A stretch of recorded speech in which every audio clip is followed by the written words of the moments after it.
On a hot summer day, near the University of City C, at the entrance to one of the shops in the residential complex, a group of elderly men were playing chess, cards, and chatting under the light of the street lamps. A plump young man with dinner in his hands appeared nearby and saw Uncle Wang, who was intently studying the chessboard and scratching the back of his head. "Uncle Wang, you are a complete chess novice. You play worse than me." "How about playing a couple of games with me?" the young man suggested mockingly. "Get out of here, boy. I, old man Wang, will not play with you. You have no respect for your elders and do not even give in to me, an old man." Uncle Wang was indignant. The young man laughed. "You just lack the skills." Old man Wang's face flushed with embarrassment, and he quickly changed the subject. "By the way, didn't you go to an interview today? How are you?" The young man chuckled to himself.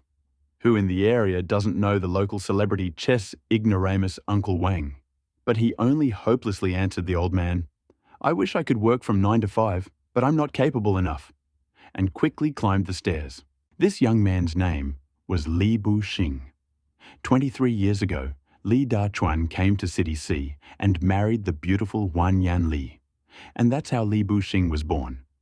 At his birth, his father met a fortune teller at the entrance to the hospital and insisted that she choose a name for his son. The master read the fortune and said with a slurred voice, "This child's destiny, name, lacks luck, Ching." Li Da-chuan was delighted, stopped paying attention to the fortune teller's speech defect, grabbed her hand and put 100 yuan in her pocket, and then said to his wife, "Let the boy's name be Li Bu-shing." Since then, the family settled in South County. Over the course of 23 years, they had amassed a small fortune, buying several retail premises and opening a small factory. The parents were busy with production and were rarely at home. When Li Bu-shing entered university, the profits from the stores were transferred to him. His student life was quite eventful. He made several close friends. Today, just after returning from an interview, he met with his friends and discovered that these guys had already found work. After heartfelt conversations with his friends, he sadly noted, "There is no feast in the world that would not end." And, looking at the shashlik served, he greedily bit off a piece, thinking, "A thick gold chain, a small watch, 3 servings of shashlik every day. That's the life." Taking his dinner with him, he went up to the 3rd floor of his shop. For the convenience of studying, he converted the 3rd floor of the retail space near the university into a living space, thinking that in a few years of studying, he would be able to meet girls. But who would have thought? Walking up to the computer as usual, he pressed the power button. On the left was a soda. On the right was a chicken leg. Putting the food aside, he never parted with the mouse. That was his life. While waiting for the computer to boot up, he raised his head to the ceiling and sighed, remembering the months of job searching and tough interviews. He said hopelessly, "Has a regular 9 to 5 job eluded me forever? Or am I just not capable enough?" He straightened up and glanced at the calendar, the 29th. "Tomorrow, who should I go to first for rent? Old man Wang? Old man Li?" He thought with pleasure as he launched the game, a single-player version of Doomsday Vault. In his heart he dreamed, "If only I had such a base. Even if the end of the world came, I wouldn't be afraid. One base in my hands, and the whole world is mine. Ha ha ha." Meanwhile, in the flow of time and space, countless nodes of worlds flickered, each flicker signifying a change in some world. From somewhere unknown, a speck of dust fell into this flow and collided with the node of Li Bu-shing's fantasy world, sticking to it. The world not flickered for a moment, then continued to pulse. Only now, the speck of dust slowly flickered along with it, copying everything from the main universe. In Li Bu-shing's universe, everything froze for a moment, then returned to normal. Only Li Bu-shing himself watched the loading bar. 0.1%, 0.2%, 0.9%, frowning and muttering, "Did yesterday's hack bring a virus?" Looking at the snail-like loading speed, he hopelessly grabbed a chicken leg, bit off a piece, and immersed himself in fantasies of trampling monsters and tearing zombies apart with his hands. He didn't notice the flickering loading bar running down with his drool. 0.9%, 9.6%, 50%, 70%, 100%. The familiar sounds of the game interrupted his daydreams. Seeing that the start screen had turned into mosaic graphics, he cursed, "Damn hacker! All the saves are gone." Frustrated, Li Buxing was forced to start over. What can I do? As a fan of post-apocalyptic survival, I'll start over. Controlling the mouse, he clicked Start. At that moment, an electric shock passed from the mouse. His hand went numb, and some information entered the brain. Li Buxing seemed to be petrified. Countless symbols flashed before his eyes. The monitor only showed mental connection established, spatial connection established, temporary connection failed, synchronization failed, waiting for correction, parallel world binding successful, biological node binding successful. Finally, the blue light flashed, leaving a faint blue crystal in Li Buxing's brain. After a pause, "Damn, what's going on?" Li Buxing looked at the start icon on the monitor, rubbing his eyes, thinking he was imagining things. Closing his eyes, he found the start screen interface appearing in his mind, which almost made him jump in fright. "What the hell?" he thought. After a moment's hesitation, he picked up the mouse and clicked Yes. After waiting for a while and not seeing any changes, he felt disappointed. But before he could think about it, information appeared in his brain. Teleportation begins. Then everything went dark, and his figure disappeared from behind the computer. Parallel world. In the morning, the ringing alarm clock disturbed his sweet sleep. Li Buxing sleepily got up from his computer chair, turned off the alarm clock on the nightstand, and fell onto his bed. Rubbing his eyes and looking at the time, August 30th, 10 o'clock, he remembered that today was the day to collect the rent. Raising his head and seeing the familiar room, he remembered yesterday's game and muttered, "So it was a dream. There are no parallel worlds." It was already late. Without even changing his clothes, he quickly washed up and got ready to go out. Out of habit, I took my phone out of my pocket to check the time, and the moment I touched the device, information popped up in my brain. Time of the worlds is not synchronized, lack of materials, temporarily uncontrollable. Time of the main world, August 30th, 0030. Time of the parallel world, August 30th, 10:15. Time ratio 1:20. Li Buxing stood there in complete bewilderment, then turned pale. Still asleep? Not awake? And slapped himself. A pig-like squeal was heard, which was cut off immediately. Li Buxing's face turned from red to white, then blue like an artist's palette, and finally turned deathly pale. He mechanically paced back and forth by the door, muttering, "This is true? Isn't this a game? What parallel world? What should I do? Can't I go back? There are zombies. There are monsters. I can't handle them." Large beads of sweat rolled down his face. At this moment, the information in his brain made Li Buxing stop. 1. Shelter placement, 3/3 of the space available. 2. A successfully built shelter can become a node of the world, allowing free movement without restrictions. 3. A parallel world that was born as a reflection of the main world collided with your thoughts, and, having merged with your ideas at that time, underwent an unknown mutation. For now, it is identical to the main world. Countdown to mutation. 37 hours, 30 minutes. At this point, Li Buxing lost his composure. What mutation? Apocalypse? Free movement. This is my personal world, the resources of the entire world. Just thinking about it made his mouth water. And a shelter, I've become rich. Ha ha ha. With this, when I return to the main world, I can easily win a place for myself under the sun. Fantasies are fun, and constant fantasies are constant fun. By the way, how should I place the base? He had just thought about it when a palm-sized metal door appeared in his hand. Looking closer, he realized that it was the door to the Doomsday Shelter from his game. At the same time as the door appeared, he intuitively understood the method of using it. Find a place to dig down and mentally say, "Place." Li Buxing's heart beat with delight. It seemed that omnipotence was not far away. Omnipotence is so lonely. Now I am a man who appears with his own background music. Calming down, he found that his brain automatically answered all the questions related to the parallel dimension shelter. Looking at the base door in his hand, he had not yet decided where to place it. Considering that he had 37 hours to prepare, he was a little worried.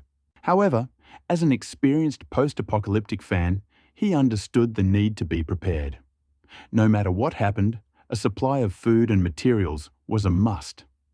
After checking the balance of his bank card, he decided to collect the rent first. To squeeze more money out of the tenants, he offered a bait.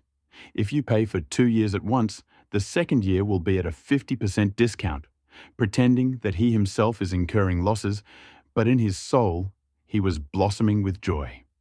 In the morning, he went around to all the tenants and, having counted the houses, received a little more than 190,000 wen. Uncle Wang from the first floor especially distinguished himself by contributing 80,000 by himself. Looking at the card balance, he calmed down a little. At that moment, the phone rang. Dad appeared on the screen. His heart sank.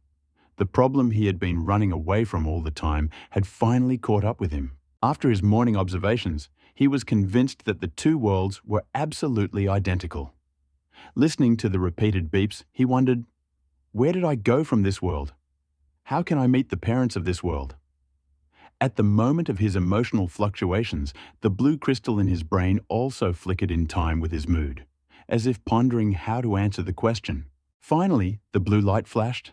Li Buxing lost his sight for a moment, and when it cleared up, he found himself in a place shrouded in clouds and fog. Wondering what kind of place this was, he received the answer to everything. This was his spiritual world. Turning around, he saw a crystal emitting a blue glow, the source of everything and the basis of the entire base.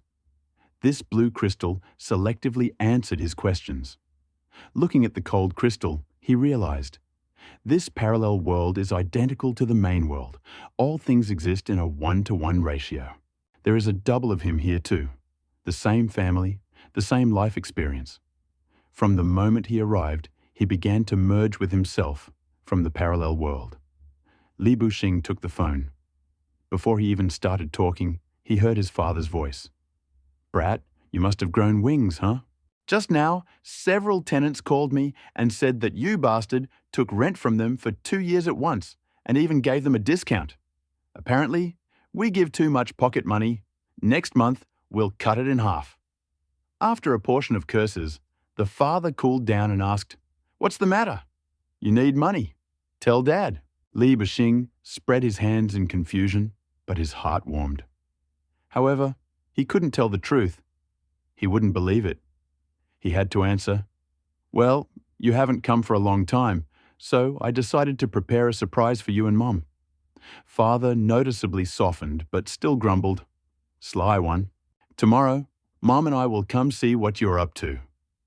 Li Buxing was still thinking about how to make his parents come back tomorrow, but now he could save a lot of effort. Then Li Dachuan handed the phone to Huan Yan Li and hurried to the workshop. After a short conversation with Mom, they agreed that they would definitely come home early tomorrow, and the connection was cut off. Looking at the remaining 30 hours, he went downstairs, preparing to buy supplies. He twisted the shelter door in his hands. As he went down to the first floor, a bold idea flashed through his mind. His gaze involuntarily slid to the locked basement. If he placed the shelter in the basement, it would be both hidden and safe. Who would think that a shelter could be under an ordinary store? Especially in your own home.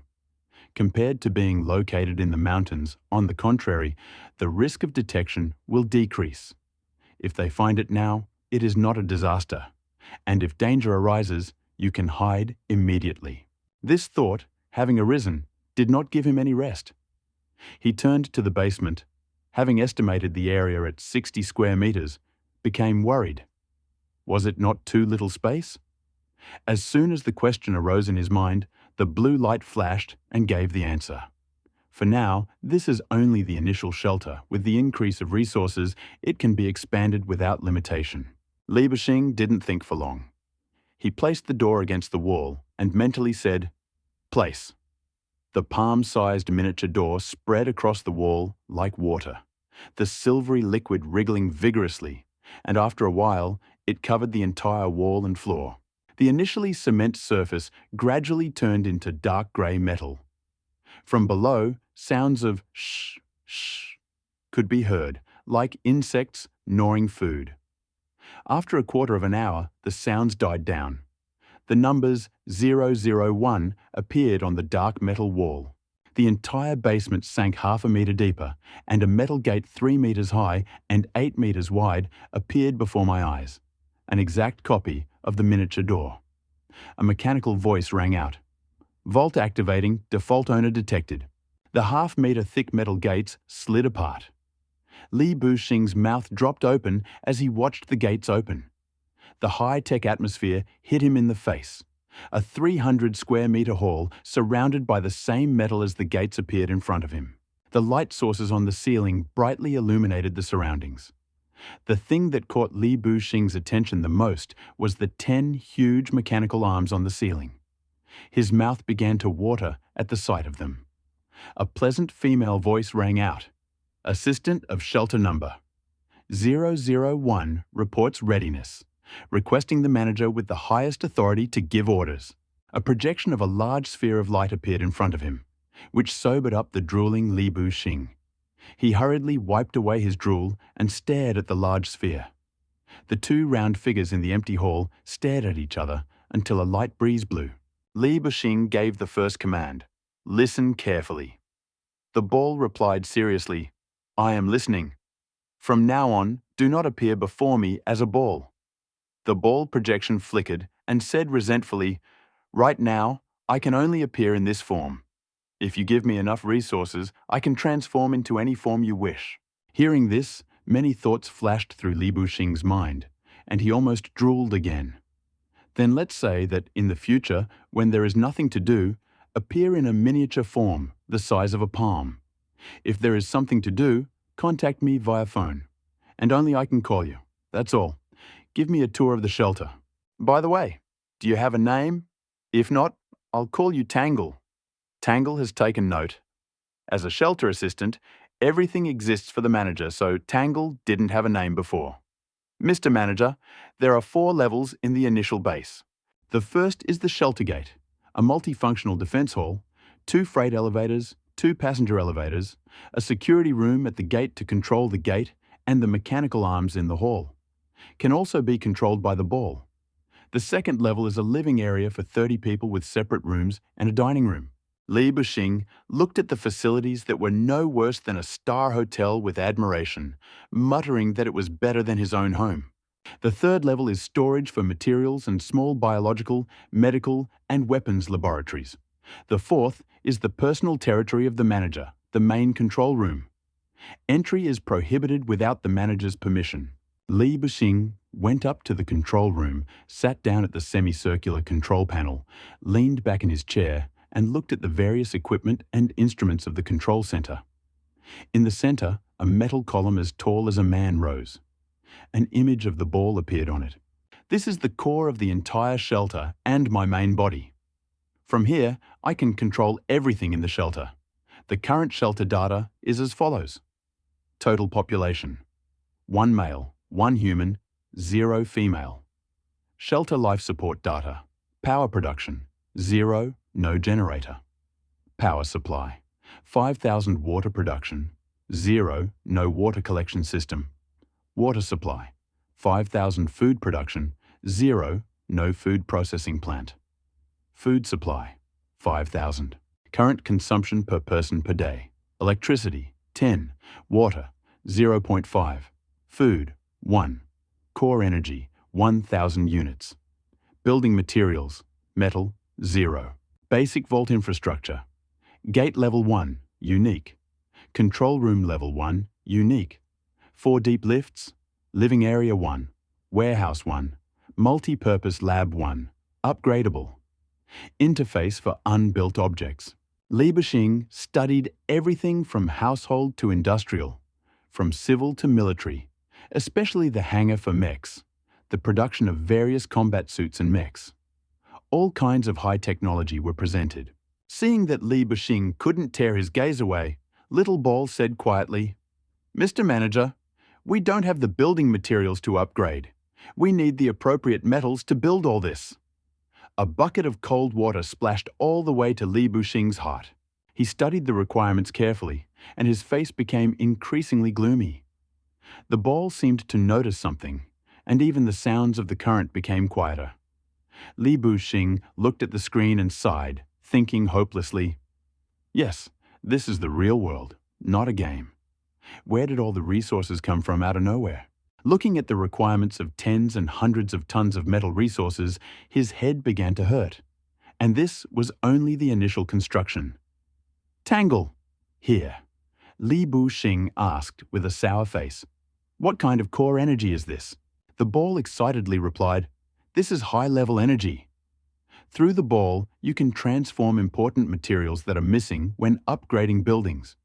You can also exchange water energy resources in a ratio of 1 to 100 and special semi-solid compressed dry rations of the shelter, although the taste is not very good." Hearing this, Li Buxing became worried. "How can I get this energy? Building a shelter without it is impossible." The ball said quietly, "For now, only electricity can be converted at a ratio of 1,000 to 1 with difficulty." Li Buxing felt the future was completely hopeless. Grrr, rumbling. He waved his hand and stopped thinking about it. "Okay, the sky is high, the earth is vast, and food is most important. I haven't eaten all morning. Let me try this semi-solid compressed dry ration." He strode up to the second level, into the cafeteria, following the signs to a device that looked like a vending machine with drinks. He picked up a semi-solid compressed dry ration and looked at the toothpaste-shaped package, his face covered in black lines of confusion. "Ball, are you sure you got the right one? Is this toothpaste supposed to be eaten?" The confident voice of the ball sounded, "This is the most scientific proportion, satisfying the energy needs of a person for a day." He doubtfully opened the package, closed his eyes, and greedily sucked out the contents. Everything melted in his mouth. The taste is so-so, but also a nauseating sensation that is impossible to vomit. Touching his stomach, "Ah, I'm really not hungry." Little Ball proudly said, "Of course. You can see who made this." Listening to the smug voice, Li Buxing asked a deadly question. "Do you know how to make braised pork?" He thought Little Ball would be taken aback, but he quickly answered after a pause, "I don't know how, but there are those who can." "Ha!" Li Buxing's laughter was stuck in his throat. Just as he was about to say something, Little Ball's voice continued. "During the initial period of shelter construction, in view of the need for normal operation, non-activated synthetic humans are provided to assist the manager in construction, managing the residents, and maintaining basic functionality." Without waiting for the end of Ball's speech, Li Buxing rushed like a whirlwind to the third level, to the biological laboratory. Seeing 15 sleep capsules that looked like spaceships. "Ball, how do I activate this? Hurry." Ball said hopelessly, "Of the 15 synthetic people, 3 are scientists, 2 are rear employees, 10 are guards who are also equipment operators. To activate them, 300 units of core energy are needed." Li Buxing felt sorry to spend so much, but it couldn't be helped. For the sake of stewed pork, no, for the sake of building a shelter, what did some 300 units of energy mean? He immediately ordered, "Activate!" The white light of the sleep capsules gradually went out. Hissing. The capsule lids opened one after another, and figures with stern faces and tall figures rose up. Taking the equipment lying nearby and putting it on, they lined up in a straight line. Scientists number 1, K3, rear guards, 1, sides 2, guards, sides 1. 10 report ready, await instructions. Ball's satisfied voice rang out, "Mr. Manager ... Mr. Manager ... Only then did Tangle look at Li Buxing, who had gone off to the corner for some unknown time, drawing circles on the wall. He could be heard muttering, "How is this possible? It would be fine if they were just prettier, but why don't I have any equipment?" Turning around, he looked at the guards lined up in their stylish combat armor. Helmets, breastplates, belts, knee pads, boots made of dark metal tightly covered the entire body, plus accessories full of high-tech devices all over the body. Li Buxing's eyes flashed gold as they looked at Tangle. Tangle, I'm here. I want it. No more. Stopping Li Buxing, who was about to continue drawing circles. Don't rush. We can make it in the weapons lab. Li Buxing seemed to have been resurrected with full energy. That's right. Everything here's mine. What equipment am I missing? Who hasn't seen this before? Looking at the circles in the corner, Little Ball no longer wanted to get involved with this guy. He only told Li Buxing, when the shelter starts functioning normally, the commander will be provided with exclusive equipment. Please quickly improve the shelter. Li Buxing looked at the ball of tangles in complete bewilderment when the hard-working assistant had already come up with a ready-made solution. Assign personnel to positions, increase supplies of water, electricity and food, collect construction materials, set long-term tasks. Execute? Yes, Li Buxing replied, watching the synthetic people distributed among the posts. 4 guards followed him, and he felt like a real boss delegating authority. When the staff took their places, information appeared in his brain. It is possible to return to the main dimension, yes or no. By choosing no, he gained the most powerful support in this world. Glancing at the countdown timer, 28 hours left, he couldn't afford to rest. Damn it, the shops are definitely closed now. To avoid being in the headlines tomorrow like several men riot on the street or group of armed men roaming the city, he abandoned the idea of going out with the guards and rushed to the gates of the shelter. As he watched the gates slowly open, the thought of how unrealistic this was flashed through his mind. As he left the basement, he was awakened by Old Man Wang's voice. One more time. This game doesn't count. Someone was still playing chess with Uncle Wang. Looking at the noisy crowd in front of him, a thought flashed through his mind. Everyone is drunk. I'm the only one sober. Looking at the countdown on his phone, 28 hours, he felt growing anxiety. Turning to the basement, boundless pride rose in his soul again. With this shelter, safety is now guaranteed. Remembering that several close friends were still in City C, he couldn't leave them to their fate. It was too late to buy anything, so he took out his phone to invite them to the usual place and tell them about the upcoming mutation of the world.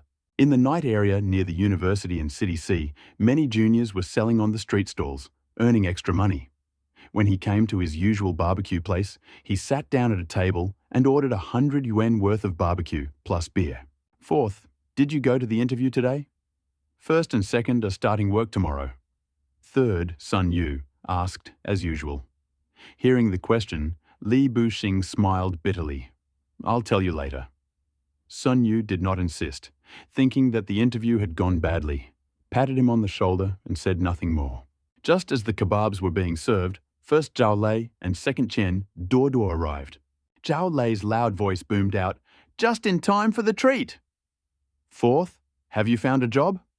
Chen Duo tugged Zhao Lei's sleeve, nodding towards fourth. Zhao Lei finally understood the situation and saw Li Buxing's gloomy face. Ahem. Fourth, you can take your time looking for a job. The main thing is not to lose faith. Look at third. He is also as free as the wind, passing through thousands of flowers without stopping at anyone. Hearing this, Sun Yu chuckled. This is caring for millions of girls, a deep comfort to their lonely souls. Wouldn't you like to go and relax, fourth? Li Buxing looked at the 3 friends, not knowing how to start the conversation. He grabbed a bottle of beer and greedily took a sip. I have something to tell you. In a day, the world may begin to mutate. I don't know exactly what will happen. Perhaps an apocalypse or some other changes. Recalling his shelter, he added, the apocalypse is more likely. The 3 stopped what they were doing and looked at Li Buxing with a look full of sympathy for a mentally retarded person. They looked at each other. Fourth, haven't you fried your brains from the stress of these months?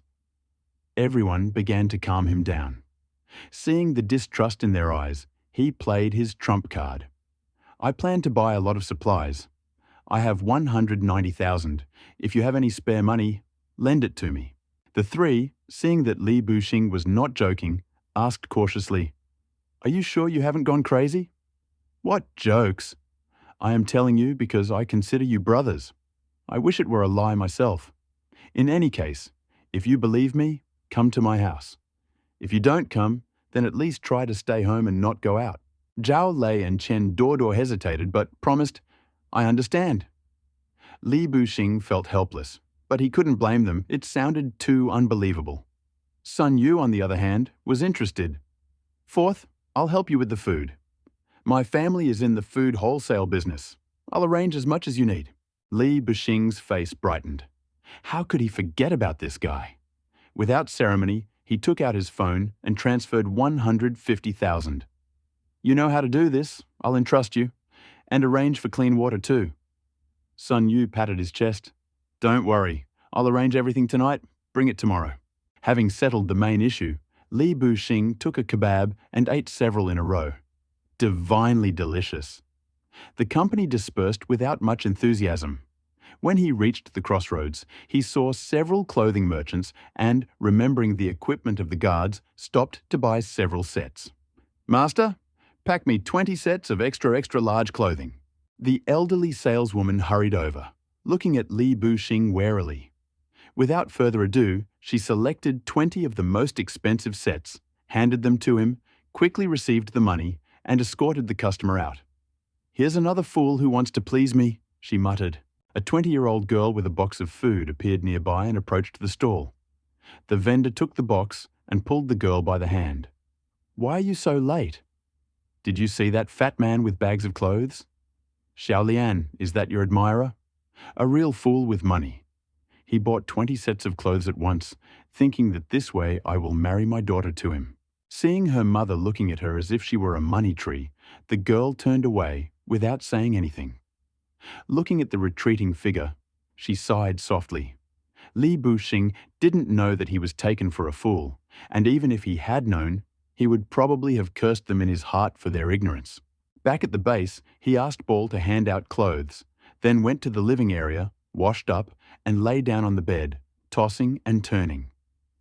Every person saved gives the world another chance, he thought. "Little Ball, I am entrusting you with a task. Send a message to all countries about a possible apocalypse on Earth. Let them take it seriously. There is nothing more I can do." "Okay, manager."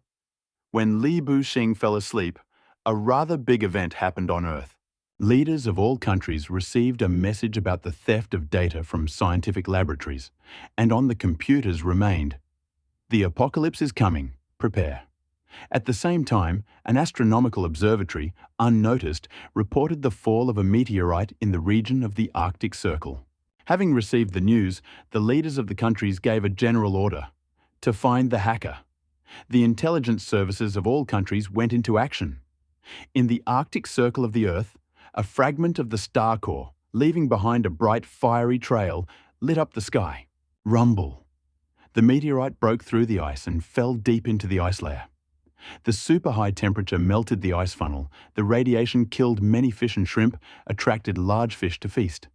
The star core evaporated a huge amount of ice, and water vapor, like thick smoke, rose to the clouds. The core broke through, defrosting viruses that had frozen tens of thousands of years ago. The high temperature destroyed many viruses, but some mutated under the influence of radiation and entered the air and ocean with steam. The stellar core gradually stopped, but the high temperature and radiation continued to exist. As time passed, the viruses exposed to radiation mutated repeatedly, rising into the atmosphere. Countdown: 24 hours. 24 hours before this moment, 1 second before Li Buxing arrived in this world, the parallel universe completed copying. At the edge of the universe, unstable spatial waves spread out in all directions. Countless planets and stars exploded. Stellar cores gathered in waves around a few red giants. The red giants exploded, collapsing inward. Several star cores collided, releasing enormous energy. At high temperatures, the cores merged, forming a blue crystal that tore through space, creating a wormhole. Under the influence of the approaching Li Buxing, the other end of the wormhole headed straight for Earth. The colossal energy created the remains of dead stars. Through the wormhole brought fragments of stellar cores with strong pulse radiation, flying directly to Earth in the solar system. The wormhole was stabilized by a blue crystal. This enormous energy, as if having found an outlet, rushed towards the wormhole. Radiation, high temperature, cosmic dust, following the fragments of star cores. Satellite observation stations of different countries recorded a meteorite with pulsed radiation flying towards the Earth. After calculations, it became clear that in 24 hours it would fall in the Arctic Circle. Only a short report was transmitted through communication channels so that governments would pay attention. Li Bufan, drenched in sweat, sat up abruptly in bed. He had been swallowed whole by a monster in his sleep. "Good morning, respected manager. It is now 7 o'clock in the morning. Please prepare supplies immediately," the system reminded. Li Bufan remembered about business, hurriedly washed his face, and dialed Sun Yu's number. "Are the supplies ready?" "Of course. Everything has been collected long ago. Where should I deliver it?" "Bring it straight to the residential complex, and I'll treat you to breakfast." After sending the coordinates, he left the base with 4 guards. During breakfast, he noticed breaking news. Multiple cases of illness after eating seafood were recorded in coastal cities of Country E. Fever, coughing up blood, and other symptoms. The cause has not yet been determined. Experts from different countries are investigating. Then it was reported that early in the morning, a meteorite fell in the Arctic Circle, causing the collapse of glaciers. Due to the high temperature brought by the meteorite, the ice melted, forming a giant ice cave. Columns of steam rose into the sky, and heavy rain is now expected around the world in the coming days. Li Bufan tensed up. Was this the beginning of the harbingers of the coming mutation? A blue flash of the interface flashed in his head. There were 13 hours left until the unknown event. He did not sit idle and went by taxi to the construction sector of the city market. "Do you have generators?" he asked the owner. He smiled. "Bad luck. The city representatives just bought everything up. There are only a few sets of solar panels left." Li Bufan frowned in displeasure. The state was acting much faster than he was. He bought the panels, arranged for delivery, and spent the remaining money on household goods. Returning to the complex, he ran into his neighbor.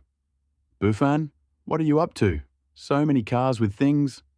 "Preparing for the worst," he answered briefly. Soon, Sun Yu appeared on the threshold. "Hey, you promised breakfast," he reproached. "Some other time. Now unload." "Yes, I see you already have bodyguards." On the 3rd floor, Li Bufan sipped water and asked, "Have you seen the news?" "The city is buying up emergency supplies en masse." He tried to open the morning publication, but got a 404 error. Sun Yu turned pale. "I need to warn my family urgently. Tell them to buy food and hide." "On the contrary, let them come here and bring supplies. Contact our seniors." Meanwhile, in Country E, the sick were transferred to isolation wards. After waking up, they lost their minds and attacked medical personnel. Upon receiving the reports, the authorities immediately imposed a strict quarantine and requested international assistance. In other countries, remembering yesterday's warnings, they also began to massively form reserve stocks and build isolation zones. Scientists urgently began to develop a vaccine. 8 hours before 0, it rained in different countries. After the precipitation, many people developed a fever and coughed up blood, which caused panic. The authorities used force to suppress the unrest. Li Bufan and Sun Yu watched the weather with concern. The doorbell rang, and Li's parents and Sun's uncle arrived. "What's going on?" asked the father, looking around the crowded apartment. "You'll understand soon enough. We're waiting for our older brothers. Watch the news for now." 6 hours before the event, rumors on the internet multiplied. The streets were empty. People were rushing home. Official media issued a warning. Due to the infection caused by thunderstorms, everyone should stay home. Local authorities accelerated the creation of quarantine zones. But the news only added to the chaos, with crowds crowding outside supermarkets and empty shelves. Soon, Li's older brothers arrived. Their phones were dead, So Li Bufan insisted they call their families and warn them not to go out and stay home. "We are at the end of the world," he told the crowd. Rain began to fall everywhere. Drenched shoppers hurried home, but many continued to grab goods. Suddenly, the first infected appeared in Seatown. A man coughed up blood. The crowd immediately recoiled. "Help!" he croaked, but people only quickened their pace, stepping aside. He staggered toward the hospital. With 2 hours left, the cases were multiplying. Half an hour before the end, more and more patients were passing out on the street. One of them, reaching the hospital doors, was exhausted, but then, arching his back, rose with red eyes and growled. He rushed inside, and in different cities at that moment, similar figures rose from the ground, uttering hoarse cries, and threw themselves at the nearest people. The screams, blood, and the smell of iron drove the infected mad, awakening in them a last flash of rage for the sake of survival instinct. 0. Similar events were taking place all over the country. The mutation affected not only humans, animals and plants also began to adapt to the new environment. The battles were particularly fierce in the ocean, where the infection had spread fastest. The cries of horror completely drowned out the previous noise of the crowd. From the third floor, Li Bufan and his companions watched the people running madly below. Those who saw it with their own eyes felt their legs buckling and their backs covered in cold sweat.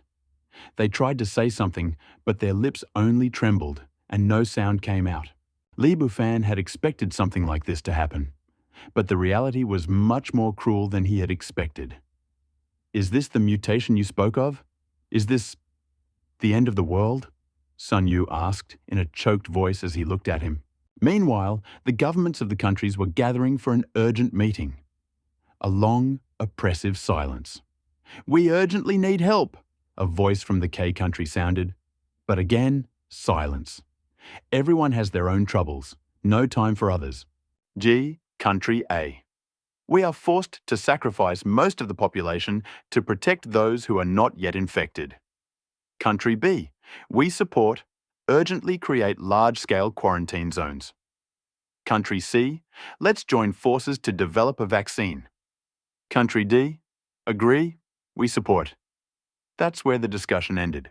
A single directive was issued in all provinces of Country Z to work with the army to build shelters and gather survivors. High-level security protocols were introduced. Panic in the streets, mutilated bodies, blood, torn flesh. People rushed forward, pushing and knocking each other down in search of shelter. Many threw themselves at cars, but the highway became a traffic jam. The rain did not stop, and in this oppressive silence, only the sounds of the infected slurping reminded that the city was dying. Screams could still be heard here and there, and the infected flocked there like moths to a flame. The sky had cleared of clouds, and the moon was frighteningly bright. Those who had managed to survive were locked in their houses, glued to their screens, hoping to find at least a drop of comfort. The breaking news broadcast said, "There is a sharp increase in the number of infected people all over the world. Please stay home and wait for instructions." Social media was flooded with panicked messages. Apocalypse, virus, zombies, cannibals. In C City, the military took to the streets.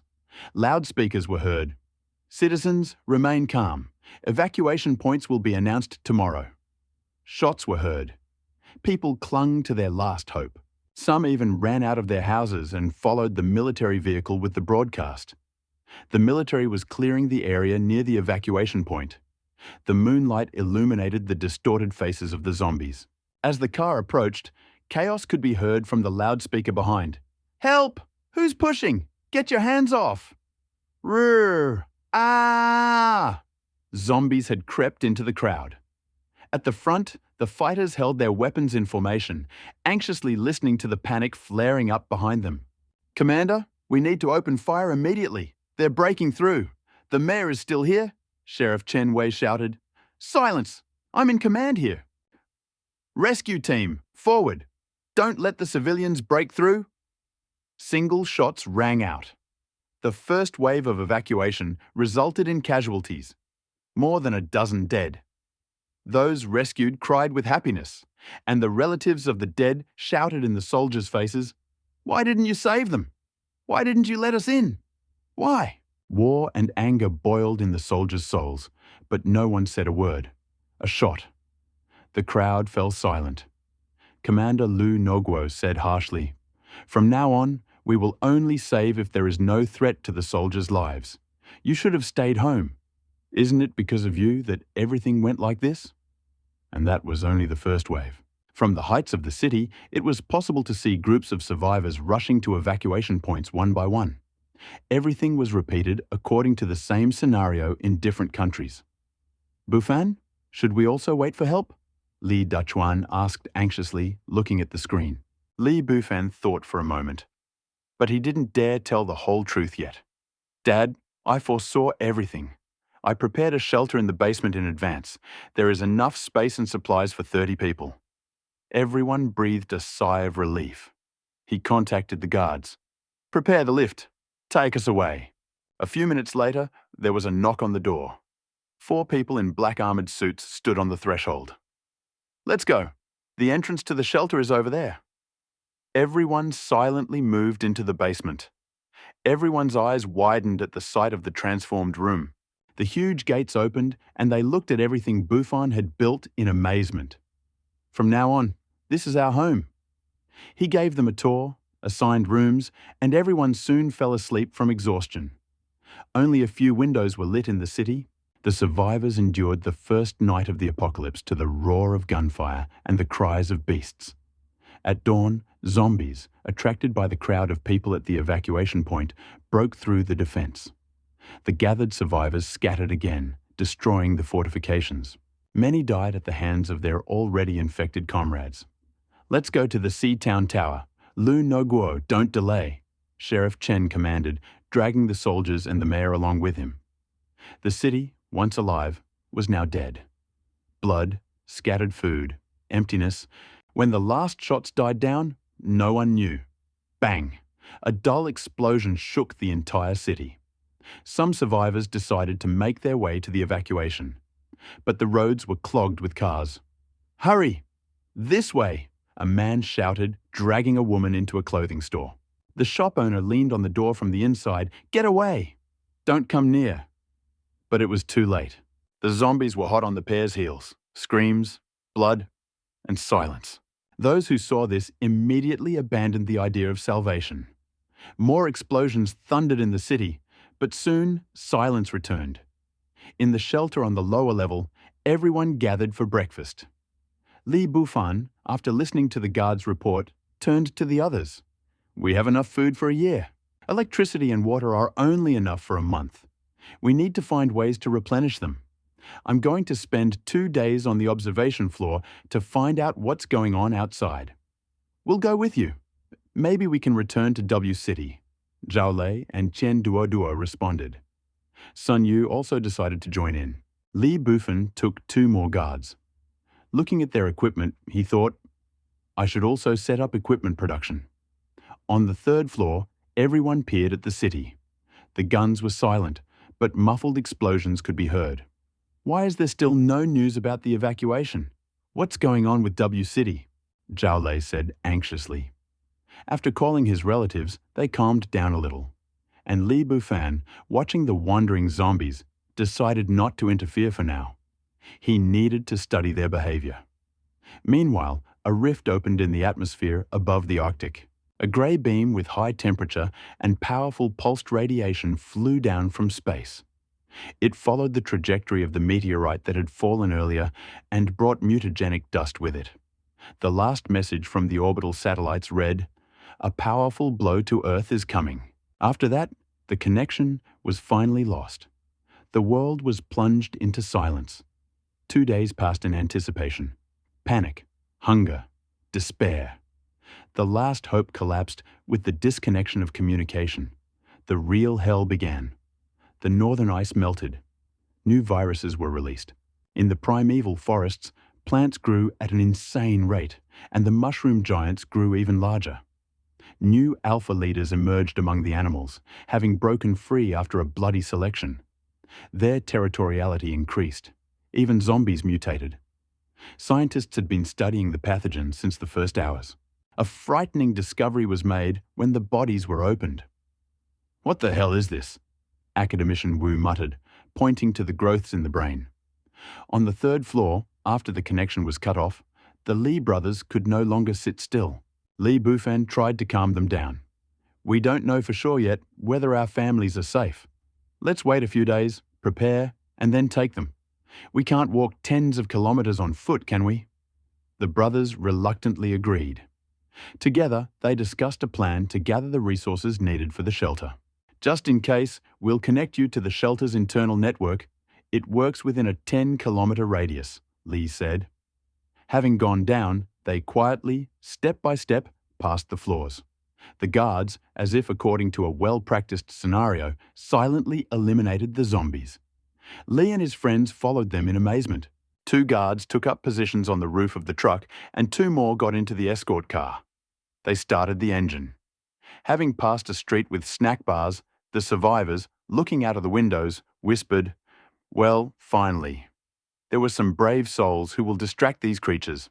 On the second floor of one of the abandoned eateries, several guys with 2010-style haircuts were watching the van's movements. "Boss who? The zombies seem to have left. Maybe we should go look for food." "We're almost out of supplies," the skinny guy whispered, squinting at the owner. "They were stuck here 3 days ago during lunch, just when the epidemic started." The boy whispered something quietly into Boss Hugh's ear. "There's not enough food, so the men are going on reconnaissance." "We'll leave the girls here," Hugh said, looking at their faces. In fact, he was looking at the cook, the only one not from their company. Finding a store nearby, they took their homemade weapons and went there. "Liu San, you go ahead and check." Liu San understood everything even before the command. He walked in anxiously. It seemed safe. He beckoned to the others. They quickly gathered everything they could. But when leaving, one guy tripped and bumped into another. Hu caught him, said nothing, just waved. "Let's go back." Meanwhile, Li Bufan and his team reached the jewelry store. The guards distracted the nearby zombies. One checked the premises. Clear. They quickly emptied the display cases, taking all the metal. They had lunch at a nearby supermarket. They visited 3 locations in one day and filled the truck to capacity. Upon their return, only Hu and an elderly neighbor Wang noticed their movements. 2 guards were left on the 3rd floor to guard the perimeter and finish off nearby zombies. The rest returned to the shelter. "Tuanzi, what are your suggestions for development?" Li asked the system. Its holographic image appeared on the screen. "Dear manager, the main problem is the lack of resources. Without stable sources of resources, it is impossible to develop quickly. We have studied technical developments from different countries and found many schemes suitable for assembly right now, for both military and civilian purposes. But we lack materials and a research center." Li thought, "Everything is going too slowly. There is nowhere to buy resources. We need to unite the survivors. Tuanzi, how much metal have we collected today?" "Total weight, 10 tons. Build an air purification room, 20 tons. Energy consumption, 50 units. Ion power center, also 20 tons and 50 units. Weapons research center, 10 tons, but requires 100 units. Then remake 4 sets of combat armor with full weapons. Possibly, but it will require another 2 tons of metal and 40 energy. The armor will strengthen the body 3 times, provide full protection, a built-in communication system, energy absorption. The set includes an electromagnetic rifle and a heavy sword. The hologram showed a drawing. "That's exactly what we need." Li clapped his hand enthusiastically. Tuanzi's eyes narrowed, and her cylindrical core lit up. He knew that appearance was important to him, she thought with pride. After discussing the details, Li went to bed. The next morning, everyone gathered in the dining room. Over the past few days, the Sun family and Li's parents had settled into the shelter. He told them about his plans to unite the other survivors. No one doubted the existence of zombies and the plans for black technology. On the contrary, everyone supported it. Only Mom was a little worried. After handing everyone their new gear, Li watched them put on their armor. Even in VR games, his characters didn't look this cool. Tuanzi, watching through the cameras, archived the moment. It would become a viral meme someday. A message came from the first floor.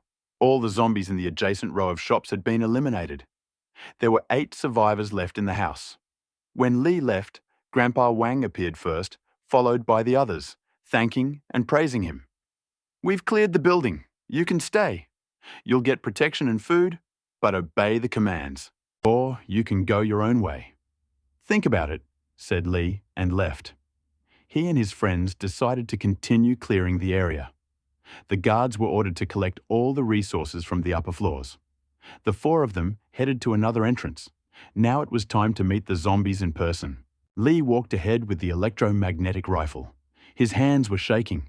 He slowly opened the door. Creak. The rumble of footsteps. The first 3 zombies appeared in the doorway. Bang! Bang! Bullets pierced their bodies. One fell, howling. The rest rushed to attack. Lee pulled the trigger in a panic, tearing the creatures to shreds. Only their heads remained intact, and even now they were trying to bite the air. He wiped his forehead in a cold sweat and exchanged his rifle for a sword. "It's safer this way," he thought. The others didn't shoot, afraid of hitting each other. Seeing how Lee used his sword, they began to copy him. One powerful blow, and the zombie is cut down along with the wall. Damn, that's powerful. After a short fight, all the zombies were destroyed. The guys took off their helmets and exhaled, catching their breath near the wall. They went further, searching the apartments. In one, they found an exhausted man. It was the 4th day after the disaster, and the area was already beginning to feel hungry and desperate. 35 people were rescued. Most agreed to stay, accepting the terms. The newcomers were housed in the same building. Lee and his group stayed with them in case of an emergency. On the 5th day, Zhao Lei and Chen Duoduo said, "We want to go home. With your equipment, we'll be safe. Let's pick up our families and go back." Lee sent them off, providing them with the necessary supplies.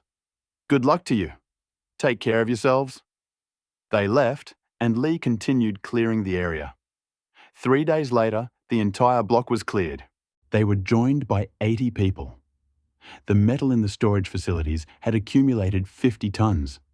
In the middle of the night, Lee was about to sleep, but Tuanzi sent a message. With the increase in numbers, the consumption of resources accelerates. Food for 3 days, but there is less than half a day of fresh water left. The solar panels only provide the bare minimum electricity for one building. Lee looked downcast. "Start building the air purification station. How long will it take?" "If you connect the core, it will be finished in 10 minutes. We will need another elevator to place it below." "We are building it right now. Install it on the 2nd residential level. How many people can it support?" "Up to 200 per day." Lee nodded. 80 people. And that's already an expense. And this is only the beginning. There are not enough managers. 7 days have passed since the disaster. Most major cities have managed to build shelters and somehow organize survival. A new social phenomenon has emerged: scout teams. Squads formed from survivors are now fighting zombies and mutants for every meter of land.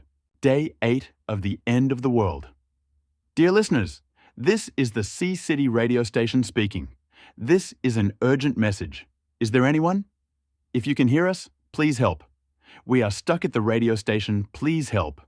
The frequency for communication is 00.000000. We repeat, After the collapse of the internet, people began to look for any way to establish communication with the outside world.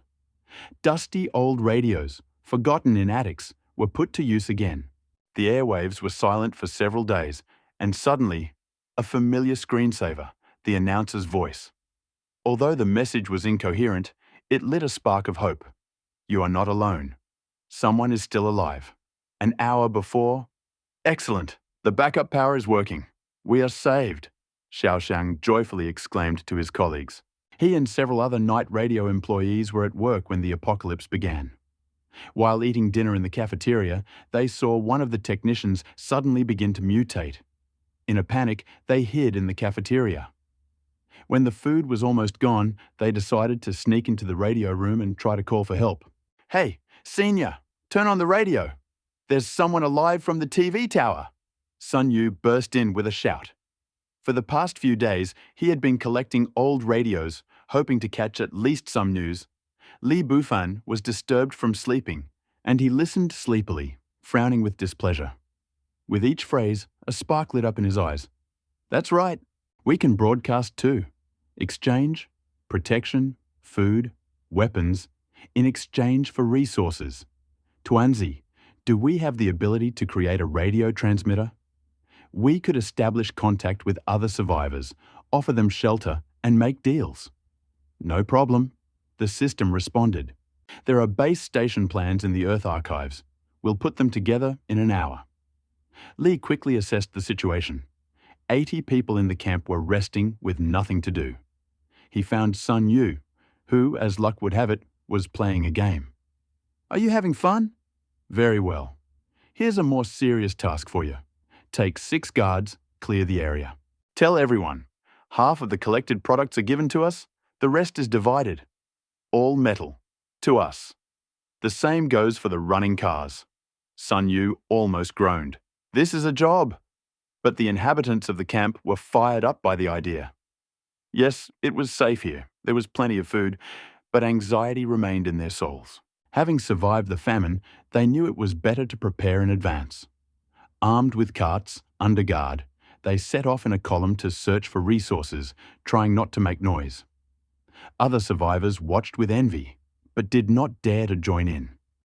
"Hello, thank God. We're alive. This is Xiaoxiang, Shi City radio station." Li immediately gave the order to prepare for departure. He took 4 guards with him. They said, "Someone got in touch again." So there were others?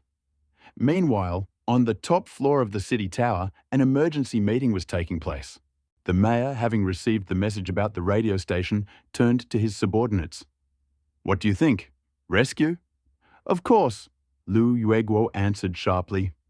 "The radio station can become a link to other evacuation points. We need to occupy it and invite the survivors here."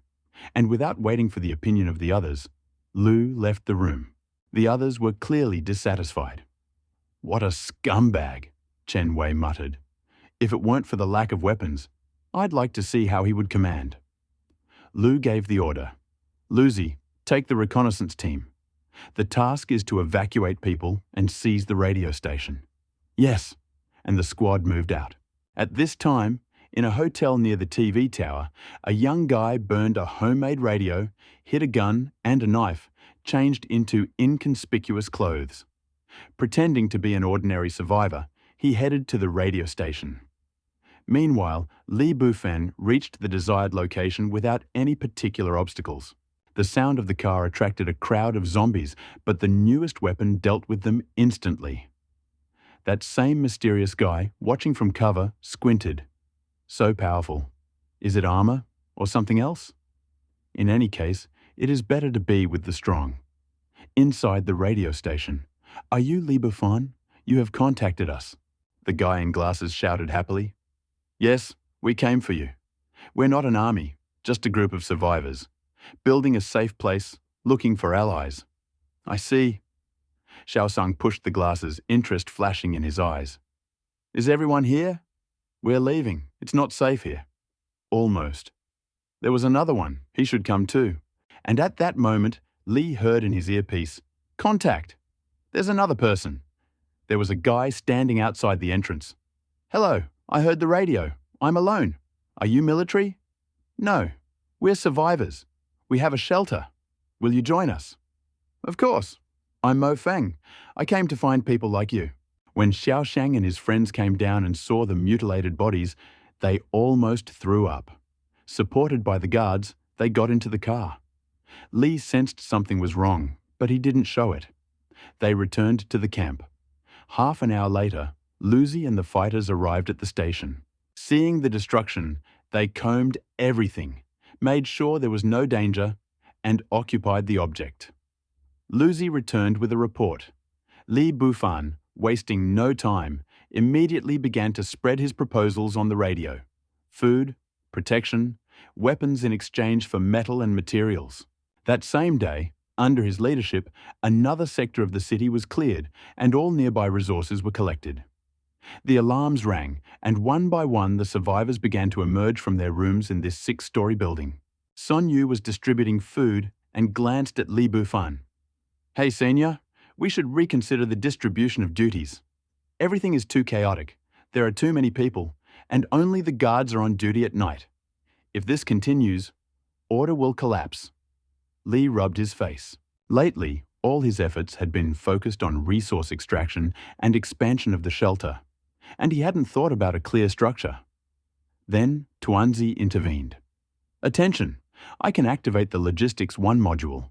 It will help to distribute responsibilities correctly. Manager, this is Logistics 1 reporting.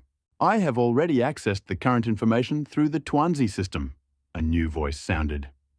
Li nodded and told Sun to get involved. "Tuanzi, you are a treasure. You are just not up to par, that's all. By the way, I have improved your trading scheme. We can use semi-solid compressed rations. They are easier to produce. 1 kilogram of pure metal for 2 portions. Cold weapons, only for 10 tons of metal. Armor, 2.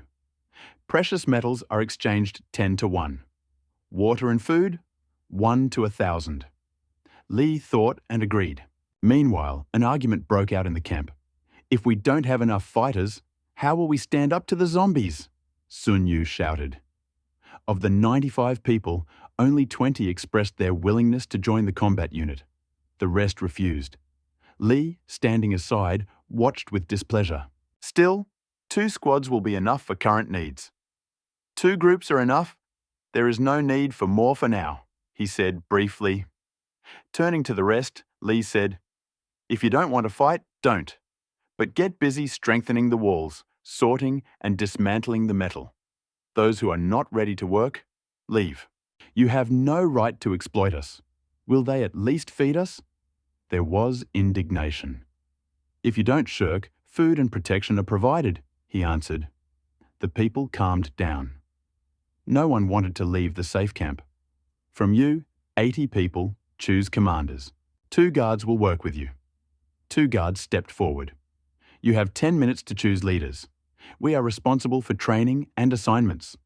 The rest is their area of responsibility." After 10 minutes of heated debate, 2 leaders appeared, Mo Feng and Xiao Xiang. Mo Feng looked tense. He already suspected that something was wrong in this camp. Metal was being collected in huge quantities, the basement was huge, there was always food, and the equipment was like from the future. The guard introduced himself. "We are the first and second. That's what you can call us." "What kind of organization do they have behind them?" Xiao Song thought, looking at the digital signs on the guard's armor. Li approached the teams. "You will be given sets: soft armor, machete, firearms." In front of everyone, 20 sets of black equipment were handed out. A minute later, 24 fighters dressed in tactical suits lined up in front of the rest. The ordinary survivors looked at them with envy and regret.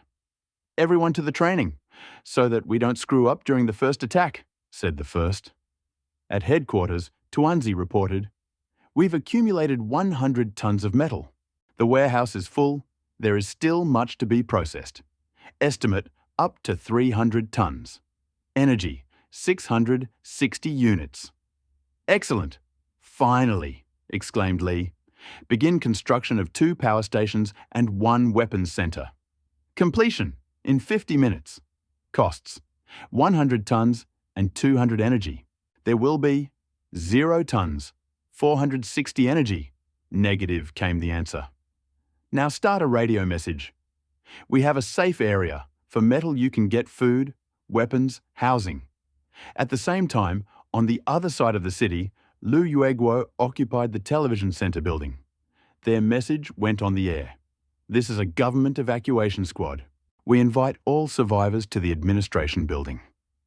From here we will take you to the state shelter." People were happy. The state is still functioning. But then the second message played. "Greetings. I am Li Bufan. We have founded an autonomous shelter. You can exchange metal for food and weapons here. Welcome." People were confused. Where to go? Where is it safer? Some ran to the administration building, some towards the Lee district. Contact those who broadcast, both sides said at the same time. These are government forces. Who are you? Come to us immediately. I am a survivor. Before the disaster, I was an apocalypse preparation advocate. I have my own camp. I don't need to be evacuated. Lu Yueguo barely held back a facepalm. Some rich enthusiast. The connection was cut off. Lee chuckled. Damn, I didn't even have time to ask about trade. 50 minutes later. 2 power plants are ready. The weapons center is built. The system reported. What's the capacity? 2,000 units of electricity per day. Net energy profit, 1.5 units. Lee ran down and entered the weapons lab where a guard was already on duty, monitoring the processing of metal. What can be produced? On the screen, machine guns, rifles, grenades, armor, everything? Just this? This is the basic level. An upgrade is needed for expansion. Then, for now, start mass production of machetes, armor, 10 Gauss cannons, and 10 rifles. Ammunition with a reserve. This is enough to defend a squad of 20 people. Hey, but that's wasteful. You need to know how to cut cabbage. Tomorrow we'll get another 20 tons. We will build a biocenter and start producing synthetic soldiers. The night was restless. Many of the survivors could not sleep. Those who had at least a drop of courage were already planning to exchange their supplies in the morning. At the same time, talk began. Someone from the Lee camp suggested joining the government. The smart ones have already noticed. The metal is being handed over, but the walls are not being built. Everything is going underground. Many were thinking about leaving. Mo Feng confirmed his guesses during training. The guards are trained no worse than special forces. The equipment is at the level of the future. But he himself has not yet acted. He only observed. Morning. From a bird's eye view, it was clear that the survivors were moving in 2 directions. Several groups reached the Lee area without incident. The area was clear. Not a single zombie. Stop! Who are you? A patrol of which Xiaoxiang was stopped them. We heard that they provide food, weapons and protection here. We've come to join in. Then register. Xiaoxiang stepped aside. People were arriving. Some were in rags, their eyes empty. It was the first mass gathering of people in a long time. Without zombies. Boss Hu, it's them. That truck over there, I saw it, whispered one of the few survivors from the restaurant. Of the 8, only 3 made it. Lee watched as new groups arrived. He looked at them like a rich harvest. I am the manager of this camp. You have already heard the rules. Do not interfere and no one will touch you. Today, the exchange rate is reduced by 50%. The survivors of the camp began the exchange process. The first group brought gold and a truck, received 2 sets of armor and swords. The rest rushed forward. People brought food for equipment, gold for food. Almost no one dared to use metal. One of them, Boss Hu, asked, "Are you sure you're accepting metal?" "See those trucks? They're all full of metal," Xiaoxiang replied. The people breathed a sigh of relief. When it was all over, Tuanzi reported the metal reserves had decreased, and there was more food. Lee frowned. But he didn't know it. It was Xiaoxiang's answer that caused the entire city to flock to them. Many moved closer to the camp. Thus, the first self-governing community was formed. In the following days, every second person walked around with a machete. In other cities, zombies were already gathering in hordes. But in Seatown, they couldn't even get together. They were simply being chopped into pieces. This is Seatown Radio. We repeat, if you can hear us, please respond. Frequency 00.0000.00.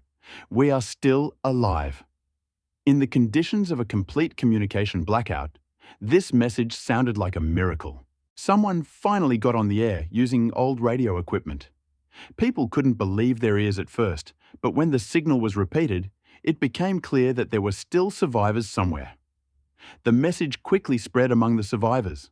The radio started working again. Someone established contact.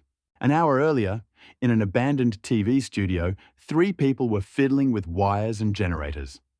Their eyes were shining with hope. Xiaoxiang solemnly flicked the switch. "It's working. The generator hasn't died yet. Quickly, on the wave!" He and 2 colleagues, stuck in the studio since the disaster began, spent several days in the cafeteria without power, eating the remains of dry rations. The radio room was their last chance to be heard. While rumors were spreading around the city, Li Bufen was already making plans. He didn't just want to pick up the signal, he was going to go on the air himself. "Tuanzi, can we broadcast?" he asked. "Yes," she nodded. "We just need to connect to the repeater and send the signal out. We have data from the old military base. We'll get it together quickly." Meanwhile, active clearing of the territory began on the 4th underground level. Li Bufan gathered everyone who could hold a crowbar or a bag. 80 people spread out across the area, collecting metal, parts, electronics, wires. Those who lived nearby only watched from afar, envious but silent. On the roof of the building, a repeater was installed. Li Bufan stood nearby, looking at the control panel. "Is it ready?" he asked. "The signal covers the entire area. We can not only send, but also receive audio messages." He pressed a button and spoke into the microphone. "This is Li Bufan. If you have received this message, please respond. We are ready to come for you." The answer came immediately. "Hello? This is Xiaoxiang from TVC. We are here. We heard you." An hour later, Li Bufan was already heading towards them with 24 fighters. At the same time, a group of surviving officials were arguing in the administration building. One of them, Lo Yugo, stood up and said, "If they have contacted us, we must immediately take control of the transmitter from them. This is a chance to win people over to our side. We must have a monopoly on communication." The others did not object, and the squad headed towards the radio station. And one unknown person, without introducing himself, simply destroyed the nearest radio mast and moved there before everyone else. When Li Bufan arrived at the TV studio, the guards and infected had already been eliminated. He looked at the inside of the building in surprise. Everything was working. "Are you military?" Xiaoxiang asked, looking at the equipment. "Number, we are ordinary survivors. We have a shelter. We will get you out." Xiaoxiang smiled. "Besides you, someone else promised to come." At that moment, a man with a simple backpack entered from the street. "Mo Feng," he introduced himself. "I also heard the message and came." Li Bufan nodded reservedly. Something about this man made him wary, but he said nothing. Returning to the camp, he checked the power plant. 2 generators were running at full capacity. "How much energy per day?" "About 2,000 units. This was enough to maintain defense and production." Li immediately activated the assembly shop. They began mass-producing axes, crowbars, reinforcement, light-cold weapons. Just right for exchange. At this time, a new message went on the air. "We are the administration's evacuation group. We ask all survivors to gather at the government building. Selection and evacuation will take place almost immediately after. This is the shelter of the 20th district. We have water, food, protection. If you have metals, come. We will exchange. We guarantee safety." The signal went out around the district. People were discussing whether to go to the state or take a risk and choose an unknown shelter. Li Bufan went on air again. "I am ready to exchange resources. Everything is fair here. Bring metal, get weapons, and food." A harsh voice came from the other side. "You must stop broadcasting. This is the control zone. Move to the evacuation point immediately." Li Bufan chuckled. "We have already survived, and we do not need to be evacuated." The connection was cut off. The governor threw back his headphones in irritation. Some rich guy decided that he can do everything. Nothing. But rumors about the barter spread instantly. The next morning, there were about a dozen groups at the entrance to the shelter, with metal, parts, equipment. People lined up. They were given food, weapons, medicine. Some returned and brought dozens more. Someone began to whisper. They pass off food as useless iron. They will not eat their fill. They can't possibly have that much stock. At night, an old man named Uncle Wang opened the door to the stranger. Mo Feng's shift is on duty tomorrow. If you want, go ahead.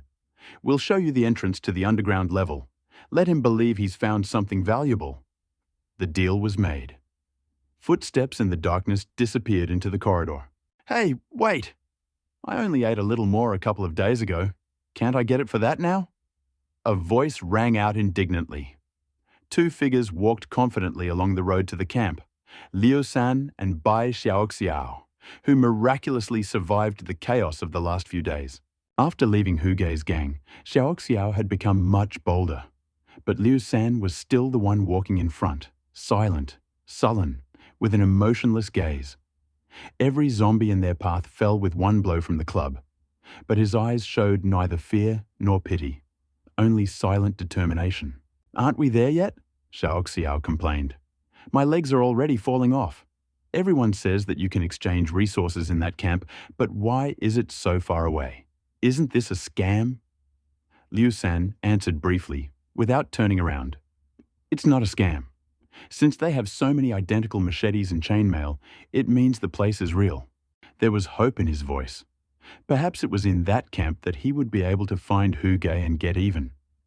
Meanwhile, everything was going as usual in the camp. Weight, sorting, packing, accounting. Things were going well. But today, there was something unusual. Too much food, weapons and armor were being given out. The 100-strong supply of semi-solid rations seemed especially strange. Almost everything was going through Wang Dai's hands, but no one around him noticed the catch. Even Tuanzi, who was monitoring the base through the systems, was only surprised. Unstable supplies are a common occurrence, and there are few personnel, and the synthetic employees hardly need food. So the exchange continued until the evening, until the flow of those wishing to begin to dry up. Many of the survivors returned to the surrounding houses to spend the night. The area had been thoroughly cleared by Li Bufan, and the housing near the camp seemed safe. Gradually, the number of people who settled around it reached several hundred. People in City Tower had also heard about the camp, but the main difference from the past was that now most of them were in no hurry to go far. About 200 were hiding behind the buildings of the residential complex, waiting for the right moment. Towards dusk, Xiao Xiao stopped in front of the entrance. Liu Wood, is this the camp? She asked, looking at the barricades of cars. Armed men were on duty behind them.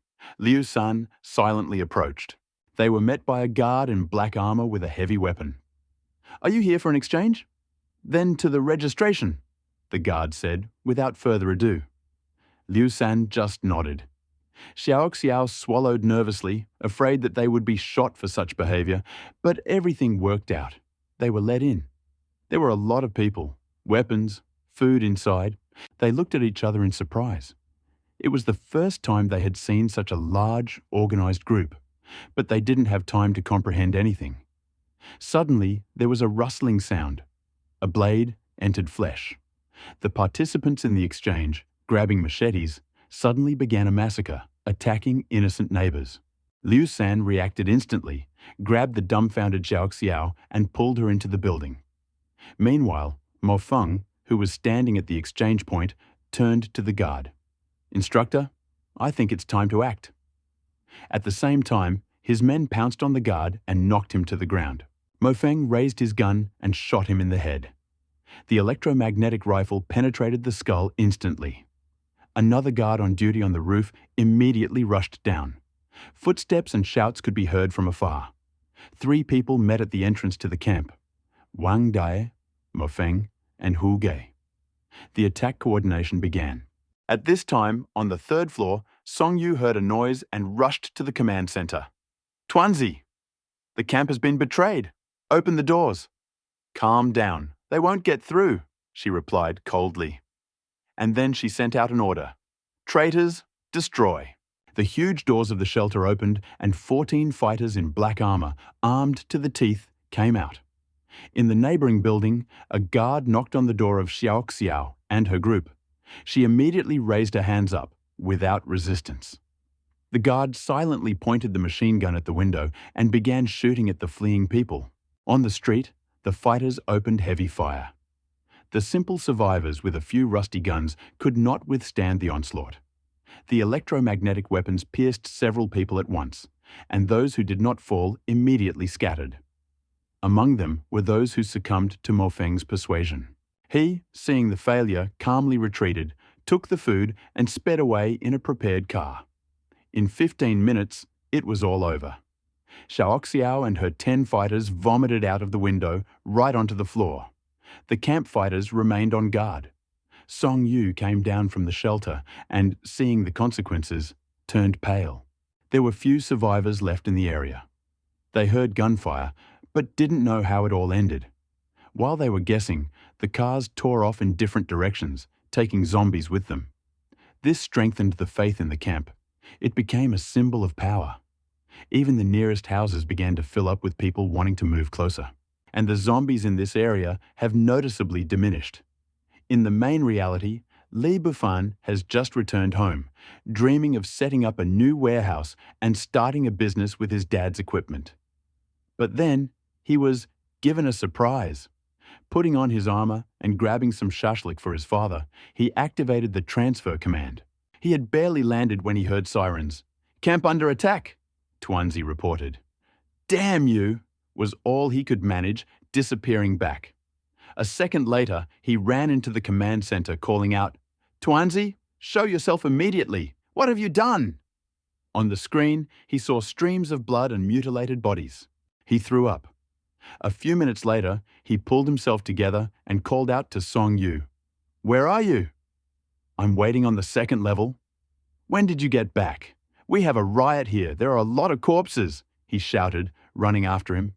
"Calm down. I'll tell you everything later. Now, what's the gist of it?" Li Bufan asked, heading inside. Song Yu slammed the door behind him and reached for the food. Shashlik. Smells familiar. At least something good today. Tuanzi's voice came through the earpiece. Mo Feng was involved in the attack. One of the guards was killed. Part of the camp collaborated with the invaders. Everything has already been suppressed. "How many of ours survived?" Li Bufan asked quietly. Tuanzi's voice rang out. "There are currently 12 people in the camp, not counting you. 1 combat group and 2 survivors." Li Bu looked at the devastated camp. The camp originally consisted of dozens of people, but only this group remained. Li Bu's anger surged. "Mo Feng, I will find you sooner or later." Mo Feng, "You won't find me by noon." According to the tactical recorder on the policeman's helmet, the attack on the hideout was led by Uncle Wang. Sun Yu looked at Li Bu helplessly and said, "This is the end of the world. Human hearts are never satisfied. Desires inspire feats, but they also darken the heart." Li Bu waved his hand and said, "We'll gather the survivors tomorrow. Go back today, rest, exchange supplies, and have them come tomorrow. Bring the body of policeman Yi." Li Bu was deeply shocked, but after thinking carefully, she thought, what would happen if they were exposed after they found a way to replenish their energy? Liu San and the other 2 were found in a residential building.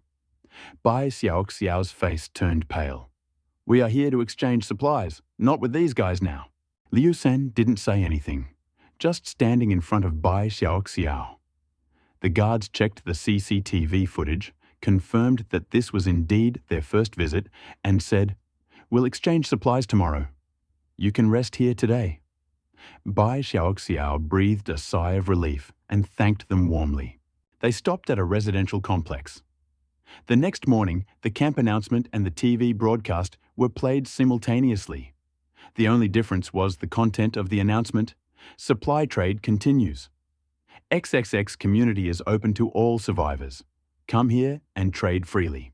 Anyone willing to fight for the camp could become a full member." Everyone was excited by this news. Half a month had already passed, and City C had not responded to the evacuation notice. Many people began to band together to save themselves. Joining a powerful force was a useful thing. In the City C building, the mayor and Lu Yugo set up an evacuation point. The population had already exceeded 20,000 people. Unable to wait for news of the evacuation, Lu Yugo occupied a large apartment complex nearby and set up a shelter. He occupied the TV station for several days and managed to establish contact with other nearby stations. But the results were disappointing. The TV station of the city of W informed them of a zombie attack, and they found themselves in a shelter. Fortunately, a new type of people appeared, Evolver. Lu Yugo learned that Evolver had incredible powers, immense strength, speed, and a variety of abilities, including metal, wood, water, fire, electricity, and wind, which could only be activated in times of danger. Not wanting to keep the news a secret, Lu Yugo shared it with everyone at the evacuation point and also notified all the survivors by radio. This is Lu Yugo, the commander of the evacuation team. We have found several infected who have not turned into zombies, but whose bodies have adapted to the virus and have incredible superpowers. If you find anyone, please come to the City C building. We will provide them with the best medical care and test them today. The survivors in City Building C were excited, hoping to be identified as Evolvers. However, the reality hit them. How could they have awakened without facing danger? Upon hearing the news, Lu Yugo immediately inspected the squad, and the results were impressive. 70 people were successfully awakened, most of them gaining strength and speed and some other abilities. This consoled Lu Yugo, and he formed a squad of Evolvers, placing them under his direct command. Among the survivors, forced to search for food, a small group of Evolvers appeared. Unaware of their shortcomings, they finally appeared openly on the scene. The mayor and his men, upon learning of the new Evolver Corps, eagerly joined them, quickly gaining considerable strength and even founding the Evolver Guild. This scene unfolded across the country as powerful Evolvers emerged. A huge dark figure sailed north across the Pacific Ocean, leaving behind chunks of ice on the surface. In the primeval forest, a large tree moved toward the North Pole, and animals migrated even further north. In the shelter, Li Buer listened to the news about the Evolvers. Do you understand the news about Tuanzi Evolver? Tuanzi appeared before Li Buer.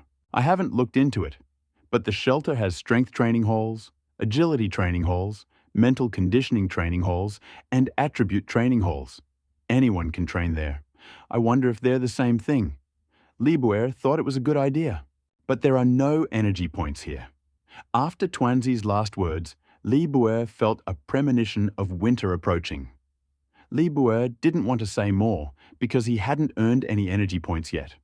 Is there a way to test this? We can create favorable conditions and recruit Evolvers.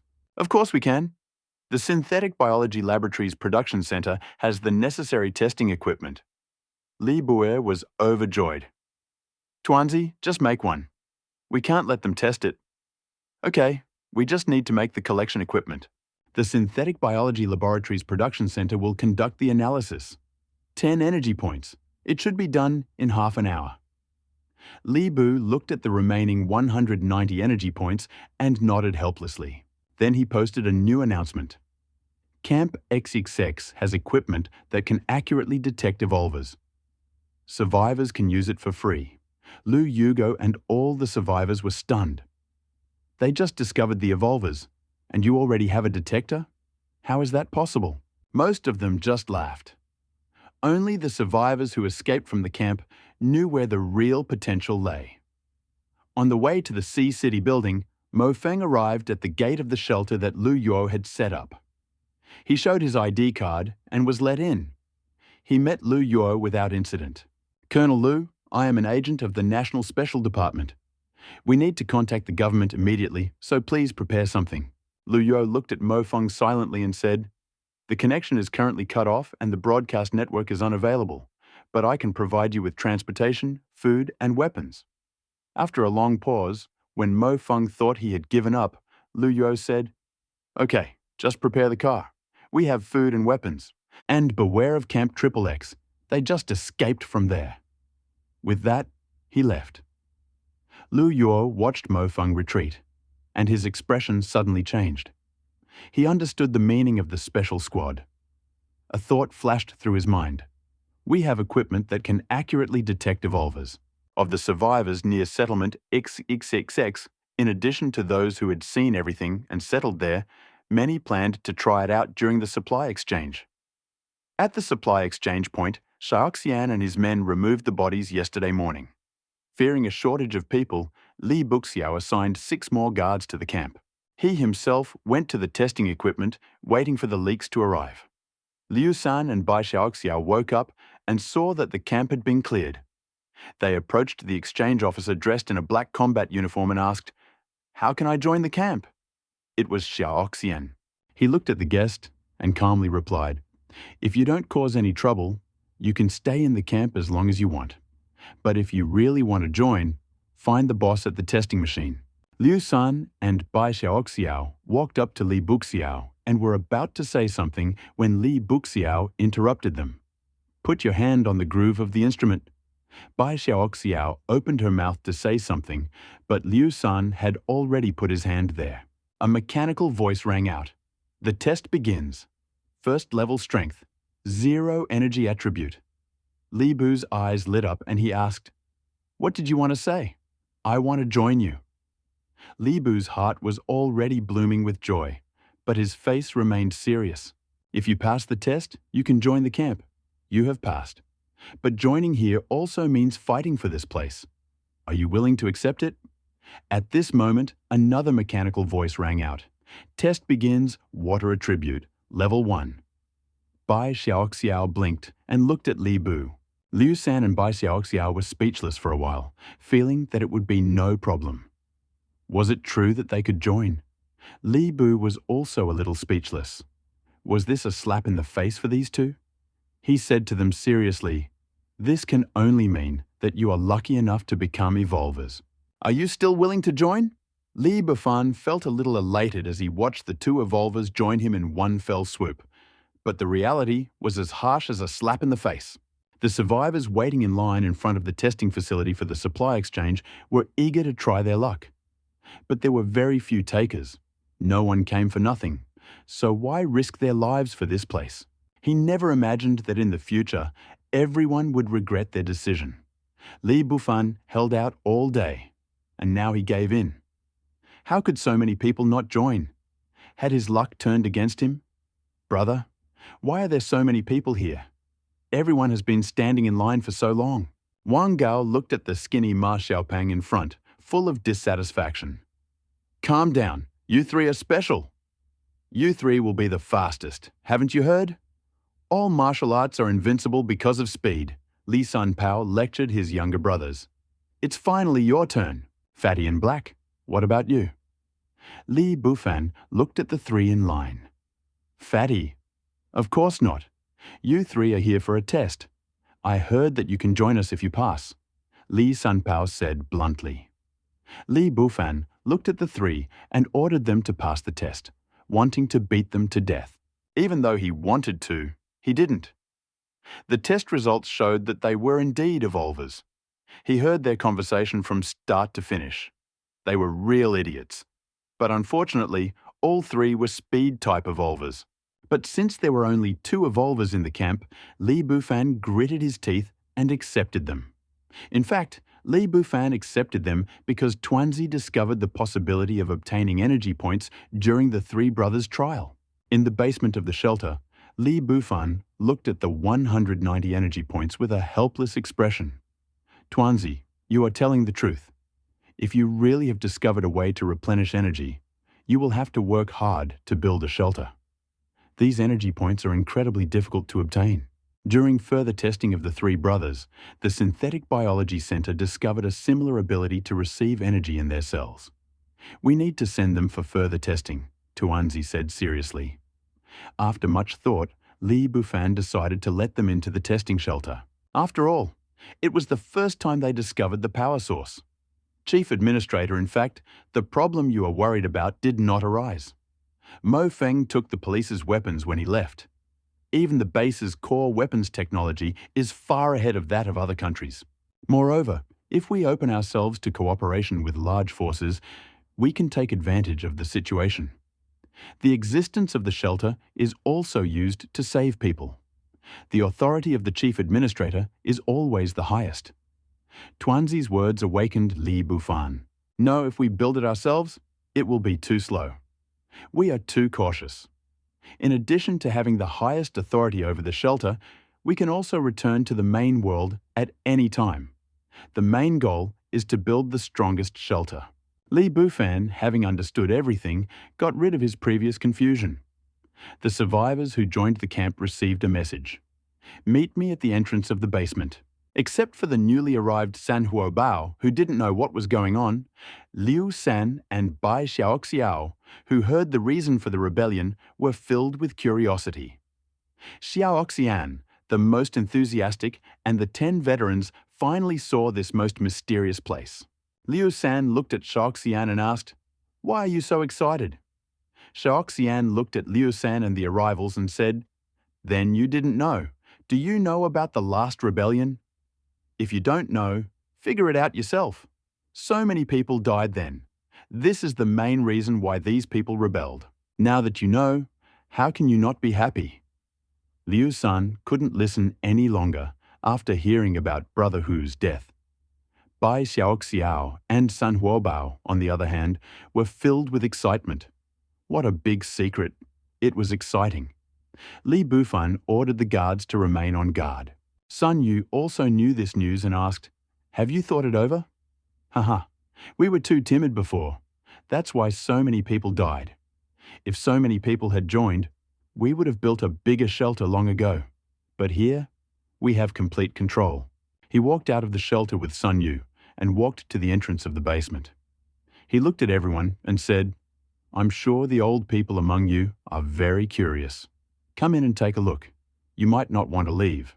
Then he led everyone to the entrance door of the shelter and said to the guards, "You can enter freely after writing down their information."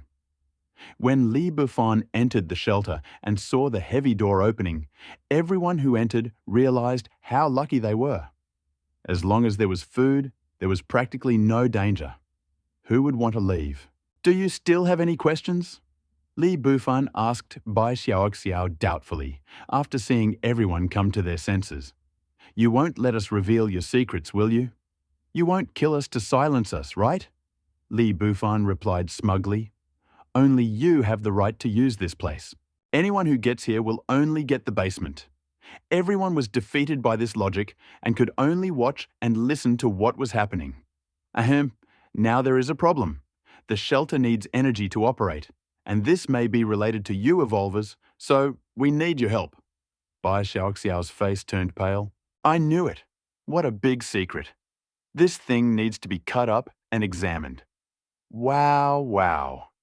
Hearing Bai Xiaoxiao's words, several people's faces turned pale. Li Bufan looked at Bai Xiaoxiao, his face darkened, and said, "If you cry again, I'll cut you into pieces." At this moment, Xiaoxian said, "Sorry, you may have misunderstood. You are not evolvers." Li Bufan could only explain in detail. "When we tested you, we found that the energy of evolvers' cells could be enough to operate the shelter, so we only tested you. Now you are also part of the shelter, and we will arrange a room for you in the shelter." Hearing this, everyone relaxed a little and agreed to participate in the test. Arriving at the biological lab on the 3rd floor, we saw several people lying in the medical cabin. A faint blue light engulfed everything around them, revealing their physical attributes. Scientist number 2, after analyzing the cells, discovered their cells have developed a structure similar to plant chloroplasts, but instead of absorbing light, it absorbs radiation and other substances, converting them into energy for evolution. The reason for this phenomenon has yet to be determined. Then Liu San spoke. "It probably isn't a virus, otherwise how could they evolve? They were injured while foraging for food, and the zombie blood might have entered the wound and infected them." What? "You 3 brothers, it was raining that day. You came home, woke up hungry, ate 3 bowls of rice, and became faster." San Hobao couldn't understand his thoughts. Bai Xiaoxiao, who had been wondering how he got infected all this time, was dumbfounded. He hadn't been caught in the rain. He had no wounds. So, where did the virus come from? Suddenly, an idea struck him, and he turned pale as he looked at Liu San. wondering if he would be beaten if he was found. Then Tuanzi sent a message. Blood tests showed that everyone has the zombie virus. I suggest we find a zombie and check. Li Bufan's face darkened. How could he forget such an important thing? Even the evolvers had appeared. Crystal cores, enhanced flesh. What a waste of apocalyptic novels. He waved to everyone. Okay, that's it. Only a few people had strange expressions on their faces, obviously thinking about something. They were also reading novels. Survivors all over the world had learned of the existence of evolvers, and many middle-aged men were also thinking about it, dreaming of Long Rishin and Ye Rishin. In fact, they delivered many packages to the zombies, but some succeeded. A red-haired young man stood on the roof and shouted, "Today, I change my name to Ye Long Rishian." A roar was heard from behind the gaping mouth. Only a U-shaped building was visible. Building, no matter what happens, you will be bitten. San Huobao, Liu San, and Bai Xiaoxiao did not want to visit the shelter, instead teaming up to experiment outside. Li Bufan watched the five of them, then mocked the middle-aged boy and turned to Tuanzi and said, "Tuanzi, find someone to catch the zombie and dissect it." An hour later, a live zombie was delivered to the lab. A brutal dissection of the zombie's brain revealed a new organ. A fan-shaped organ with a black crystal the size of a fingernail embedded in its surface. A processor. Li Bufan was delighted. This was great. There was hope at last. Arriving at the control center, Tuanzi extended his mechanical arm to grab the crystal and pull it in. Tuanzi's voice rang out. 1.5 nuclear energy from bioenergy crystal conversion has been obtained. Excellent. Finally, there is nothing to worry about anymore. Who can stop the expansion of the shelter now? Li Bufan exclaimed excitedly. Tuanzi, this is the background music. Academician Wu of the Z Research Institute said excitedly, "Excellent. The application of biocrystals was successful. Tuanzi, do you think we can become evolutionaries?" Li Bufan asked hopefully. "It is not impossible. We need to continue research. After all, there are successful examples, and eventually a vaccine for the virus can be developed." Li Bufan felt relieved. "Tuanzi, organize a zombie hunt right now, and make an announcement on the radio that the black crystals in the zombies' brains can be exchanged for food. 10 crystals per kilogram of food, and 10 crystal cores for each piece of weapon and armor." Good. As the five of them left the shelter, Bai Xiaoxiao felt a little regret. "Brother Liu, I won't go back. I don't have any abilities." "Good, we'll just go check. If we prove it, we might not have to worry about zombies anymore." With that, the living treasures rushed into the distance. Drawing their swords, the four of them rushed into the distance. Using their equipment and evolver talents, they dashed between the crowd of zombies, collecting quite a few crystal cores. At this point, a new message came over the radio. To ensure the survival of all survivors, the camp has introduced new exchange rules. The black crystals in zombie brains can be exchanged for supplies. 10 crystal cores for a kilogram of food. 10 crystal cores can be exchanged for weapons and armor. Many of the survivors were confused. A previously useless corpse could contain valuable treasures. Some realized that the camp must have found a use for the crystal cores. Otherwise, why would they collect so many of them? But most of the survivors were helpless, not knowing what they were doing. They could only reluctantly work for Li Bufan. The other evolvers were even more enthusiastic, believing that these crystal cores would surely make them even stronger. Li Bufan had no idea that his unintentional actions had unwittingly opened the way for the evolvers in City C to strengthen. In the C-City building, Lu Yuo, having foreseen the strength of the camp, did not dare to act recklessly against this unknown force. He also received a message. "Crystal cores. What is this?" Lu Yuo hesitated for a moment. The mysterious camp was collecting something that would undoubtedly be useful in the future, so he ordered the army to collect it. Little did they know, it saved their lives. Lu Zu, who was standing next to him, looked at Lu Yuo, hesitant to speak, but finally said, "This crystal core may be related to the evolvers. In the novels I read, the protagonists always absorbed crystal cores to become stronger. Why don't we try this with our people? Lu Yo was shocked. What the hell? How can novels be like this? This is fake. Lu Zi muttered softly, "The zombies have already appeared." Lu Yo felt an itch, but Lu Zi's words stuck in his heart like a splinter. In the end, they decided that someone should test whether he could be absorbed. At the restaurant on the first floor of the shelter, a cheerful Liu Xiao returned with 100 crystal cores. Bai Xiaoxiao looked at them with a little envy. How could they all be evolvers? Her own abilities were a little puzzling.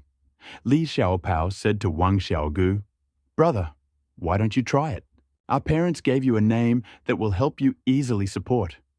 Wang Xiaogu was stunned, angry. "Brother, you are not kind. Although we have the same parents, we are as close as brothers. We hope to die only on the same day, in the same month, in the same year."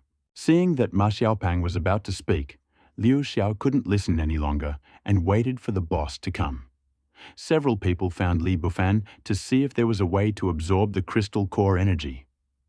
Although they wanted to try it themselves, any danger would be the end for them. Li Bufan led the others to the biology lab and handed the crystal core to Li Bufan to wait for the results of the experiment. Sun Yu looked at Bai Xiaoxiao, who was walking behind him. "Why aren't you with us?" Bai Xiaoxiao replied helplessly, "I don't know how to use my ability yet." "You are lucky. Many have not evolved yet. Perhaps your ability is still waiting to develop." While they were talking, Li Bufan had already received the result. The crystal left the zombie's brain and continued to emit energy outward, so as long as he communicated with the crystal, he could absorb it. Li Bufan looked at the four of them. Who was the first? Liu Yu took the crystal core without hesitation. Knowing that his enemy had died at Li Bufan's hands was a sign of gratitude, especially since they had already joined the shelter. Xiao Hobao also took the core. The others had no doubts about Li Bufan. After all, his willingness to accept a stranger into his life was worth their efforts. They gathered their energy, and the crystal core turned into liquid, seeping into their hands. Liu Yu's hands turned red and noticeably rougher. Xiao Hobao instinctively felt light. Warmth spread throughout his body, but soon subsided. The four of them beamed with joy, clearly feeling stronger and faster. Li Bufan watched them with a little envy, but he himself was not an evolver. "Okay, absorb these crystal cores quickly and become stronger to better survive." Several people remained silent. Ma Xiaopang said, "Since we have entered, why don't we help the shelter? Besides, there are so many zombies, we can just kill more." Li Bufan replied without thinking, "Then I am also impolite. The shelter is in dire need of energy now. Don't worry, work hard, and you will be treated fairly." Only after this did several people return with a clear conscience. Looking at the living area, which was no different from before the end of the world, they decided that it was worth donating all the crystal cores. On the fourth floor, Li Bufan accepted the crystal core and came to the main control room. He handed it to Tuanzi and asked, "How many crystal cores did we collect today?" The guards and residents handed in 312 crystal cores. 300 units of energy were converted into 550 units. The total energy is 750 units. The remaining 12 crystal cores are used to develop evolutionary potions and vaccines. Li Bufan looked at the energy points with some confusion. Isn't one energy point equal to 1.5? Why? This is also a new discovery. The energy points contained in the crystal core are not the same. Therefore, Tuanzi compared the results and found that the zombies would continue to absorb energy and mutate. As for their strength, this assistant is not yet sure. Li Bufan intuitively felt a headache. How could he continue to become stronger? Li Bufan was about to suffer from insomnia. Early in the morning of the second day, Bai Xiaoxiao decided to go zombie hunting with Liu Xiao and the others to become stronger. However, when the 5 of them came out of the shelter, Sun Yu, dressed in black armor, was already waiting for them with several guards. "Let's go. It's safer together." There was an unusually long line at the exchange point, and many people were bringing crystal cores to exchange for equipment. With the opening of the XXX settlement, more and more survivors settled here, and small groups appeared. Li Bufan woke up. His lips twitched as he noticed that he had gained weight. Why did you get fat? He went to the dining room and visited Sun Yu, the parents playing mahjong. He noticed that Sun Yu had disappeared. When he asked, he found out that he had gone to hunt zombies, and Li Bufan muttered, "How could this lazy boy go and kill zombies?" On the street, Sun Yu stood silently watching as the scattered zombies disappeared in short bursts. Dissatisfied, Sun Yu remembered that the nearby university was probably full of zombies. Saving a few more students would be ideal. Unable to contain his thoughts, he discussed the route to the university with others. Hundreds of teachers and students gathered in the cafeteria of the University of City S. These were probably the last remaining students. They waited for 2 weeks for rescue. The students who could no longer hold on to the academic building were met with nothing but screams. For a few days they heard news of help, but the internet was down, slowly driving them to despair.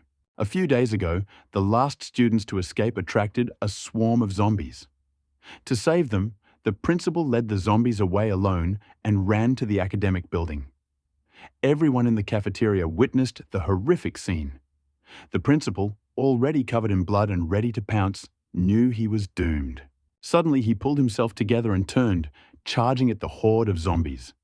He opened his mouth and bit into the face of a zombie that rushed at him, devouring them one by one. The director disappeared, replaced by a 6-foot-tall, overgrown zombie with a huge mouth. At the university gate, Liu Xiao sensed something was wrong, but the silence of the apocalypse was normal. Sun Yu led them to the guardhouse, where he watched as the once-hated guard turned into a zombie, swinging a machete and hacking at them. He told them, "I was here as a student half a month ago." I didn't expect he put aside his emotions, dealt with the zombies on the road, and slowly searched the school building. "Director Wang, we're running out of food. We can only hold out for 1 more day. It's better to eat our fill and hurry, saving as many lives as possible," Teacher Zhao muttered, holding a few grains of rice in his hand. Several teachers were hesitant. Waiting here might lead to starvation. What about that big-mouthed zombie? We haven't heard from him for several days. Is there any hope of survival outside? Principal Wang's questions silenced everyone. "Master, look over there. There's someone over there." A student who had been observing the situation outside suddenly said. The student's words, like a depth charge exploding, caused ripples in the still water. The students rushed to the windows at the sound. 6 figures in black armor were heading towards the classroom building. Before the teachers could react, an idea struck them. A zombie with a big mouth. Li Bufan had nothing to do in his hideout, and suddenly an idea came to him. After going up to the 4th floor of the shelter, he said, "Tuanzi, connect Sun Yu's combat recorder and see what he's doing." Li Bufan and the logistics staff prepared a delicious dinner. Looking at the big screen through Sun Yu's eyes, he exclaimed, "How wonderful is it to watch this real live broadcast." As he walked towards the teaching building, Sun Yu was startled by Li Bufan's voice. "Old man, are you going to die?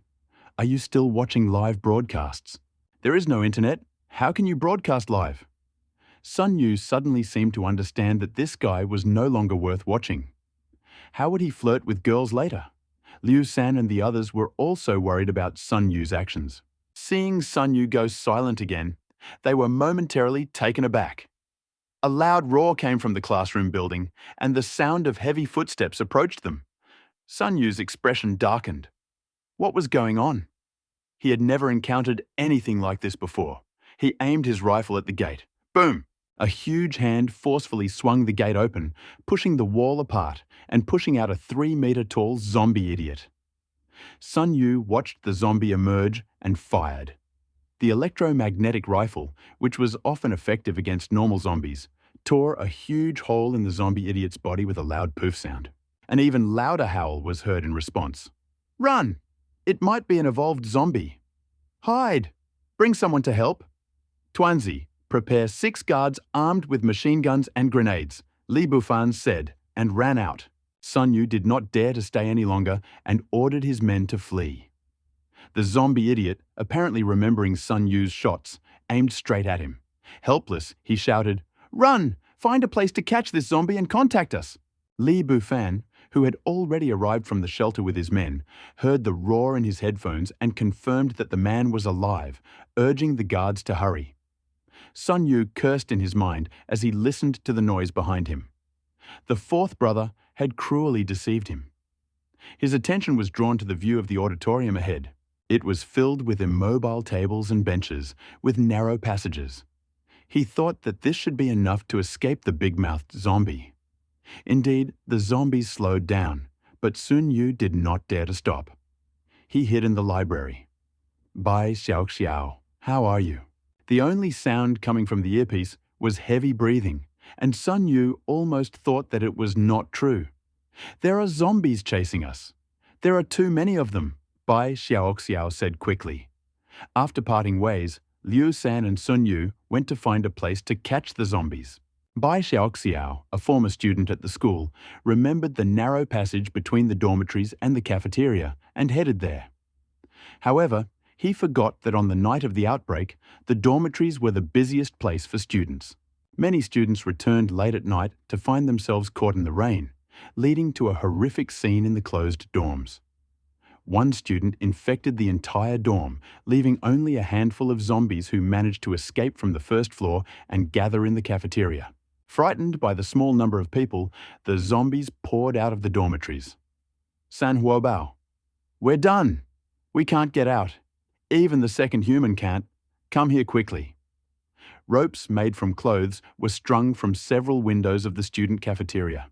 The few people who made it to the second floor safely turned pale when they saw the thousands of zombies below.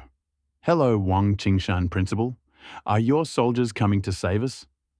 The teachers and students looked at the five with hope. Liu San stepped forward and said, "We know there are survivors outside, and the evacuation force is not strong enough to rescue them now." Everyone was disappointed. It would have been a long time since they could have rescued them in half a year. "Teacher Zhao," Bai Xiao suddenly said, startling Zhao Gang. "Does anyone here know you?" Bai Xiao, he said, taking off his helmet. "You are like this now." Teacher Zhao was a little incredulous that a former expelled person would now greet him like this. "You are acquainted, old Zhao. Sit over there." Director Wang, seeing a familiar face, let down his guard and let the others rest. "Teacher Zhao, I dropped out of necessity. This time, I came here by chance. After a while, I became an evolver and joined our current camp. Today, I am here to collect crystal cores." Wang Qingshan and Zhao Gang, the other teachers, understood at first, but the more they listened, the more confused they became. Just when they thought they had broken away from the world, a disciple next to them suddenly asked, "Evolver, is this the same as what you said?" Almost. It was as if the three of us were speed evolvers. The three energetic guys next to him had been wanting to talk for a long time, but as soon as the opportunity arose, they immediately began to communicate with their neighbors. They also joined the conversation, imagining themselves soaring in the sky and hiding underground. The group chatted animatedly. Bai Xiao said awkwardly, "These ones are a bit more talkative. Don't worry about them." Wang Qingshan looked worried. "It's okay. There are so many zombies around us now. If we run away like this, we'll die. Why bother with them?" Bai Xiao was momentarily taken aback. "Don't worry, Teacher Zhao. We will be saved." Teacher Zhao simply thought that the student was trying to console him, so he shook his head and remained silent. Just as Bai Xiao was about to continue, the boom explosion sound of the headset rang out, and Li Bufan led 6 guards to shoot down the zombies blocking the way and found Sun Yu. The guy hugged him and burst into tears. "Old four-legged, you have no idea. I almost scared you to death just now. This big-mouthed zombie can swallow 2 people in one bite. Otherwise, if you scare me, you will be chased. Why don't you compensate me at least a little?" Li Bufan also understood his guilt, so he did not refuse and asked, "Tell me, what do you want to do?" Hey, hey, you still have some this time. Hearing this, Li Bufan's expression darkened, and he remembered. This time, you eat. Looking at the changed face, Sun Yu replied lightly, By then, the research evolution potion will be finished. No, we can discuss it. Have you prepared the potion? Give it to you. Li Bufan chuckled. How can I cook this without you? Sun Yu sensed something was wrong, but before he could figure it out, he was interrupted by a sound. Dong Dong Big Mouth Zombie, attracted by the explosion, walked over. Old 4, just kill him, damn it. The guards waiting nearby set up machine guns and opened fire. The zombie with the big mouth roared, and the bullets continually pushed him back. The machine gun left only bullet holes on the zombie's body. Black fat leaked out and ate away the earth. The guards took advantage of the moment and shoved a grenade into the zombie's huge mouth while it was roaring. With a roar, the zombie flew out of the room. The head with big eyes was still looking at several people, gradually losing its shine. Li Bufan frowned and ordered the guards to take out the crystal core, which had become twice as big as before. The life force of this zombie was too strong. The teachers and students in the restaurant listened to the gunshots and explosions, their eyes glowing with excitement. With such a noise, the state must be approaching. Only Teacher Zhao and Director Wang looked at Bai Xiaoxiao in surprise. The zombies in the restaurant, hearing the explosions, turned around and rushed towards Li Bu's group. Seeing the zombie horde approaching, Li Bu's squad raised their machine guns and electromagnetic rifles, mowing down the zombies like wheat under the overwhelming firepower. He ordered several guards to collect the crystal cores and headed towards the restaurant. Xiaoxiao, is it really you? A clear, melodious voice rang out. Bai Xiaoxiao turned around and saw a pale but relatively pure girl. You are Zhou Xiaolian. Bai Xiaoxiao saw her best friend, transformed and hugging each other tightly. Meeting again in this dangerous apocalypse, they had an endless conversation. The teachers and students in the restaurant were jubilant. Their lives were saved. Li Bu and his companions arrived at the dining hall, surrounded by several teachers, and took their seats. Master, this time, Liu San was interrupted before he could finish speaking.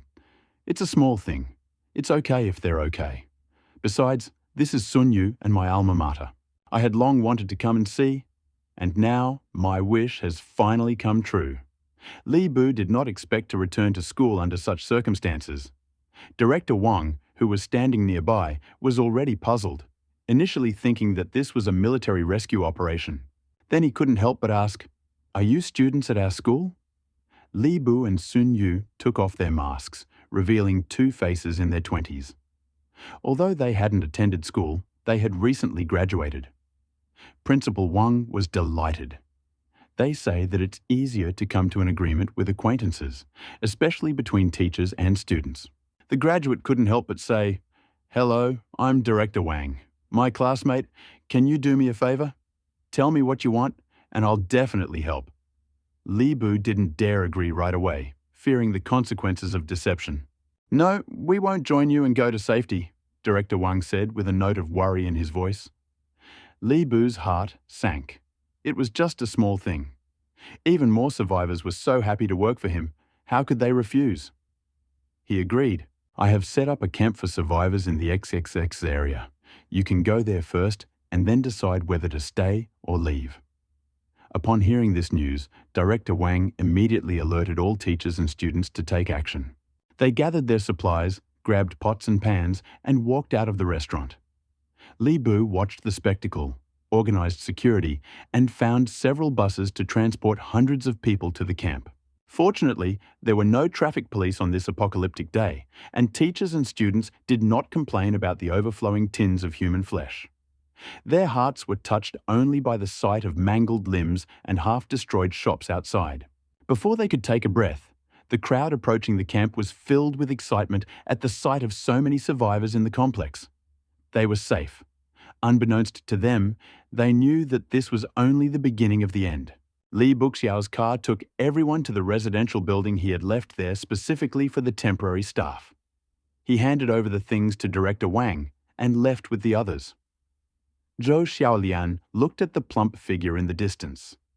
It seemed familiar to her, as if she had seen him somewhere before. Suddenly, she remembered the chubby guy she saw wearing clothes the other day. She wondered if he was her crush. Bai Xiao, who was standing next to her, noticed her best friend's strange behavior and followed her gaze. She couldn't help but ask, "Xiaolian, don't you like that guy? He is our leader and the owner of this camp. Can you help me?" "No, I just know him," Zhou Xiaolian replied, blushing. "Okay, enough chatter. If you have anything to say, come to me at the guard post." He followed her. Many survivors from afar looked at the group of students with envy and sympathy. However, no one dared to approach and cause trouble, just watching from afar. Not knowing Li Bu's intentions, no one wanted to cross the line. "Students, quickly clean up your rooms. Later, representatives will be sent to collect," Director Wang shouted. 10 minutes later, the representatives arrived in Director Wang's room. "That's it. We're heading to the new camp. First, we'll collect information, and then we'll find a way to get food. If possible, it would be best to find out about the government," Principal Wang said, looking at the students. The group wandered around the camp in twos and threes. Meanwhile, Li Buer returned to the shelter and said to the guards, "Support us with 3 days' worth of food." Bai Xiao, who was standing next to her, was about to say something, but then she let out a sigh of relief. Although she couldn't bring her teacher and best friend along, the food and security were already sufficient. Li Buer ordered the guards to take the crystal cores to the control center. "Tuanzi, so many crystal cores. I'll get rich," he said, shoving handfuls into Tuanzi's body. Tuanzi watched Li Buer's bustling figure, wanting to say something. After a moment's hesitation, he said, Administrator, I have something to tell you." "Tuanzi, are you very grateful?" "I'm not too moved." "Just say what you want to say," Li Buer said, looking at Tuanzi with a narcissistic gaze. And then I said, "Calm down. The storeroom has an automatic energy absorption function, which is very convenient." Li Buji seemed to freeze for a while. "Oh, look at this crystal core in my hand. It's big, black, and smells so good," he said, sticking it into his nose. "Huh, this smell is so intoxicating." Li Buer felt a surge of strength. "Ha, I really can't cooperate with you like this. Oh, ha, ha. But I want to tell you, do you want an evolution potion? Why don't I like it? Tuanzi used his own tactics to fight back." "How can that be? I specially prepared this, hehe." Li Buer calmly put down the crystal core. Tuanzi said seriously, "There is indeed more energy here than before. It can be useful for research. Tuanzi, I plan to build a wall. The zombies we encountered today are getting stronger. If a wave of zombies comes, we won't even have anyone to defend ourselves. What can we do?" Li Buer looked at Tuanzi with concern. "Of course we do. We currently have 4,280 units of production, which is about 300 tons of metal. To build the perimeter wall, we will use fully automated engineering machines that are currently being produced for mechanical armor." Li Bu's gaze darted to the 200 tons of metal, and the production of mechanical armor currently requires 300 units, and he licked his lips. "Build! We have enough materials? Build on the first floor." Tuanzi accepted the order, and the metal stored in the warehouse melted during the production process, rushing through the wall into the multi-purpose defense hall. Li Bu's gaze moved to the first floor, and he saw the same scene as when he was building the shelter. No matter how many times he looked, he was still shocked. A gate appeared, no smaller than the main entrance to the shelter. With a whooshing whoosh, the gate slowly swung open under mechanical force, and before his eyes, like two turning centipedes, two lathes more than 100 meters long appeared. Li Buer walked up to the control panel and looked around at the dazzling array of high-tech armored vehicles, gun mounts, military and civilian Tuanzi. Where are the fully automated engineering vehicles? "Build 2. "Build them quickly," Li Buer said, projecting the model onto the lathe. 2-meter tires, almost 3 meters high and 6 meters wide, the hollow center allowed any construction to be quickly erected. Use 60 tons of metal, 100 points. Estimated time, 2 hours. "Director Wang, we're back." Several excited teachers and students approached from afar. "How are you? How is your situation? What's the news from the outside government?" Director Wang asked in surprise, looking at the excited students. "Good news. The area we are in is the second largest survivor camp in Region C. 30 kilometers away is a shelter set up by the government evacuees. Furthermore, we have found out that all of these areas provide generous benefits to evolvers. Zombie cores can be exchanged for food, equipment, and other things necessary for survival." After a conversation between several students, Principal Wang finally learned the news. After thinking for a while, he asked, "Stay here or go to the government shelter?" "Let's not tell the students. Let them choose themselves." After a short discussion, most of them decided to go to the government shelter. Teacher Zhao, feeling that he had acquaintances here, was more likely to persuade them. Seeing no way out, he simply said, "Let the disciples choose for themselves." He fell silent. The disciples were divided on whether to stay or leave.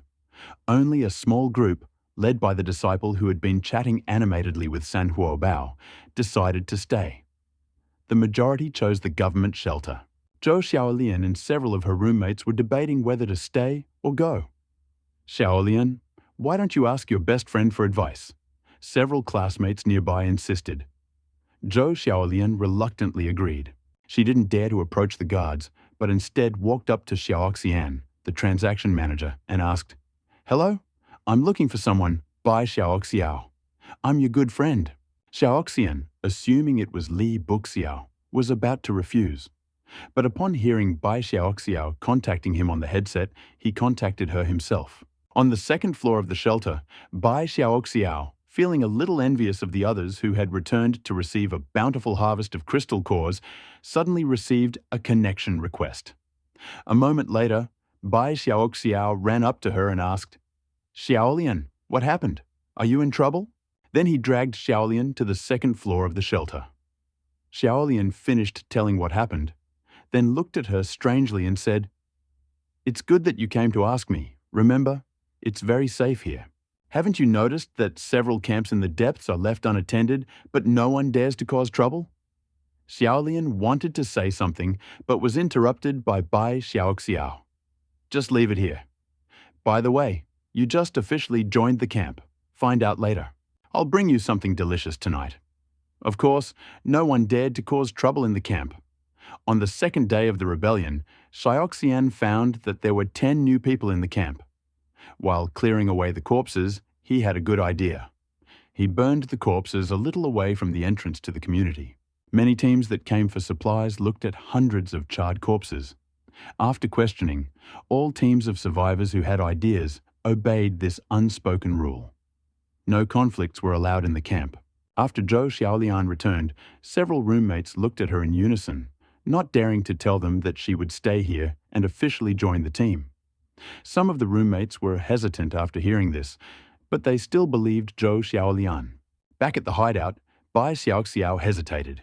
After all, now that she was a member of the camp, she relayed the news to Li Fan. While Li Fan was inspecting the huge device he had just assembled, he heard Bai Xiaoxiao's call. "Boss, I heard that some of these students were about to leave. We have to stop them." Li Fan rubbed his brows. "I'm trying to save them, but they're leaving." "Well, don't worry about them. They just heard about the government evacuation team. Besides, the camp is clear. I'll take them there when the time comes." Li Fan thought for a moment. It was time to meet the evacuation team. After all, there had been no contact since the last call, and if he wanted to continue his career, he definitely needed to contact them. The community was saying, "Old man Zhao, think about it. The government is always more reliable. Principal Wang, I have decided to take the students who want to stay and leave them here." "We have made a decision," Teacher Zhao said as he led the remaining students. Looking at Teacher Zhao, who was still speaking, he said, "Hey, take care of yourself. I will talk to Li Fan and leave today." He left without looking back. Seeing Sun Yu looking for a beautiful woman, he hesitated for a moment before saying, "Sun Yu, a few of my classmates and I are planning to go to the government orphanage. Do you think you can help?" Sun Yu asked in surprise. "Director Wang, Is there any difficulty? We will take care of the students. Principal Wang was speechless. He couldn't say he trusted them, right? He hesitated for a moment. Sun Yu understood and knew what to say. He contacted Li Fan, but before he could finish his sentence, he heard, "Okay, I know. I'll be there in an hour. Let them get ready." Director Wang was excited by this news, feeling that he had found his organization. Tuanzi, multi-purpose armored vehicles. Construction has begun. Send 10 more guards, bring their equipment, and we will set out as soon as the armored vehicles are ready. Okay? Resources deducted. We'll be done in 50 minutes. Looking at the completed, fully automated construction machine, Tuanzi frowned. How was he going to get this huge thing out? He looked at the frowning Li Baifan and said, "Leave it to me. The simulated construction begins." With that, one of the cars pulled up to the main gate. 4 spheres flew out from the front, emitting a blue light that illuminated the basement. A mechanical voice announced, "Construction simulation complete. Construction begins."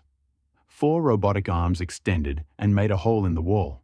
The earth and rubble were collected and crushed. A flash of red light illuminated the walls, and the new surface became smooth and hard. A moment later, a passage appeared leading to the surface. Sun Yu, who had felt the tremors, also arrived. He was a little confused, not understanding what was going on when a huge machine came out from underground. Seeing Li Baifan behind him, he calmed down again. The noise made by the 4th brother was normal. The ground continued to shake as another similar machine came out.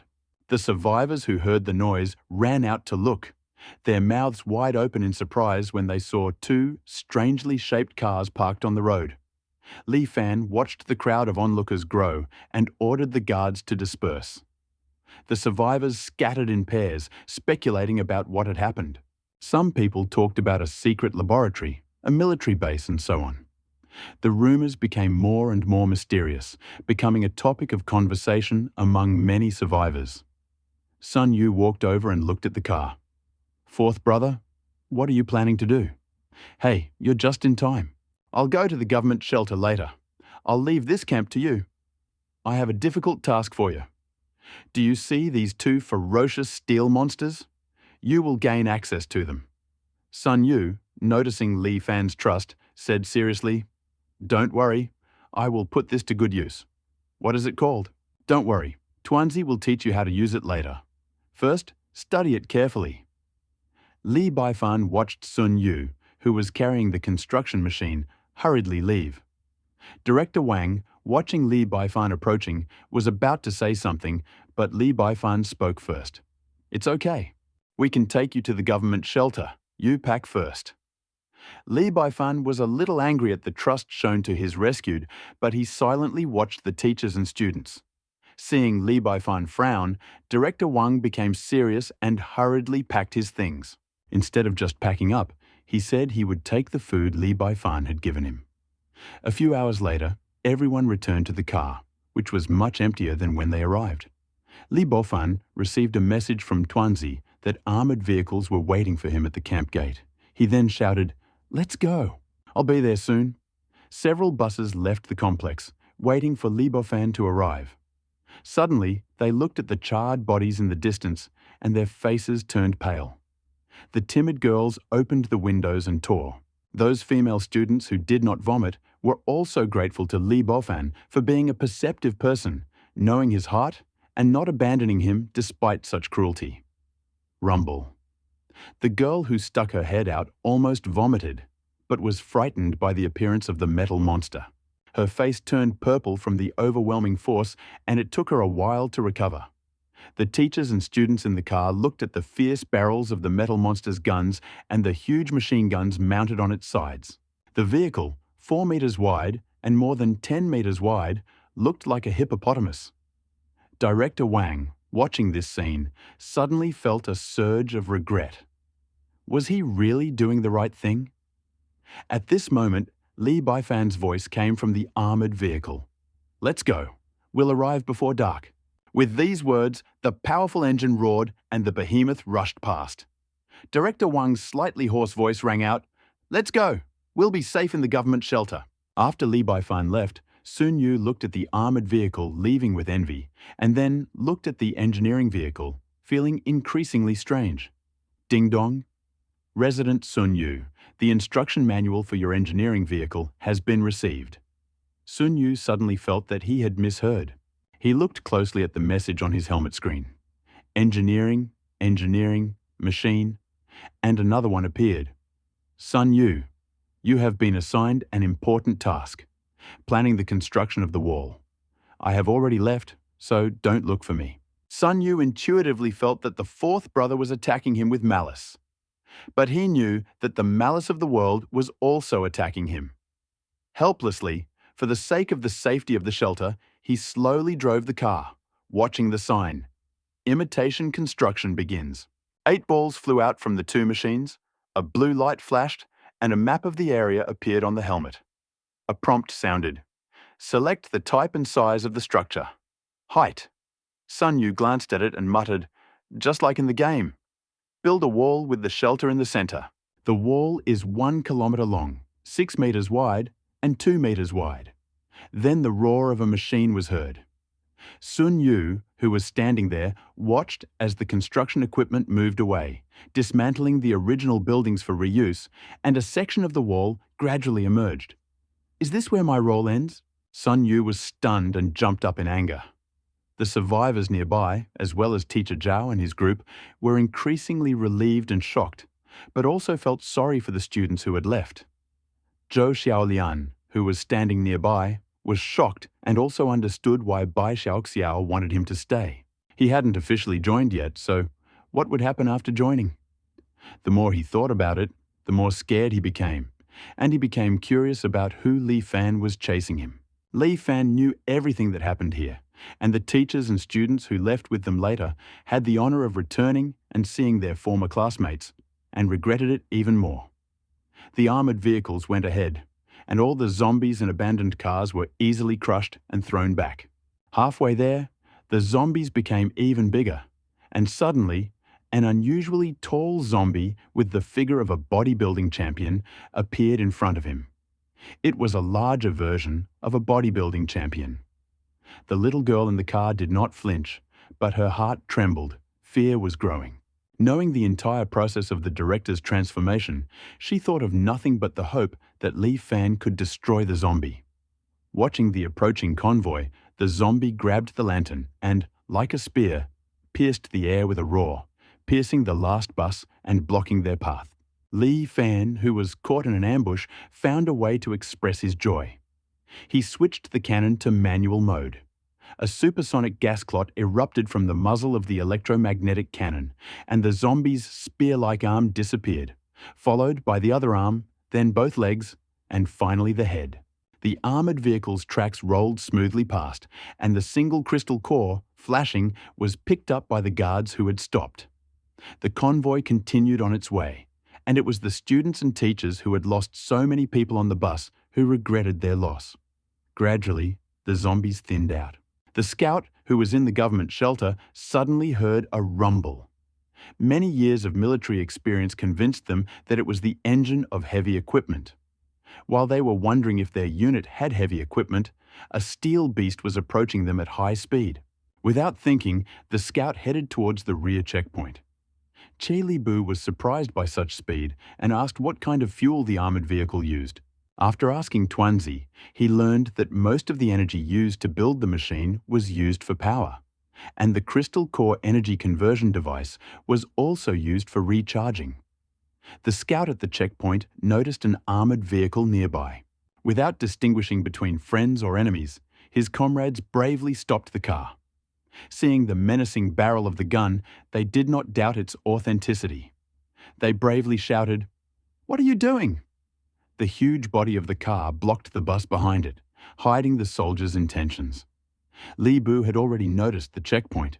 His voice boomed from the loudspeaker and said, "Don't worry. I am a survivor of the camp, come to rescue the students from the University of City S." Li Bu's words calmed them down a little. But who could remain calm in the face of armored vehicles almost as powerful as a tank? Seeing the tense crowd, Li Bu reluctantly got out of the car and asked Director Wang to explain himself. Director Wang, realizing that there was no use in regretting, took the initiative and explained his purpose before leaving. This calmed the soldiers down. After informing them of the location of the hideout, several soldiers looked at the armored vehicles with envy. As the column continued moving, Li Buji ordered several buses to drive ahead to announce the target. From a distance, soldiers could be seen patrolling the 3-meter wall, and the survivors lined up at the rough gate. Hearing the roar from behind, the survivors, believing it to be military vehicles, voluntarily stepped aside. The officer, not knowing what kind of vehicles were approaching, had already sent someone to inform Lu Guo. He walked around the buses and approached the armored vehicles, inviting them to get out for inspection. Li Buji ordered his men to be attentive and get the people out.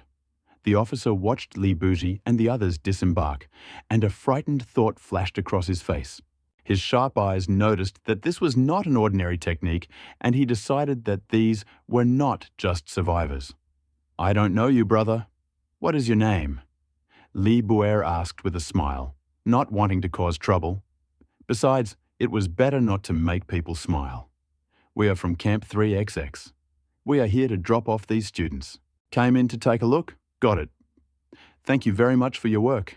I'm ashamed to say this. Wait a minute, I'll go tell my superiors." The officer was relieved to learn that it wasn't the enemy. Surely he didn't know what was going on at home. Other than an armored vehicle with blast protection and a few howitzers, he had no weapons to counter the armored vehicle, let alone the beast in front of him. After the students went to inspect, they accompanied Li Buer and asked about their whereabouts. After learning that Li Buer's group were survivors, several people in the crowd scattered and disappeared. Lu Guo had just heard a rumor that the mayor and several large groups of survivors had received news of the arrival of a powerful group of survivors. Lu Guo, a member of the Evolver Corps, looked at the dozens of people in front of him with a nagging headache. The army had cooperated with them to gather countless crystal cores. In order to suppress the other survivors and strengthen their position, they allowed the Evolvers to absorb them. But after 100, it became like a bottleneck. Why couldn't the Evolver's power be strengthened? Those Earth Elemental Evolvers were his treasure. They could be used anywhere in the shelter. "Report, sir. The people from Camp XXX have arrived." "Loser, let's find a way and tell me the details." Lu Guo rode up to the gate. He caught a glimpse of the situation and frowned. Indeed, it was as mysterious as Mofeng described. The officer and Li Buguo talked for a while, but they still didn't find out anything. Lu Guo's arrival finally put an end to the awkward conversation. Seeing the 6 armored figures and the armored vehicle nearby, Lu Buguo believed Mofeng's words. He looked calmly at Li Budao and said seriously, "Hello, I am Lu Budao, the commander of the evacuation troops." Li Budao looked at the soldier in front of him, and he still had great respect for them. "I am the commander of this escort group, Li Budao.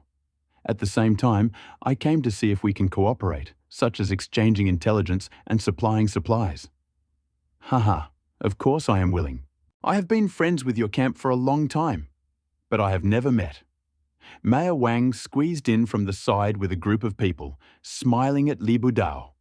Lu Buguo was furious. The two sides had been clashing for so long, and their differences had grown. Now that the Evolvers had appeared, the forces were even. Li Buguo's presence was the perfect leverage to suppress the enemy. "Brother Li, you have put a lot of strain on us soldiers by protecting the survivors and escorting these students here. If you don't mind, call me elder brother." Lu Buguo admired Li Buguo's approach, but he also wanted to win him over. After all, another friend meant more opportunities, and the future was uncertain. The mayor scolded the man for acting hastily. He said, "Brother Li, you worked so hard all the way here, and yet you still won't let us go. I've arranged accommodation for you. Rest for a while, and then I'll be glad to welcome you later." Li Buer had been watching both sides and had a general idea of what was going on. "But I'm not so easily persuaded. What a joke." The mayor arranged for Li Buer and his companions to be taken to their lodgings. Meanwhile, Director Wang and the others watched Li Buer enter the shelter with awe and envy. They followed the staff to the shelter, looking at the pale-faced survivors along the way. A few students even noticed the pre-apocalyptic celebrity and were overcome with foreboding. The staff member told them, "Food is only given out twice a day. If you want to exchange it for food, you can join the survival team and collect it yourself. However, to get free food, you need to build a wall or make a contribution, because there is very little food here." With these words, they left. Looking at the hall in front of them, everyone felt a chill in their hearts. Their miserable existence began. Li Buji came to the residence to rest. Although the conditions were not as good as his own shelter, they were still decent. No one interrupted him, and he recalled the conversation between Lu Buguo and Mayor Wang. It was easy to understand their intentions.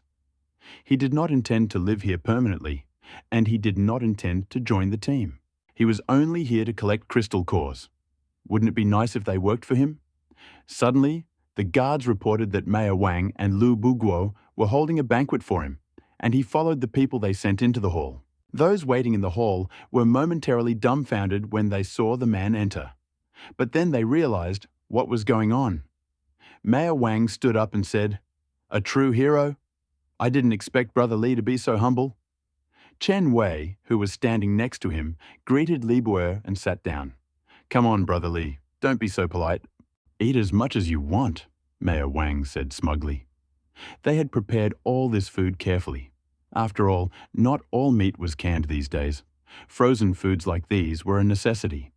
On the other hand, Lu Guo looked at him with a smirk on his face, his mouth watering. Frozen food was rare these days. Li Buer ate a few bites before stopping. The others, despite the fact that it was the apocalypse, had eaten their fill and looked at him with some embarrassment. He was trying to show off his wealth, but he didn't expect people to make a fool of him. In less than a second, the awkwardness disappeared. "I just looked in to see.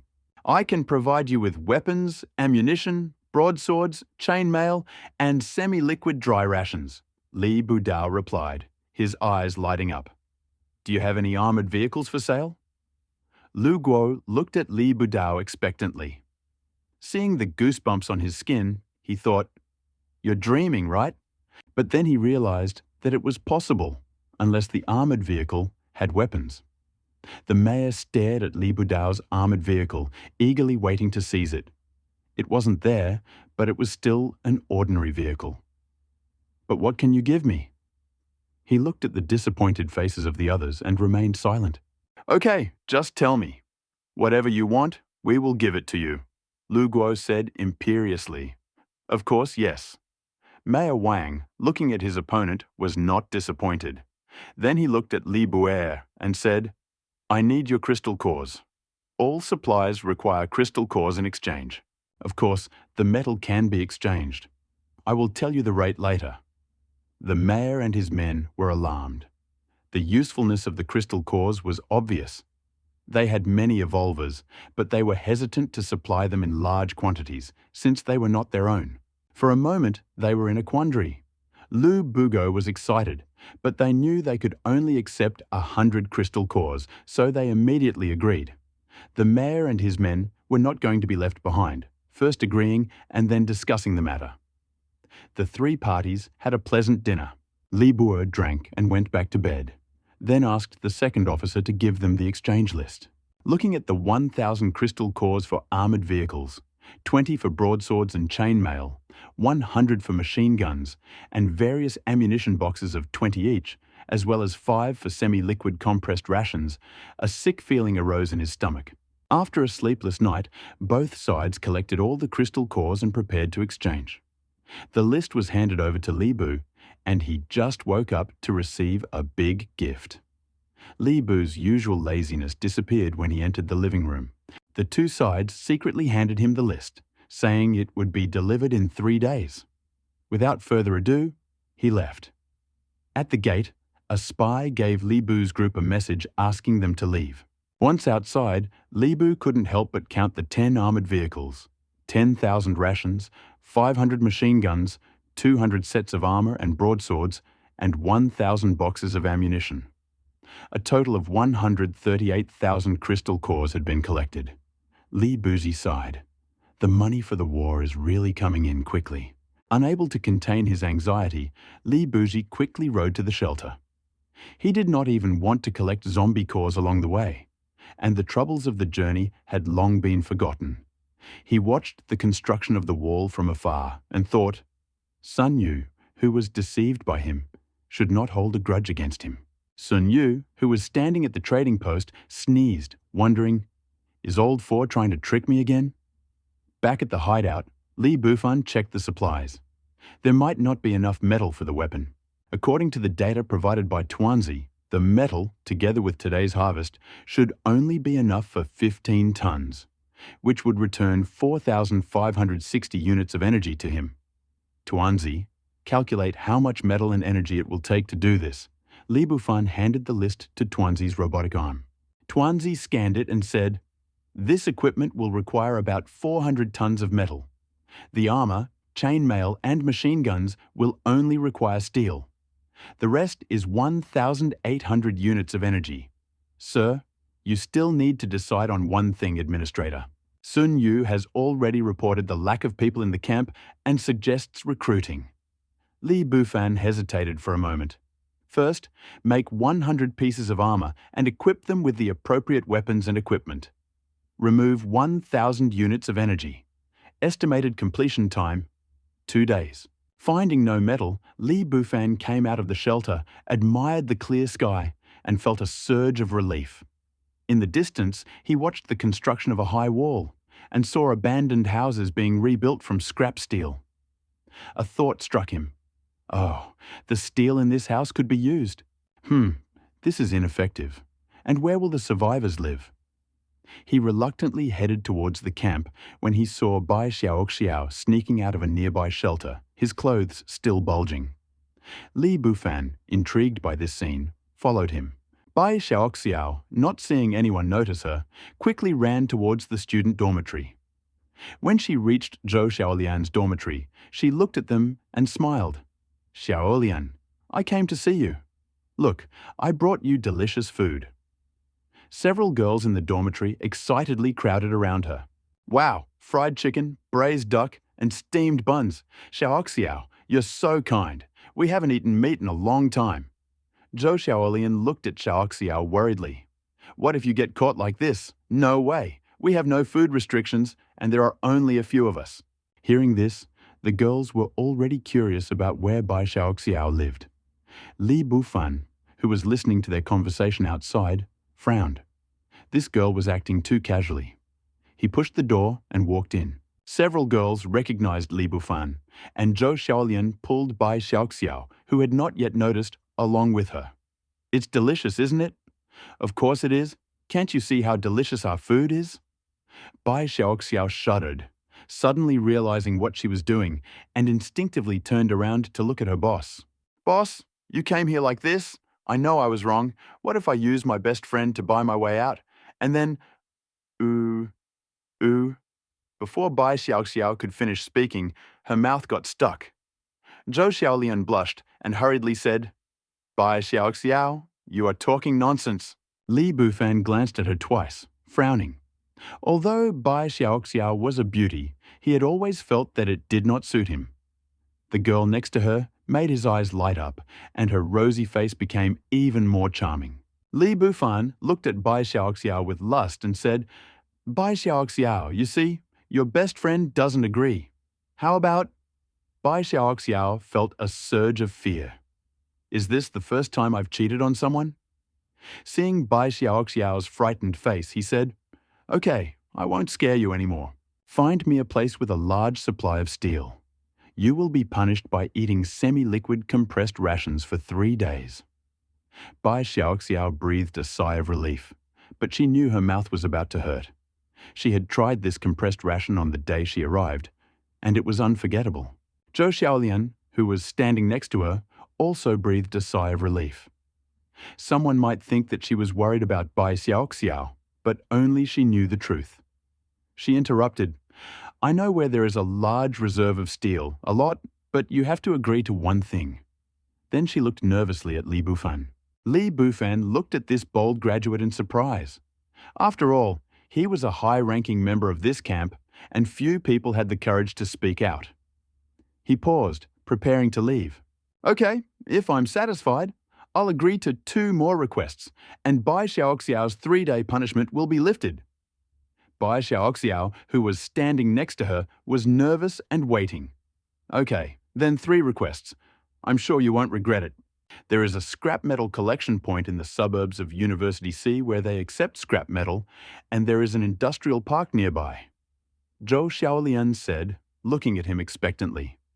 Li Bufan was stunned by this charming look. After coming to his senses, he looked at Zhou Xiaolian, blushing and a little embarrassed, recalling Zhou Xiaoxiao's words. That's right, not to mention the dump. There's also an industrial park here. My father's factory produces metal parts, and there are several other metalworking factories nearby. How could I forget? How careless. Bai Xiaoxiao was completely distracted. Her mind was occupied with the thought of not having to take the cream anymore. She said excitedly, Hey boss, I have 3 conditions. Just give in, Xiaolian. I will definitely put you in any position. Bai Xiaoxiao hurriedly covered her mouth, spilling out her true feelings. Seeing Li Bufan's expression twitch, she ordered the others to leave quickly. When only Li Bufan and Zhou Xiaolian were left in the room, a strange atmosphere reigned. The man and woman stared at each other. Li Bufan, looking at Zhou Xiaolian's blushing face, opened his mouth to speak, and a hoarse, frightened voice rang out. You ahem, tell me your request. If I can, I will definitely agree. The cough eased Zhou Xiaolian's embarrassment, and she said calmly, I want you to agree to let us students join you officially. Li Bufan was surprised for a moment, but still agreed. I originally planned to officially accept these students. What are the other 2 conditions? Zhou Xiaolian didn't expect this. It was so easy to join, and she didn't regret one of them. The other conditions, I haven't thought about it yet. After going outside, Sun Yu looked at Bai Xiaoxiao running away with a puzzled expression. He had just seen Li Bufan enter with his own eyes. Bai Xiaoxiao hurried over. Could it be that Sun Yu, who imagined 3,000 words, saw Li Bufan approaching him? It was a little strange. He should have been resting after work, so why did he run to ask for advice? Li Bufan looked at Sun Yu with a strange expression and thought that he was struggling to contain himself. After all, this guy was a rare talent. After a moment's hesitation, he added, We'll notify the survivors and ask if anyone wants to work for us. We'll provide food and half a pound of grain. Tomorrow, we'll go to the dump and haul steel. He paused and added, Sun Yu, why don't you find yourself a girlfriend? Sun Yu, I understood the first part, but what about the second? Was he making fun of me? It wasn't until the next day that I realized I had overdone it. Sun Yu, still perplexed, even told the survivors in the camp about it. Some of the survivors who were hesitant to go zombie hunting were excited. They usually found a few people to team up with and hunt zombies together because they couldn't afford it. But now that they had the opportunity, they rushed to sign up. Li Bufan returned to the shelter with a calm expression. Everyone was shocked. 1 round was enough. Li Bufan had just returned to the control room and was about to play a game when Sun Yu's voice suddenly came through the headphones. Come here. Check how many people are needed. Li Bufan was still a little confused. They were just looking for people. Why would they go there in person? Confused, he reached the pickup point and was stunned by the crowd. A quick glance was enough to see thousands. The commotion from yesterday had alerted many lone wolves and independent teams nearby. Many scoffed at the construction of the wall, wondering how it could be built in just a few days. But in one night, the entire wall was built. The survivors, worried about the crowds that attracted zombies, became worried. Damn it, it wasn't safe inside. A thought flashed through his mind. It would be better if I stayed there forever if I had food. Despite all the grievances and discontent of some teams, Li Bufan moved forward, and people, including many evolved, crowded inside. Li Bufan knew that building the wall would attract a large crowd, and that it would take another day to create synthetic humans. Due to the lack of manpower, he could not integrate the survivors, and the machine for identifying survivors had not yet been built. He could only take the loudspeaker prepared by Sun Yu and shout, All survivors, I am the owner of this place. I am informing all survivors to line up and register. Once the wall is built, an identification machine will be used to verify your identities. This information is just a statistic. I hope you will be held accountable for not being able to find your information in the future. One of the newly joined survivors, naive, tried to test the waters, but was stopped by a man standing nearby. He whispered, "Are you blind? Can't you see the weapons these people are carrying? I've never seen this wall-building machine before." It turned out that this person was a former contractor, and the group was made up of survivors who had recently joined. Li Bufan watched with satisfaction as the crowd slowly formed up. Teacher Zhao and his group were also there. Zhou Xiaolian looked at Li Bufan, her face flushed, and thought, apart from her improved figure, everything else is fine. While Li Bufan was busy, the crystal cores that the zombie hunters on the second floor of the shelter, Wu Hobao and Liu Xiao, had absorbed had reached their limit. Noticing no effect, Liu Xiao handed the cores over to the guards and went to the biology lab to see the number. 2 scientists for inspection. He saw that his physical fitness was 4 times that of an ordinary person, and his muscle strength was 5 times that of an ordinary person. Tuan Xiao also saw this data from the surveillance camera. This already surpassed Li Bufan's strength even with equipment. After another examination by Wu Huobao, Tuan Xiao made an important discovery and asked the 4 for blood to continue his research. Tuan Xiao was unsure of Li Bufan's intentions and only provided him with the conditions for Evolver's further evolution, awaiting his decision. However, he learned that his own physical abilities did not produce the expected results. The 4 were speechless and decided to continue killing zombies to vent their anger. Meanwhile, Li Bufan received 2 pieces of news. The first was that during his recent examination, he had finally discovered the secret of their blood.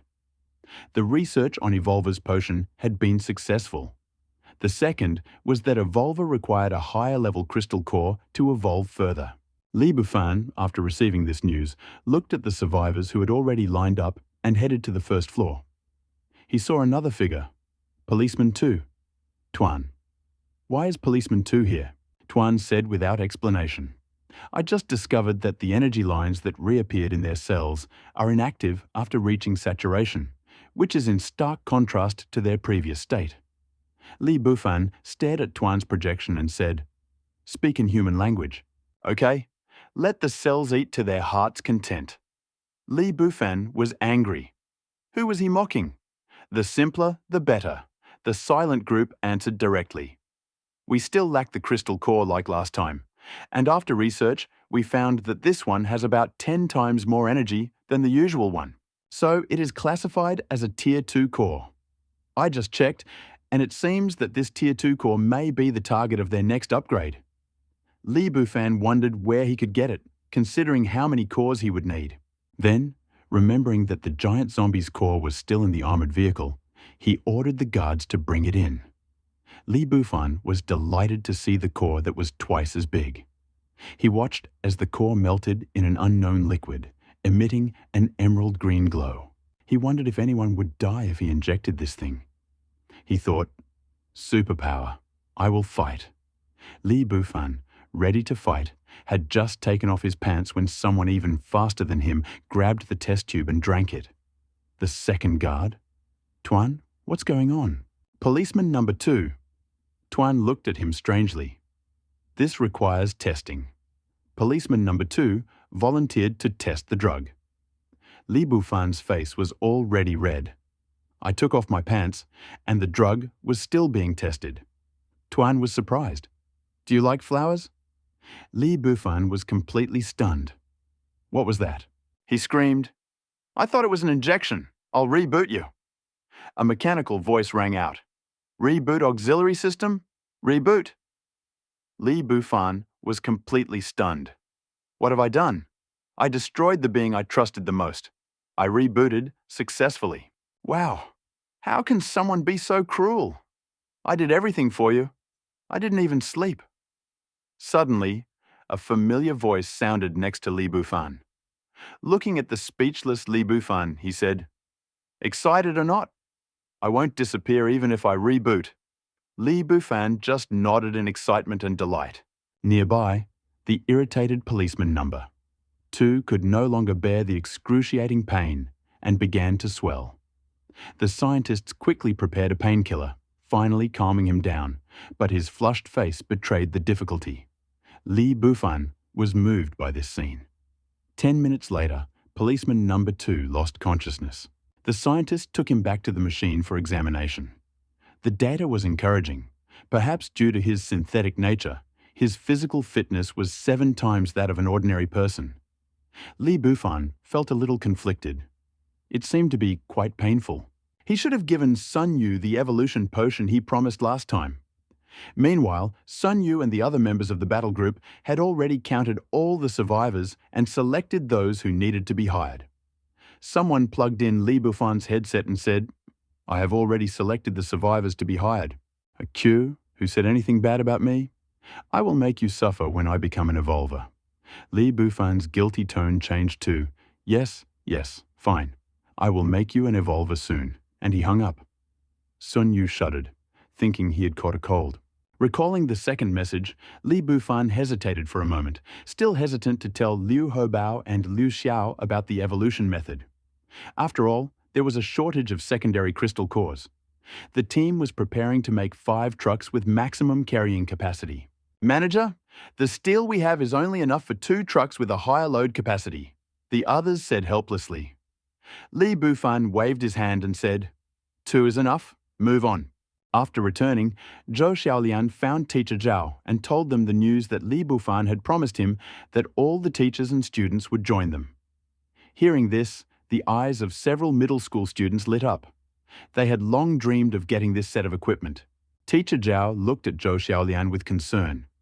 What did he ask for? After several roommates finished talking about what happened, Teacher Zhao felt relieved and sighed, realizing that he had made the right bet. There really were many advantages to keeping this set.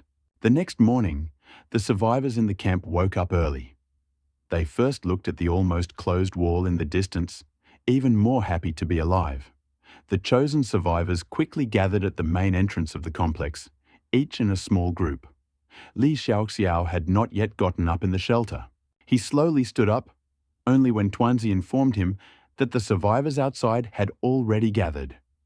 Li Xiaoxiao looked at the time and said, "Tuanzi, inform Bai Xiaoxiao, Liu San, San Hobao, and Teacher Zhao to gather." The survivors outside were impatient, their mouths overflowing with rice porridge that they hadn't even eaten in the morning. Sun Yu, watching the dwindling supplies, felt a sharp pain. He couldn't agree to their demands, and as it went on, he kept persuading Li Xiaoxiao over and over again. Finally, the biosynthetic humans were successfully created. He watched as the 5 main synths, fully equipped, lined up in 5 rows. He nodded in satisfaction. "Let's go."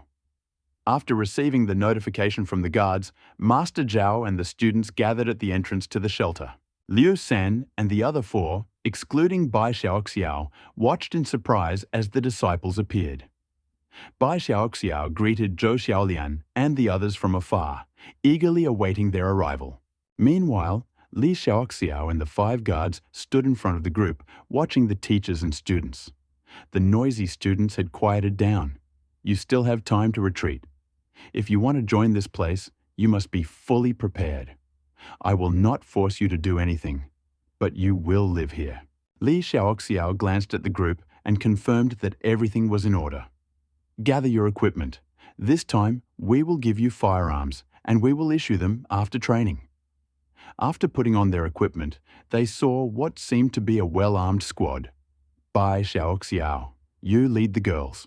Li Xiaoxiao, leading 8 people to the hired survivors, watched the moment of silence and nodded with satisfaction. No matter how the battle was fought, this one still looked quite terrifying. He looked at the silent survivors and said, "Everyone understands today's task. We'll clear out the zombies, and you'll be in charge of dismantling the steel. Dispatch." Everyone got into the trucks parked in the shelter and headed towards the suburbs. Li Doro, who was walking behind, was stopped by Xiong Wu. "Fourth brother, what are you doing with these students?" Nothing. It's just that I lost the bet yesterday. Besides, do you think of them as heroes? Sun Wu realized that he had been thinking too much. Looking at these attractive figures, he felt his youth beckoning him back. Li Doro, sitting in an armored car, walked ahead, easily dealing with the zombies scattering along the way. Standing on the roof, Li Doro looked at the metal mountain of corpses in the distance, his eyes glowing green. This was clearly destined for me. He ordered half of the guards to clear the room of zombies, and the rest led the students to kill zombies to gain courage. The survivors spontaneously formed teams to dismantle the metal. Hearing this news, the students trembled slightly, clutching their broadswords. Zhou Xiaolian and the other girls looked at the broadswords helplessly, knowing that the heavy swords would soon become a burden. Bai Xiaoxiao had no problem. Although she could use energy, her physical fitness was still better than ordinary people. Bai Xiaoxiao looked at her team, speechless. Rolling her eyes, she urged Zhou Xiaolian to ask Li Xiao to help them gather courage. She had already noticed Li Xiao's hesitation. Come on, come on, come on. Seeing Xiaolian standing in front of him, the numb armor made her waist even thinner, and the black armor wrapped around her hips made her waist longer. A clear and pleasant voice came from the headset. Well, the captain wants you to lead us to kill zombies to test our courage. Li Xiaoxiao was a little flattered. Bai Xiaoxiao and a few other girls slowly walked away from the two of them. Before they could come to their senses, they felt that the surroundings had become quite quiet. Suddenly, a golden dog ran up to them, looked at them, and screamed. Li Xiaolian felt like he was standing in front of a sharp edge. The dog was drooling and looking at Xiaolian, who was hiding. Li Xiaolian involuntarily stood in front of her and... The pursuing dog looked at the creature in front of him, recalling the taste. The dog leaned forward, clenched its powerful jaws, and sank its teeth into Li Xiao's hand. A crunching sound was heard, like metal scraping against metal. After spending a few units of energy to create the armor, he did just that. After coming to his senses, Li Xiao, under the effect of the prepared enhancement, tripled his physical strength. With a dull thud, he crashed into the dog, causing it to unclench its jaws in pain. It turned out that the dog's fur color and metallic energy had created its current form. Find someone! Stop staring. Seeing the dog lunging at him again, Li Xiao lunged as well. Having lost her sword, Zhou Xiaolian immediately called for help. Bai Xiaoxiao and the others nearby heard the cries for help and immediately said, "You go back first, I'll go check." Running over, she saw a large dog lying on Li Xiaoxiao. Bai Xiaoxiao immediately knew what to do. Suddenly, a water ball appeared, floating in the air. Bai Xiaoxiao was stunned as she watched the water ball follow her and asked in fear, "What can I do? Attack the dog."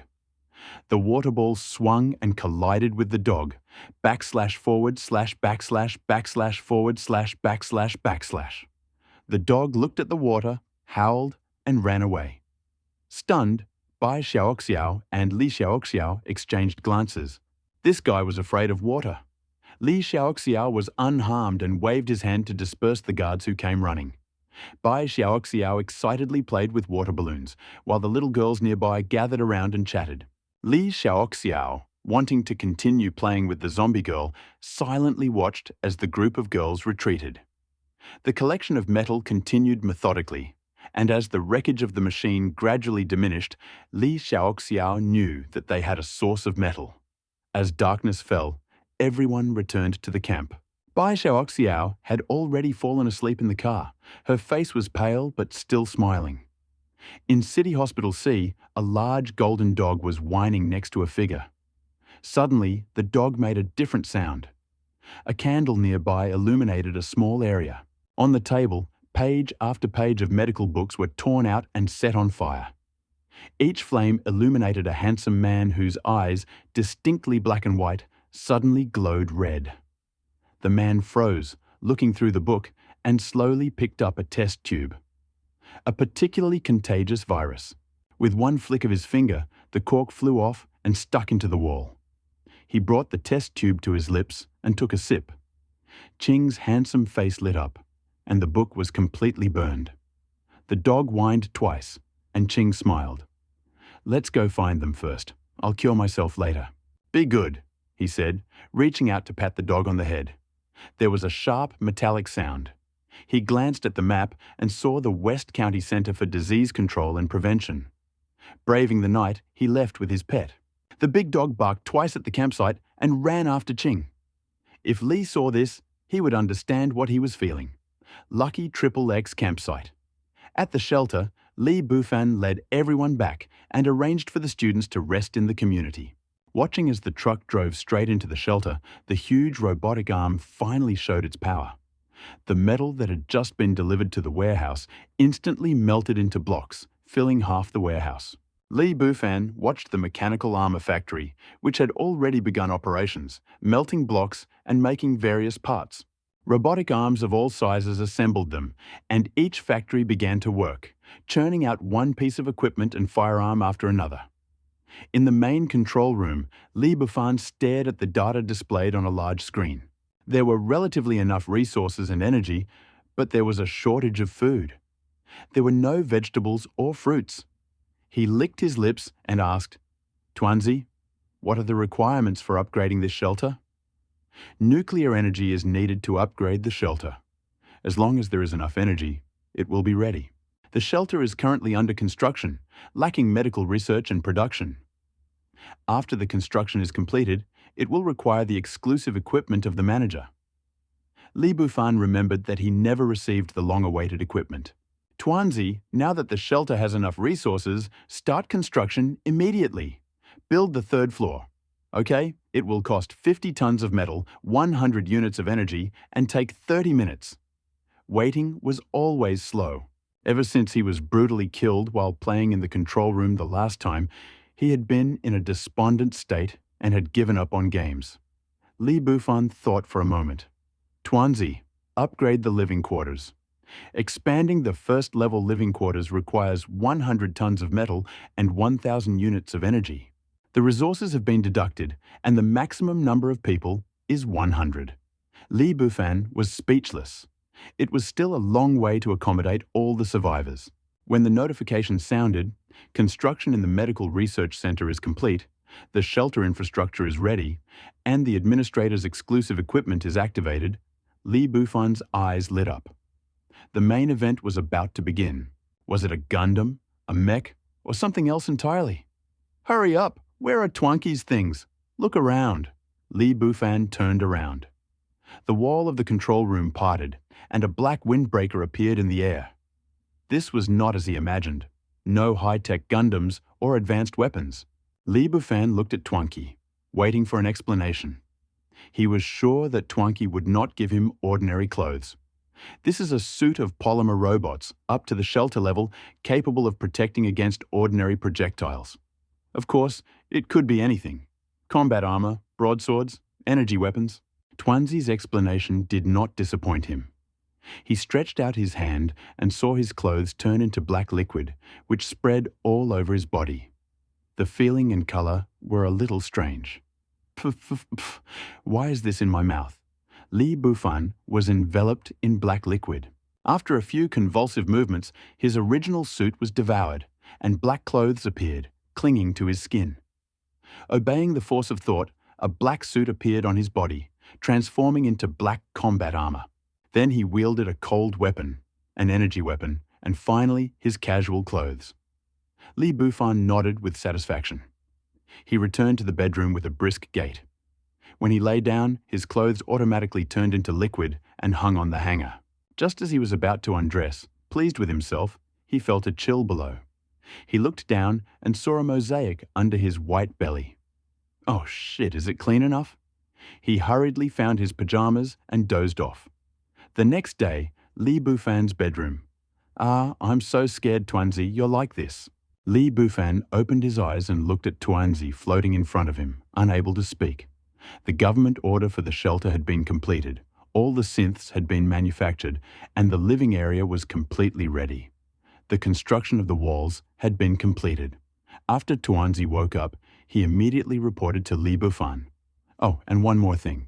The gate to the wall was converted from a sacrificial engineering vehicle, and the survivors of the camp were already waiting at the gate. Li Bufan jumped out of bed, already dressed in his everyday combat uniform. Without thinking, he realized that this was not the camp he had been in before.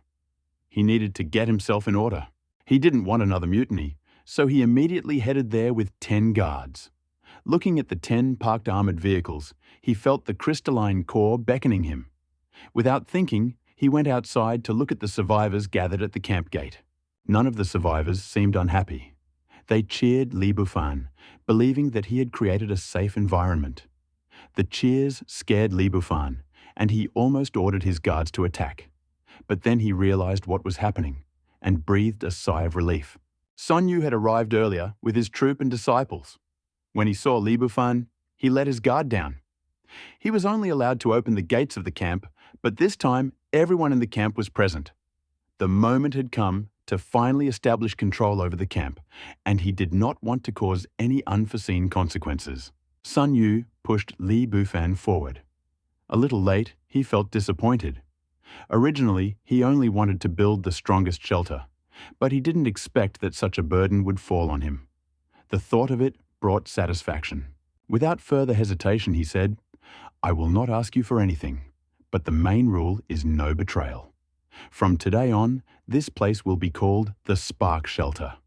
The survivors burst into loud cheers. In addition, the camp managers will be chosen from among you. Come to the community in an hour to get your passes, so we can disband. Watching those leaving, Li Bufan led the rest to the second floor of the shelter. The disciples had heard about the secrets of this place and were extremely curious, especially the girls Zhou Xiaolian and her companions. Teacher Zhao and the disciples were already stunned by the huge entrance to the shelter. They reached the dining room on the second floor and sat down. The veterans were also amazed by the spaciousness. Everyone knew that there was no point in asking unnecessary questions. They were only concerned about their own well-being. Li Bufan looked at Xiaoxian, his friend Sun Yu, teacher Zhao, Bai Xiaoxiao, Liu San, the 3 living treasures, and his parents, Uncle Sun. Without further ado, he said, "I will appoint you now. Sun Yu, Liu San. Each of you will form 2 teams that will be responsible for camp defense and combat. If you are short of people, recruit from the survivors. The guards will help you. Bai Xiaoxiao and the 3 living treasures will be assigned to combat teams. Xiaoxian and teacher Zhao will lead the combat teams to establish a camp management department. Recruitment will be made from among the survivors. The remaining students who do not wish to participate in the combat can apply to the camp management department." Seeing that no one was asking him, Li Bufan nodded in satisfaction. "At first, I wanted Dad and Uncle Sun to run the camp, but seeing them shake their heads, I understood. I felt too old to interfere. Okay, we'll assign you to rooms later." The already excited students were introduced to the place by several veterans. Compared to the outside world, it was a paradise. Li Bufan also thought that it would be better if there were people here. "Tuanzi, make a badge printer and set it up at the entrance of the complex." After the expanded living quarters of the shelter were modernized, everyone looked around their rooms with satisfaction. They never imagined that they would ever live in such a place. An hour of wonderment passed, and they reluctantly left the shelter, looking back at the outside world as if it were a distant memory. There was already a long line at the camp's ID printing station. Li Bufan looked at the crowd and said, "Your data will be recorded on the ID cards and synchronized with the camp gate. Everyone will use your ID cards to exit. In a few days, we will begin recruiting personnel and battle groups. We hope that everyone will actively participate." Meanwhile, Sun Yu and Liu San armed themselves with their equipment and led the battle groups to the registration desk. Sun Yu used a megaphone to shout, "Do you want to protect your families? Do you want to sign up for your families? Do you want to wear this stylish equipment? We set up 2 combat teams and recruit people. 3 meals a day and 10 kilograms of food per month." He then forced 10 guards to serve as dummies. Nearby, Zhao's teacher, Xiaoxian, led the former combat team, recruiting and equipping senior personnel. They had no complaints, and they themselves did not kill many zombies. They just sat and did logistics. Running the camp was quite convenient, and hearing slogans next to you was just infuriating. Xiaoxian was not lazy either. Recruit for any position in the camp. Anyone with skills can come forward. Just try it. You won't be cheated or exploited. As long as you work hard and don't fight on the front lines, you'll be fed 3 times a day and given 10 kilograms of food. Li Bufan, who was watching from the side, was stunned. He hadn't noticed these guys before. Was it too depressing? The survivors couldn't wait any longer. They weren't queuing for badges anymore, afraid they'd come. Some of the evolutionaries on the team were asking loudly, "What do we evolutionaries gain by joining?" Li Bufan already knew that there were evolvers in the camp, but no one had joined. He was still thinking about how to let these evolvers join, but he didn't expect such an opportunity. I have resources that others don't have: equipment, weapons, and methods to become a second-level evolver. Li Bufan had already understood everything.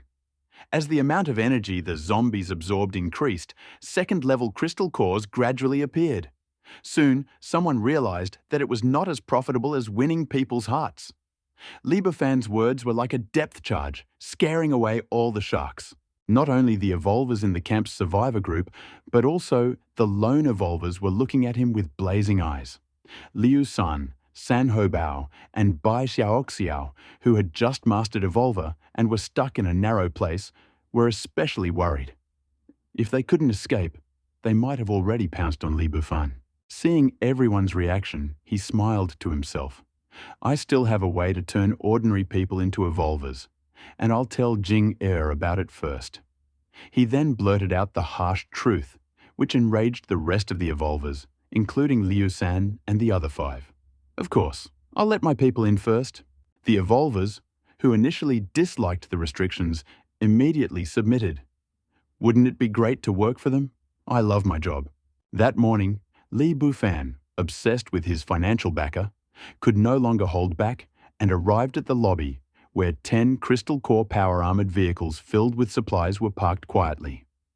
Li Bufan led the 20 guards on the armored vehicle and led them forward. The guards arrived at the government shelter. Mayor Wang and several others had gathered at the government shelter. They barely had enough crystal cores in their hands. Chen Wei's face was filled with rage. Over the past few days, they had spent a lot of supplies exchanging crystal cores with the evolutionists. Chen Wei had an idea and looked at Mayor Wan and said, "Cousin, I have an idea. Our people will replace Lu You's people. We will trade with the people in the camp at the checkpoint. When the time comes, we can ambush them and win. We will earn a lot of money." Li Bufan's armored vehicle that day was really impressive. Even if we lose, Lu Yuo will take the blame. Hearing this, Mayor Wang was worried, but the temptation was too great. Equipment, weapons, and leadership. Wealth and honor are sought in danger. Now that we can't contact the country, this is a good opportunity, cousin. Chen Wei's words broke Mayor Wang's last psychological defense. "I'll leave it to you. Keep an eye on him." Mayor Wang looked at Chen Wei and said, "Chen Wei secretly went to the military camp to find Lu Yuo. After receiving the notification, Lu Yuo thought, 'Do you want to cooperate now? Even if we defeat Li Bufan, we will suffer great losses.'" He asked calmly, "Lu Zi, what do you think?" "I don't know. It's up to you." Lu Zi replied helplessly, "What do I think? I'll look with my ears." "Boy, it's better not to ask. Let someone come." Lu Yuo's face darkened. Chen Wei walked in and saw Lu Yuo with a dissatisfied expression. He felt a sharp pain in his heart and asked softly, "General Lu, did you know?" Lu Yuo's face also changed. "Is he really going to do this?" Chen Wei nodded without saying a word. Lu Yuo hesitated for a moment and said, "Okay, I'll go with you." Chen Wei saw that Lu Yu knew that he was not going to change people, so he led the people to the checkpoint. There were mines laid in front of the checkpoint, and the people were ready. At this moment, Chen Wei discovered something was wrong, but he did not have time to think about it. The Earth Dragon in the distance rose up behind the armored vehicle. Li Bufan and his group rode calmly. Looking at Lu Yuo and Mayor Wang, who were waiting here, their eyes shone with gold. This big sponsor. Before his smile could disappear, Boom Boom Li Bufan felt a rumble in the car that made even the guards flinch. The guards in the 10 cars behind him were quickly shot down as soon as they disembarked, leaving only Li Bufan's multi-purpose armored personnel carrier motionless.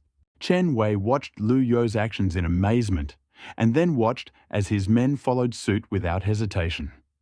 Li Bufan, who had been moving smoothly until now, was stunned. Then his heart filled with anger, which automatically triggered, and the machine guns of the armored vehicles opened fire. After all, soldiers are different from ordinary people. Lu Yuo shouted, "Take cover, prepare mortars." The machine guns rained down on the armored vehicle, causing a flurry of ricochets. The guards inside the armored vehicle took advantage of the moment and jumped out, their grenades hitting the machine guns on the sides of the vehicle. The rudimentary emotions of the newbie synths turned into a formidable weapon, and with their superior equipment, they destroyed the evolvers brought by Chen Wei. Seeing the crowd retreat, Lu Yuo gritted his teeth and shouted, "Attack!" A squad of soldiers appeared, clad in crude, ancient heavy armor. Originally intended to confront the mayor, they stabilized the situation, but failed to make any progress, leading to a stalemate. Meanwhile, Chen Wei realized that Lu Yuo had misunderstood but refused to explain. The matter was settled, and they would deal with it later. Lu Yuo shouted into the megaphone, "Brother Li, just surrender and hand over your weapons. I won't hurt you." Li Bufan, watching the destroyed armored vehicle from the cockpit, felt helpless. He had underestimated everyone. This was just a country living in makeshift shelters, and it was overwhelming. How could this be? Hearing the screams outside, his heart boiled with rage. Li Bufan watched his men die in the car. How could he give up? Oh, right. An idea struck him. His casual clothes had turned into black armor. He would experience the power of this exclusive equipment. Li Bufan, who was wearing armor, felt surprisingly calm after getting out of the armored vehicle. The ordinary, heavily armored evolvers knew that they were power type. The few who surrounded Lu Yuo from behind were definitely not ordinary. He glanced at Lu Yuo indifferently and then moved. The first power evolver was already in Li Bufan's hands. The power evolver lowered its axe and struck Li Bufan. A dull thud was heard, but Li Bufan did not receive any damage. With one blow, the flesh on his neck turned into mush, mixed with the blood that gushed out, which scattered far and wide. Li Bufan was stunned. The five-fold increase in physical strength was truly impressive, considering that the opponent's physical strength was at most 5 times greater. His stomach clenched. The only people killed by machine guns were his own people. Even if they were just synthetics, it was enough. 2 long black swords appeared, their once plump bodies now moving with the speed of a shadow. Whoosh! The blades flashed, vibrating with heat, cutting through the figure. Evolver felt no pain. The heat from the blades damaged the damaged nerves and cut through the small blood vessels. Evolver thought he had been spared, but the smile he had just put on froze. The tiny blood vessels under his neck bulged, and his face slowly turned white. As if from a clogged water pipe, a clogged pipe suddenly burst, and blood gushed several meters, falling down. The witnesses had only one thought: to run.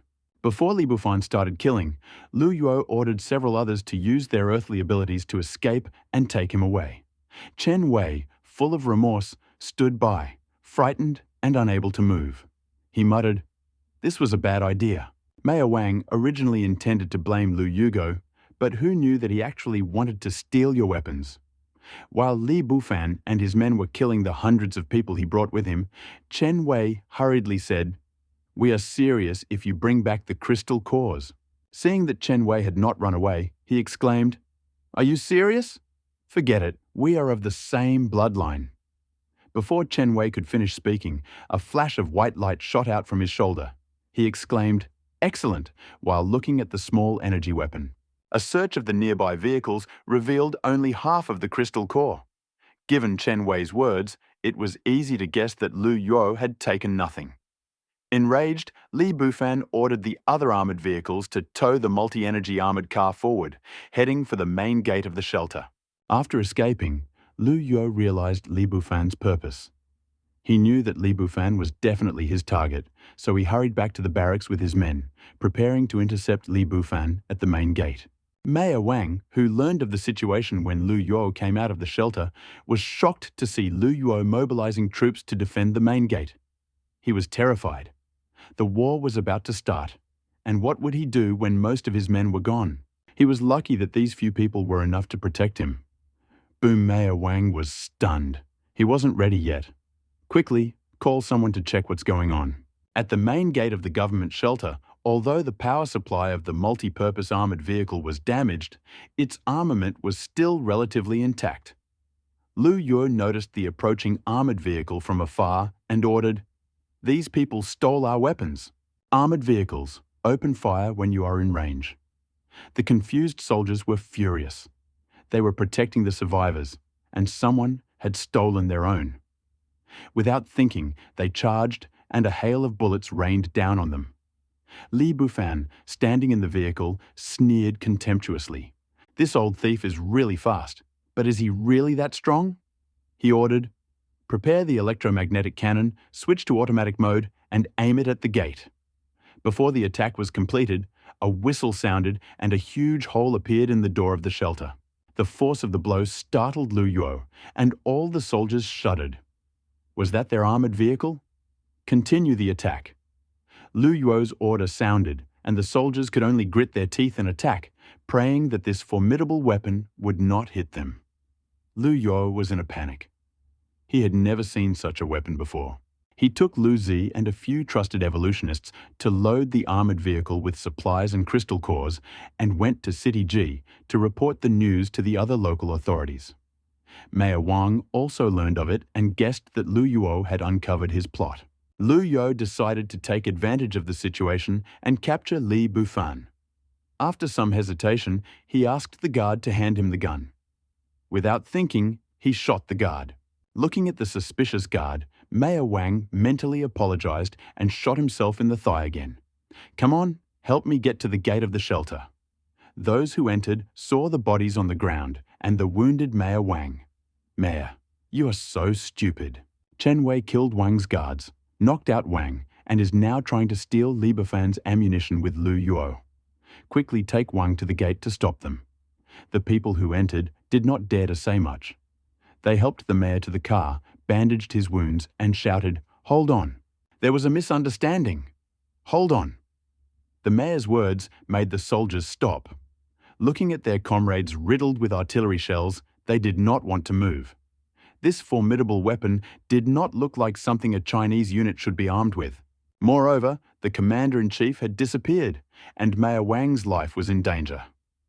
Li Bufan, who was sitting in the car, looked at the ceasefire line, and Mayor Wang, who was limping out.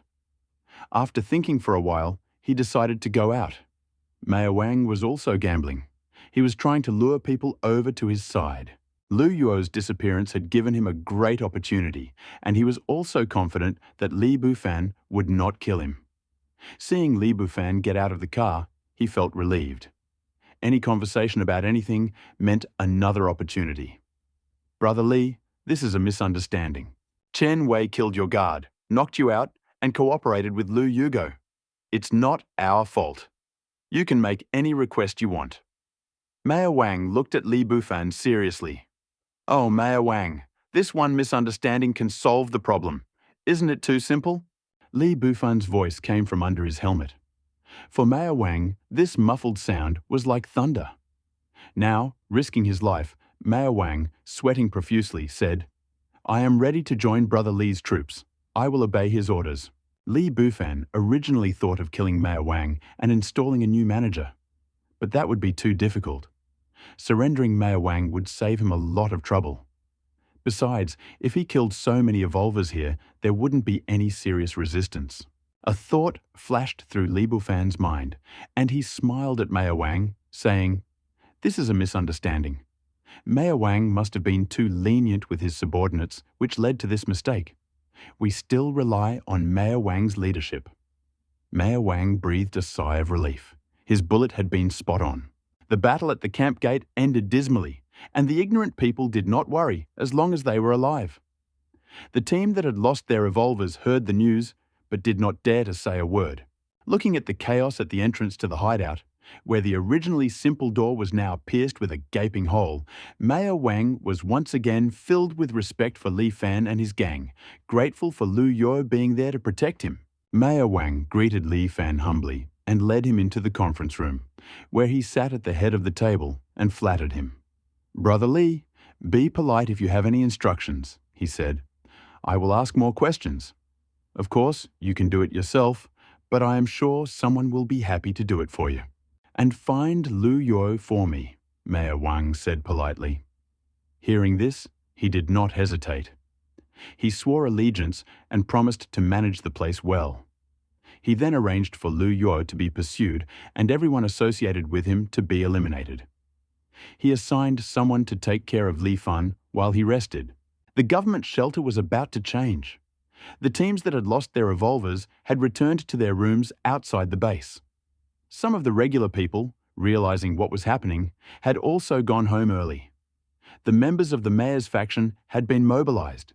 Several officers stationed at the military base, realizing that their company had escaped, panicked and gathered to discuss a solution. Officer A said, "We must resist and leave to gain our own independence." Officer B replied, "Agreed. I didn't see the guy who came last time. He must have gotten lucky and captured the armored vehicles." The other officers, tempted, agreed to return to the army and launch a counterattack. However, at the appointed time, except for a few points where counterattacks were launched, some officers, including officers A and B, surrendered. The officers gathered in the conference room, but the only officer who decided to resist was absent. They exchanged smiles and boasts, each thinking, "How the hell is this guy still alive?"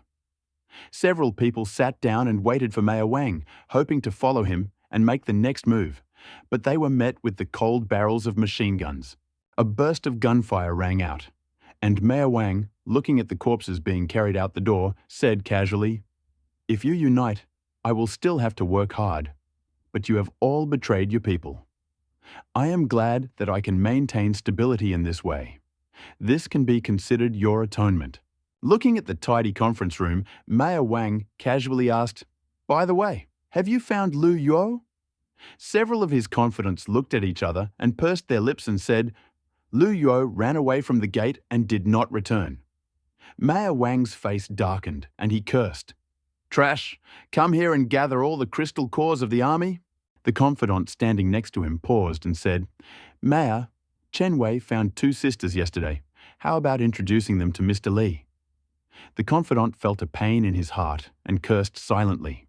But he also understood that his life was in the hands of the mayor and Li Fan, and if they were happy, he would live a much more comfortable life.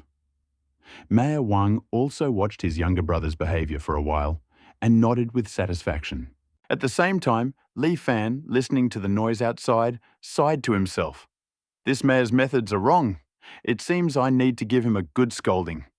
Just as he was thinking about what to do with Mayor Wang, Li Fan's thoughts were interrupted by a knock on the door. "Come in," Mayor Wang entered respectfully. "Now that everything is in order on the outside, I know what the boss wants. Mayor Wang, you should know why I am here. I have some things to settle later." Li Fan looked at Mayor Wang. "Boss, please tell me, these are the crystal cores we collected." He waved his hand towards the house, and 2 beautiful women, 90% alike, walked in carrying a large box. Li Fan looked up at the twins, dressed in translucent tulle jackets, their porcelain skin barely visible. Their clothes hugged their bodies. Their perfect figures were visible as they carried the boxes, drawing the eye. His gaze was fixed on the boxes, but he was not distracted and concentrated. "Hey, Mayor Wang, your collection of crystal cores is incredible. How much are they worth?" Li Fan turned to Mayor Wang. Mayor Wang replied shrewdly, "Boss, it's my fault for coming so hastily. I didn't count them all. Let these 2 girls do it." Seeing what Mayor Wang had arranged, Li Fan did not refuse. What did he need the beauty he had sent to himself for? After all, he was a saint. Although the girls were polite, they still needed discipline. "Mayor Wang, I came here today and noticed that your shelter is a little unfinished. I have a proposal. Give me a good place. I will sell these weapons and equipment to the survivors. What do you think? Under the piercing gaze of Mayor Wang, Li Fan did not dare to refuse and quickly agreed. Boss, this place is yours. Of course, the final word is yours. In addition, this is for the safety of the survivors in the shelter. I will notify all the survivors and organize the shops. With that, he bowed and retreated, leaving only the two girls and the crystal core. Li Fan noticed this and nodded in satisfaction. The two sisters standing next to him were astonished. Who was this plump young man? Looking at the two sisters, Li Fan was puzzled. This time, the girls were already getting used to it. So, Li Fan and the two lovely girls began to count the crystal cores. Mayor Wang came, and several people gathered outside to watch. The guards at the gate did not say much, only ordered Li Fan to convey his request. Mayor Wang was already cursing him in his mind, but at the same time, he admired his methods. Once the survivors had the weapons and equipment of the army, what value would the government's resources have? The others watched Mayor Wang obediently carry out his duties. After the notice was delivered, they gradually understood and respected Li Fan even more. The survivors outside, hearing the silence, bravely walked outside. Seeing the gaping hole in the gate, they were stunned. The hidden problems of this world were now coming to light. Seeing government officials posting something everywhere, the survivors gathered around to watch. It read, "We are at a critical moment. Therefore, we are pouring into the spark vault. We can exchange our crystal cores for weapons and supplies." The survivors complained at first, but then their attitude changed dramatically. They believed that they had weapons and that they would be able to live better lives in the future. The news spread through the shelter like wildfire. Mayor Wang and several high-ranking officials exchanged wry smiles, fortunately not stopping them from purchasing supplies and weapons. Inside the room, Li and the other two counted the total number of crystal cores, which exceeded 170,000. This number of crystal cores excited Li. Li Fan was so excited that he felt sleepy. Looking at the two girls, feeling his head starting to hurt, he asked helplessly, "What are your names?" "Both of you, go rest on the sofa." "Liu Bing, Liu Shui," the girls answered cautiously. He looked at the two lovely girls and silently thought, "I am the one who can do this. I am the one who can take advantage of someone else's misfortune." Then he threw them a few more fierce glances. He went to the next bedroom and fell asleep, his battle suit automatically falling asleep. Little Fan raised his head high and protested. Li Fan cursed Liu Xiaohui in his mind and dozed off with his blanket wrapped around him. However, things were not so calm outside the bedroom door. The two sisters heard snoring from inside and sat on the sofa, tapping their fingers. "Liu Bing, I thought something would happen to us, but nothing." "Liu Shui, hey, little sister, what are you thinking?" "Liu Bing, we'd better find a way to go back. How are our parents?" "Liu Shui, we were all betrayed. How can we go back?" "Sister, this fat man looks innocent. We should ask him for help." "Liu Bing, it's so far away. Who will pick us up?" The girls didn't know where they came from and knew Morse code. If Li Fan had seen this, he wouldn't have dared to think about it. In the middle of the night, the girls, wearing only gauze bandages, hugged each other tightly. "Sister, you're frozen." "You need us," Liu Shui said, looking towards Li Fan's bedroom. "Xiao Shui, come on, this fat man." She stood up and pushed the bedroom door. Seeing Li Fan hesitate, the autumn air was already giving them an unpleasant feeling. After a moment of hesitation, she finally crawled under the blanket and slowly pulled it up. The scene that unfolded made Liu Bing blush. Fortunately, Li Fan's back was facing her. For her sister's sake, she used her body to separate Li Fan and slowly fell asleep while hugging Liu Shui. Li Fan felt cold in his sleep. He searched for a long time for blankets, but could not find them. The combat suit next to him detected the drop in body temperature and automatically covered Li Fan, forcing him to fall asleep again. The next morning, Li Fan opened his eyes in the morning and cursed when he saw that he was about to fall. I found myself lying on the edge of the bed, almost falling over, still in my armor. It had been a cold night, and the insulation of the armor meant I was definitely freezing. As soon as I turned my head to look to the side, I saw something strange. An exploding landscape. It was so exciting that Li Fan almost turned into a werewolf if only the armor hadn't held me back. I imagined dozens of words: a beautiful, sunny morning, bright sun, blinding white light. Waking up, the two sisters looked at Li Fan in shock. So noisy. Let me sleep a little longer. Suddenly, two screams came from Li Fanya. Don't come here, you. The two sisters pulled the blanket off and hugged each other. Li Fanya stood up, his face twisted in rage. This is my bed. Did you do something to me? He asked, then touched himself. This action enraged the two girls, and they screamed again. They looked at each other, but then remembered that they had climbed into bed. Their faces flushed. Well, it was too cold tonight, so... Li Fan's face darkened. So you guys stole my blanket. He looked at the two sisters and sighed. Wait a minute. With that, he walked out of the room with a sullen face, cursing in his mind. Why did this happen after so many years? Am I really that unlucky? Even if I say something, I should have hugged my right hand. Li Fan never knew that this battlesuit had interfered with his happiness. He went outside and saw Maya Wang already waiting for him with breakfast and 2 sets of clothes. He took them and said, "Wait for me here." The two sisters in the room also came to their senses and felt incredibly happy. They watched Li Fan enter and wrap himself in a blanket again.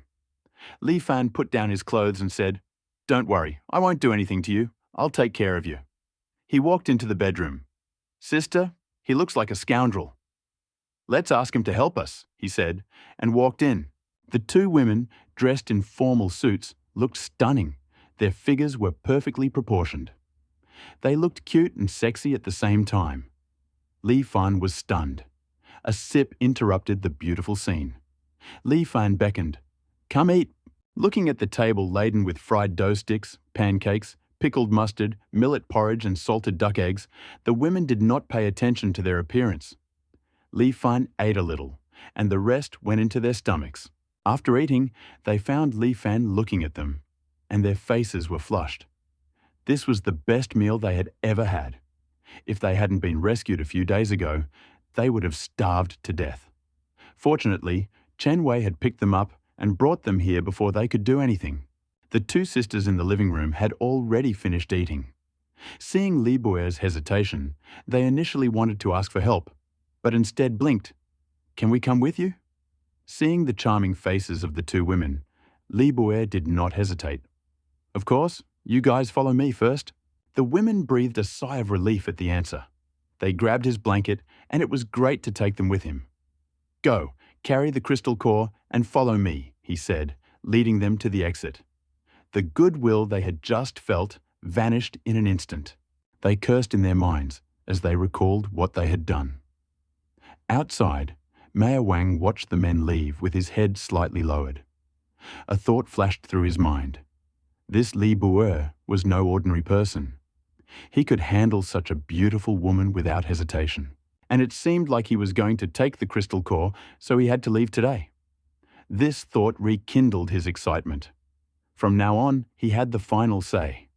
His old rival had also fled, and he felt relieved. He quickly moved towards Li Buer in front of the prepared store.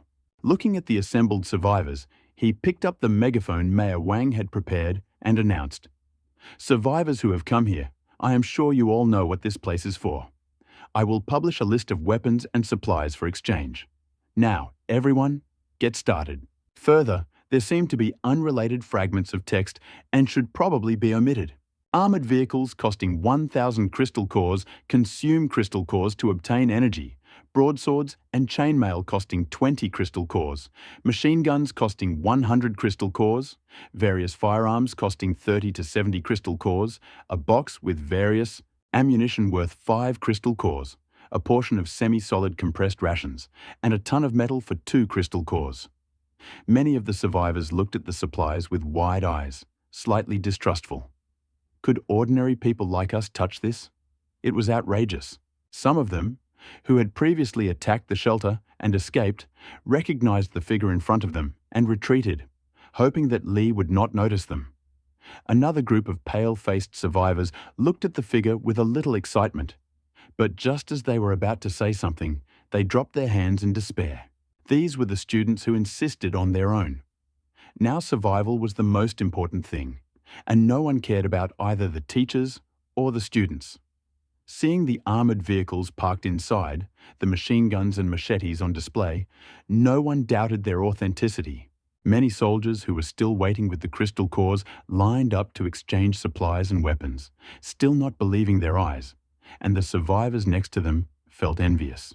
Some, with more ulterior motives while planning a robbery, glanced at the machine guns already set up by the guards and silently pondered their further plans.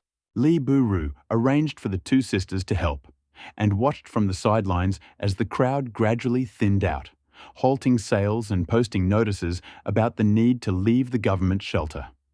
The crowd poured out of the shelter, leaving the residents of City C in a difficult situation. By this time, Lee Buru and the two sisters were already sitting in the multi-purpose armored vehicle, preparing to return to the shelter. The sisters were stunned since the morning, incredibly curious, seeing a fat man in front of them, tapping his fingers, trying to say something. "Sister, who is this fat man? I haven't seen him before. Maybe he's the son of an arms dealer. This armored car is really unusual. I've never seen one like it before. Otherwise, how could he get so many weapons? Well, let's not talk about it, or we'll get caught." After spending the whole morning together, the sisters became bolder.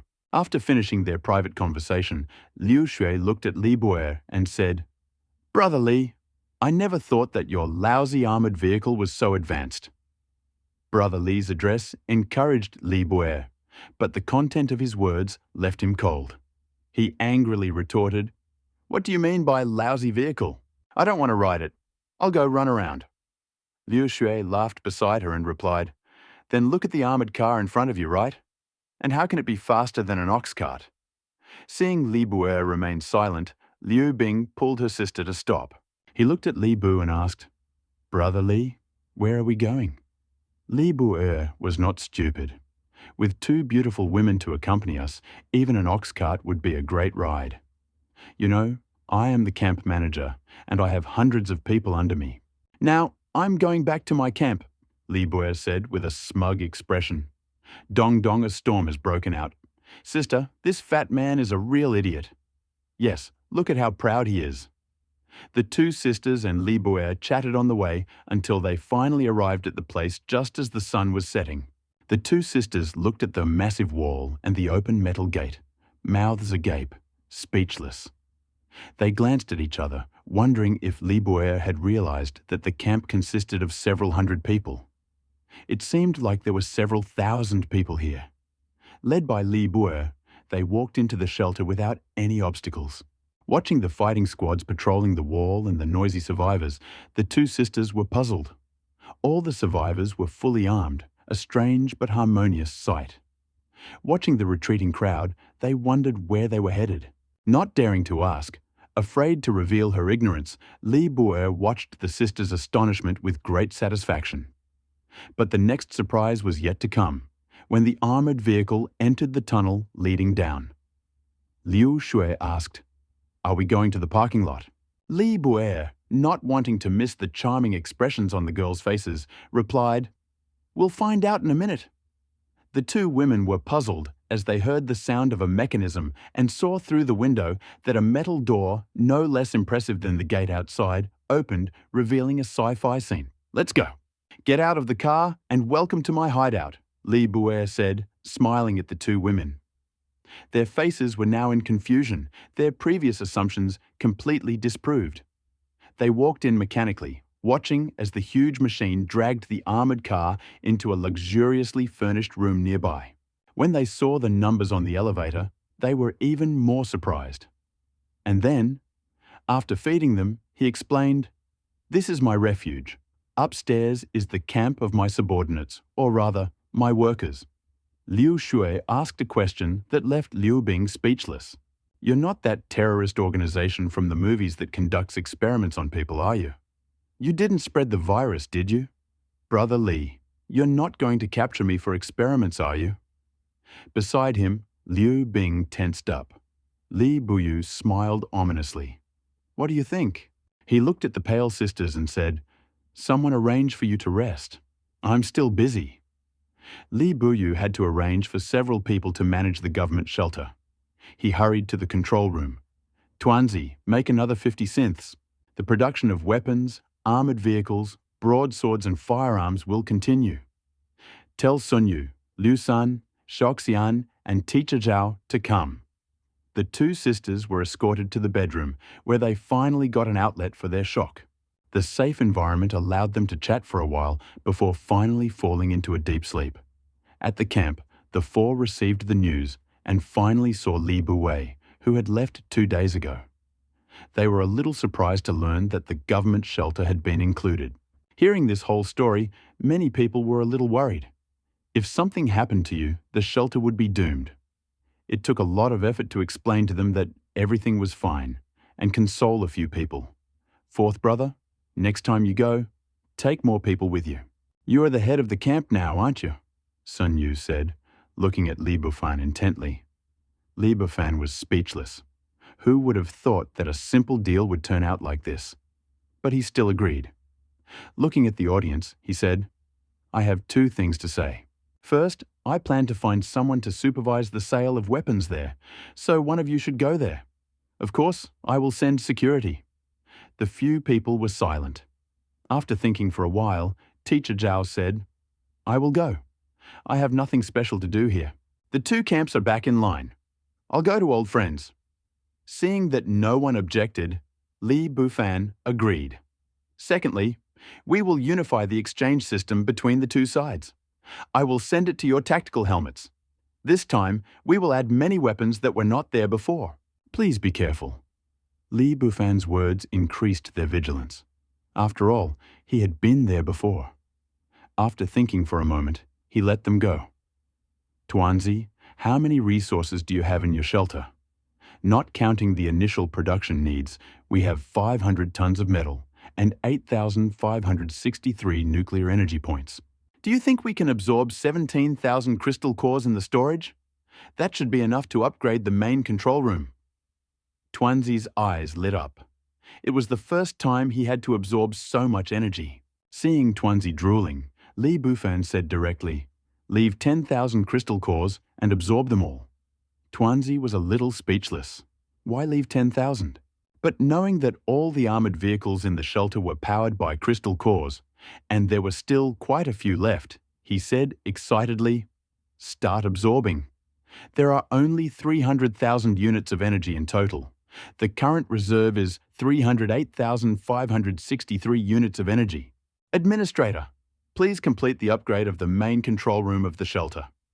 Seeing so many energy points, Li Bufan did not hesitate. Start the upgrade. Give me a list of all the buildings to upgrade. Administrator, please leave the control room to avoid accidents. The statistics will be calculated after the improvement is completed. The estimated time is 10 hours. Li Bufan watched Tuanzi leave the control center after the spirit moved to the control center. Seeing the spirit calm down in the living room, he remembered that the 2 beautiful girls should be resting by now. Tomorrow, he would arrange for their ID registration. He returned to the bedroom and fell asleep, but in his dream, he saw himself surrounded by women. And then, the next morning, Li Bufan slowly walked out of the bathroom, his expression a little complicated. How could I be like Sun Yu? Fortunately, it was just a dream. Liu Bing and Liu Shui opened their eyes and looked around. For the past 10 years, they thought the apocalypse was a dream, but the sci-fi style of the room made them realize that everything here was real. On the second floor of the shelter, 2 sisters who had just woken up were amazed by the number of warriors in uniform and the strength of the camp. Many members of the shelter's battle group turned to look at the sisters, amazed by their beauty and admiring the skill of their leader. Sun Yu, who was sitting next to him, lamented, How does this 4th brother manage to find so many women? Bai Xiaoxiao and Zhou Xiaolian exchanged glances. Bai Xiaoxiao said with a smile, "Look, your rivals have arrived, and they are sisters. If you don't take the initiative, you're doomed."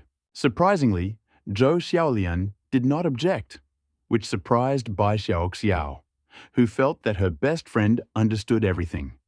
Liu Bing and Liu Shui, watching the crowd's gaze, found a place to sit down and prepared to eat. The restaurant was run by artificial robots, and the intelligent machines inside made it easy to order whatever they wanted. This excited the two women, who felt like they had been transported to a pre-apocalyptic era. Li Bufan showed up when most people had already left. Seeing the two sisters, he approached. Zhou Xiaolian, who was watching from afar, pulled Bai Xiaoxiao away. The two sisters looked at this scene with a little embarrassment.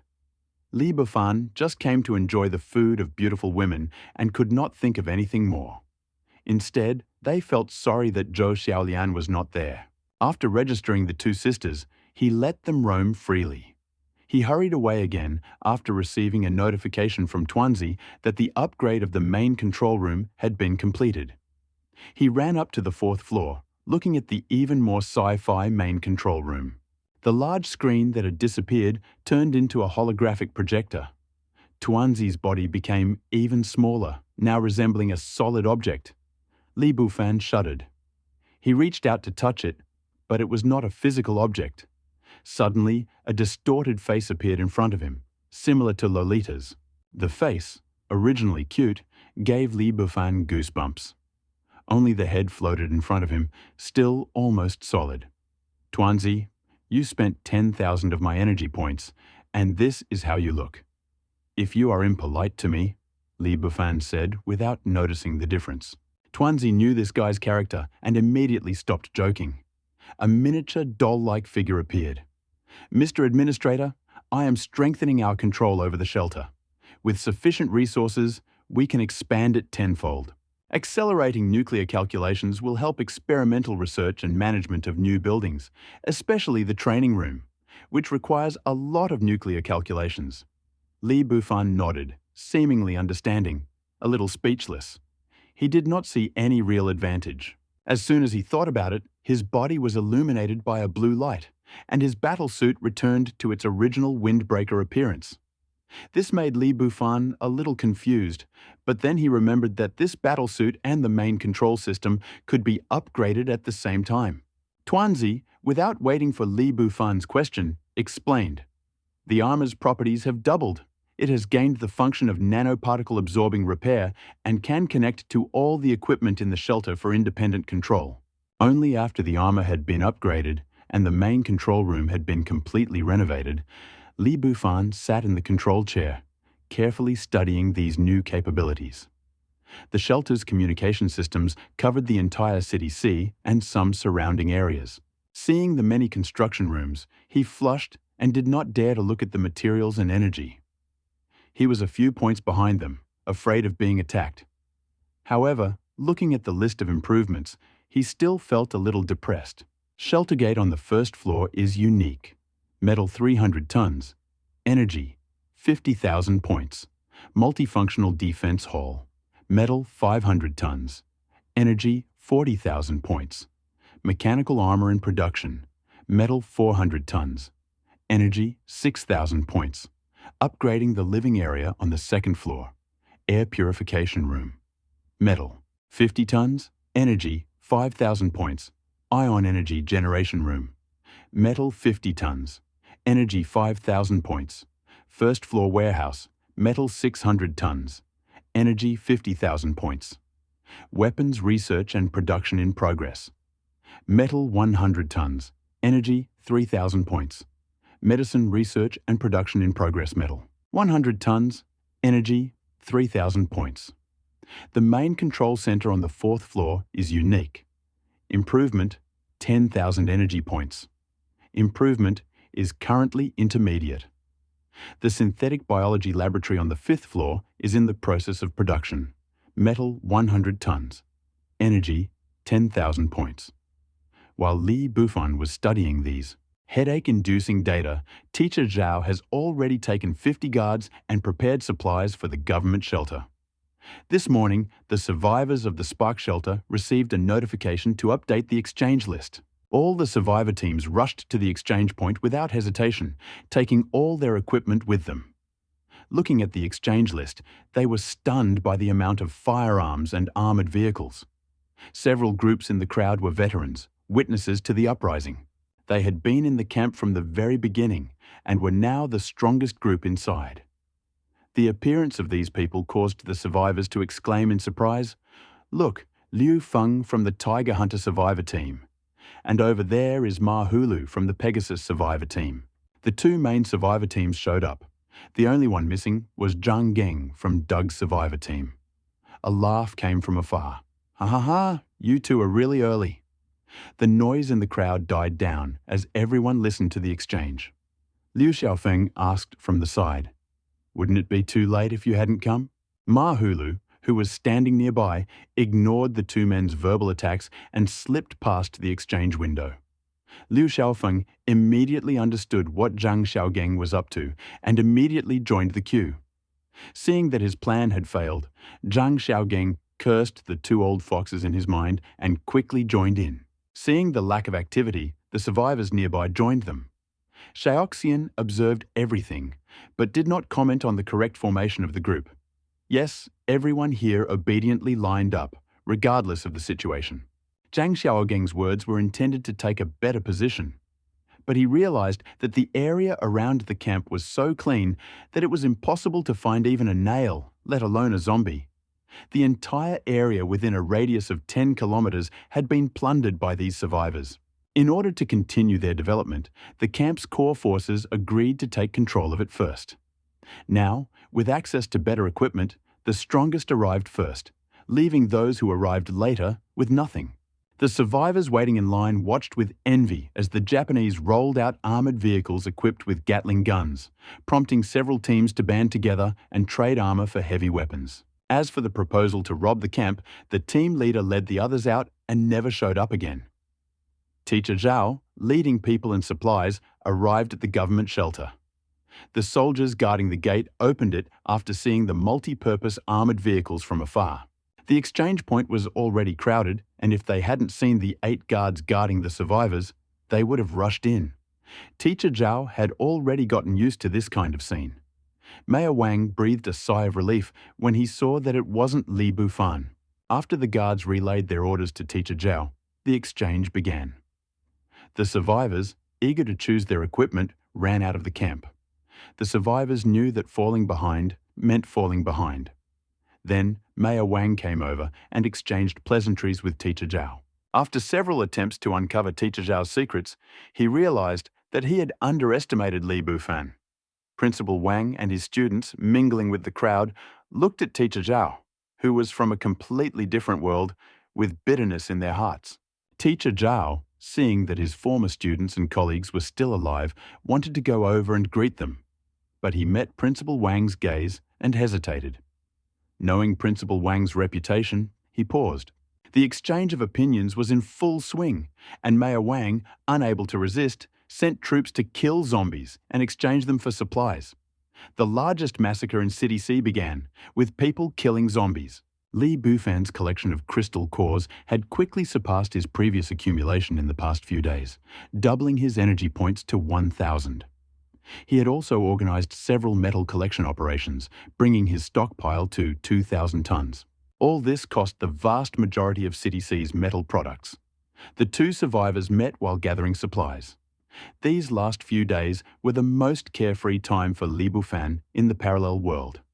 He took the two girls out for a walk, enjoying delicious food and drinks. Where did all this come from? Most of City C had been cleared, and supplies were now incredibly abundant.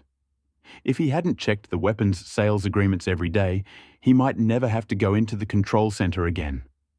On the outskirts of City C, 2 armored vehicles were racing at full speed. The passengers were cursing, wishing the machines could fly. They were none other than Lu Yugo and his comrades. They were already trying to escape the zombie swarm. Once they got out of the shelter, they planned to seek help in G City. However, since W City was the closest, they hesitated and decided to try their luck there, considering it was quite far. They headed straight to W City. Although Lu Yo heard that W City was under siege by zombies, he also heard that the evolved creatures had stopped the attack there, so he hurriedly fled. However, the scene upon arriving at W City was terrifying, and the crowd surged forward to form a dark mass. The sight of flames blazing on the walls of the city of W, accompanied by the sporadic crack of artillery shells, shattered their hopes with the next scene. Dozens of zombies, each the size of a jackal, were throwing lampposts at the city wall like spears. The shrill roar of the volleys echoed in their ears. The force of the volleys destroyed part of the wall. Several people, without thinking, rushed to run, and their engines attracted a swarm of zombies. Fearing that they would not escape, Lu Yugo, desperately trying to divert blame from himself, managed to escape only almost to City S. While Li Buguo was enjoying the camp with the two girls, there was a ruckus at the exchange point. I need to see the person in charge of the exchange point. I have something valuable. Xiao Xian, who was inside, immediately rushed out, confident that no one would cause trouble. Since the valuables were genuine, they probably knew it. When they approached the man, they found that it was a formidable group of survivors. Captain Xiao did not stand on ceremony when he saw the stranger. This crystal core of mine is different from the others. My brother had to pay with his life to get it. Let me take a look. Just as Xiaoxian took it and was about to say something, a scientist's voice came from the headset. Give him 100 first-level crystal cores in exchange for this second-level core. Xiaoxian had always understood that although he enjoyed great fame on the outside, he was just an ordinary citizen on the inside. Astonished, he agreed with Captain Zhao on the exchange rate and took the crystal cores to the third floor. After Xiaoxian left, rumors spread and the survivors took a new direction: to evolve zombies. The survivors in City C improved their living standards through hunting in recent days, and many encountered big-mouth zombies and type zombies.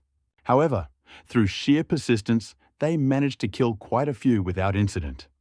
The surviving Pegasus team settled in the city center, intending to surround and destroy the big-mouth zombie. Ma Hulu heard in the camp that this second-level crystal core can be exchanged for 100 first-level crystal cores. Guzi, be smart. Lure him into our trap and run, Ma Hulu ordered the youth. As Guzi slowly approached the zombie, the team members watched closely. The big-mouth zombie, swayed by the noise that Guzi was deliberately making, chased after him. 10 meters, 5 meters, 2 meters, 1 meter. Ma Hulu watched him reach his goal and shouted, "Let go!"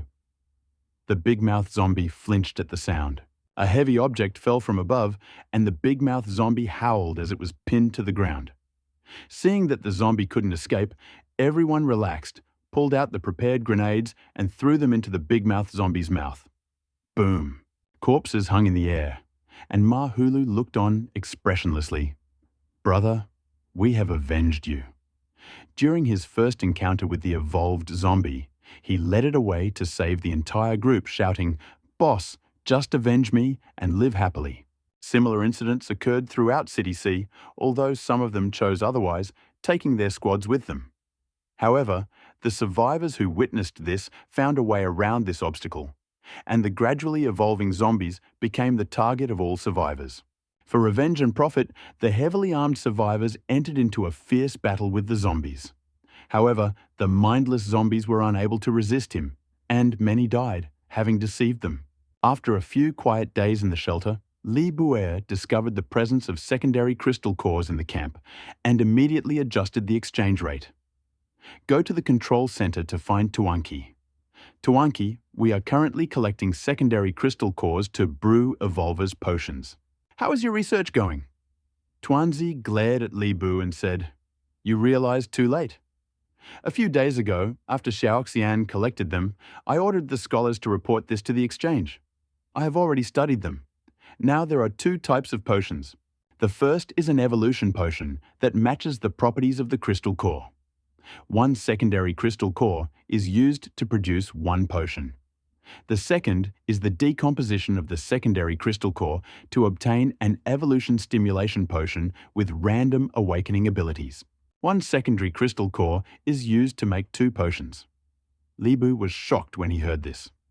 "You didn't even tell me such an important thing, Tuanzi. You have changed." Tuanzi flew up, turned away and said, "I didn't tell you because you were having so much fun." Li Bu thought she saw a girl in front of her, but she pushed that thought away. "Put aside the 10 secondary crystal cores we collected and give them to the Evolver team led by Liu San and his team. Make Evolver awakening potions from the rest and distribute them to the guards. Oh, and leave one for Sun Yu." Tuanzi immediately ordered the Pharmaceutical Research and Production Center to start production. Sun Yu, who was resting after his shift, immediately came over after hearing Li Buer's message. After all, he had been wandering around the camp with the two girls for the past few days, and almost everyone knew the unreliable camp leader. Sun Yu looked at him with envy. After all, the increase in supplies between the two shelters had whetted the appetite of the survivors, and many had set up tents in the Spark shelter. Many luxury items that would be unavailable until the end of the world have become street goods frequented by those who can survive, creating the feeling of ancient, otherworldly bazaars. Li Buer, feeling free from the pressure, leaves the shelter with difficulty. On the third underground floor of the shelter, in the medical research and production area, Sun Yu breathes a sigh of relief when Li Buer finally returns to his duties, fearing that he will be disappointed. However, Li Buer knows that if he continues to play, he will become the embodiment of a disappointed person.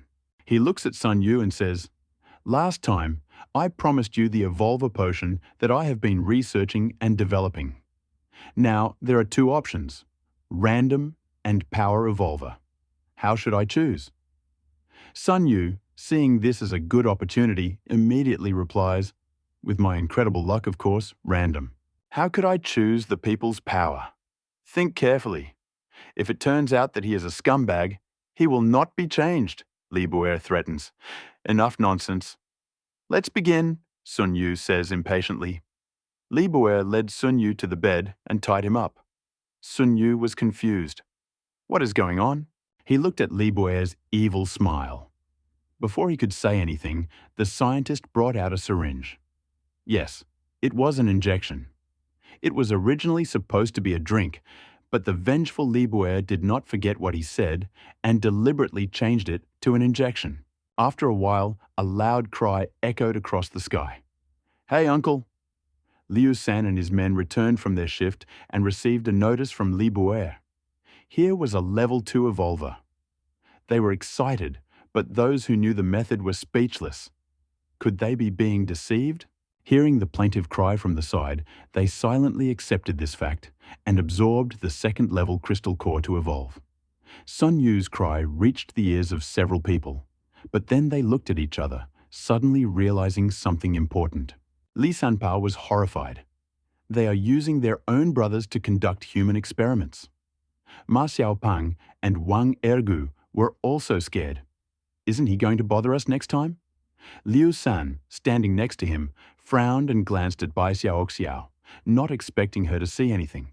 He asked directly, "Haven't you noticed that, excluding the few Evolvers who didn't want to join, there are only 10 of us in this shelter?" Bai Xiaoxiao looked at Liu San innocently. "Stop guessing. Can you just say it?" Liu San silently replied, "Consider it a way to ease the tension. Sun Yu is an Evolver." Seeing the calm of the others, he added, "He was in the shelter, out of danger. Now he is an Evolver, which means the boss has mastered how ordinary people become Evolvers." Many were shocked by this news. Sun Hobao exclaimed, "Amazing! What a boss!" Liu San felt like a useless teammate and knew he was doomed. He couldn't help but warn them, this is just the beginning of the end of the world. If this news spreads, who knows what might happen? Don't say anything that shouldn't be said. Many people were surprised by Liu San's conclusions and realized the seriousness of the situation. Words like cutting and studying popped into their heads, and they shuddered. Tuanzi relayed their conversation verbatim to Li Budao, leaving Li Budao in shock. He didn't even think about it, but someone had already discovered it. Thinking about it, it was true. But looking at the nearly 166 Evolver Awakening potions that had already been prepared, he smiled faintly and said to Tuanzi, "How many guards are there in the shelter now? Divide them into groups to awaken. There are 165 guards in total. Not counting the second officer who had already evolved, there are 164 left. I will divide 3 groups for awakening." After listening to the already made plan, Li Bu continued to observe the people under observation. Liu San and his comrades went to the next room and began to absorb the crystal cores, effortlessly and nervously becoming second-level evolvers. The highest level of humanity in the world right now is level 2. After all, level 2 zombies have only just appeared. Liu San went to the biological lab to conduct tests. His original level 1 limit of 200 kilograms now seemed too light. Finally, he tested his strength by lifting 400 kilograms. San Hobao also tested his current speed by running 100 meters in 4 seconds. Bai Xiaoxiao watched as the others improved their performance significantly and secretly cheered up. "Hey!" Bai Xiaoxiao was dumbfounded as she looked at the water ball floating in front of her. Nothing had changed. What was going on? Li Buru glanced at the test results and was quite satisfied. He watched Bai Xiaoxiao gather his strength and was quite excited. "I've already taken off my pants, and you're showing me this?" he asked hesitantly. "Can Tuanzi analyze?" "Yes, but we need to check again." Li Buru stood up and walked into the next room. Looking at Bai Xiaoxiao's swollen face, he almost laughed. "Bai Xiaoxiao, go to the inspection area over there and activate your ability again. Maybe I can find the cause." Hearing that she was still hesitant about saving anything, Bai Xiaoxiao also became upset. After the test, Li Buru looked at Tuanzi's results with some surprise. Based on the results, the strongest attack among the 5 was Bai Xiaoxiao. Her abilities had increased. As for her control over water, Tuanzi speculated that further evolution could lead to the formation of a humanoid catastrophe. He also described training methods that simulated all the properties of water, including conventional high-pressure water jets and water extraction methods. Bai Xiaoxiao and the others read the report and were shocked by the scale of the experiment: cutting, protecting, and draining water mummification. Bai Xiaoxiao was extremely pleased and immersed herself in the sea of knowledge for a while. Sun Yu's initial howl gradually died down, turning into a strange sound. San Hobao looked at Li Bu with a strange expression and slowly moved towards the door. Watching the movements of the 3, Bai Xiaoxiao and Liu San also reacted and hurriedly left. Watching them leave, Li Bu was at a loss. His face stiffened, recalling their expressions. Hearing Sun Yu's strange voice, his face turned pale. "I don't know. I don't know. I don't know." Bai Xiaoxiao, who had slipped out of the room, recalled Zhou Shaolian's sympathetic expression. No wonder she didn't ask Sister Shaolian for help. But Li Buyu, feeling his bottom burning, ran up to Sun Yu. Seeing how comfortable he was, he became furious. "Shit. Li Buyu looked at his numb hands, then at the man lying next to him, who was rubbing them. "Oh, shit, what was that noise?" Sun Yu shuddered and looked around. Li Buyu silently put his hands behind his back. "How are you feeling?" "Great. Solid." "It must be for protection," he said, patting his chest. "Dang dong." Tuanzi sent Li Buyu a message. "Look at the buckles that bind his hands. It seems he can manipulate metal." Li Buyu looked closely and saw that the shape looked like it had been melted. He shouted to the excited Sun Yu, "Wait, try to feel the metal." Sun Yu finally understood, his face shining with excitement. Could this be one's ability? Lost in thought, he closed his eyes and felt it, watching the metal button slowly melt into different shapes until it finally took the shape of a knife. Sun Yu played with it for a while. "Fourth brother, quickly prepare a crystal core for me.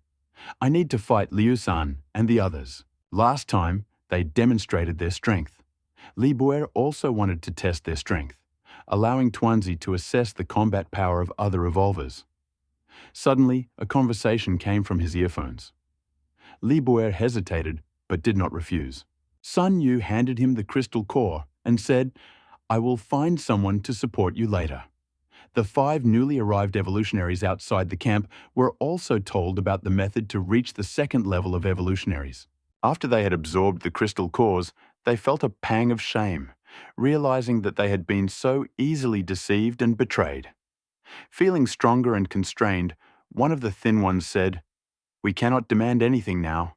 He is here in the wind and sun, and that fat man is enjoying himself over there." The burly man next to him hesitated. "Forget it. These survivors are not like everyone else, risking their lives for a piece. After all, we are pretty good.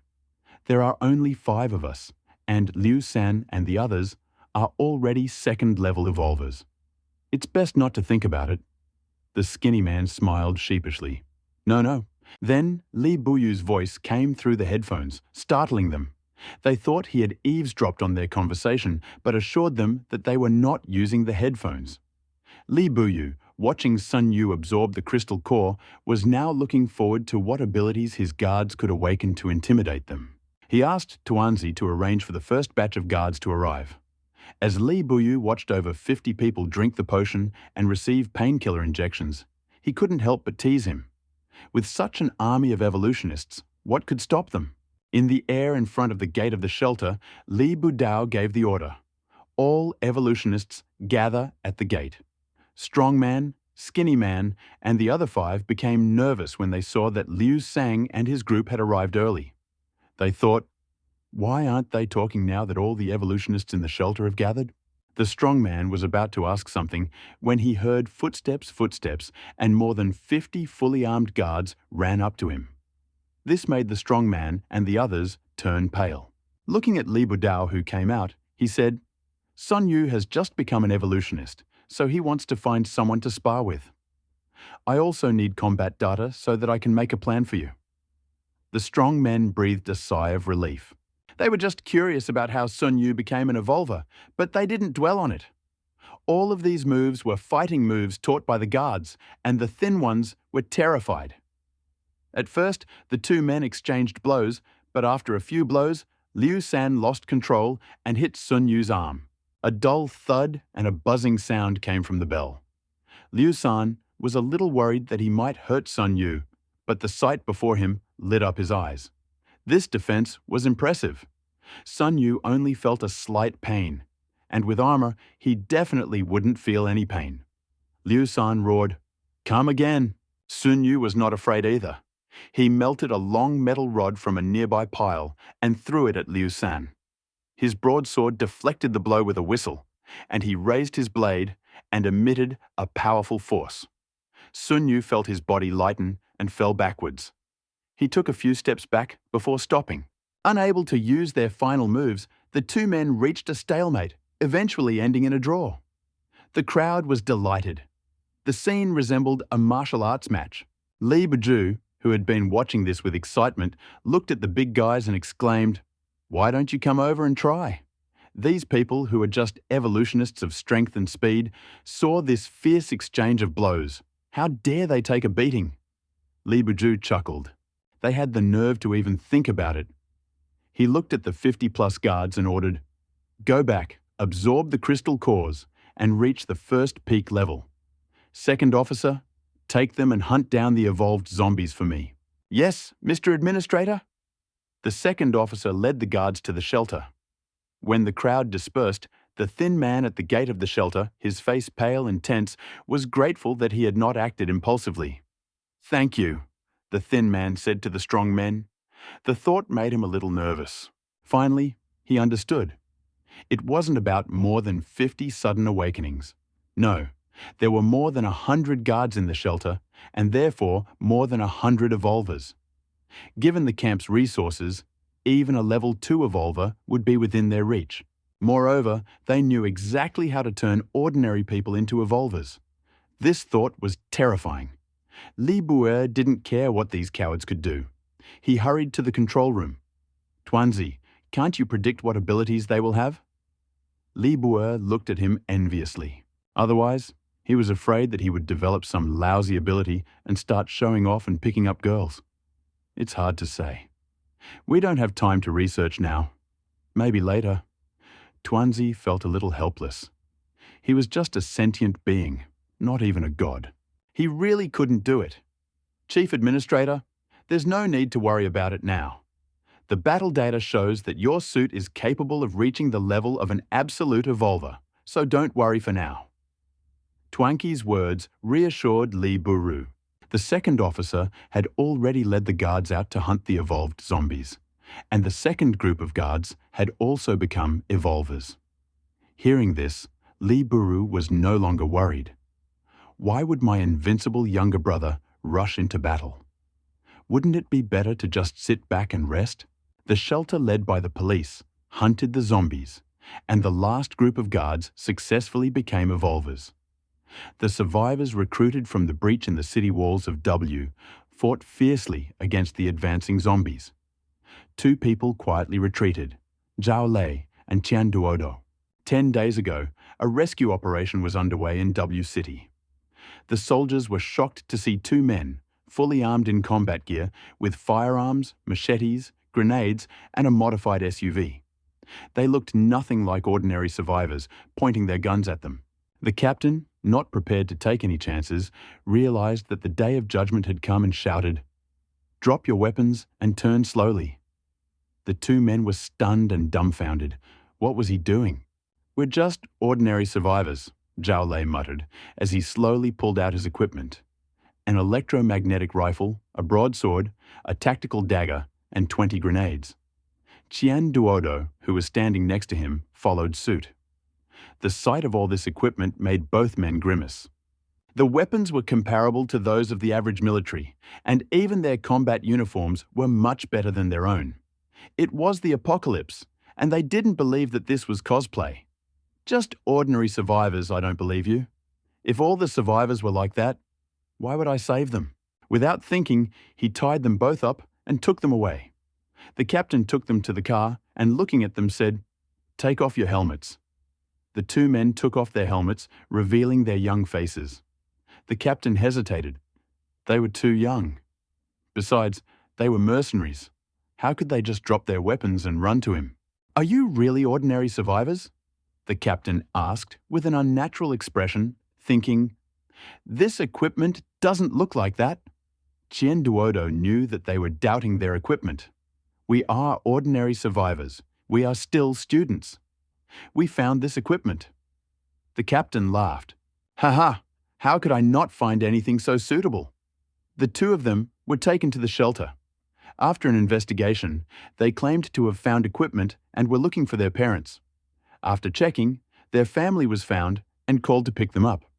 The weapons and equipment were confiscated and left at the shelter. Luckily, they left behind a car and food. Zhao Lei was furious and unwilling to accept this. "Boss, forget it. We are now unarmed." "Finding our parents was our main goal," Chen Duodo urged. "Boss, even though we found our parents, we don't even have weapons. How will we return to City C? Boss, let's go to our parents first. Then we'll try to contact the fourth brother." A middle-aged man with a pale face approached them from afar, looking around. Zhao Lei's eyes lit up. Dad, the middle-aged man, hearing the voice, was also overcome with excitement.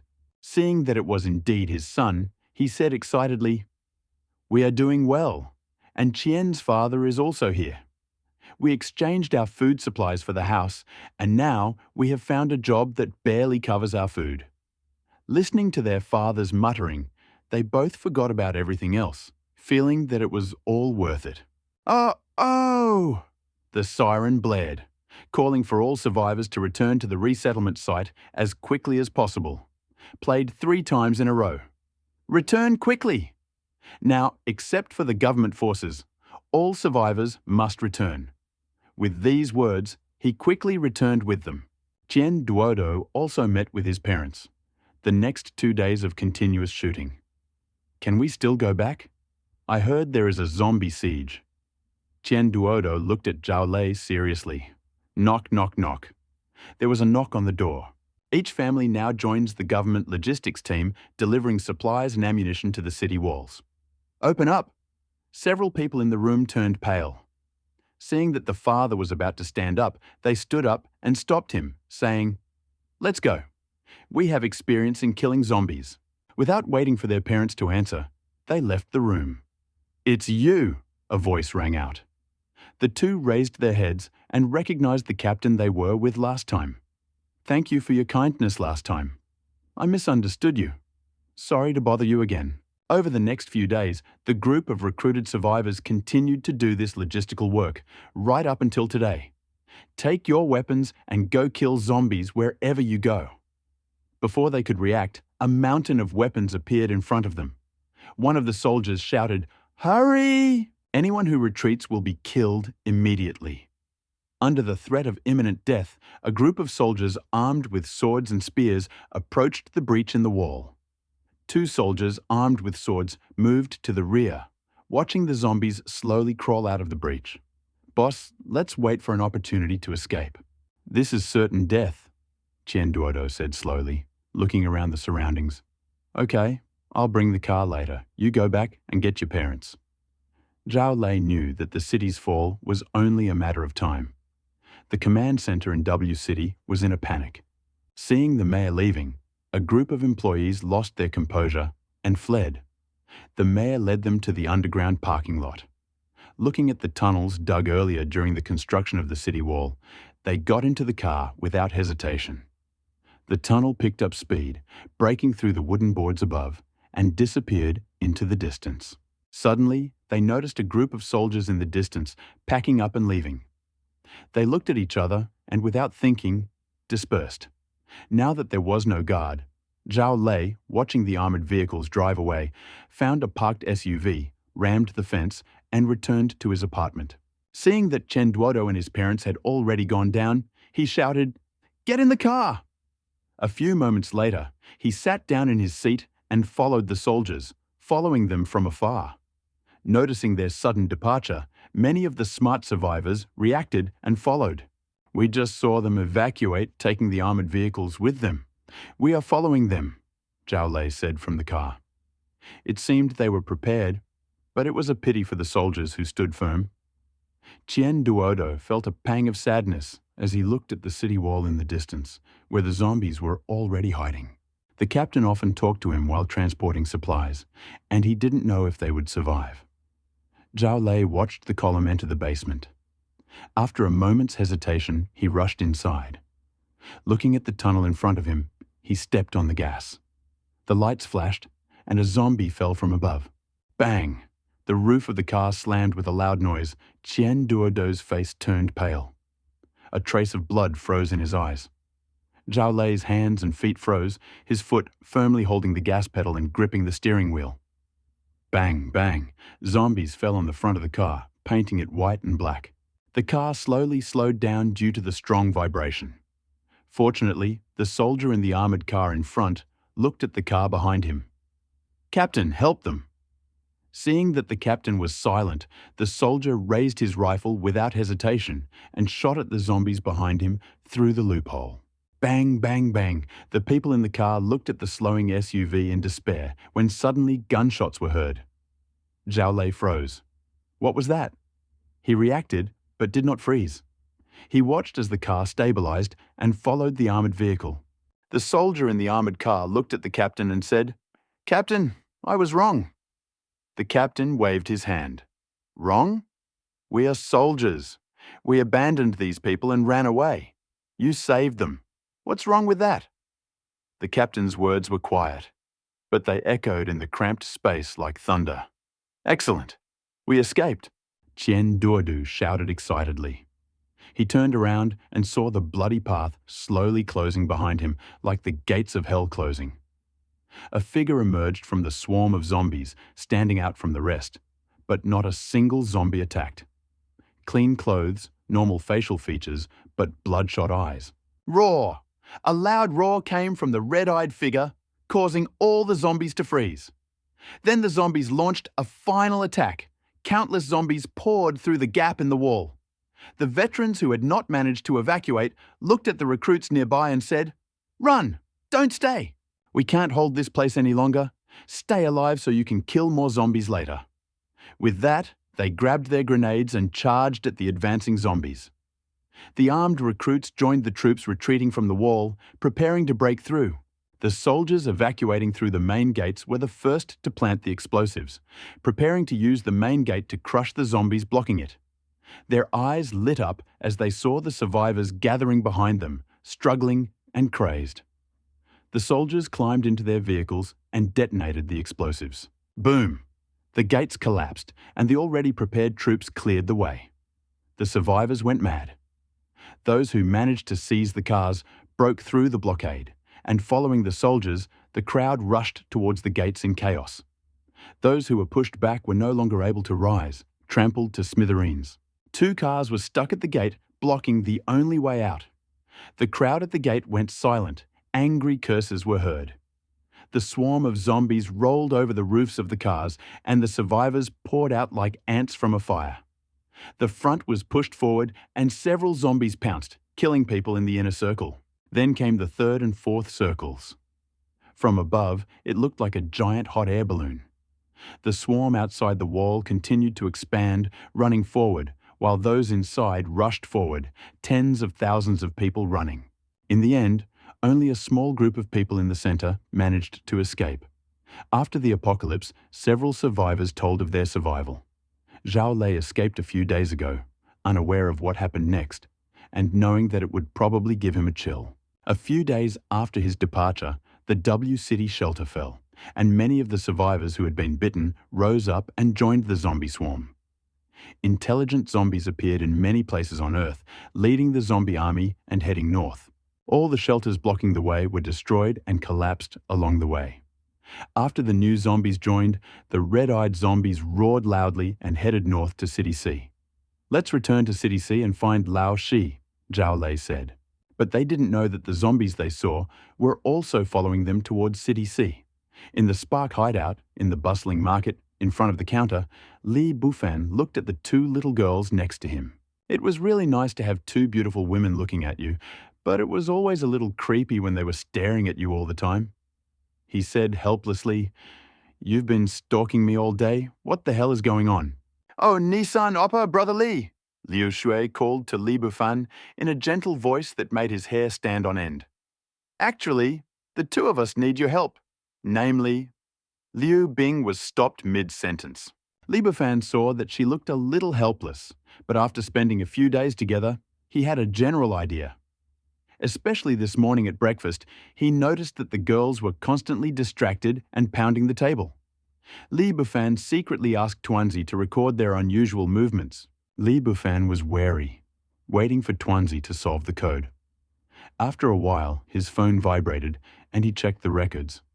"Sister, what should I do?" "Let's not talk about this for now. We've only known each other for a few days. How can I be so embarrassed to ask for help?" An avalanche of fingers began. Li Bufan looked at the log of the conversations between the 2 on his phone.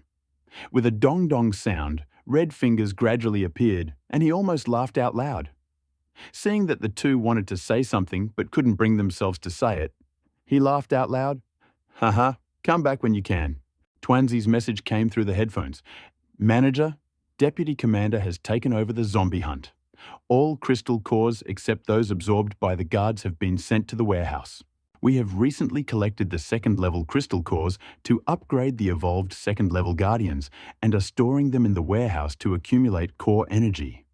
Li Bufan thought without hesitation. First, take care of the evolved 2nd-level guardians. After all, other than the strength and speed evolutions, the initial development of other abilities is too slow. We need to improve them quickly to form an effective fighting force. Meanwhile, Zhao Lei and his 6 companions, having parted ways with the armored personnel carriers from City W, arrived in City C. The passengers breathed a sigh of relief. But to their horror, they discovered that a wave of zombies was moving in that direction. It would reach City C in just a few minutes.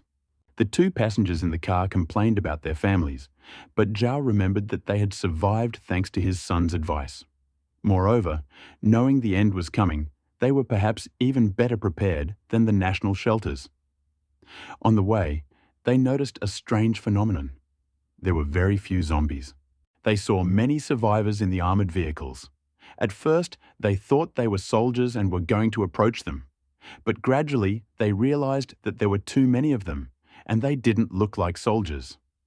Qian Duodo suddenly thought, "Do you think this is something from the Old Four?" The others in the vehicle were shocked. How is this possible? Such excessive armament would only allow them to occupy a military base. But is it even possible? They discarded this absurd thought. Zhao Lei looked at the group and thought, "There is a shelter nearby. Should I tell them about the approaching wave of zombies? Forget it. If we tell them, they will definitely believe us. Besides, we need to inform Lao Shi as soon as possible to prepare and avoid complications," Qian Duodo said as he looked at the group. Zhao Lei didn't dwell on this. After all, this was the end of the world. I may be for everyone, but everyone should be for me. He kept up the pace and drove north. The group was increasingly surprised. The road was smooth, not a single broken car, not even a street lamp nearby. More and more armored vehicles and modified cars appeared in the direction they were heading. Seeing the survivors greeting them on the road, in chainmail, with swords and guns, it was like they were all transported back to the past before the end of the world. As they watched the spectacle approach, they turned a corner and suddenly saw a city wall. Several people looked confused. They remembered and heard correctly that they were going to take shelter here. What happened to the city wall that suddenly appeared? Oh no! Did something happen to the fourth brother? Was the disc occupied by someone else? Qian Duodo panicked. Zhao Lei's face darkened. Don't guess yet. What if the old four build a city wall? Zhao Lei wasn't entirely sure. Such a project was beyond most people's capabilities. He stood anxiously in a long line, waiting for the imminent arrival. 4 large spheres hovered in the air, inspecting each passing vehicle. A mechanical voice spoke. 2 natives detected. 4 survivors registered, loading into shelter for assistance. The sudden voice shocked everyone. We had never seen anything like this before. What was going on? Shut up! Didn't you hear the natives? That means they got here before us. There was no one else down there. The people nearby suddenly realized what was happening. No wonder. It was better not to provoke them. The 2 in the car breathed a sigh of relief, but the others, still in shock, could still see.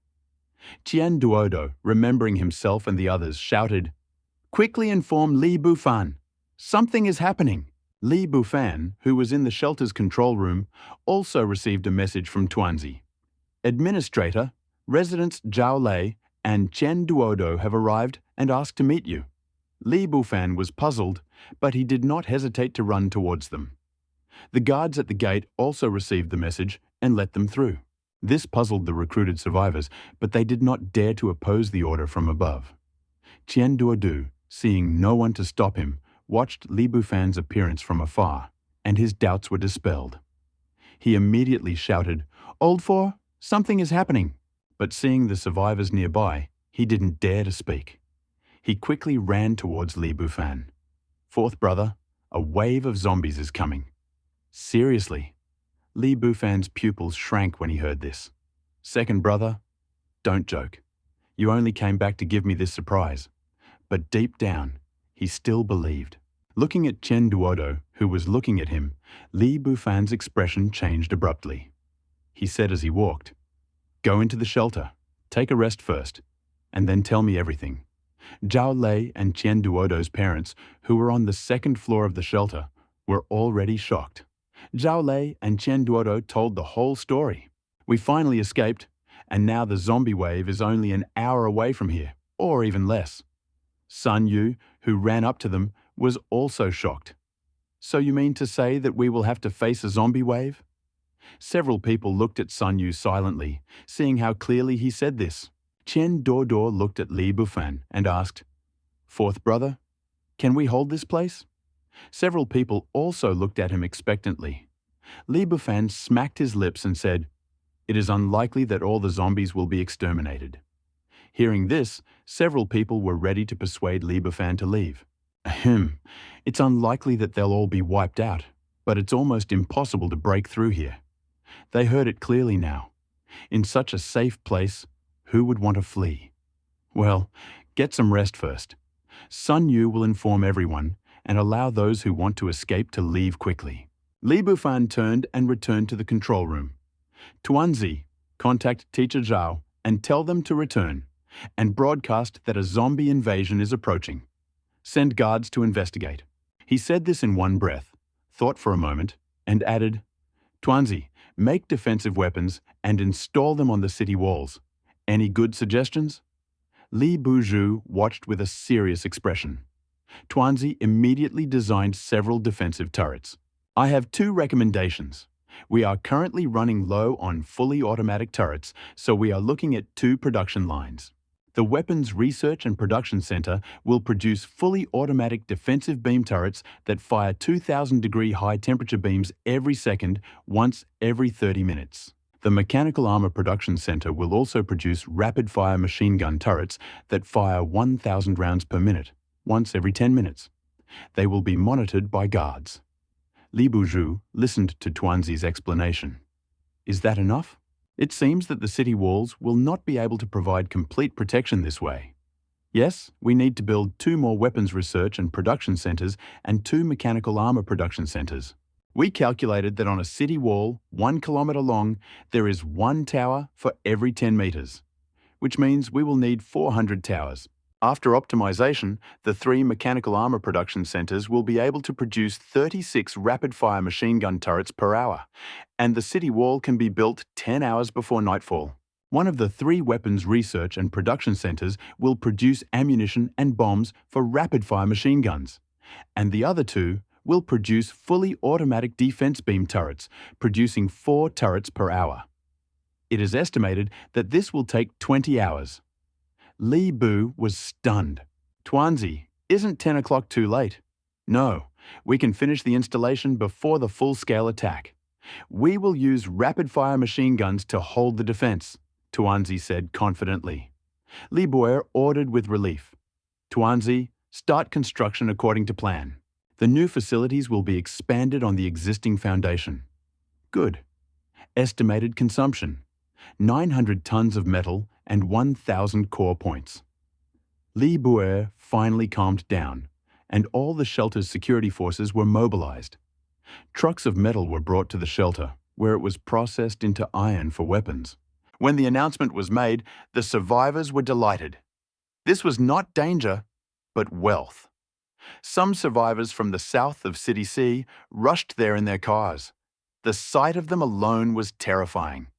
Tens of thousands, hundreds of thousands, at least hundreds of thousands of zombies were heading in that direction. Run, save yourself. It was the only way to save yourself. More and more survivors fled. All the survivors in City C were in a panic, looking for salvation. After all, where could there be a safe place during the apocalypse? Mayor Wang, watching Teacher Zhao lead them out of the government shelter, was tormented by the question of whether he should go to the star shelter. Would he retain his power? Besides, if they had encountered them before, would they accept him? The secretary standing next to him whispered, "Mayor, go away." A close aide urged the mayor to make a decision quickly. "You can't stay here," Mayor Wang growled. "Of course, I know this place won't hold back a zombie invasion." Several people winced, cursing silently. "City C is finished. Why are you still showing off?" Mayor Wang felt a pang of regret after his outburst.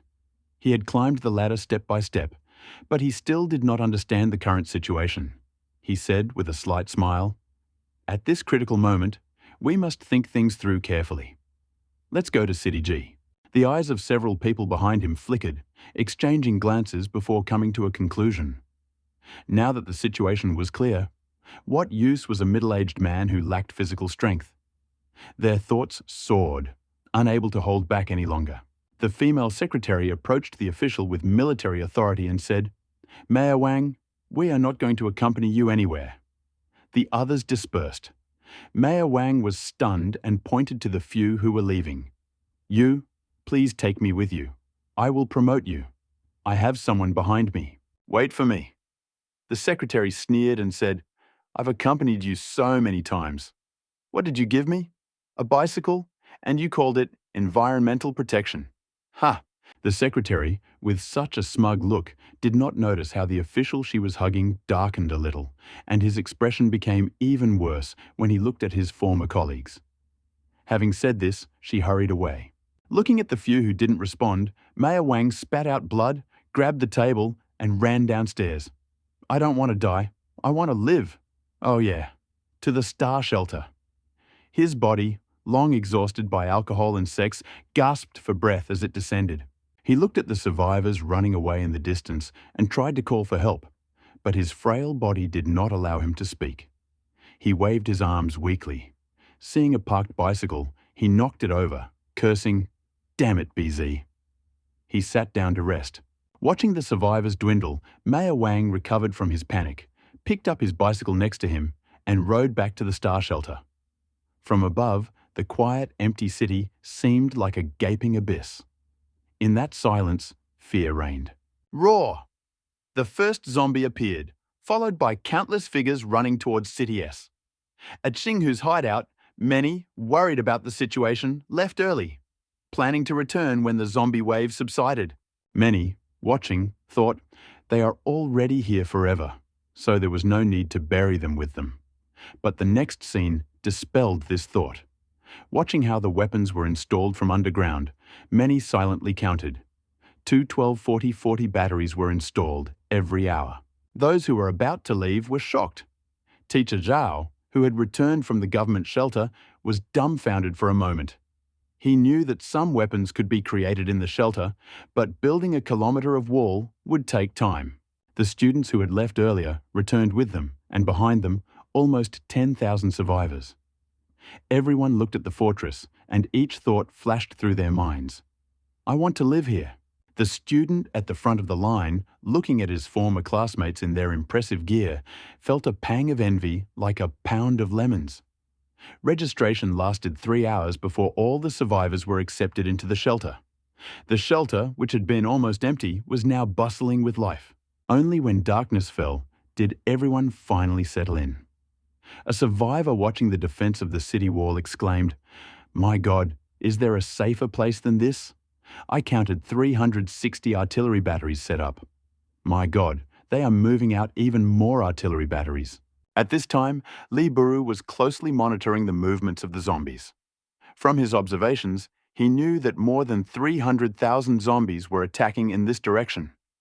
At this time, Tuanzi reported, "The artillery batteries are almost set up. There is enough ammunition. The personnel training is complete, the guards are evenly distributed, and the tactical helmets are attached. We are just waiting for the zombies to come out." Li Buru was a little arrogant at this point. 300,000 zombies are at least 900,000 that need to be spent. In the future, I will collect materials and be able to replenish them immediately. Roar, boom, boom. The zombies that were originally walking were activated by this deafening roar. As if the acceleration button was pressed, all the zombies ran and rushed to the shelter. The combat team on the city wall, having just received emergency instructions, was now sweating from the zombies running. According to the combat instructions on the helmet, the firing range was 10 meters, 9 meters, 5 meters. The combat team on top of the 1-meter wall heard Twanky's command, "Fire!" Watching the images on their tactical helmets, the zombies rolled in a wave, reaching maximum range. The turrets on the front of the wall finally bared their sharp fangs, spewing meter-long flames. Tuanzi, commanding the defensive beam turrets, mowed down the zombies, who seemed to be in the second stage of their attack. The zombies fell like harvested wheat, but considering their numbers, this small loss seemed like a drop in the ocean. The bullets rained down on the zombies at incredible speed, tearing off arms and limbs. The zombies were torn apart like dolls. Reloading their weapons, the zombies took the opportunity to advance another 50 meters. The roar of the machine guns continued. The rear guard of the zombie army had completely entered City C, approaching. The deafening roar of the rapid-fire machine guns echoed from all sides of the wall. The survivors who had left City C heard the intense gunfire from afar, their faces showing concern. The shooting continued. The vehicle, now carrying ammunition, was used to throw ammo boxes over the turrets with robotic arms. The zombies slowly advanced towards the city walls, more and more falling, forming a wall of corpses. The rapid-fire machine guns couldn't fully utilize their power without having any piercing damage. The zombies quickly gathered under the walls. Seeing this, Liu San, Xiaoxian, Sun Yu, and the second policeman assigned to the four walls panicked. The explosion of a grenade thrown by the second policeman woke them up.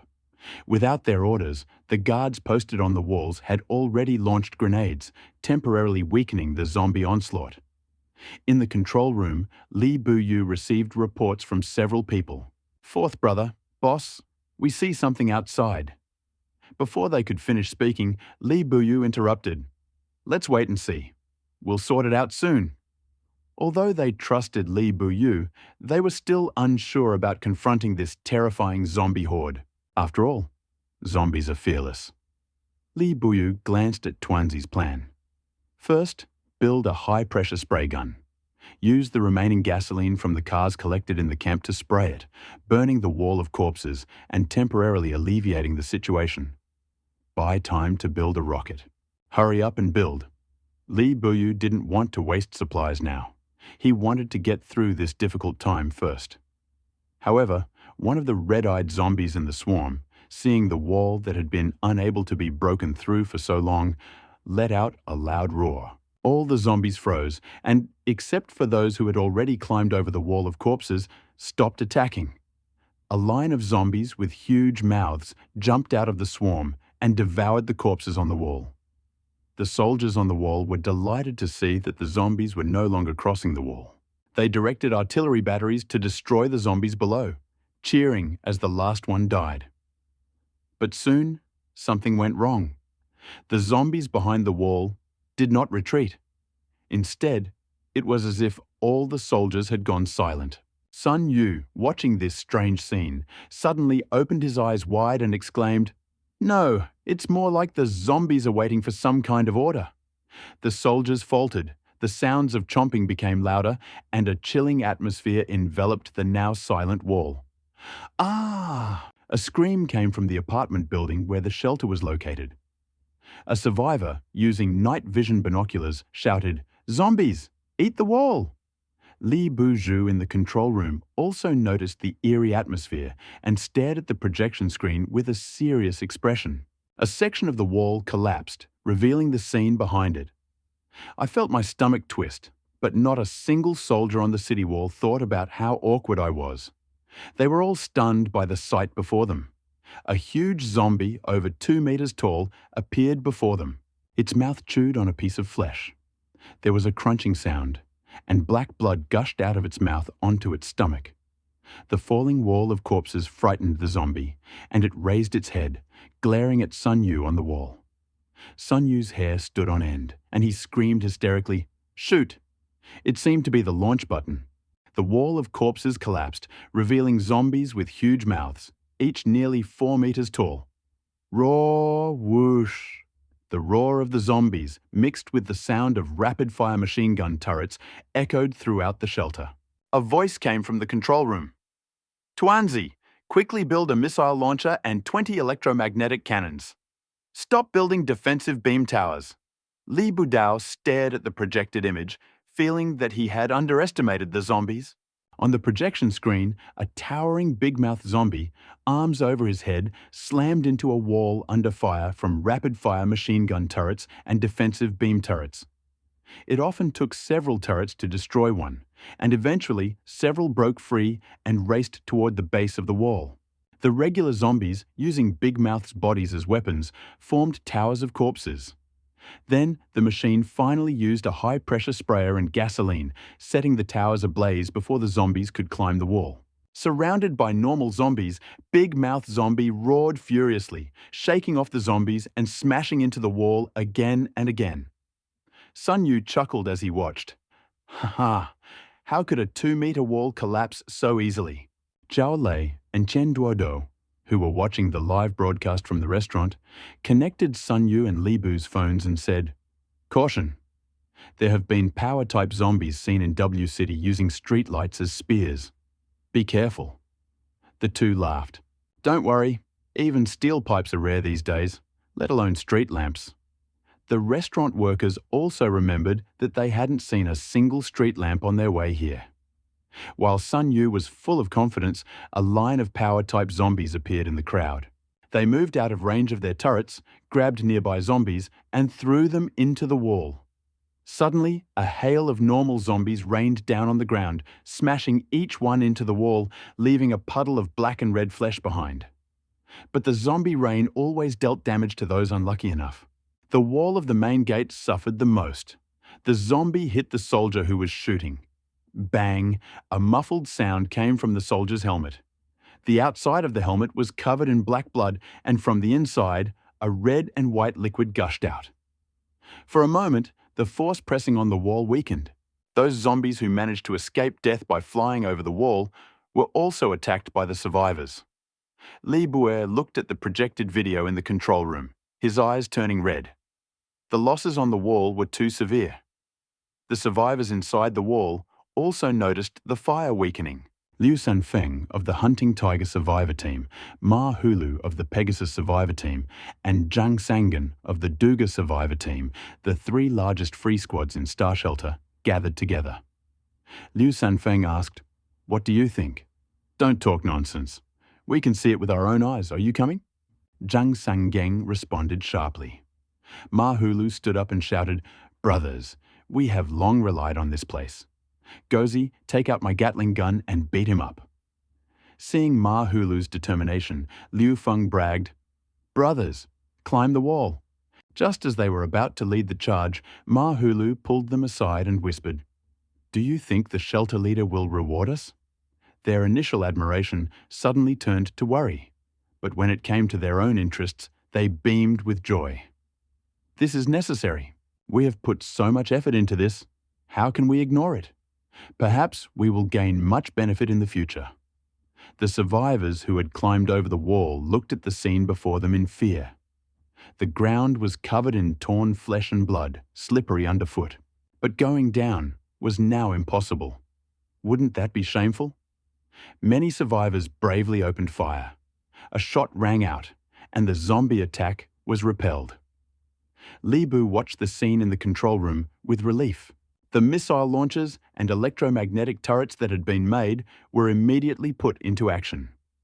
The missiles fired at the newly formed wall of corpses, and the electromagnetic guns aimed at the zombie forces. All the survivors breathed a sigh of relief. The wall held. The zombie leader seemed to have lost patience and ordered the zombies to retreat, finally letting out a roar. The wave of zombies slowly retreated. The leader roared as if giving an order. Most of the normal zombies began to devour each other. The stronger zombies devoured the normal ones. One after another, the advancing zombies appeared. Zombies with big mouths, zombie forces that devoured most of the zombies. A ray of sunshine pierced the darkness on the distant horizon. Seeing the zombies disappear, everyone applauded. We held it in. Li Bu was also a little distrustful. Zhao Lei and his men had been trapped for several days.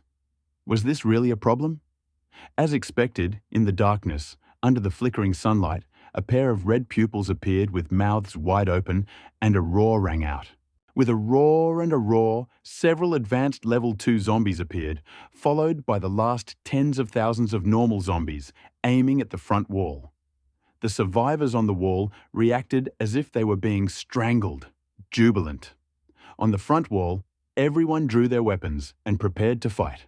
But the next scene made them wish they hadn't left. The zombie with the big mouth in front parried the attack, killing only a few zombies. The remaining second-level zombies rushed towards the wall. Boom! The wall shook. The second row of zombies rushed forward, breaking through it. Then the first row followed. However, contrary to their expectations, the wall remained intact.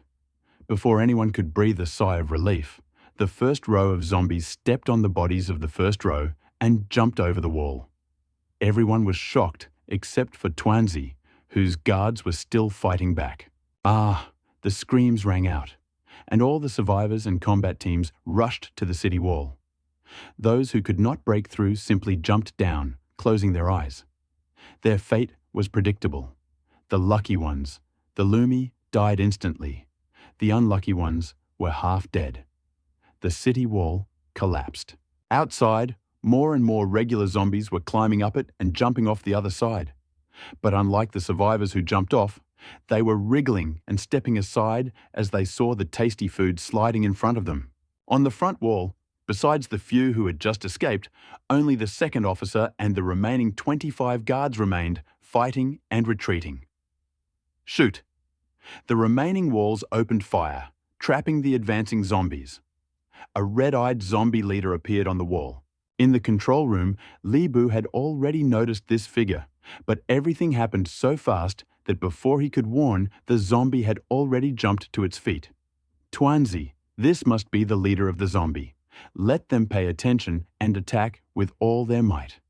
At this moment, Li Buyu came out, and his battlesuit took on a battle form. I'm going to meet this zombie leader. The red-eyed zombie behind the city wall, under heavy fire, waved his long arms with sharp nails, blocking the bullets. The protective rays hit his body, leaving only charred marks. Li Buyu watched this scene, walked up to the red-eyed zombie and froze, looking at its face, almost indistinguishable from a human. Shit, the red-eyed zombie Li Buer roared. Li Buer was furious. You are shit, just like your entire family. He took a step forward, and the ground shook. Suddenly, a figure appeared in front of the zombie, slashing at him with a rapidly vibrating sword in his hand. The red-eyed zombie was also surprised by Li Buer's speed. He didn't feel any special energy from the person in front of him, so he knew it wouldn't taste good. His sharp nails dug into the sword like a hot knife into butter. He saw it slice through his palm, then pulled his hand back and stepped back. In one fluid movement, Li Buer felt his vision blur and the figure disappear. Following the instructions on his helmet, he swung the sword to the side. Puff. A faint smell of burning floated through the air, and a human hand shot up. The red-eyed zombie looked at the bloodless wound, and his throat tightened. This stunned Li Buer. Was he scared or hungry? Salt? The red-eyed zombie froze, and then, as if remembering something, let out a scream and rushed forward again. Looking at the approaching zombie, he raised his head and used his signature move. A flash of white light sent the headless corpse to the ground. Li Bu's wheezing that had just begun was interrupted by a voice. Chief Administrator, you just broke the skull of that zombie suspected of possessing a, crystal core. When the zombies were killed, Li Bu's voice was interrupted by a joyful roar. Oh shit, my crystal core, my potion, he said, digging through a pile of chopped meat.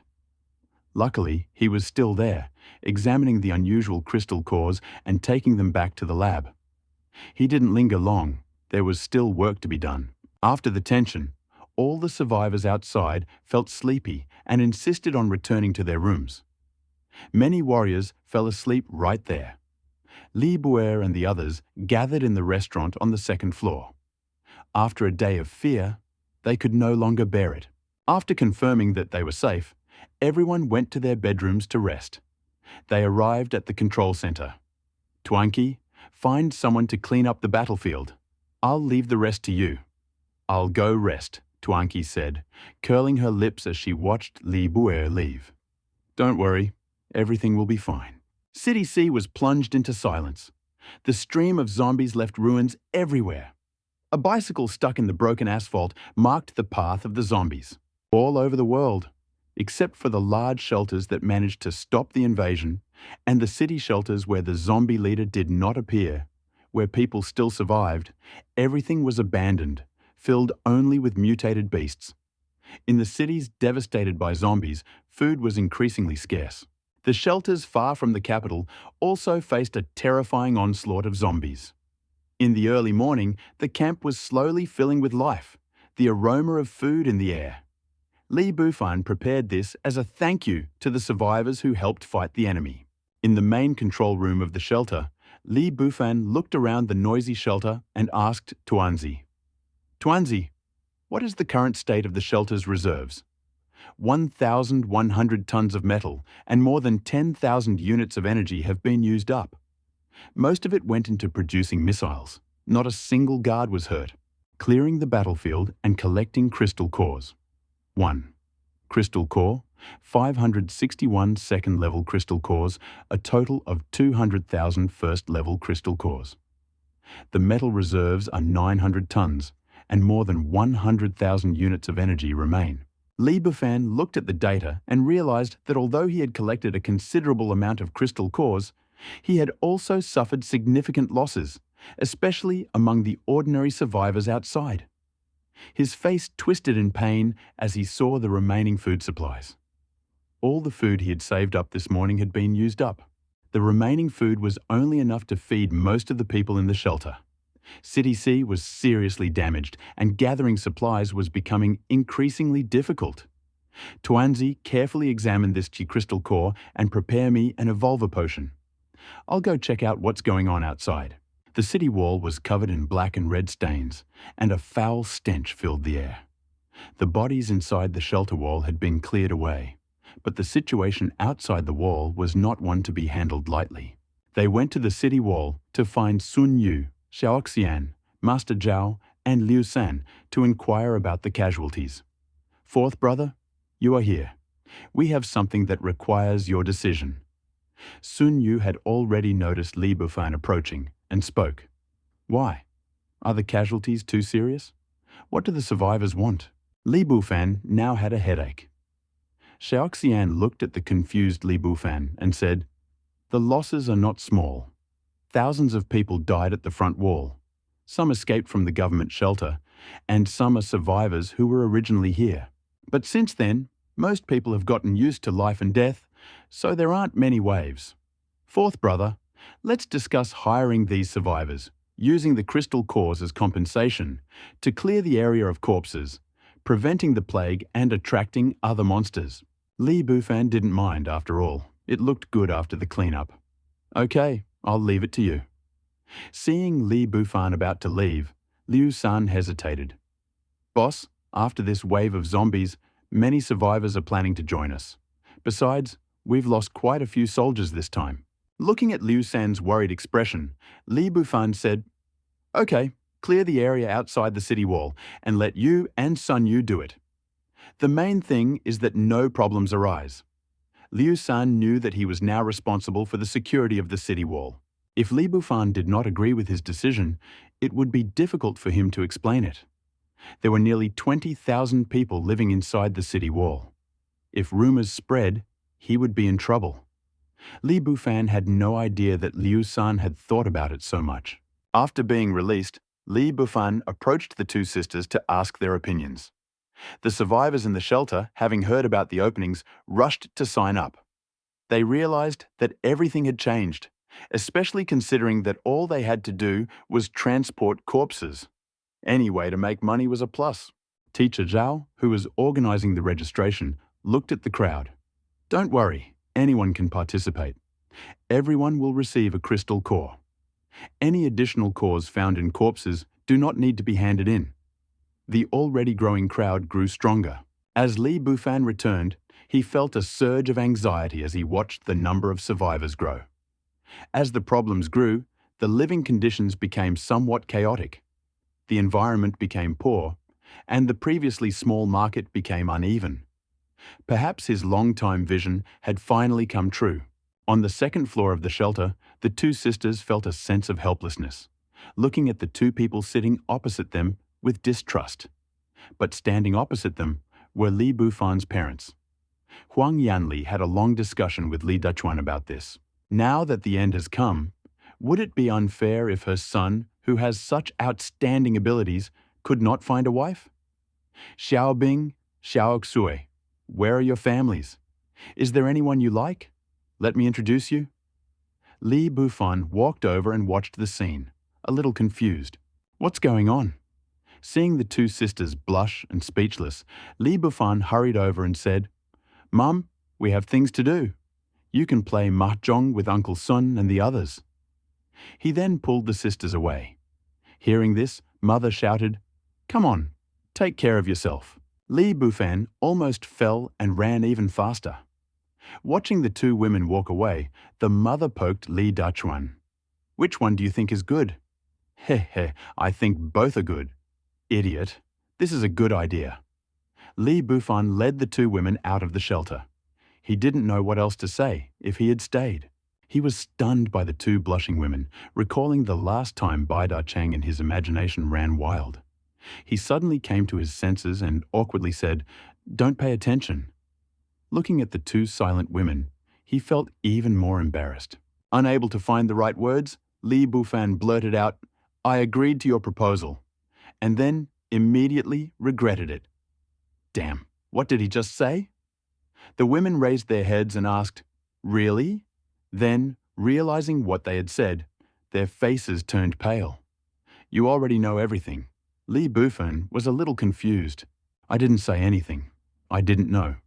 Don't talk nonsense." He stared at the two pale women, who exchanged silent glances. Hearing Li Bufan's objection, the women became even more confident. He realized that he had no intention of leaving us here. Their faces turned pale. He was about to raise a storm with his finger when he suddenly realized that there seemed to be no other way to strike. Li Bufan, watching the men's faces grow paler, interrupted them. "Don't bother. I didn't know you knew Morse code at first. A few days ago, I noticed that you often wandered around and knocked on the table. And then I found out." The two panicked, accidentally giving themselves away. They looked at Li Bufan warily and said, "We didn't mean to deceive you." Liu Bing, seeing Liu Shui's questioning look, felt that both this fat man and this place was something mysterious. She paused and said, "We are Liu Jianjun's daughters. We came here last week, but father called and reported a major disaster and asked us to come back. Who knew it would happen so suddenly? We had no choice but to buy food and hide. We were only found a few days ago. After we revealed our identities, Chen Wei took us in. Then we'll ask father for a reward." Li Bufan still had some impressions of Liu Jianjun and was surprised to learn that he was a second-generation military officer. Seeing the expectant looks of the two, he hesitated. Should he go or not? She analyzed the situation in her mind. The trip would allow her to meet the high-ranking people of this world. She might need them later, but if she didn't go and got caught, it would be hard to explain. "Brother Li." Liu Shui watched as Li Bufan's expression changed when he used his special move. This made Li Bufan angry, and he immediately thought, "I wonder if they will like my fingerstorm." Pfft. "What are you thinking? It is profitable," Li Bufan agreed without hesitation. Li Bufan came to his senses, saw Liu Shui's sly smile, and became furious. "You are a coward. Believe it or not, I will spank you." With a loud slap, a large hand appeared on the jeans, jerking involuntarily. All three of them were stunned. "I was just talking, not trying to hit you. Do you believe me?" He responded with a slap, and the two sisters turned and ran away. Li Bufan was left with one hand covering his face, looking at his right hand in disbelief, muttering to himself, "How did you do this? Why didn't you tell me?" His fingers trembled again, as if savoring something. Li Bufan came to his senses and said, "Oh shit, I'm going to get spanked." But then he realized that he had struck first. The two sisters hurried back to their room, and Liu Bing was also amazed by her supposedly brave younger sister. Liu Shui, having recovered from her anger, asked anxiously, "Sister, he won't be angry, right? What if he doesn't send us away?" Liu Bing looked at her frightened sister and said soothingly, "It's best for you not to run around for the next 2 days. The zombie wave just ended, so there's no need to add to the chaos. Li Bufan probably won't be that angry, and besides, it's him." "Sister, shut up. I don't know what's going on at home," Liu Shui said, her face filled with worry. "Everything will be fine. The army is safer than anywhere else." Frustrated, Li Bufan returned to the control room, determined to explore and implement his own ideas. "Tuanzi, develop a spatial shelter plan," Li Bufan ordered, covering his face with his hand. Tuanzi looked at Li Bufan and asked, "Chief Administrator, what's wrong with your face?" Li Bufan's face darkened. "Go away, little one. Stop asking stupid questions. Don't guess. I'm here on business." Li Bufan looked at Tuanzi seriously. "Haha, it seems you didn't come for anything else." Tuanzi's words stunned Li Bufan. Li Bufan kept an expressionless expression and thought to himself, "If I'm not ashamed, then others will be ashamed too." "Tuanzi, This zombie attack gave me an idea. I plan to integrate the entire wall into one, just like the current shelter. It will be connected to the city wall on 2 levels: residential, commercial, and defensive. It will be a full-fledged shelter. I will also impose a fee for entry and accommodation. I am a genius. Li Bufan looked at Tuanzi with shining eyes. Tuanzi looked at Li Bufan in surprise and said, "I didn't realize it." The original shelter had many emergency plans. It was built underground and only used metal. Of course, it has its shortcomings, and it definitely doesn't meet the high standards of a living space. What do you mean you didn't realize it? Li Bufan was puzzled. Tuanzi was speechless for a moment. Shouldn't he focus on the shelter? He just reminded him, "Of course, it's inside the wall. We only need a few resources to attach it to the wall. We can build it with an engineering machine." Li Bufan didn't see Tuanzi's answer, so he curled his lips and muttered, "Don't think I don't know." "Well, I'm glad you understand." Li Bufan was so angry that he jumped to his feet, but deep down he calmed down. "I won't argue with you. How long will the construction take?" he asked. 4 construction machines will take 10 days. Li Bufan thought for a moment. 20,000 people is a lot, so now is the best time to build a shelter. Inside the city walls, it would be more appropriate to call it a camp than a shelter. Let's build construction equipment first. Excellent, excellent leader. After a day in the control room, he and Tuanzi reviewed the plans for the shelter. Outside, Sun Yu and the hired survivors were cremating the bodies. They had only removed half of the more than 200,000 bodies. Most of the survivors were a little sad. More had happened in the last 2 weeks than before, but being alive meant hope. Many of the survivors felt rich. "Cousin, I found 5 crystal cores today. That's not a small amount either. I'll be with the committee." Such conversations continued throughout the journey. In the distance, a blazing fire raged over a mountain of corpses, and the air was filled with a pungent smell of burning that made the survivors sick. In the shelter's dining hall, Li Bufan approached several people to report on their achievements and plans for the day. "Sun Yu, Liu San, I would like you, Zhao Lei and Chen Duodu, the 4 of you, to take charge of a section of the wall.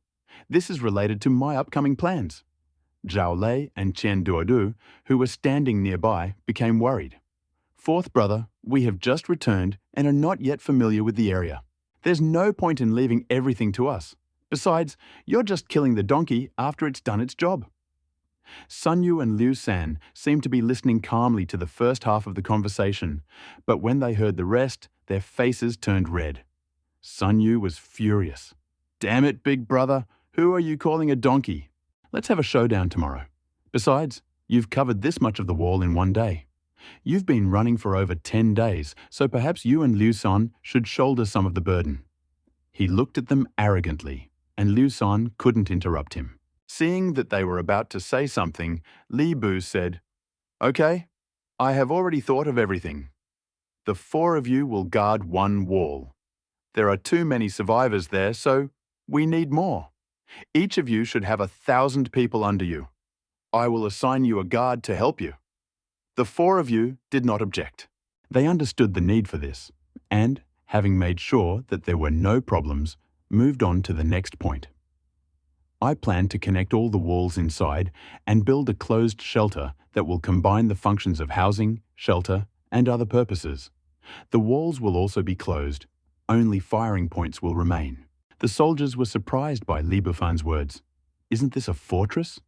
Li Bufan looked at them with some disbelief and said, "Don't worry, I have a plan. We just need enough supplies." After that, the 4 of them talked about their worries, and it wasn't until late at night. The soldiers on the walls continued their work. The fire in the distance illuminated most of the shelter. The smell in the air was nauseating. Fortunately, the tactical helmets were breathable, but the charred bodies in the flames looked creepy and frightening in the night. The soldiers gripped their weapons tighter, feeling at least some safety. The burning corpse oil slowly flowed through the sewer, emitting a burnt smell, like a signal lamp announcing to the inhabitants of the sewer, "It's time for dinner." There was a rustling sound, and countless cockroaches jumped out of the sewer, gushing.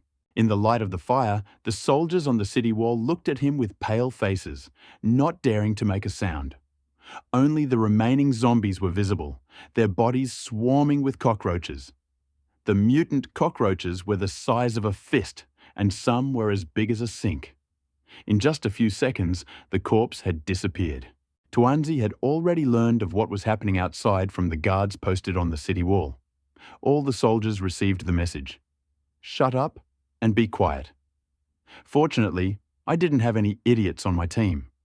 Who in this world would dare to joke? Those who dared would have grass several meters high on their graves. In the hideout, Li Bufan was also stunned by Tuanzi's news and came to his senses. In the control room, he stared at the projection. My God, why is this projection so real? It's terrifying. The rustling sound that was once soft now came from the mouths of cockroaches, sending a chill down his spine. Tell them to stay put inside the city wall. Wait for the mutant cockroaches to leave. Don't shoot unless absolutely necessary, Li Bufan shouted from the control room. The rustling died down. The minutes passed. Everyone inside the city wall felt like they had been living for years. They sweated as they watched the corpses shrink, wondering if it would be their turn to be eaten.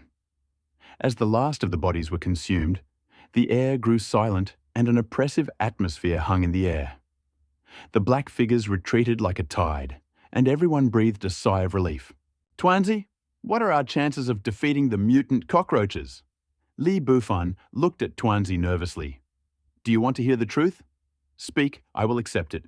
Well, if we start fighting at the city wall, our chances of winning are only 1%. Retreating to the shelter will guarantee safety. Li Bufan was stunned. He had never expected this. Tuanzi, tell the soldiers at the city wall to go back and rest, and tell the guards to stand guard, Li Bufan said, and sat down in the wheelhouse, deep in thought. The plan had to be carried out. All the soldiers received the news. Their already tense nerves desperately needed rest. Without a word, everyone left silently, but this night was doomed to be sleepless. Today was different from the usual. The survivors seemed a little quieter. On the city walls and tall buildings, the soldiers and survivors felt a chill run down their spines as they saw the bodies gone. There was no trace of blood, only the torn earth.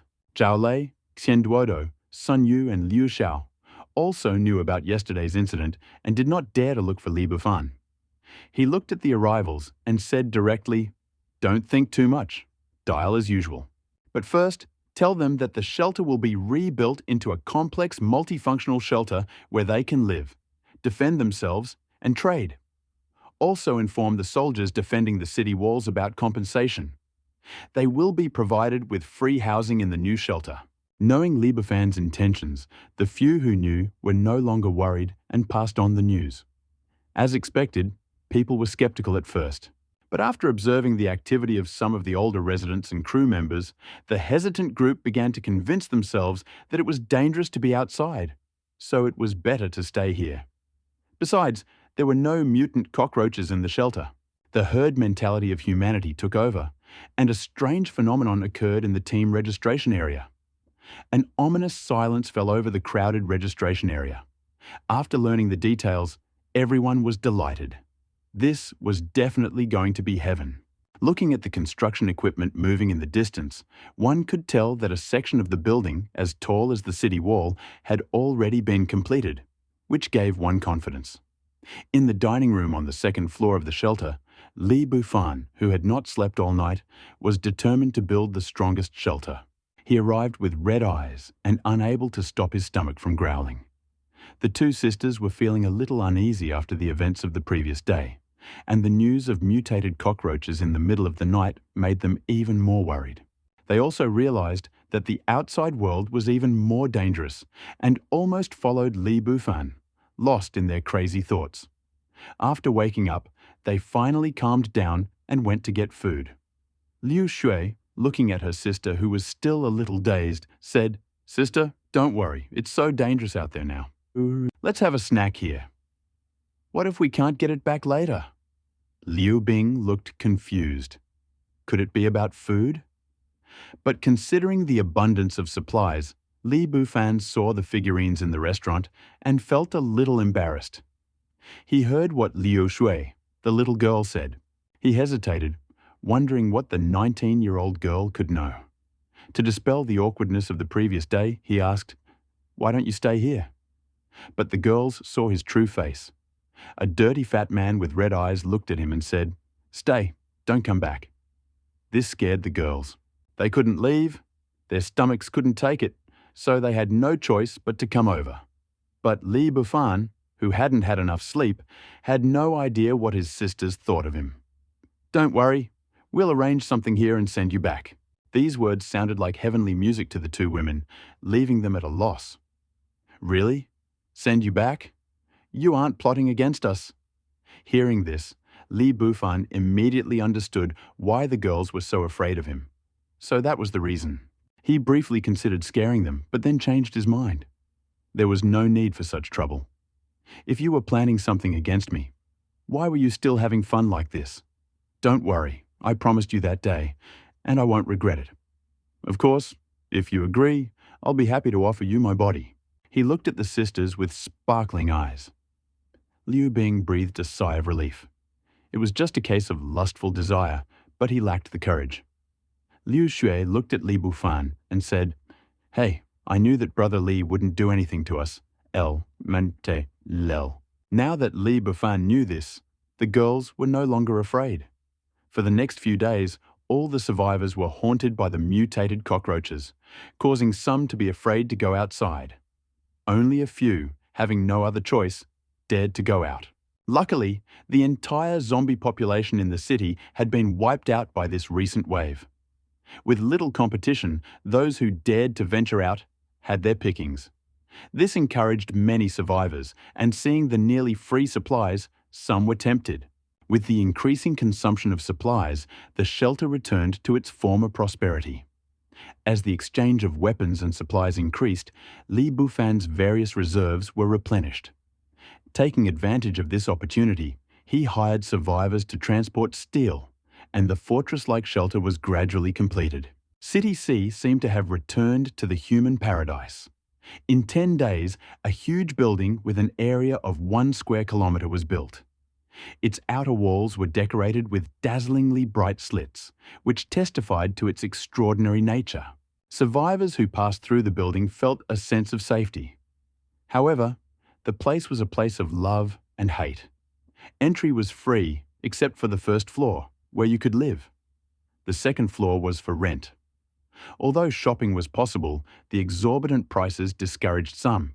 Even a room with a bedroom, kitchen, and bathroom, valued at 10,000 crystal cores, cost 3 cores a day. Even more expensive rooms were even more expensive, not to mention shops. But everyone had one goal: their own home. The survivor was overcome by an overwhelming desire and no longer wanted to own a home. This desire prompted him to travel further, hunting zombies and mutants, and some, sensing a lucrative business opportunity, began to trade supplies even further. 10 days ago, on the main road to G, more than 100 kilometers from C, 2 armored vehicles were racing towards G. "Major Lu, we're almost there. Let's go find some food. We haven't had enough to eat in the last few days, so we should definitely replenish our strength before we leave," Lu Yuo said as he looked at the people in the car. Sure enough, there were Lu Yuo and his companions running in the car. Okay, let's find a place to rest. After all, you are a major in the army, so you can still make a living there. Lu Yugo's usual imperiousness had disappeared, and he gave off an air of old age. Several people got out of the car first, not to scout out the situation. The evolutionists felt a surge of indignation. This seemingly innocent man forced himself to flee. However, they had received a favor from Lu Yuo, their boss, so they endured. Lu Yuo saw this and blamed himself for his own mistakes, feeling guilty. Despite his lack of training in recent years, he was still a soldier, so he bravely left the alley. "Lu, leave 2 of you to guard, and the rest of you follow us." With that, he led them to the rest area ahead. Looking at the scattered zombies in the corridor, Lu Yuo and his men identified their targets. Several shots rang out and the zombies fell. The remaining zombies heard the noise and rushed towards them. The evolvers did not pay attention to this. They put their hands on the bodies. A dim ochre light flashed, and 2 furrows appeared under the running zombies. In front of the furrows, a distance of a man's height, stood a row of earthen spears blessed by Lu Yuo. The running zombie stumbled, collided with a sharp earthen spear, and tried to stand up. Several people grabbed daggers and easily dealt with the zombies. They picked up the crystal core and hid it, continuing their search on the second floor. Seeing several zombies trapped there, they calmed down and dealt with them, returning to the armored vehicles and SUVs to regroup in the rest area. In the distance, another convoy was also heading for G-Dem, but hundreds of its members fled, pursued by several big-mouthed zombies, each nearly 5 meters tall. Protected by several cars were the leaders of W-Dem. Captain Hu, these 5 zombies have been chasing us all the way. We are almost at G. No point in taking them along, the confidant in the car asked hesitantly. Captain Hu was at a loss. What should he do? He was confident that he could hold the city wall, but who knew these zombies had such a trick? These zombies have no moral principles. It's a shame to build such a high wall. Hu Nanbei, Captain W. Where is Jun Tianji? He hasn't come up with a solution. Send him a message. Hu Nanbei was a little furious. Radio contact was quickly established, and before Commander Hu could say anything, the one on the other end of the line spoke first. Old man Hu, what's going on? If you mean zombies, forget it. We didn't bring any heavy weapons with us when we evacuated, so grenades and the like won't work. If you talk about the soldiers' sacrifices again, forget it. This was said by a soldier of about 18 or 19 years old on the other end, silently waiting for news. Commander Hu fell silent upon hearing this. He had just had the same thought. After a moment's hesitation, he asked, "Then what should we do? We can't just wait for the zombies to get tired. How about?" "Wait, forget it. You know the order of your lieutenant's promotion. We finally escaped and killed the level 2 zombies to upgrade to level 2 evolver. Didn't you notice that the zombies behind us are a meter taller than the ones we encountered before? Is this how you deal with them?" Jun Tianji finished speaking, feeling somewhat helpless. At this moment, he was completely out of his mind. "Enough!" Hu Nanbei's roar came from the phone. "You can't do this or that. Are you going to drag the zombies to brother and wait for them to finish them off?" They both fell silent. The family sent them both to training. But who knew that soon after taking up their duties, they would suddenly be faced with an outbreak of the disease. This gave them hope. If they performed well, the family would provide them with significant support. They were heroes in troubled times, not to mention sudden deaths. Reality is always cruel to fantasy. Bang-bang shots rang out, and both men flinched. No, hundreds of people flinched. "Someone is here," they both heard, and fell silent. The same thought had occurred to them. Radio boomed, broadcasting the command, "Call for help." Everyone in the cars wondered, but said nothing. Everyone knew how far away G was. The entire column moved toward the shooting. A few people in the rest area ate and drank, having had their first proper meal in days, and relaxed a little. Suddenly, a distant roar alerted them. They rushed to the window to see armored vehicles in the distance and were delighted. They had found their group, the Roar. The zombies, having revealed their presence, also announced that they had found food. The Roar brought them to their senses, and as they watched the convoy approach, they sensed something. "Run!" This thought stirred their minds. Watching the convoy approach, they jumped into the cars and immediately headed towards G. Now the two sides met. Hu Nanbei and Jun Tianji noticed the military equipment and were surprised. Could it be G's car? If they met again, they might become enemies. Hu Nanbei and Jun Tianji were alarmed and quickly connected to the communication line to explain the situation. Lu Yuo and his companions did not dare to refuse the connection. They wondered if there was a misunderstanding about their own escape, and were not sure if they were just passing by. Before he could say anything, a signal came over the radio. "Brother, sorry, we are from the W Army. We didn't know you had them here. We have a little problem." Lu Yuo, was a little surprised. He knew the situation W was in. Escaping from such a crowd of zombies was not easy. Realizing that they were also running, he felt relieved and replied, "Brother, there is a misunderstanding. We are from the S evacuation squad. We were attacked by a group of scoundrels and were forced to flee."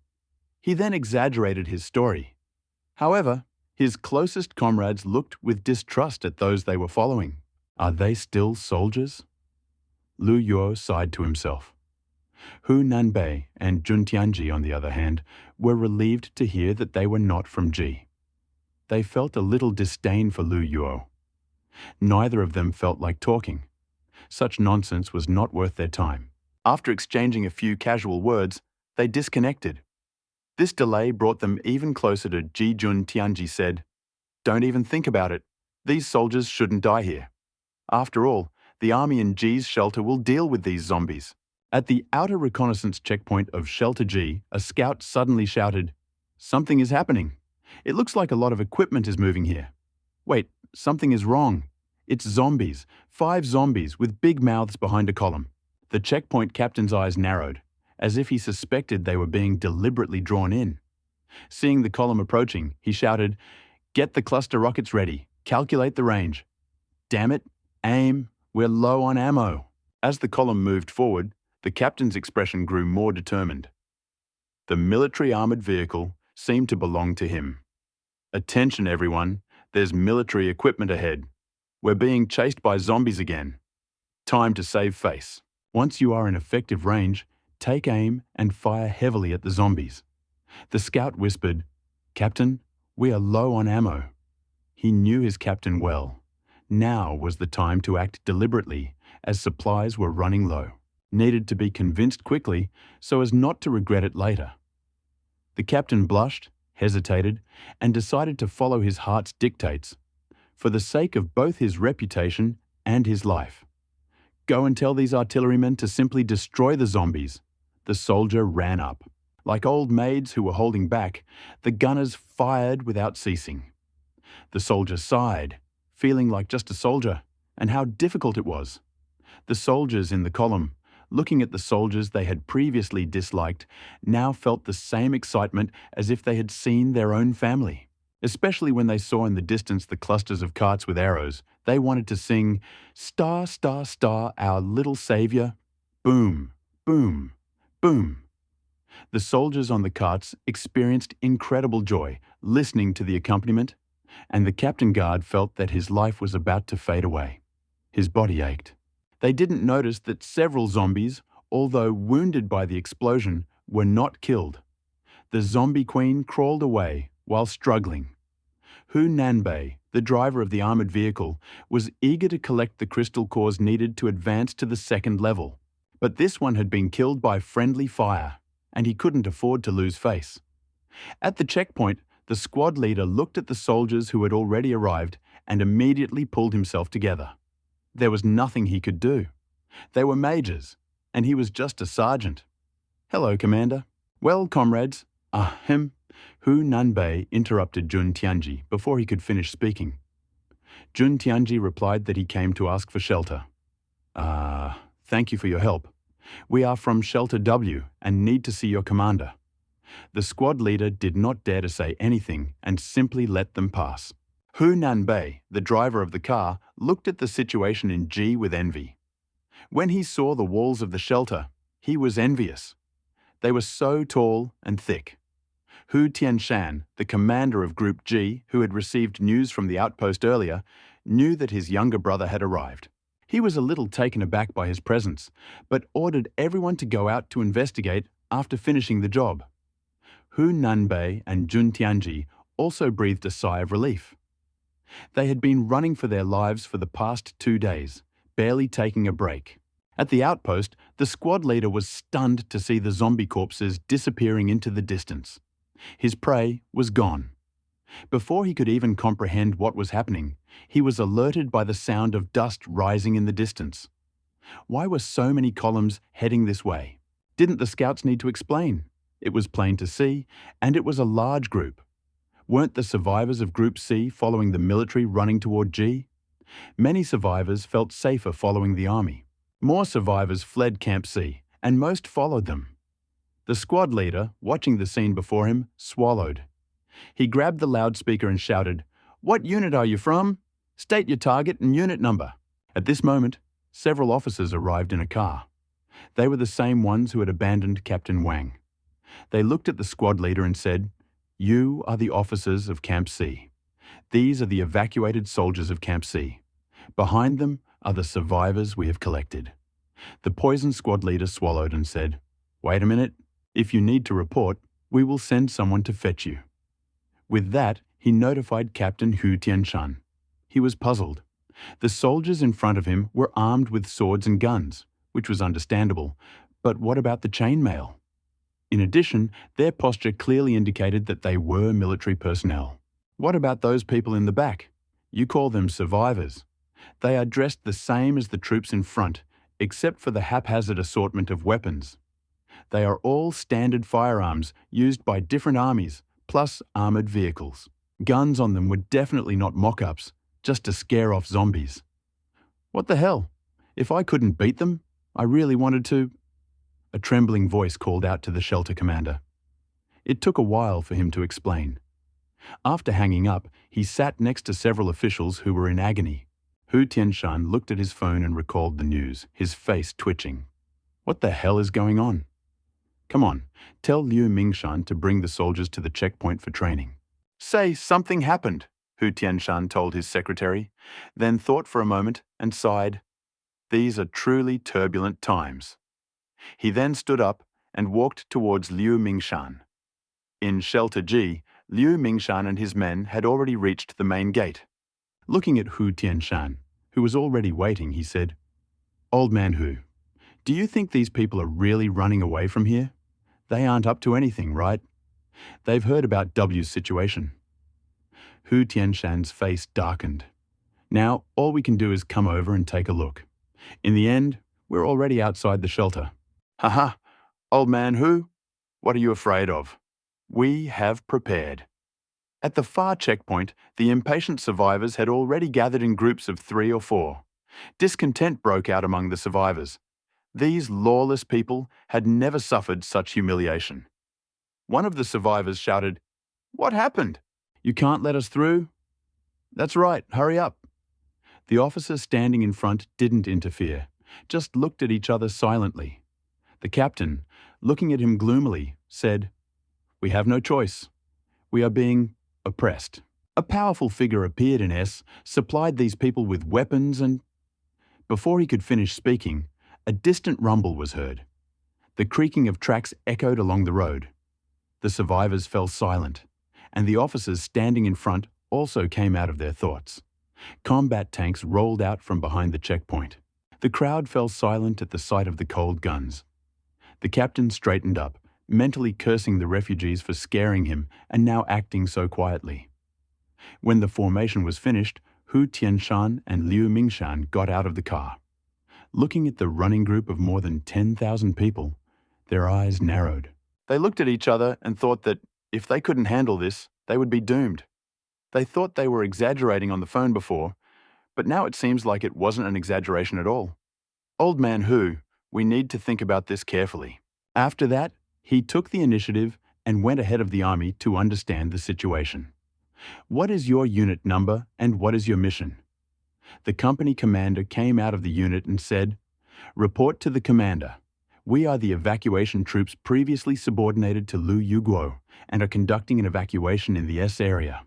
Hu Tianshan also approached several officials, and his secretary passed on the information to him. Seeing that it matched the personal information of several other people, he felt relieved. Seeing Liu Mingshan approaching, Mayor Hu had already made a plan. He said, "Everyone, it is not easy for you to come from such a distance. We will prepare a resting place for you and hold a welcoming reception tomorrow." The officials from City C had already put aside their ulterior motives. The title of Earth King was not for nothing, and there was no sign of dissension in City G. It was better to simply give in. "Mayor Hu," he replied politely. "You are very polite, Mayor Hu. We have done everything we could for the people." After saying a few words, he pushed aside a few people, took the megaphone from the secretary and addressed the remaining people. Everyone, we will arrange for your registration. There will be no radical measures. Please cooperate. He passed the order to the secretary, who then passed it on. The secretary, realizing that the boss had gone to consult General Liu, tactfully left, still shouting. All the survivors had something to say. Hu Tianshan thought for a moment in the car. Liu Mingshan, knowing that his friend was deep in thought, waited silently. I have a question. How could the high-ranking officials from City W and the major from City C be together? Besides, some of the officials in City C are quite strange. Drunkards and slackers, and even this supposedly influential figure. We will conduct an investigation when we register the survivors and then make a decision. Liu Mingshan listened from the side. Then I will leave it to you. You are responsible for military restrictions. Over the next few days, all the survivors were checked in groups, restricting their freedom. No one wanted to resist, but the machine gun fire and artillery fire outside forced them to follow their hearts. Hu Tianshan also contacted his younger brother and learned about Lu Yuo, whom they encountered along the way. The secretary outside also knocked on the door and came in to report. Brother Hu, we found out that all these survivors are from City C, but they are from 2 units in City C. One from a government shelter and the other from a private organization called Spark. All their weapons are from Spark. How come these 2 units use the same equipment? There's a lot of gossip here. At first, there was trade between them, but it was later revealed that Lu Yugo interfered and tried to steal the goods obtained from the trade for selfish reasons. As a result, Lu Yuo failed and fled for his life. And later, he captured the mayor of City C. Do you have detailed information about Spark? Hu Tianshan glanced at the secretary and asked, Yes. The leader of this group is a fat man named Li Bushi, who has exceptional means. He built a kilometer-long and wide city wall in 2 or 3 days, and did not retreat from City C when the zombie flood came. After saying this, the secretary was also a little out of it. Hu Tianshan's eyes widened, and he almost cursed. He gestured to let go of the secretary and ate while thinking about it. The secretary immediately remembered what her husband had just glanced at her. What did that mean? Or, in the room, Hu Tianshan thought for a moment, then made a decision and called the secretary, saying, Tell them that we have prepared a welcome dinner for them at noon. They should come. Who received the invitations were excited to see that they were about to join this powerful refuge. They wondered if they would laugh at the car crash scene that awaited them. Lu Yugo, who arrived first, was puzzled. Why hadn't the others come? He hadn't even heard that the 2 mayors were brothers. Before they could think any further, familiar voices came from behind them, interrupting their thoughts before they could remember. Lu Yugo, why are you here? A voice rang out. Lu Yuo was about to turn around and say excitedly, I didn't expect that there would be people here who recognized me. Hey guys, is Mayor Wang also fleeing? Haha, you've joined Li Buer. No, you're fleeing from the zombies. Li Buer has come here too? Yes, of course. Haha, you're in the hands of the government now. Illegal appropriation of weapons is punishable by death. Lu Yuo was excited. The man he had escaped for was about to fall into his own hands. Several officials in City C knew where their mayor had gone. Li Buer had not gone anywhere. Their faces turned pale. They realized something and turned around, trying to flee. The cold sound of gunfire outside made their hearts clench. It's over. Hey, why are you in such a hurry to leave?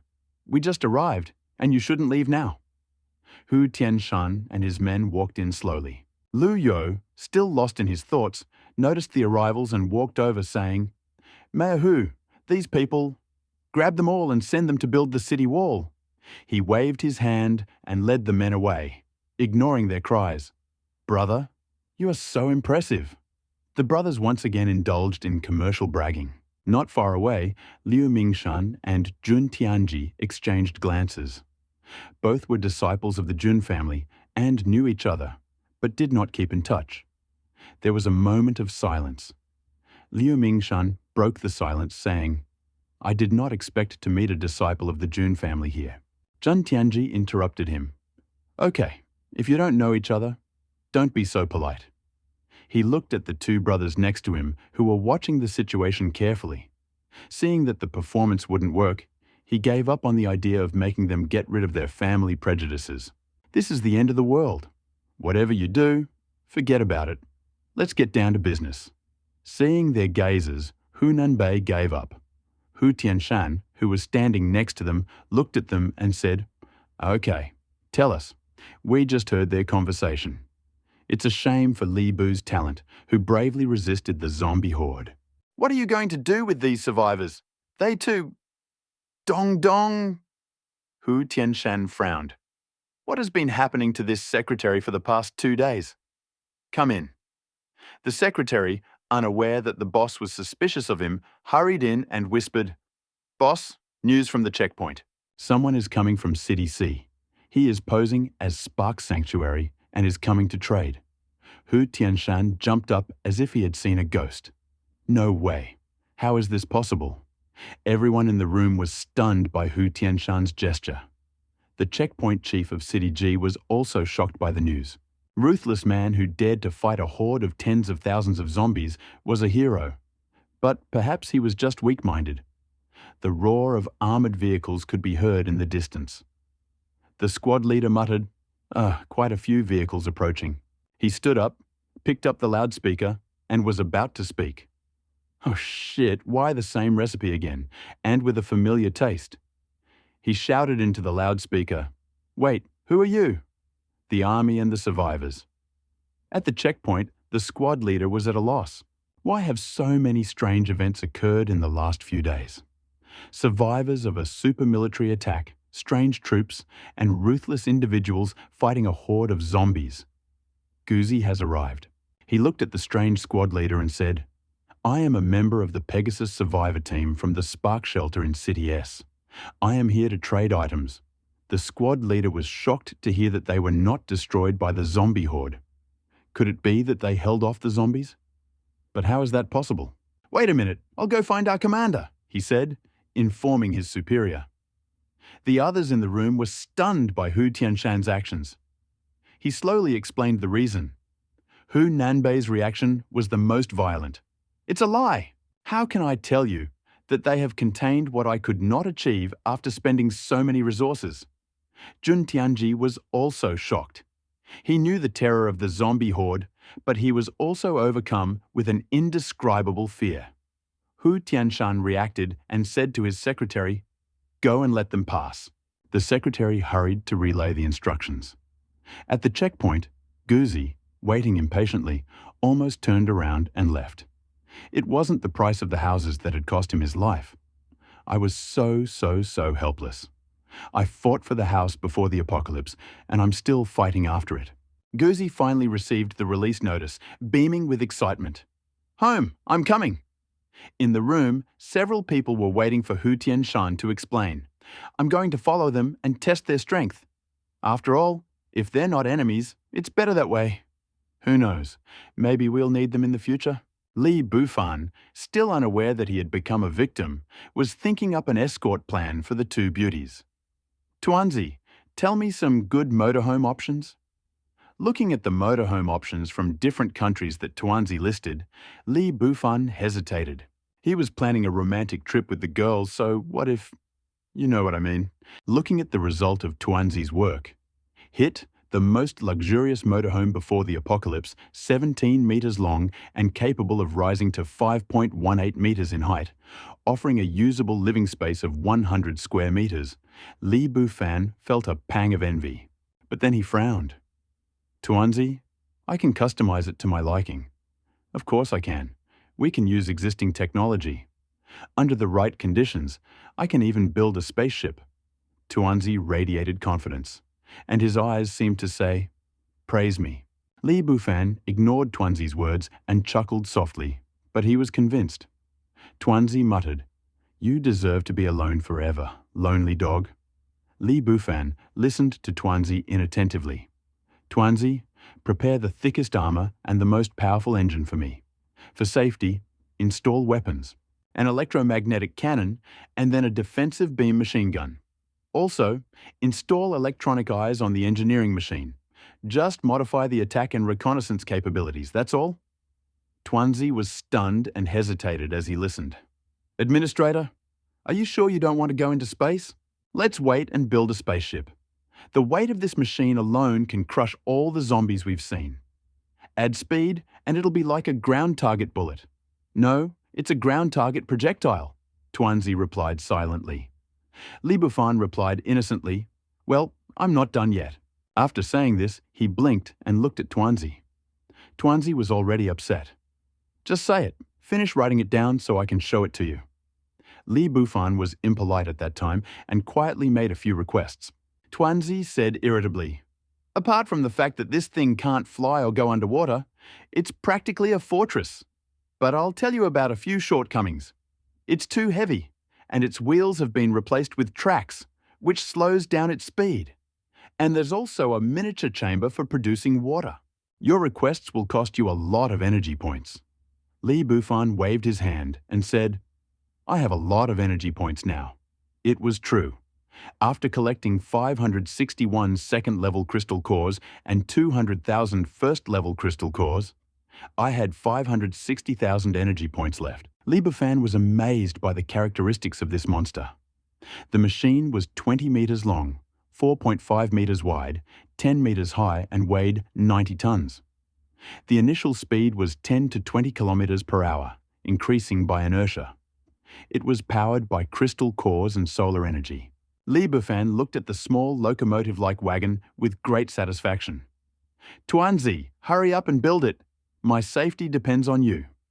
Meanwhile, Hu Tianshan of City G also received a report. A huge supply of supplies and an excessive amount of weapons. He shared the news with the three, leaving them speechless. He thought, he's just an arms dealer, right? Even if we were here, we wouldn't be able to resist. After some hesitation, they finally decided to send someone to follow the survivors in Spark's vault. Without understanding the situation, it would be wrong to treat them as imaginary enemies. Hu Tianshan watched the situation in City C with great curiosity, wondering what kind of people were able to hold back the zombies. The supplies that Guzi brought were for the survivors of City G. The high profit of 10% could not satisfy the demand, and he smiled broadly and secretly sighed that he had secured a place to live. Guzi could not imagine how many competitors he, the pioneer, would have to survive after this night. His action also meant the lives of the survivors in City G. The next day, when Guzi left, he was followed by numerous troops from the survivors' shelter, eager to see this legendary shelter. At the G City administration, Hu Tianshan looked at his secretary and asked, How are things? Have you organized the personnel? Yes, we have. One group is in the open, and 2 groups of ordinary survivors are sneaking in. Hu Tianshan nodded with satisfaction. The guard captain, who received the transfer order early in the morning, was overjoyed, finally freed from his suffering. However, the following contents left him feeling as if he had been through hell. The messenger patted him on the shoulder and said, Brother, you are lucky. From now on, you will go to City C under the alias Huzi Gyajhu. Unexpected, right? This is a legendary refuge that has withstood the zombie invasion. The captain wanted to cry. Brother, have you seen the survivors from City C?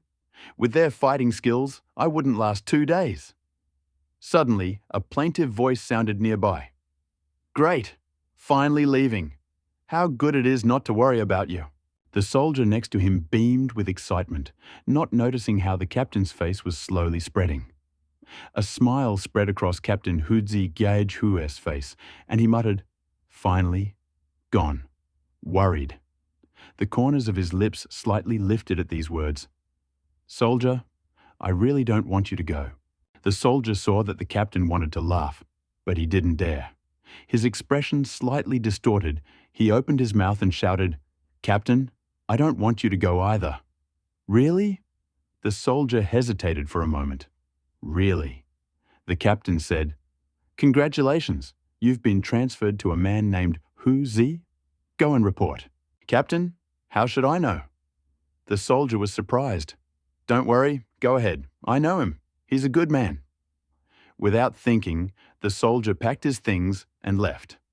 However, the courier standing nearby saw everything and honored the soldier with a minute of silence. He arrived at the reporting point, watching the car approaching in the distance. He saw the man clearly and said, "Captain, why are you here? You don't need to see me out. I'll remember you." He clung to the car door, crying as he said this.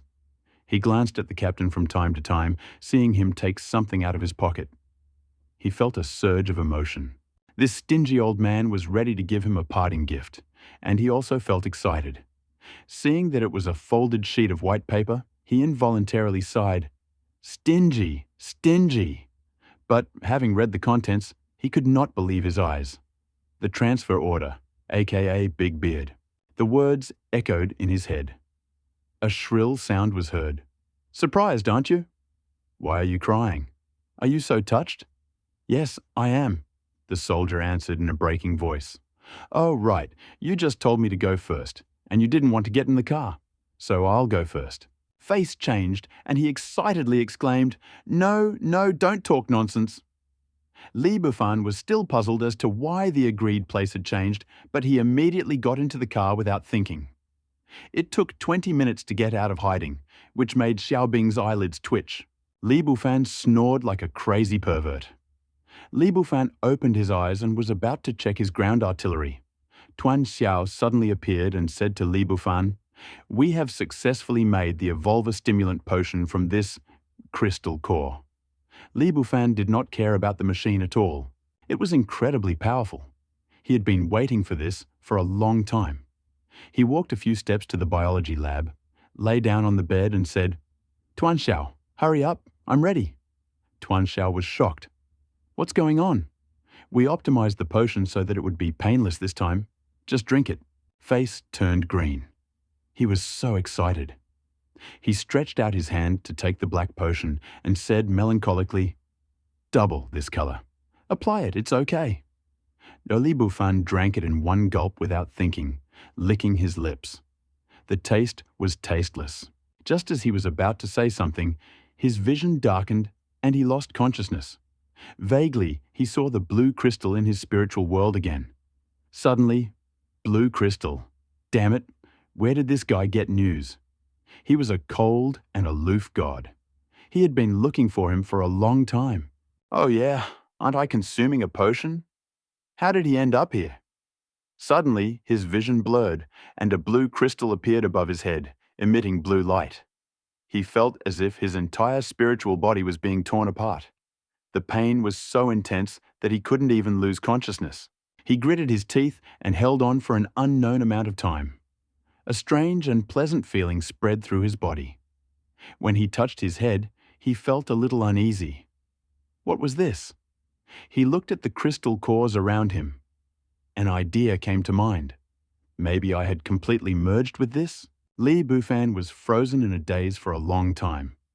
How can I get out now? As soon as this thought came to his mind, he woke up. He realized that he was now the master. This is the return. At the edge of the universe, when Li Bufan became an evolutionist, the blue crystal also began to flash and emit weak energy, allowing the steadily approaching wormhole to continue to expand, and even more high-temperature pulse radiation rushed towards the Earth. Li Bufan didn't know what awakening had brought him back then, and he was curious about what kind of power he had gained. Suddenly, information about the first level of space came from his brain, as well as how to use this power and its benefits for himself. Their mouths dropped open in amazement. It was an incredible power, no matter where it was. An incredible power. It didn't seem aggressive now, but the ability to teleport back to the main world from anywhere on Earth was impressive. He could move on his own without fear of falling, and most importantly, he could teleport between shelters at will. Li Bufan's top priority was this last power, the key to his plan. He didn't need to worry about it. And then Li Bufan remembered his two brothers. "Okay, team, take Zhao Lei and Chen Duodo out." The two men who were training as guards on the city wall were surprised by Li Bufan's message, envious of his leisurely lifestyle. Chen Duodo asked, Why did you decide to look for us today, fourth brother? No need to say more. Hurry up. The laboratory is on the third floor, he replied, and hung up. The two men exchanged glances, recalling the strength that Sun Yu boasted about and dreaming of flying there. They headed to the laboratory on the third floor, watching Li Bufan, who was almost ready. They asked nervously, "Is this really an evolution potion? Can we become evolvers now? When have I ever lied to you? Just lie there and wait to awaken." The process went flawlessly. Zhao Lei's power awakened, and Qian Duodu's element awakened. Qian Duoduo, in particular, looked at the energy balls he released with disbelief. This was the power of an evolutionary. Zhao Lei tested his strength with his fist and couldn't help but exclaim, "This punch can easily kill a cow. This is just an illusion of our newfound strength. Now level 1 evolutionaries, and the future is still uncertain. Fourth brother, aren't we happy? This is a superpower. Okay, absorb the crystal core first. Later, we will team up to hunt level 2 zombies." He handed the crystal cores prepared by the group to the two men, and after confirming that they had absorbed them without any problems, he left and returned to the main control room. "Captain, how many second-level crystal cores are there?" "There are 561 second-level crystal cores in total."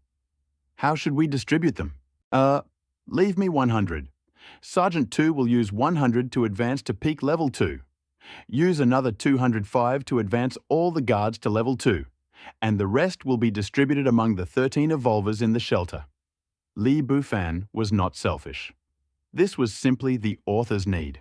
After distributing the crystal cores, Li Bufan rushed to absorb them. Go Bufan also arrived safely at the hideout, and his return marked the beginning of Xing Bu's trading journey. After all, many witnessed Gao Bu's departure for supplies. Seeing Gao Bu go to the exchange point after selling all his military equipment, the other survivors became worried. The scouts who had been following the dog from afar were amazed by this hideout. For the scouts disguised as survivors, it was perfectly acceptable. But the team that was openly planning the reconnaissance hesitated. It was obvious what a large hole in a 20-foot wall was for. It was definitely not for ventilation. They had no choice but to discuss it. Better to put his previous thoughts aside. Big Beard and Little Soldier, lost in the crowd behind them, were also amazed. Such a fortress would not be inaccessible even to a swarm of zombies. "Big Beard, you said it would be perfect for us to live here." Little Soldier's eyes filled with envy. "You're thinking too much. We should come back later. Why are you planning to escape from the ship before we even get inside?" You're still blaming me. You were just about drooling, and you still want me to say no?" Little Soldier looked at Big Beard with disdain. Leader leading the investigation team bravely lined up at the main gate, muttering to himself, "I'm here for a friendly exchange, not a beep." The alarm blared, startling the team leader, who immediately shouted, "I'm from the exchange team from City G." He felt guilty. How could he dare to tell the truth? He was the investigation team. The survivors nearby were stunned. It was a strange warning, so what kind of people were they? At the checkpoint, Sun Yu glared at them and asked, "You are from City G? What are you doing here?" Leader felt a little uneasy under the gaze of the heavily armed survivors. Seeing Sun Yu approaching, he felt relieved, thanking himself that he had not run up and shot himself. Seeing Sun Yu approaching, the team leader quickly explained his purpose. "Brother, we are here for a friendly exchange, without any malicious intent." Sun Yu was a little taken aback. He didn't even ask, but he already said it. He had just imagined torture, whips, dripping candles, sadomasochism. The leader's hair stood on end. He didn't have any particular hobbies, did he? "Okay, go check in. Someone will be here soon." The commander was led into the vault's observation room. After passing the main gate, he chuckled as he looked at the 2-meter-high walls. With such thick walls and a fortress-like shelter, it was no wonder they were able to withstand the onslaught of zombies. This morning, a strange phenomenon occurred at the main gate of the shelter. Many unknown survivors arrived. This sudden appearance attracted Sun Yu's attention, but he was speechless, stating that they were ordinary survivors. But this is inside the shelter. How could something escape our observation? Sun Yu chuckled to himself, knowing that there was a powerful figure called Tuanzi here. The bearded man and the soldier also registered and followed the crowd into the shelter. They saw a spacious ground floor, simply divided by partitions, where many survivors lived. Upon closer inspection, they discovered that this housing was intended for all survivors without crystal cores. The second floor offered more comfortable living conditions, retail space, and entertainment venues that were only available to the wealthy. The bearded man sighed inwardly. In such a safe environment, how could these survivors not risk their lives for the crystal cause? He touched the money in his pocket and sighed. Damn capitalism! Human desires are insatiable. What a trick, to keep these people on the run, working for your own goals. Suddenly, a figure flashed past the bedroom on the second floor of the shelter. It was void transformation and wall transfer. Li Bu'er was delighted as he looked at his almost transparent body. Even his physical form had improved greatly. It was a level 2 ability, similar to that of a minor boss in some legendary movie, almost invincible. Just when Li Budao was satisfied with his second level abilities, a message came from Tuanzi. Sun Yu stopped a group of people from City G at the gate, saying that they came to trade. Li Budao was a little puzzled. Let's go. Let's take them to the office on the first floor and take a look. As he waited, the chief of the inspection was overcome by increasingly frightening thoughts. Suddenly the door opened and the guard said to the chief, "Come with me. Our chief wants to see you." As they walked to the central area, they were somewhat surprised by the appearance of survivors. Even though their lives were ordinary, they were free and safe, which was rare during the apocalypse. He immediately concluded that these people had no evil intentions. He assumed that this boss was a good man. Arriving at the office, the team leader squinted as he saw the survivors lining up to exchange supplies. He saw mountains of weapons and ammunition, entire trucks of weapons and ammunition that the survivors had taken. It made him doubt and rethink his thoughts. A good man. We've arrived. The guard's words woke up the group leader. Seeing that they had arrived, he reached out and knocked on the door. Come in. The group leader took a deep breath, opened the door, and was surprised to see a young man standing in front of him. Who are you? He asked. Yes, I am Li Budao, the manager here. Although he knew that the manager was young, it was a bit exaggerated. He said politely, Boss Li, you are indeed young and promising. There are not many young people as capable as you. Okay, let's get down to business. Li Budao looked at the man in front of him. He knew he was from the government, but the official's manner seemed too harsh to him. The group leader understood. The young man would definitely not tolerate such a conversation. Besides, this man was an influential figure. Then I will be frank. We would like to establish a long-term trading system with you. What do you think? He looked at Li Bu'er expectantly. He really had a plan, to make Hu Bu'er the boss and Li Bu'er join them. But he abandoned this idea after seeing the shelter. The sense of security it gave him did not allow him to leave, especially since it belonged to the owner.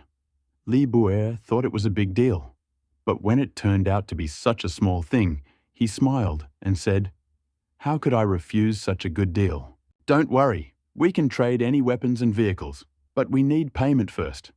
Come and pick up the goods yourself, otherwise there will be no deal. Li Bu'er, who suffered losses last time, made his first request. Seeing how readily Li Bu'er agreed, the team leader was confident that there was definitely a possibility of producing weapons and firearms here. He looked at Li Bu'er, who was silent, feeling a little at a loss. While the team leader was pondering this, Li Bu'er spoke up. I'll come over in person in a few days. If you have nothing else to do, please do whatever you want. With that, he left. As he walked outside, Li Bu'er thought that this trip was definitely not a simple transaction. Better to avoid communication. It would not be easy for someone who is assigned such a task. It is not good to be deceived. But I have something you need. Even if you have ideas, what is the point? Most people will still survive the apocalypse. Just sell them to us." After a few words, the group leader was at a loss. That's it. We hadn't said anything yet. Helpless, he decided to check nearby. Something was wrong. I forgot something. He looked at the merchants nearby, not dwelling on it, but hastily writing down a way to exchange for supplies that he might need. In the observation room by the gate, the leader's comrades were still waiting, worried about what had happened to their captain. It was only towards evening, when the crowd had gradually dispersed, that he remembered that his comrades were in the observation room. For 2 days in a row, he had been calculating the types of supplies and the conditions of trade here. During this time, the leader had also received intelligence from several secret investigators. Now he is a little jealous of the team that remains here. Such a safe place. Where can you find him? And there are also activity funds given by the boss. Why doesn't he have such a good thing? And the furnishings on the second floor, although the conditions are the same as before the end of the world, are now a luxurious room. He looked back with nostalgia and led the team back to report. Li Buer had been preparing supplies for the expedition for the past 2 days, instructing the logistics team to prepare an abundance of delicious food. This left Tuanzi speechless. Are you on a business trip or just planning to make fun of everyone along the way? Room rang out. Tuanzi, the internal robbery plan I made last time has already been launched. The subsequent plans will begin as soon as there are sufficient resources. Okay, respected administrator. The construction of the earthworm-type engineering machine has begun. It would take 200 tons of metal and 10,000 units of core energy. Li Buer sighed as he looked at the massive structure, 10 meters long and wide. This expensive machine was the most important part of his future plan. Tuanzi, once the earthworm-type engineering machine is ready, immediately dig from underneath the spark shelter towards City Z. Wait for my return and build a false shelter. With these words, Li Buer prepared to find the sisters, Liu Bing and Liu Shui, to inform them that he was ready to send them back. In City G, Hu Tianshan listened to the report of the team leader. You mean it has the ability to manufacture weapons and ship them to the outside world, giving survivors the ability to fight the apocalypse? And it has no special requirements for survivors. It's a completely open government. Yes, Mayor. I have some doubts about that idea. What would he do with the weapon if it was given to the survivors? He also said he would visit them in 2 days. The team leader was puzzled. Besides, they have many types of exchange. Here is information from investigators working in the dark. The team leader handed over 2 assembled documents. Hu Tianshan took them. Looking at the first one, which listed the types of exchange, the second one made him frown. The team leader was shocked. Damn it! They must have found something. Here, take a look. Tell me what you think. The team leader took the document and read the report. It said that Shinho, by controlling the supplies and desires, had firmly captured the hearts of the people and provided them with a safe place, managing the entire shelter, creating a safe and comfortable environment. The team leader was already amazed by this. Entrance to the shelter, the charming ambience of the second floor, the power in his hands. He even felt a pang of nostalgia as he left. A wave of fear washed over him. He was afraid he wouldn't be back in 2 days if he wasn't on a mission. Mayor, this guy is terrible. Don't think his personality matches the fat man I saw. The team leader's face turned pale. Yes, I think so. And the supplies he offers almost cover the 3 basic needs for survival in the apocalypse: defense, weapons, and food. Hu Tianshan was in a difficult situation. It seemed that he could only befriend such a being, not make enemies. His thoughts calmed down. He thought that Li Budu might come in a few days and report this news to his superiors. Some people were surprised by Hu Tianshan's behavior, but he had the final say here. Li Budu had not expected the speculation that this revelation would cause. He just wanted to build a shelter. But even if he knew, what could he do? This shelter belonged to him, and he could leave if he didn't want to. On the second floor of the shelter, Li Bu took the 2 women to admire his masterpiece and went to the mechanical armor production center. Liu Shui looked at the monster curiously and said, "This thing looks a bit like a train and a motorhome.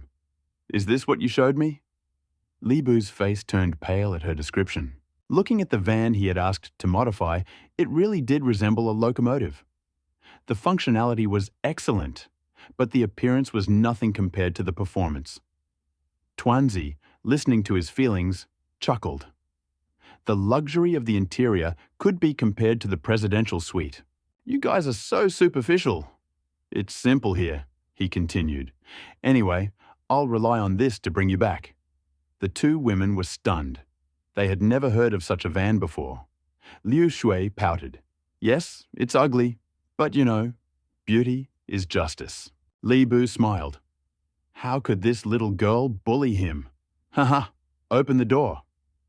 With that, the side door of the van slowly opened, revealing the thickness of the outer armor. They wondered where the door was, but they didn't notice it until they saw it.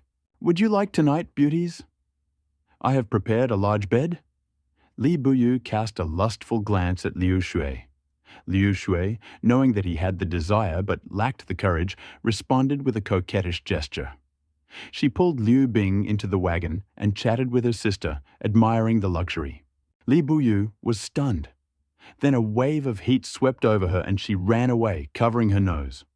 Not wanting to be left behind, he replied, Liu, wait. Sooner or later, I will let you. Liu Shui's laughter trembled, and her sister looked at her with concern, wondering how she did not understand her sister. Li Buyu ran to the dormitory to deal with his embarrassment, asking himself, where did my willpower go? He decided not to go look for them. Tuanzi will call a meeting with Sun Yu, Liu San, Xiaoxian, Teacher Zhao, Zhao Lei, and Qian Duodo. I have an assignment for them. Also, Tuanzi, I am handing over the B-level authority to them. You will help them manage this place without endangering the shelter. Okay, sir. The message has been transmitted. Several people outside received the message. Congratulations, resident so-and-so has received a B-level permit for the shelter. Soon, they were stunned by this news. It was a little strange. Permission? Did the boss reveal his secret to us? They had many suspicions, but they did not dare to ask. Everything here was beyond their understanding. How could ordinary people handle this? Despite the good relationship, the secret known to the other party was no longer a secret. They studied the message carefully. Although it was a B-level clearance, it showed that they had indeed integrated into the orphanage. When he finally realized that if he had a Class B clearance, there could be higher clearances, Li Bu hesitated, but he still needed to be outside for the shelter to operate. If he wasn't there, who knew what would happen if orders were given from inside? Even a fool would have noticed something was wrong.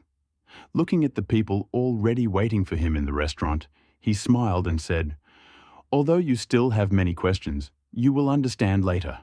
This time, I will not simply send the two women back to the capital. I have other things to do, so I will leave it to you. The guards will cooperate with you in the material field and the basic operations of the orphanage. Sun Yu looked at Li Bu and said, don't worry, old man. It's so safe here. There won't be any accidents. Li Bu didn't think about it anymore. You mustn't lag behind in developing your abilities.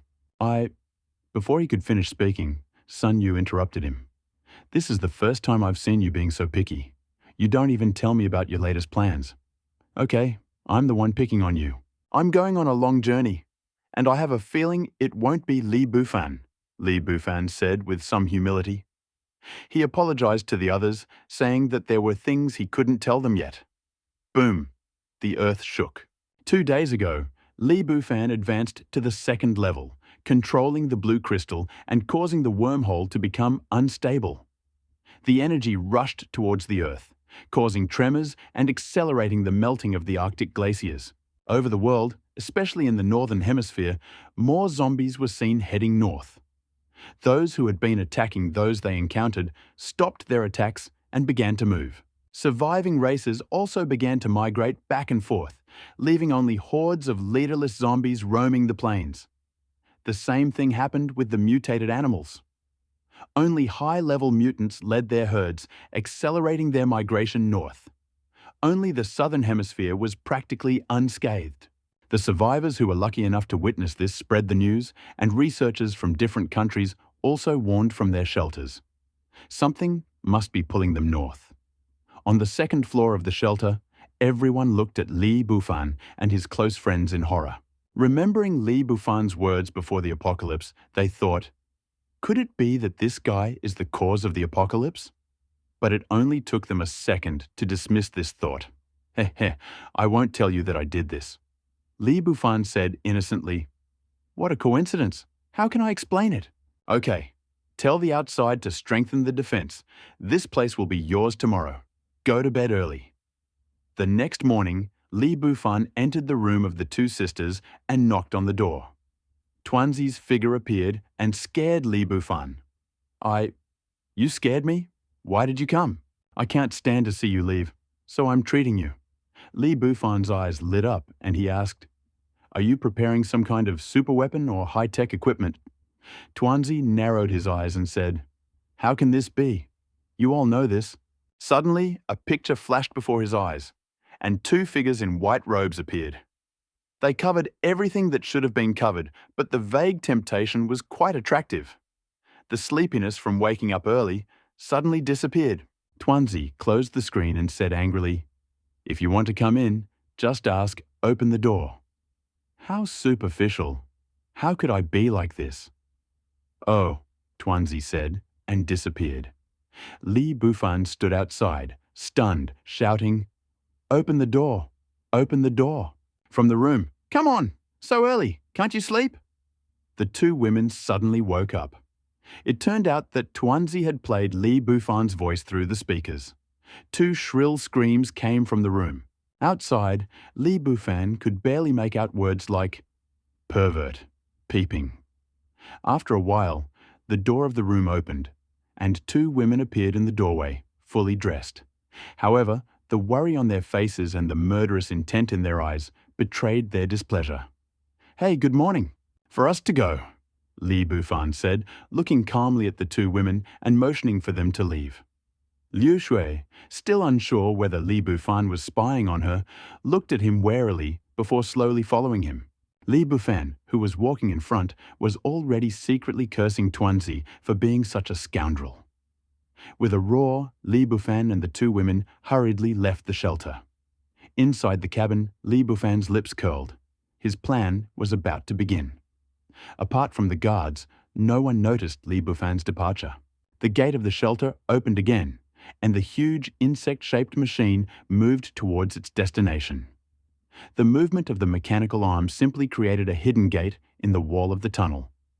Li Bufan, watching the scene outside on the screen from the cabin, felt sleepiness creeping up on him. He switched on the autopilot and decided to go back to the bedroom to take a nap. As for looking for the two sisters, forget about it. They were definitely watching him like a thief. And indeed, in the next room, the two sisters had locked the door. Their eyes were open.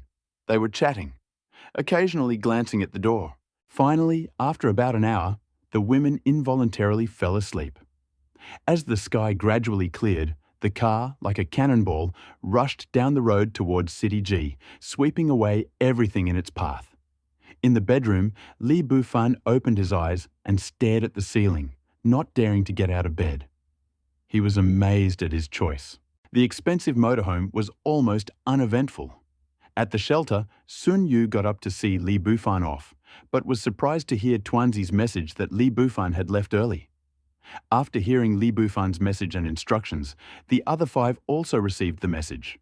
After a moment of reflection, they realized that they had left in a hurry, fearing that someone with ulterior motives might find out something. Sun Yu was heading to the Weapons Research and Production Center, where he had long dreamed of several types of weapons. Inside the camper, Li Bufan paused to open the food storage. Roast duck, roast chicken, roast goose, braised pig's feet, braised duck, braised chicken. He ate one thing after another. He smacked his lips and glanced at his stomach. He decided to limit himself to a light snack. High-quality ingredients often require only one meal, fortunately, without culinary excesses. Steamed buns, pancakes, porridge, and vegetables. A sense of accomplishment washed over him as he looked at the delicacies on the table. These steamed buns with 14 folds were simply magnificent.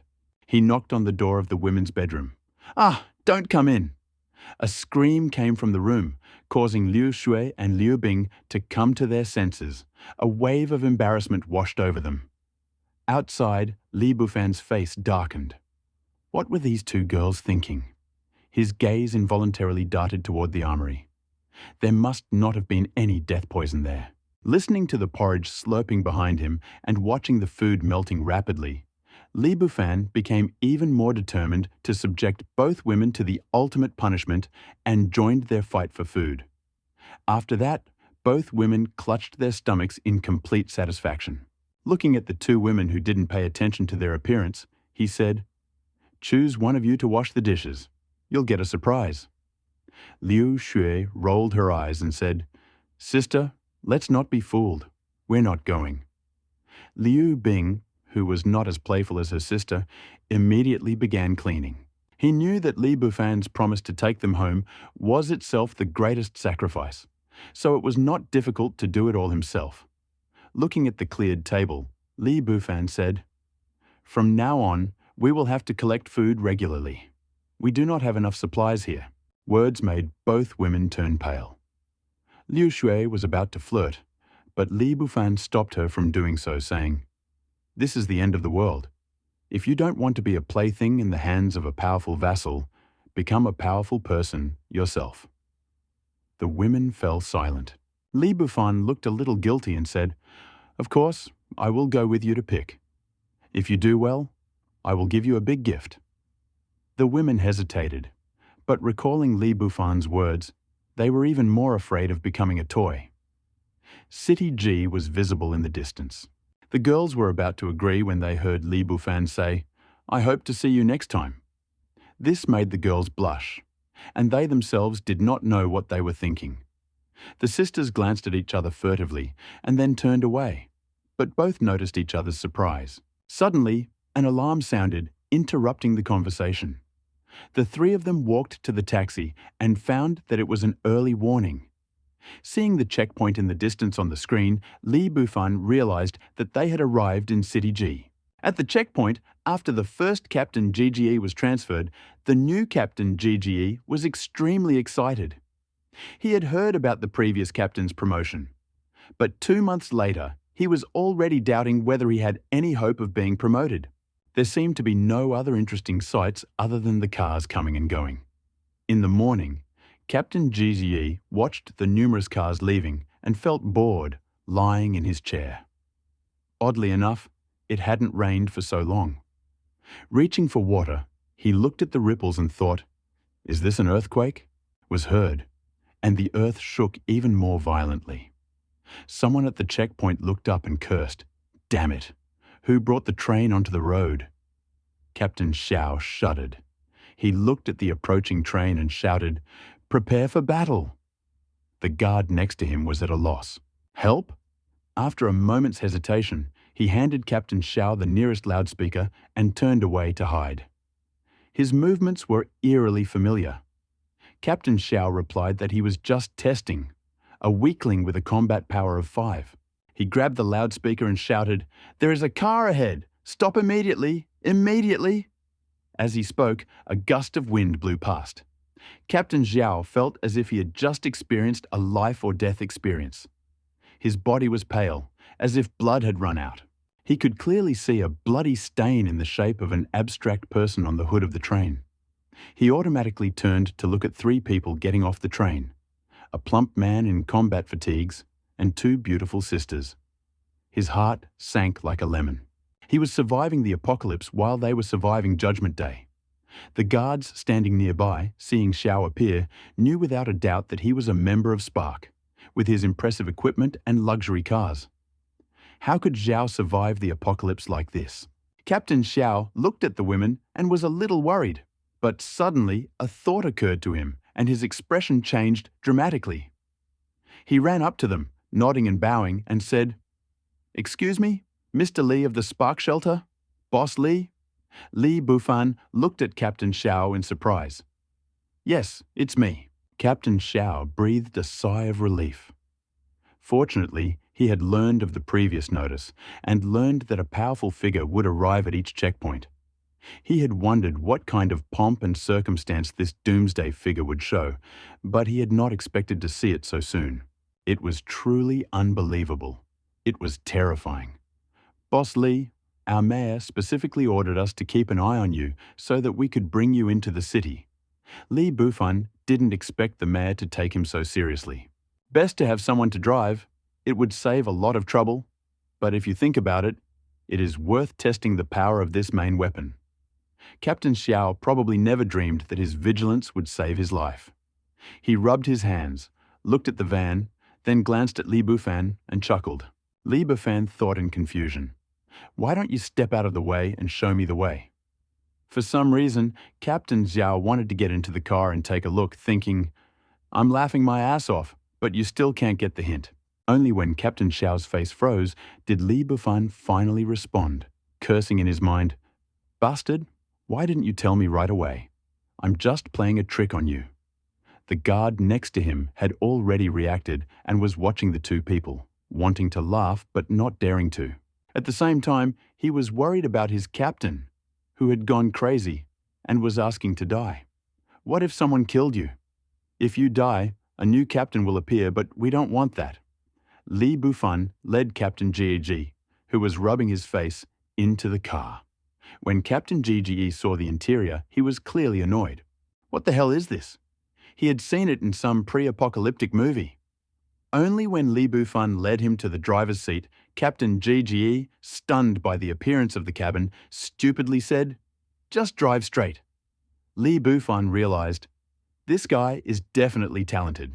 A kilometer ahead, the shelter gates, having received a report from the sentry, were already ready to accept the survivors, having specially controlled the entrance and exit.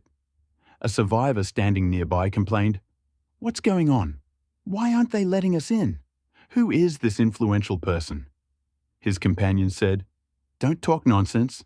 I heard from my uncle's friend, relative and neighbor's friend, that they knew a survivor who was selling weapons. Maybe he was the owner of the shelter. The crowd gradually died down. A roar from behind made everyone turn around. The train, is it on its way? Oh. The guards at the city gates were nervous. If this huge machine crashed into them, they would die. Hu Xiaoshan, notified by his secretary, brought people to meet them. In the future, they would not have to cooperate. Removing weapons and ammunition from City G would cost a pretty penny. A group of high-ranking officials standing at the exit were puzzled by the approaching car.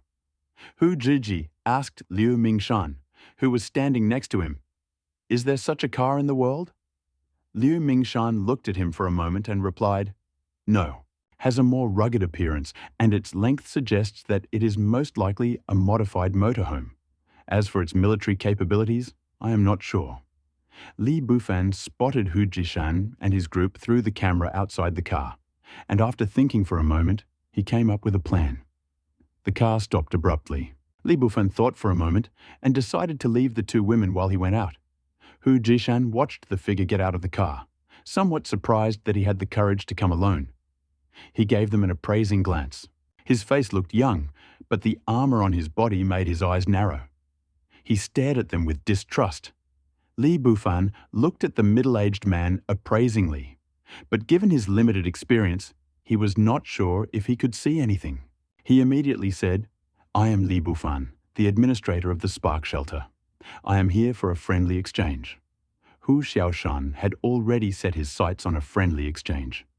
He did not know how many people were still in the car, but he knew that anyone who dared to show up without a guard was either a fool or had absolute power.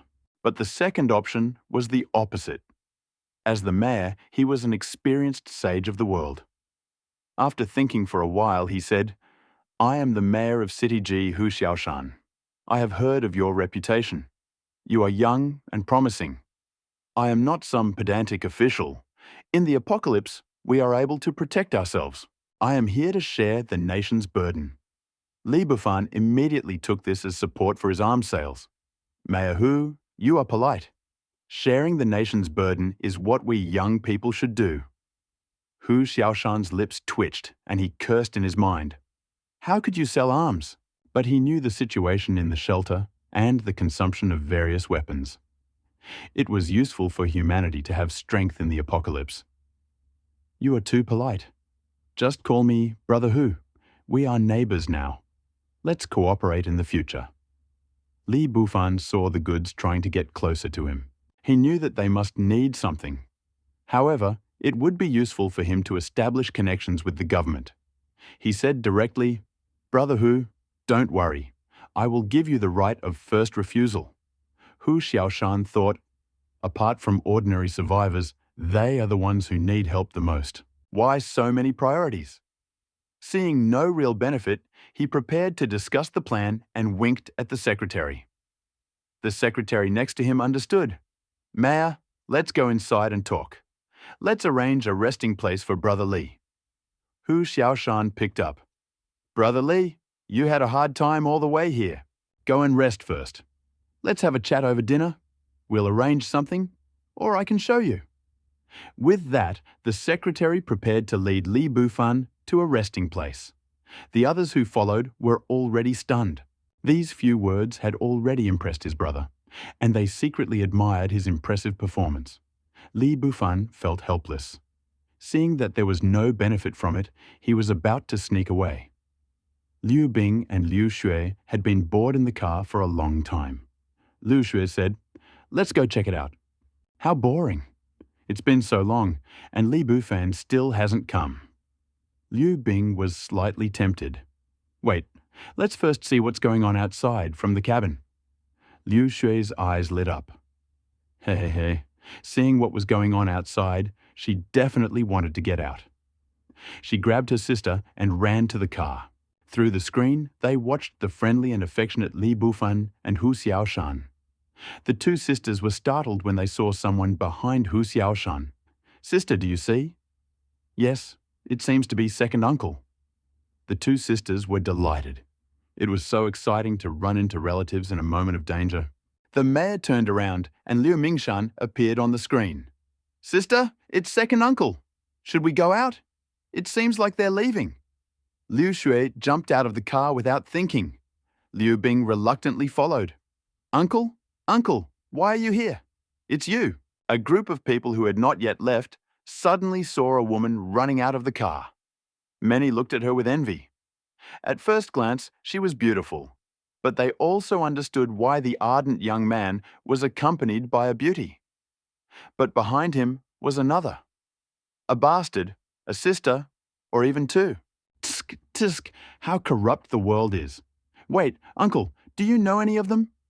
Li Bufan was speechless. Didn't he tell them to stay in the car? Why did they get out? And it was uncle?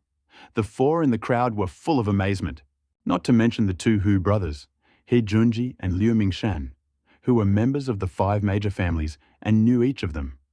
But they got out of Li Bufan's car. Could they be related? Could Li Bufan be from the Li family? Countless theories flashed through their minds. A glint flashed in the eyes of the two Hu brothers. It would be easier to achieve everything with someone they knew. Li Bufan was surprised. They had already found their relatives. Maybe he would have to go alone. Luxurious cars and beautiful women. Liu Mingshan was a little puzzled. Why was this big brother Liu Jianjun's daughter here, getting out of his car? Could it be that she was bullied by this fat man? How could he explain this to his big brother? Fortunately, this fat man was quite capable. Otherwise, no, they were both here. It would be too easy for him. A hint of killing intent flashed across his eyes. Li Bufan felt 3 gazes falling on him. One was a little cold, but there was another. Junji, standing next to him, watched as all 3 of them stared at Li Bufan. What should he do? They seemed to know something. How could he not notice? No, he should have looked too. He should have just looked. Liu Mingshan paused and said, What a boy. Not bad. You dare to pursue your niece. Li Bufan looked confused and replied dryly, Not bad. He immediately regretted it. What the hell was that? The 2 women next to him blushed at their second cousin's question. They were about to explain themselves when they flushed again, at Li Bufan's half-confession. It turned out he was just daydreaming. Li Bufan paused and said, "I just told a lie. Do you believe me?" Their faces darkened. Although they were from different families, they were still close friends. Hearing this, they were furious, especially Liu Mingshan, who said directly, "You little bastard. I just wanted to say that you are good. At least you dared to admit it. I didn't expect you to be such a heartless bastard. Someone bring tanks and blow him up." Li Bufan finally understood. "Damn it, it's not that. It's okay. Don't talk nonsense. Liu Bing, Liu Shui, explain yourself." The two sisters standing next to them reacted and were about to say something when Liu Mingshan interrupted them. "I know you are ashamed, but this guy is so vile. Don't let him live half his life." The Hu brothers rushed to grab them. After a flurry of activity, Li Bufan finally retreated to the car. Seeing him refuse to come out, the women finally had a chance to explain themselves. Everyone was stunned, mentally cursing Li Bufan like a beast for failing to impress these two beautiful sisters. Liu Mingshan's face turned red. Li Bufan watched as the outside world safely descended and got out of the car. He said, "Consider it a misunderstanding." But when he finished speaking, the looks they gave him became increasingly strange, with a hint of regret. Hu Xiaoshan patted him on the shoulder and said, "Well, considering your close relationship with the two girls, I advise you to take care of yourself. You are so young. How can you be so vulnerable? I will take care of business now, so take a rest." He gestured to his secretary. The secretary immediately understood and took Li Bufan away, afraid that the girl would be hurt if he stayed. Li Bufan was at a loss. Only in the rest area did they finally understand what was happening and shouted, You can't do this." However, Li Bufan did not notice how close their relationship had become. After Li Bufan was sent away, Liu Mingshan and the others exchanged glances, and their words spoke for themselves. In the government building, in the mayor's office, the six of them gathered. Liu Bing and Liu Shui finally realized how malicious these people were. But neither side knew what to say. Liu Mingshan looked at his two nieces sternly and asked, "Did you just say that he agreed to send you back to the capital without asking for anything?" The other three also looked at him seriously. Liu Bing thoughtfully replied, "No. We first met when people from City C found us. Mayor S was going to hand us over to him, but he was very kind to us. No." His face flushed as he spoke, and Liu Mingshan's blood pressure shot up in anger. If Mayor Wang hadn't died, he might have rushed over and incinerated him. Liu Zhu didn't dare to joke and added, "The second time was after the zombie wave ended. He agreed to tease her. Then we got rich. He even treated us to delicious food." Everyone's mouths twitched. Those two fools were so easy to deceive. After explaining what had happened, they did not allow this fat man to take advantage of them, and fortunately, the ringleader was dead. Liu Mingshan looked at them and asked, "Do you think this Li Bufan really wanted to drive them away, or did you misunderstand his intentions? It is good that he did not harm the two girls. He also agreed to send them back and take action. This is rare during the apocalypse. I think it would be a good idea to bring them together. After all, it can protect the two girls," Hu Xiaoshan said, then looked at the girls carefully. He felt that there was some possibility. The two girls blushed. If they were older, Liu Shui would have jumped up and started talking. Hu Nanbei paused. "This is too mysterious. These two silly girls have been here for so long, so they must have discovered something." Liu Shui complained, "How dare we run? Otherwise you would never have seen me. And I'm a fool, so you'll definitely say that it's my sister." The rest of the sentence was said seriously. Hearing this, several people knew whether it was true or not. Liu Bing hesitated. "I don't know. They have a large underground shelter. Only a few people live there." It seemed that there were level 2 evolvers among the guards. The others became serious. After thinking for a while, they determined underground armory, key personnel, and a large number of level 2 evolvers. There were more than several hundred level 2 evolvers in their army. Considering that there were nearly 10,000 survivors and the garrison exceeded 20,000, Jun Tianji finally understood, suddenly remarking, "Perhaps they have developed something to mass-produce evolvers." The others stared at Jun Tianji with wide eyes, secretly thinking that he had finally shown his intelligence. However, the details horrified them. The very act of supplying weapons to so many survivors was terrifying.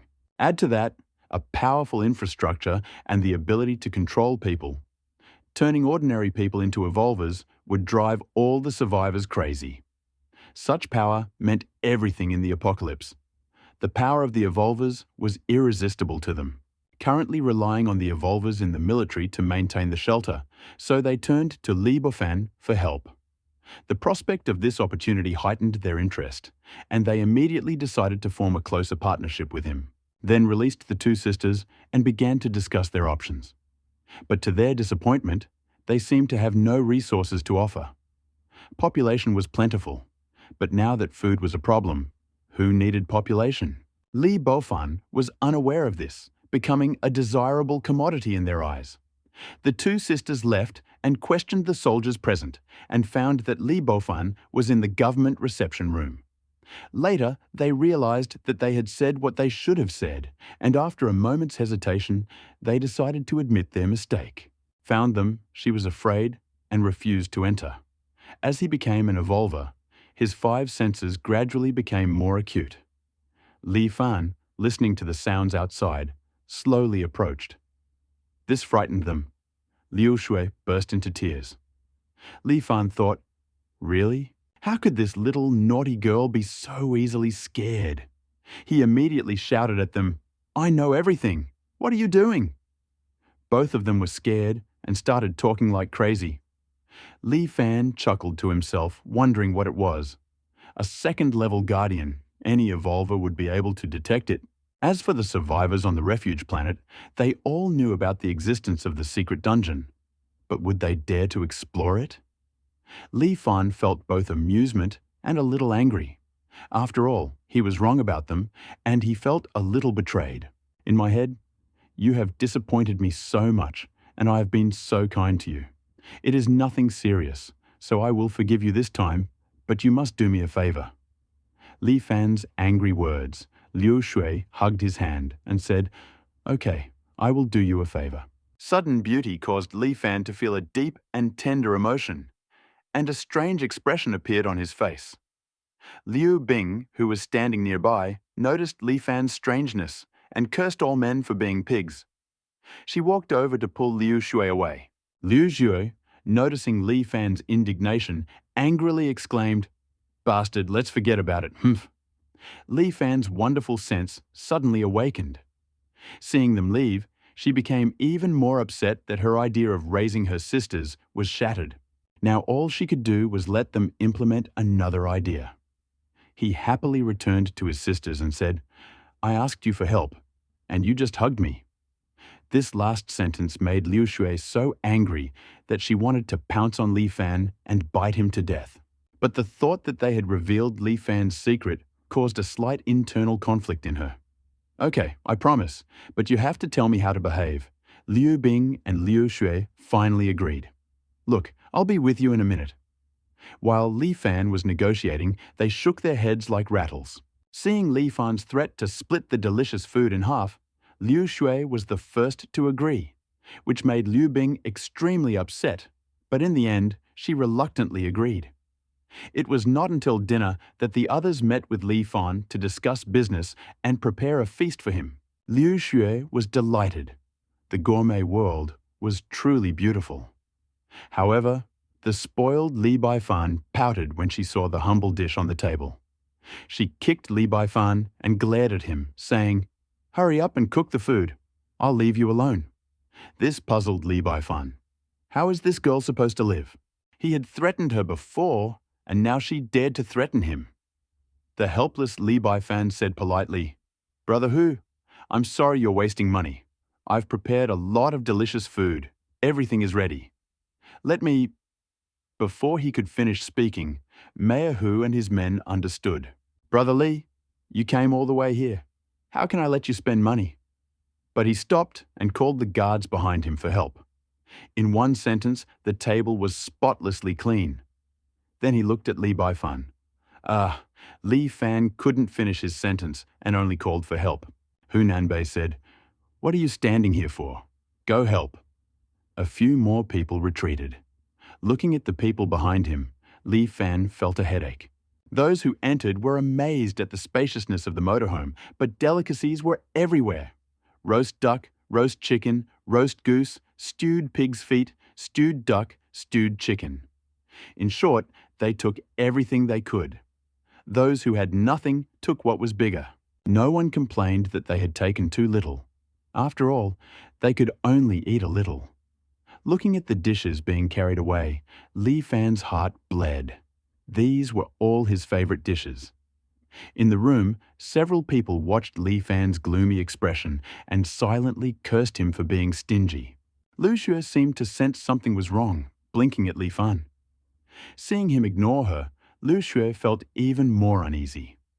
Sure enough, the food was Li Fan's supplies from the truck. Li Fan had made a great sacrifice, but the thought of the man who had just passed by made him turn pale. He showed no remorse for betraying his elders, but rather reveled in it. The mayor and his men noticed the change in Liu Xue's complexion and knew that something was wrong. Then, looking at the food, they realized that Li Fan was trying to avoid bleeding heavily. But everyone at the table had a common thought. "I'll eat it back." Then a strange scene occurred at the table. One spoke, only the sound of people greedily devouring food and a few people swallowing their saliva. The secretary felt that he had cleverly hidden some of the food just now, but he knew that his small action was clearly visible and the food had been eaten. Liu Bing was infected and entered the battle. Best to eat first. After eating everything, the others stopped worrying about their appearance. Liu Mingshan exclaimed, "This dish seems to me the best in my life." They knew they could eat meat if they wanted, but the soldiers below needed to eat well to fight. So how could they dare to lead such an attack? Li Bufan knew that there were only 2 months left until the end of the world. If a high-ranking official wanted to eat, he would definitely get it. Such a scene would definitely not happen. He had learned their characters through their interactions. This was a true soldier who served his country and his people. He respected them no less, but they were the ones eating, so he could not hesitate. The two girls looked at the eating habits of their elders. Why do they still understand this? How could their cousin uncle and the rest not understand this? Moreover, as representatives of the 5 major families, they ate everything. Hu Tianshan interrupted the size of the crowd. "Brother Li, I will not beat around the bush. How about establishing closer cooperation between our 2 hideouts?" Li Bufan was stunned. This guy was so straightforward. "I have no restrictions on exchanging weapons and supplies." "What do you mean by closer trade? What can I get?" Hu Tianshan hesitated, unable to suggest anything. "I can give you legal status. Even if the country agrees in the future, we will have a cooperative relationship and can become a national military company." Li Bufan suggested that if the country did survive the apocalypse, he would be considered a founding minister. Although this would not conflict with his own plans, he saw no tangible benefit. This blank check is not quite right now. None of us know what the future holds. I have a proposition.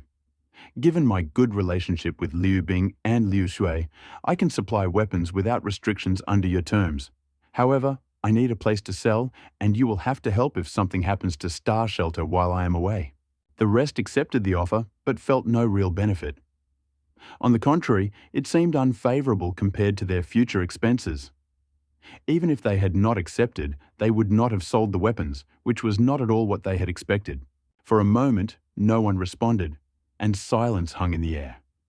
Li Bufan, realizing that he was not seeing a rabbit, but an eagle, looked at Liu Bing. Liu Bing replied sharply, "Uncle, this is beneficial to both sides." Suddenly, an alarm sounded, interrupting Liu Bing's words. Several people, deep in thought, jumped up from their seats in shock. Liu Mingshan's face changed abruptly. What was going on? Why was the alarm going off? This sudden change left Li Bufan and the 2 women at a loss. Li Bufan had a premonition, but the women breathed a sigh of relief. After all, they felt a little guilty about deceiving their uncle, and this actually brought them relief. Hu Tianshan did not talk to Li Bufan and immediately instructed his secretary to check. Liu Mingshan said, "This alarm will only go off when a large number of zombies appear. We didn't find any large crowds when we checked the city. In addition, a large number of weapons have been brought into the shelters in the past 2 days, and many survivors have gone out to hunt zombies." After saying this, he looked at Li Bufan with a thoughtful expression. Li Bufan's face darkened. He thought, "Why are you looking at me? I didn't attract the zombies." As soon as the secretary left, he ran into the alarmed signalman. Seeing the secretary, he shouted, "Take me to the mayor and General Liu in Korea. The city is being attacked by rats." This time, the secretary did not have to report. Several people in the room heard about the rats. Liu Mingshan was stunned. What happened to the rats? Why did they attack the city? Li Bufan's face changed dramatically and he said, "It's a swarm of mutant rats." Now the others understood what was going on. Without a large-scale attack, Liu Mingshan and Hu Tianshan were rather indifferent. Hu Nanbei and Jun Tianji, however, were sweating and shaking. Could it be that mutant rats were attacking the city? Li Bufan said, "Perhaps. I've seen the mutated cockroaches feeding, but they're still affected by their nature. But aren't these rats supposed to come out at night?" Hu Nanbei rolled his eyes. "What about at night? We might not be able to handle them during the day. It's a good thing it's not nighttime. I've faced zombie hordes before." He smiled sheepishly. The fat man in front of them was a tough, indestructible zombie swarm. Hu Tianshan and Liu Mingshan were not in the mood to listen to their conversation and immediately went out to take command. 20 minutes ago, the squad leader at the G-City checkpoint was still complaining about the apocalyptic adventures of others. Under an abandoned dump on the outskirts of G-City, a giant zombie made its last stand. But how could a legless zombie stand up to a giant rat? After devouring 4 level 2 rat kings, he became even more ferocious and bloodthirsty. With a roar, the rat king stood up straight, his eyes flashing playfully. A flash of black shadow, his sharp blade slashed across the zombies' heads.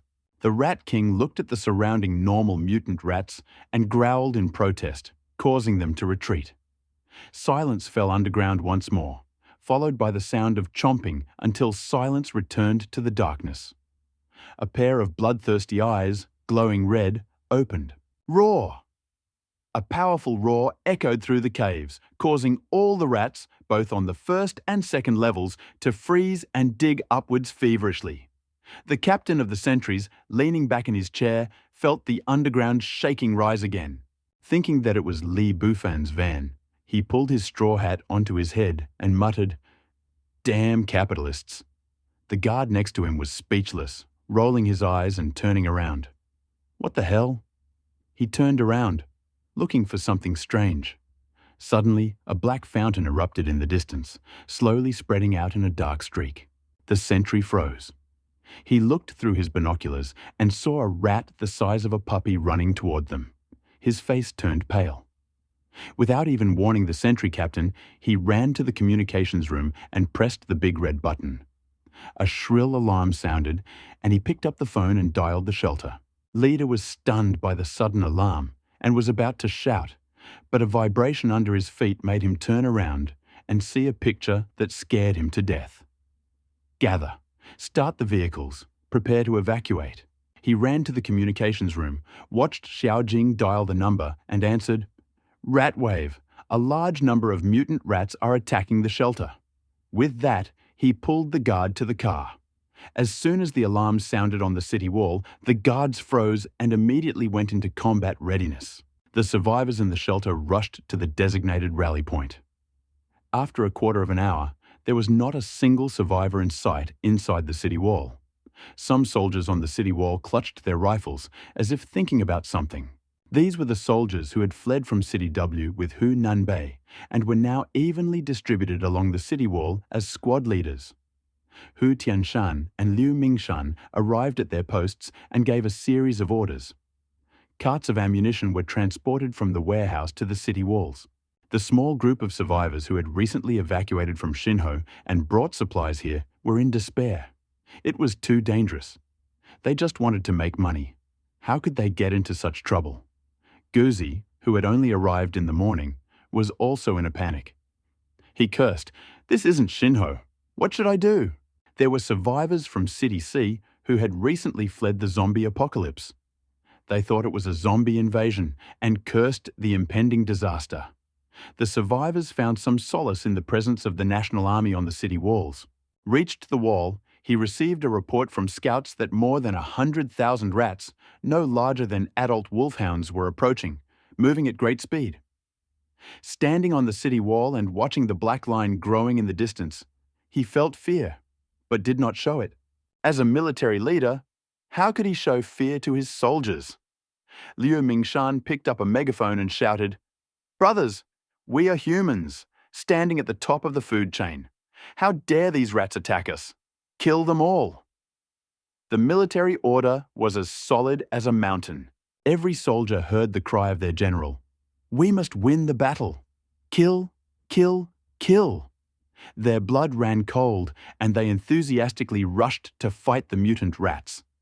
Liu Mingshan nodded with satisfaction, took the binoculars given to him by his adjutant, and carefully watched the distant swarm of rats.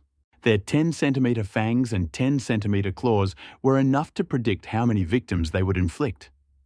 As if enraged by the human voice, the distant swarm of rats increased their speed. Hu Nanbei and Jun Tianji, both experienced in fighting zombie hordes, were summoned to the city walls. They did not dare invite Li Bufan because the previous conversation had ended on bad terms. This was to show Li Bufan that they too could withstand the rat hordes and endure the apocalypse. Li Bufan was not obsessed with this, but rather felt at ease. He led them back to the car. He had never dealt with mutant rats before, so it was best not to cause trouble. Back in the car, he set up an electronic eye to monitor the mutant rats, projected the footage into the dining room, and watched a live feed of the two women. Both women had only seen zombie hordes in the shelter before, and their faces were pale at the memory. As for the cockroaches and hordes, they were so fast asleep that they hadn't noticed. This rat horde surprised them.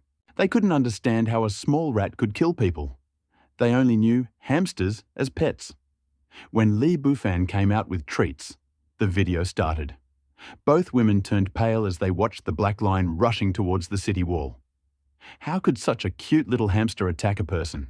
The soldiers on the wall watched the rapidly approaching rats from afar, their hands on their pistols turning pale with excitement. If not for Liu Mingshan's support, despair would have overtaken everyone. Even the inexperienced squad leader was frightened by the wave of mutant rats. The mutant zombies weren't as fast, but these mutant rats and beasts were much more resilient. Their physiques better adapted to the power of the virus, and the infection made them even stronger. As the mutant rats got closer and closer, the command rang out, "Fire!" Flames burst from the city walls. At night it might have been as beautiful as fireworks, but now it looked like a feverishly blinking countdown light. While the rats that were shot in the head died instantly, the others, untouched by the fatal wounds, became increasingly ferocious, demonstrating the formidable physical capabilities of the animals. Li Bufan, sitting in the van, watched this with a serious expression. This apocalypse meant that nothing could be underestimated. With so many mutated species, how much space was left for humanity?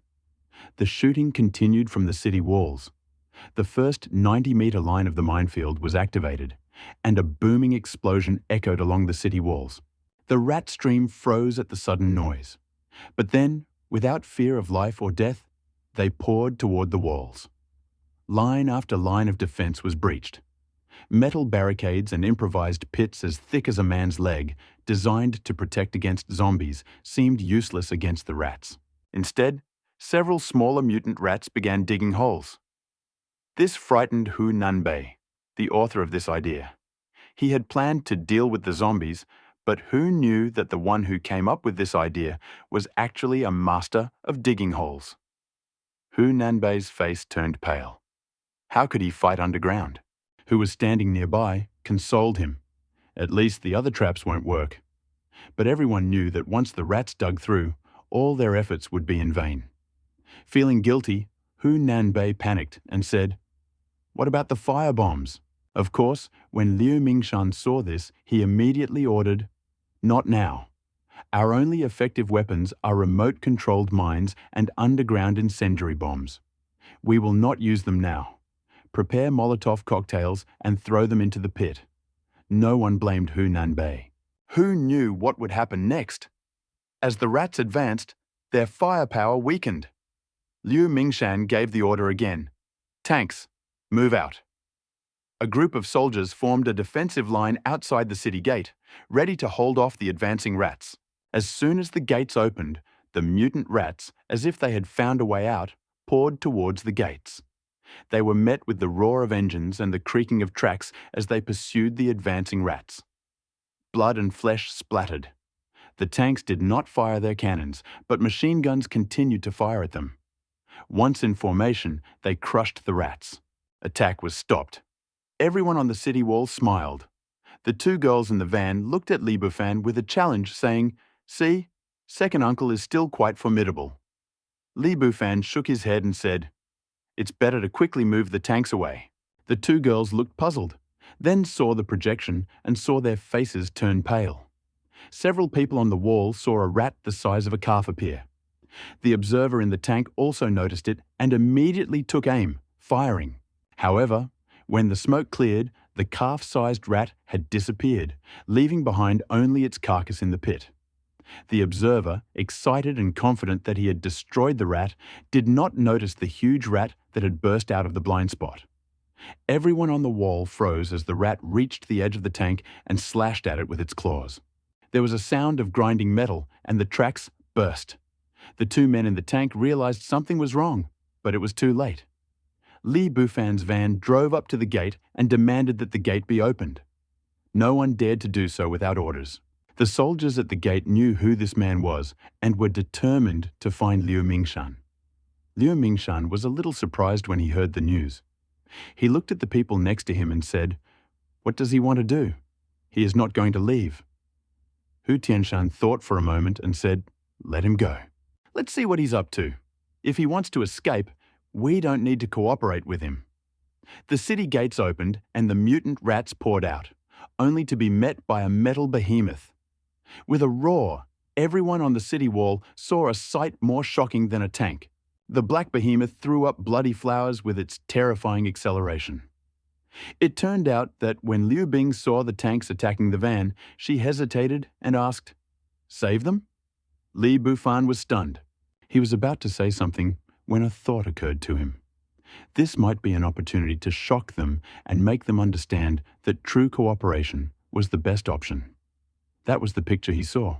Everyone on the city wall looked at it in amazement, horrified by the terrifying destructive power. But that was not the end. The metal behemoth continued to move forward. What was it going to do? Try to escape? This thought flashed through everyone's mind, even those on the city wall. Jun Tianji clenched his fist in anger and slammed it against the city wall. "Ah, crap! This boy actually ran away!" Liu Ming exclaimed with some anxiety.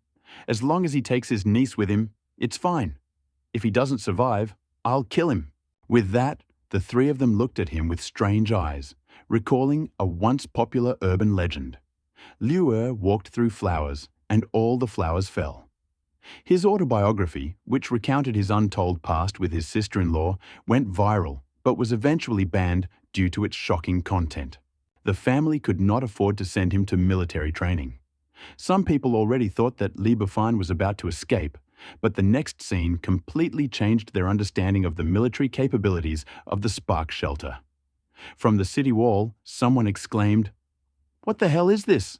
Super weapons, tanks, and mobile homes." Everyone on the city wall froze. The two sisters in the mobile home did not expect Li Bufan to agree to go and rescue them. This sudden change scared them. By the time they realized that the car had driven into a sea of rats, they were terrified. Their red lips parted and their charming faces were frozen in a silly expression. Li Bufan didn't care what others thought and didn't notice their cute expressions.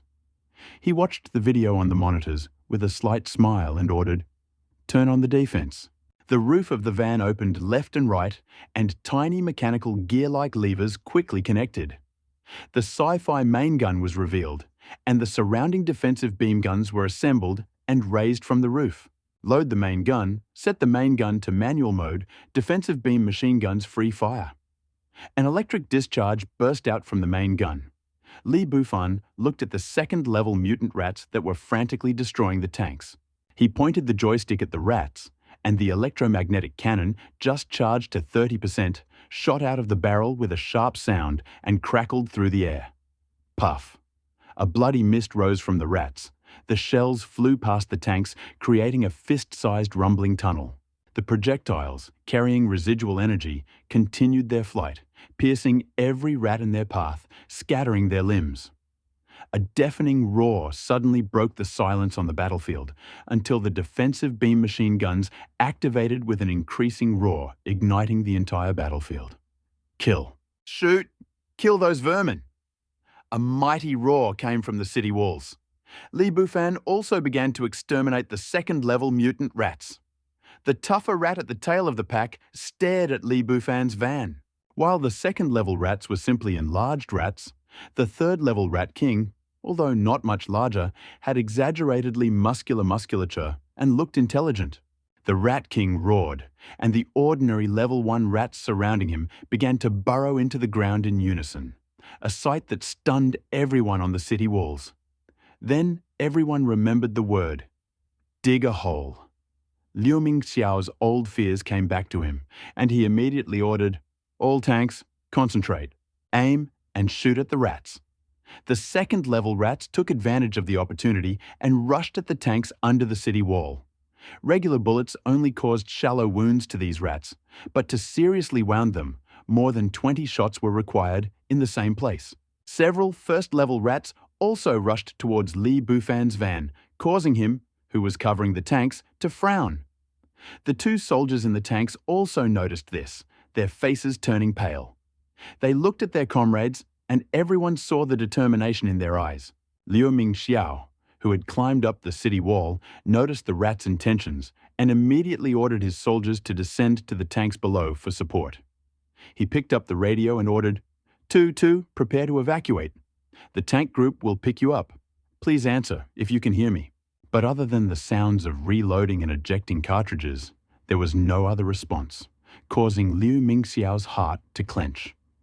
The shooting from the city wall continued, but the only sound that rang in Liu Mingxiao's ears and eyes was the sound of the merciless fire of the Panzer II tank in the center of the battlefield. When the shooting died down, Liu Mingxiao came to his senses and a message came over the radio.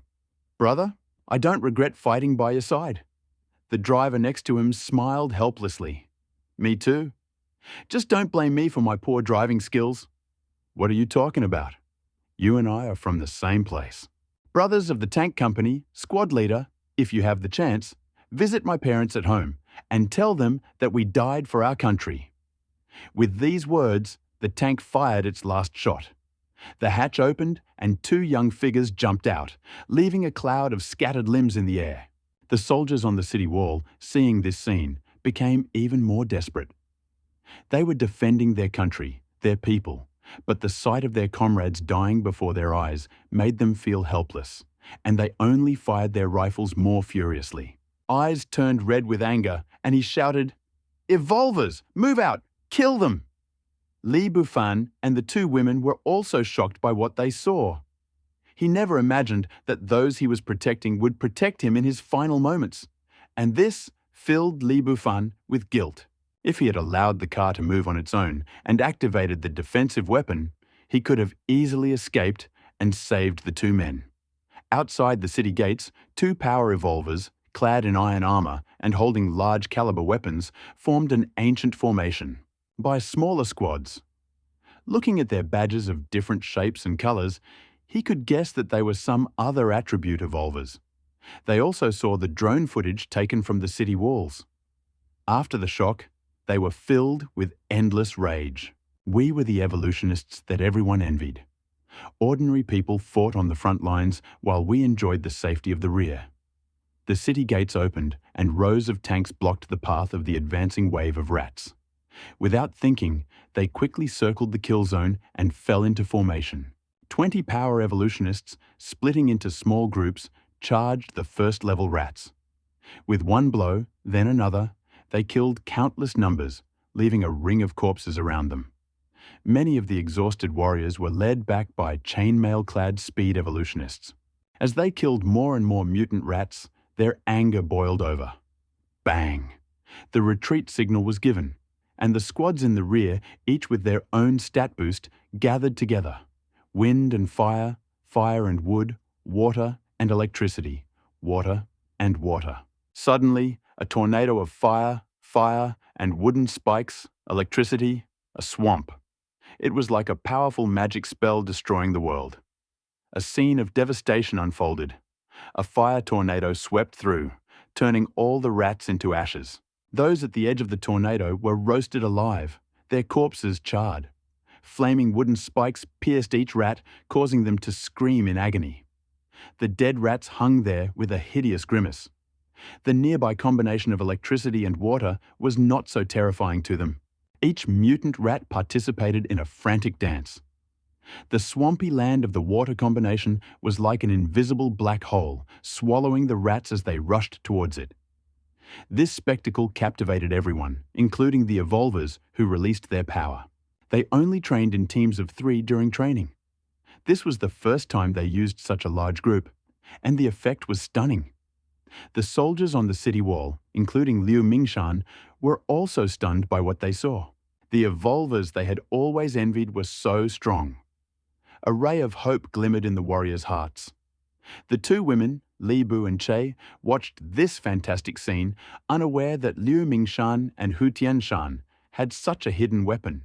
With the power exhausted, the attribute evolvers were exhausted, and the speed evolvers took them back one by one, absorbing their cores to restore their strength and prepare for the next battle. Li Buji exclaimed as he watched the evolvers battle, calling it as exciting as any fantasy blockbuster. This inspired him. His basic defense was far superior to that of the evolutors, and he had even chosen the direction of his evolution. The more he thought about it, the more inspired he became, and he burst into laughter. The 2 sisters looked at him in surprise. Then Li Buji noticed the sisters' gazes and awkwardly said, A loud roar made everyone pause. The Rat King, whose minions had been killed, rushed towards the city gate, protected by dozens of remaining second-tier rats. He saw that the man who had just killed his henchman was where he had hidden. Liu Mingshan saw that this rat was the leader of the siege. He immediately ordered, Tank Battalion, prepare. Attack the biggest one. After receiving the order, the tank crews immediately turned their guns and opened fire on the Rat King. What followed was a sight that left everyone speechless. A yellow glow emanated from the Rat King. Li Bu, who was in the van, felt a strange wave run through the Rat King's body. Everyone watched as a wall of flesh appeared in front of the Rat King. A loud explosion rang out, and the smoke cleared, revealing only a shattered wall, a large hole where the Rat King had been. The surrounding rats rushed in. Hu Tianshan and the others, standing on the wall, turned pale. Tell the evolutionary unit to be on the lookout for mutant rats appearing inside the walls. Li Bu and the other 2 in the car were also stunned by what they saw. Was he really that smart? Li Buli exclaimed, Oh shit! We can't let an attack get through here. You 2, get in the car! He turned on the automatic defense mode and jumped out. His armor was already in combat mode. The 2 sisters were stunned and lifelessly exclaimed, Baby!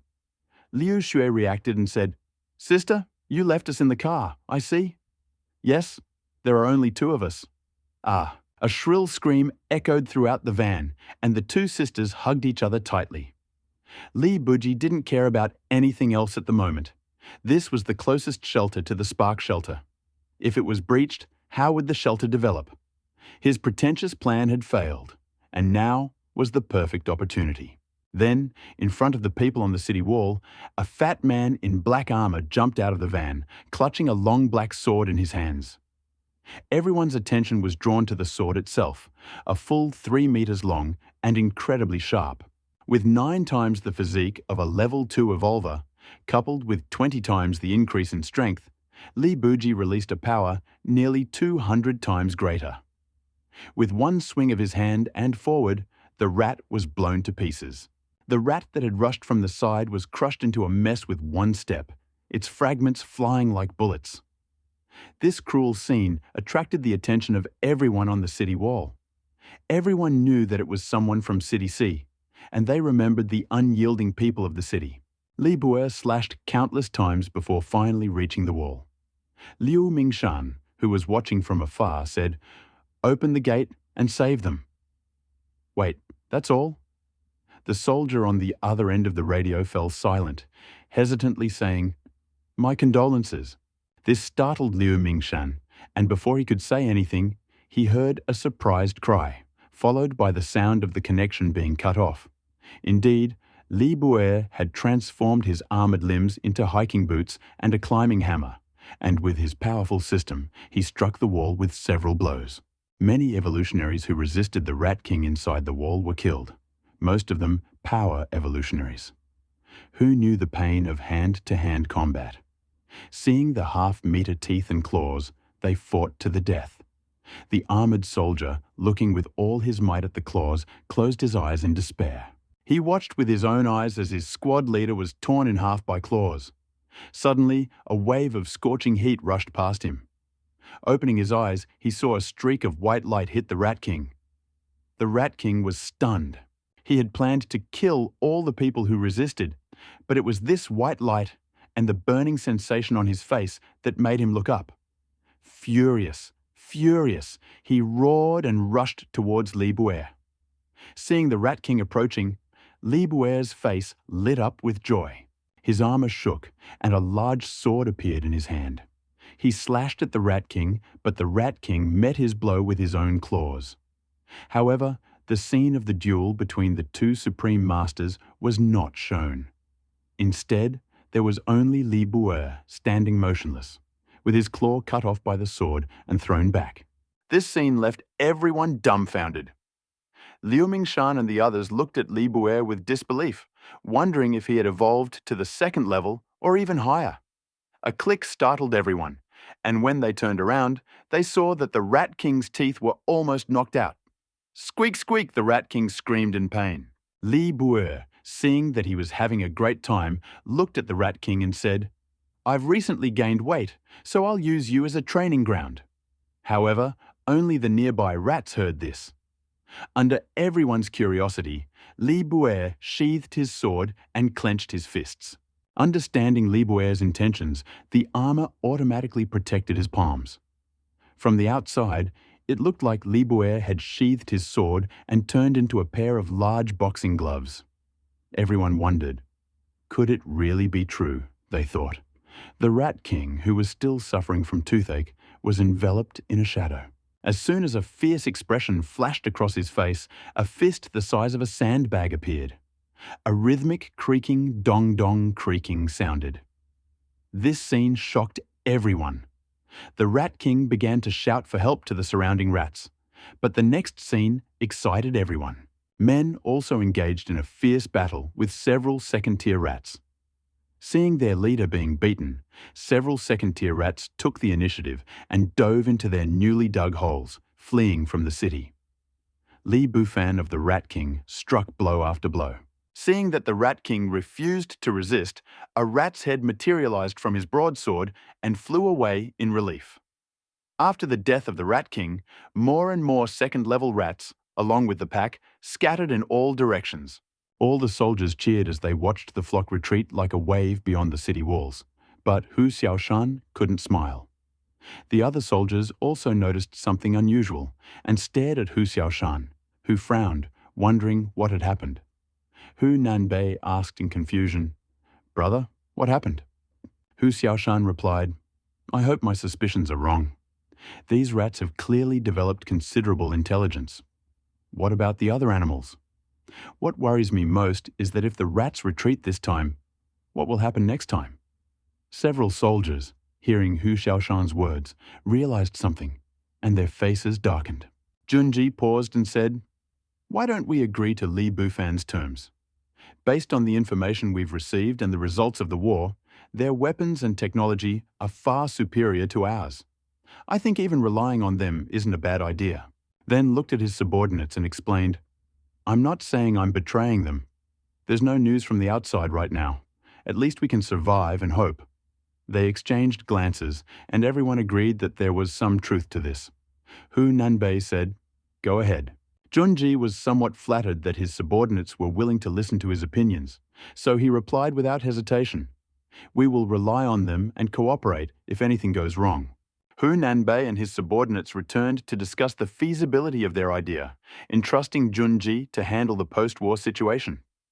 They knew that Li Bufan might not stay for long, so they had to hurry and find a solution. They know that Li Bufan was also making plans this time, insisting on an alliance.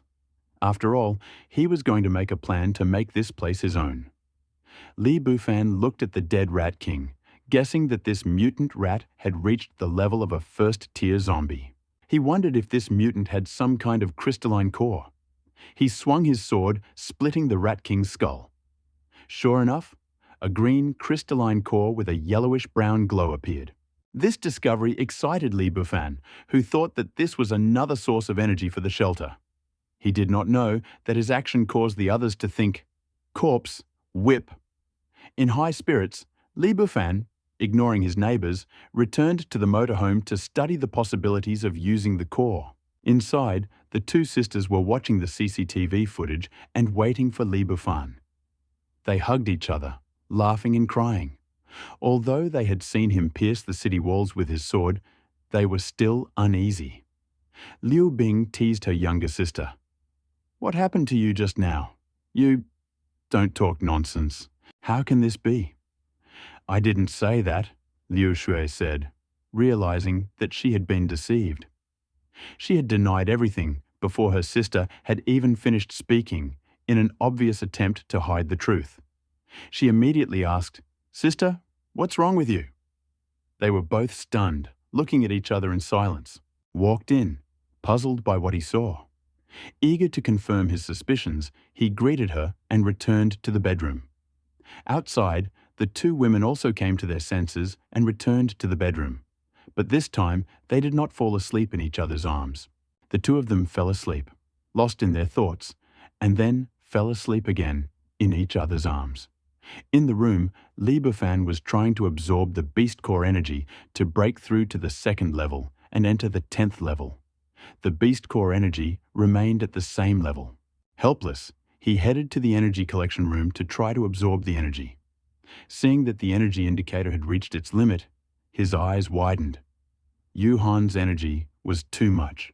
According to Twanzi's calculations, the standard for a level 1 crystal core was 1 to 5. For level 2 it was 5 to 10. And for level 10, it was 100 to 210 to 15. However, this beast core had already exceeded the standard of level 10. It was a high-quality power source for mechanical equipment. Looking at the many mutant rats, Li Bufan did not hesitate to go to Hu Xiaoshan to discuss the next steps. Not finding Hu Jishan, Junjiji, who was giving orders, did not interrupt him. After a long time, he said, "You should also collect the beast cores and exchange them with us for supplies. Of course, their value should be less than 10% of the crystal core." After giving the order, Junjiji in the command center was still worried about when these mutant rats would be exterminated. Hearing Li Bufan's words, his eyes lit up. Seeing Li Bufan's savior, the word savior almost jumped out of his eyes, and he asked excitedly, "Is it true?" After asking, without waiting for Li Bufan's answer, he directly said, "That's right. If it were a lie, you wouldn't have come to me." After that, he said to the messenger, "Hire the survivors to collect crystal cores, 1 beast core for each." Looking at the bustling Junjiji, Li Bufan returned to rest. He also realized that Hu Jishan must have been discussing something for several days, and he would definitely come to him when the time came. All the survivors who had been delayed in searching for supplies had received job offers. This surprised the survivors of City G. They had received a job offer for the first time, but among them were survivors from City C who had been heavily affected by the Spark Vault. They immediately ran to the reception desk. A familiar survivor from City G standing nearby asked, "Why are you running?" and carefully handed him a half-filled cigarette. Not wanting to waste time, the survivor gulped, grabbed another, and ran, shouting, "Idiots! We just killed the mutants, so we need to clean up the bodies and dig up the cores. It's good work. It's tiring, but safe. I'm not sure you'll get the cores, but you'll definitely have a tasty meal waiting for you." The survivor from City G threw up his hands and started to run. The survivor from City C, scared, cursed in his mind and followed him. The smoke from his cigarette choked him, and he began to cough violently. He ran, coughing, not wanting to throw away the cigarette, but mentally cursing the survivor. The survivors from City G also responded and joined the team. The dog in the temporary shelter watched this scene with a glimmer of enlightenment. This was a business opportunity. He also saw an idea in Boss Shinho's eyes. If he could help me, this would be a great opportunity. He turned and walked toward the military policeman standing in front of him. After examining him in turn, he uttered only one sentence. "I am from the Iskra shelter. I need help from the chief. Bring me quickly." Finally, the dog was led to the van. Lee Bufan, who was sitting in the car, was awakened by the sound of the alarm and went out to check. He looked at the person who was brought in front of him with some surprise. The person in front of him spoke first. "Boss, I am the leader of the Pegasus Survivor Team Caravan, Gu Z. Our boss has also joined your battle group. This time, I'm bothering you because I want to ask you something." Lee Bufan realized that this was the boss of his own shelter. He had heard about their team before. He asked directly, "What happened?" He took 2 steps forward and whispered to Lee Bufan, "Boss, Master, is the exchange rate of this mutant rat's crystal core still the same?" Lee Fan was taken aback by this question and exclaimed in surprise, "Your vision is wrong. Of course it's the same. I call it the Beast Core, and its exchange rate is half that of the crystal core. By the way, what is your name?" Guzi was delighted to hear this news. Lee Fan's question stunned Guzi, and he replied, "My original name was Gu Tianxia, and then I changed it to Guzi. Thank you for your advice, Master." Li Fan looked at the excited Guzi and said, "When you return, tell Sun Yu this news and ask him to come." Guzi did not dare to object. Although it would harm his own interests, he could make a good profit by taking advantage of the time difference. He gave Li Fan a somewhat martial salute and said, "I guarantee you will complete the task." He then arranged to leave at night, leaving only a handful of men to guard the supplies and taking a few experienced fighters with him. This was a great opportunity to make a killing. Li Fan understood Go Tianxia's plan. "Isn't that nice? They work hard to earn money and it all goes into my pocket. How sweet! With talent like that, it's no wonder Pegasus's crew of survivors is so successful." He turned around and headed back to his camper to rest. A few people in the distance looked at them with envy. They hadn't prepared a room for Li Fan, but they knew how luxurious the van was and how delicious the food was. Slurp.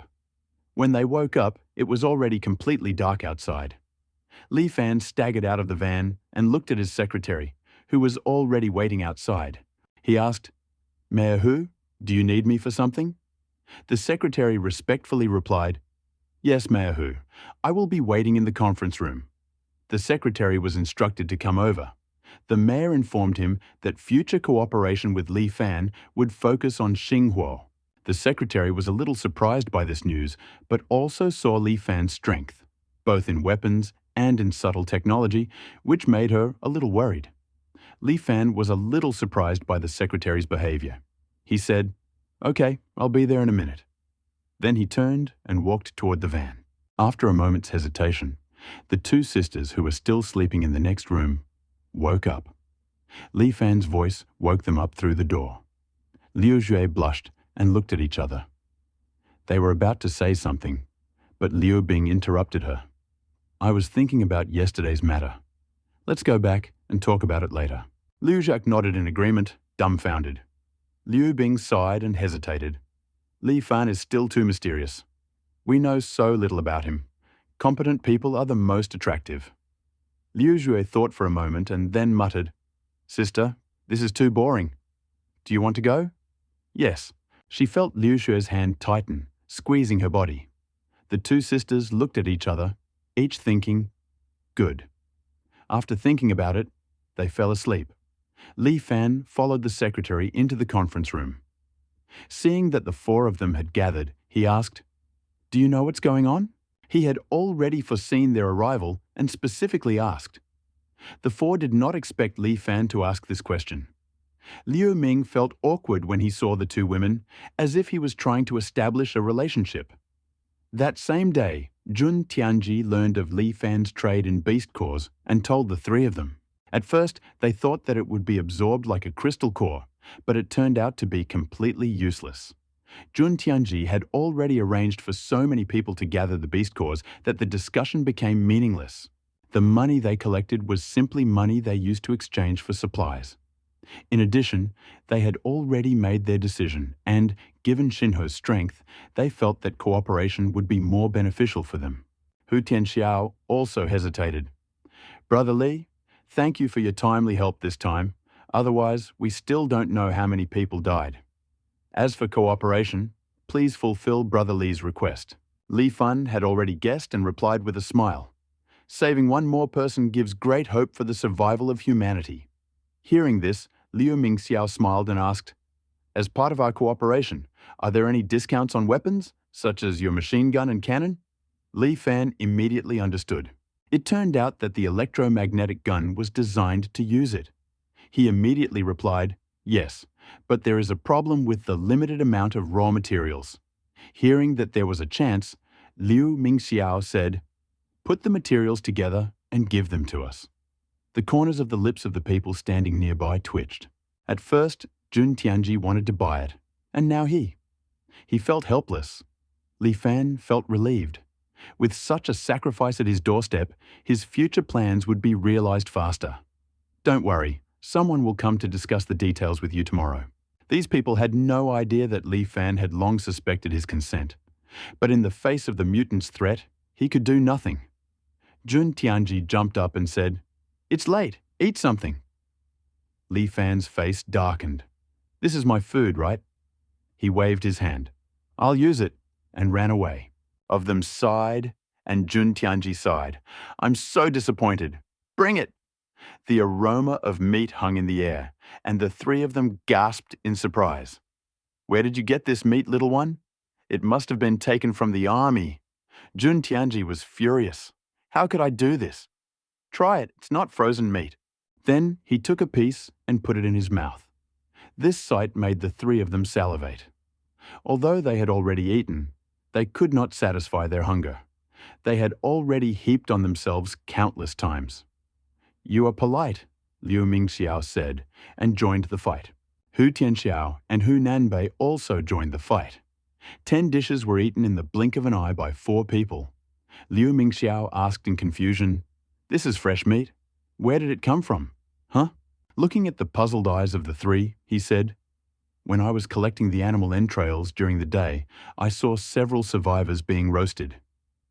The three of them looked at Jun Tianji in horror. Hu Tianxiao said, "Say no more. I think the meat and food are very delicious. I will go and rest."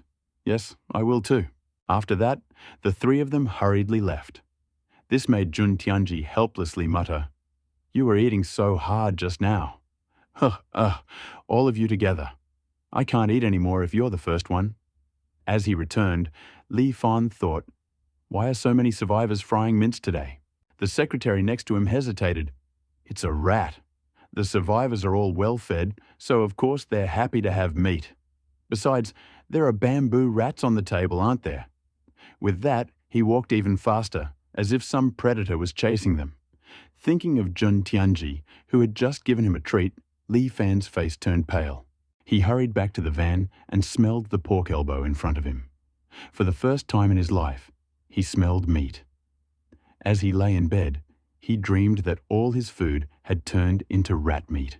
At the spark shelter, Sun Yu received the message and muttered, "Fourth brother, I built the machine. You will probably blame me." Looking at the almost finished machine, he was extremely satisfied. The next morning, Sun Yu hurried to the G-City shelter before dawn, accompanied by Gu Zi's convoy. The captain of the checkpoint of the City G was going until midnight, finally setting up a tent at the previous post. The previous tent was gone. He had just woken up from a short sleep when he started, thinking it was an earthquake. He ran out to see what was going on, and it was definitely Seatown style. In came a fierce, hard-boiled steel behemoth. Same recipe, same taste. He helplessly called out, "Let me through." He was beginning to understand why the previous captain had been transferred. The saying, "no labor, no painstaking effort," was fully embodied here. Li Bufan had just woken up when he saw Sun Yu and his men coming to look for him. Li Bufan got out of the van and hugged Sun Yu. "You came so early. Thank you for your hard work." Sun Yu was incredibly pleased with his trip. Wouldn't it be a waste not to use it for a warm-up? Just as he was about to say something, he saw the two sisters getting out of the van. Suddenly, his metal behemoth lost its appeal to him. "RVs are great. There are girls in RVs. I came here by car, but I think a RV is better. Besides, wouldn't it be better for the shelter?" Li Bufan, knowing his playboy nature, chuckled. "After I sort this out, you can go wherever you want. I can handle it myself. I'll leave it all to you." Sun Yu, knowing that Li Bufan wouldn't lie, said directly, "Don't worry, go." After Sun Yu and his men arrived to discuss the terms with Mayahu and his men, the two shelters officially entered into a partnership. This news encouraged the survivors of the Spark shelter because it meant safety and food. The two women said goodbye to Liu Mingshan. "Uncle, I will tell Dad when I get back. He will be happy to know that you are alive." "Okay, go. Be careful." Finally, the three of them set off again. Seeing the devastation everywhere, the women were happy to meet Li Bufan. "It's so boring," Liu Xue grumbled weakly in the car. They had been on the road for less than an hour, and who knew how many days it would take? How about playing dominatrix? Liu Xue looked at her sister with an idea. Who was sitting next to him, regretted not building a restroom in the car after the demolition. If the group knew that Li Bufan was thinking about this, they would probably scold him. "Why don't you just go to heaven? It's a mobile home, and you still need a restroom." Eyes lit up at Liu Xu's words. What a great idea. Before she could finish speaking, Liu Xu suddenly pulled out a deck of cards out of nowhere. If netizens saw this, they would probably say that I invited two girls to the hotel to play dominatrix. But Li Bufan, being a bore, did not expect that the dominatrix game could be played with higher stakes, missing out on such a great opportunity. By lunchtime, Li Bufan and the other two looked at the almost empty food warehouse with indignation. Fortunately, there was enough food for 2 days for the three of them. Suddenly, a thought struck them, as if something had come to their minds. Looking at the two sisters sitting opposite them, they said, "By the way, I told you last time that I wanted to train you, right? Now that food is scarce, if you come across a small town nearby, go and find something to eat. I will keep an eye on you." Hearing this, the sisters took the food and hid in their room. Li Bufan said with a stern expression, "You can't escape from me." The girls blushed, their thoughts drifting away. They looked at each other, cursing, clean idiot, unromantic, lustful, but not brave. Liu Xue asked, "Sister, are we really going?" "Well, we saw what kind of situation second uncle is in.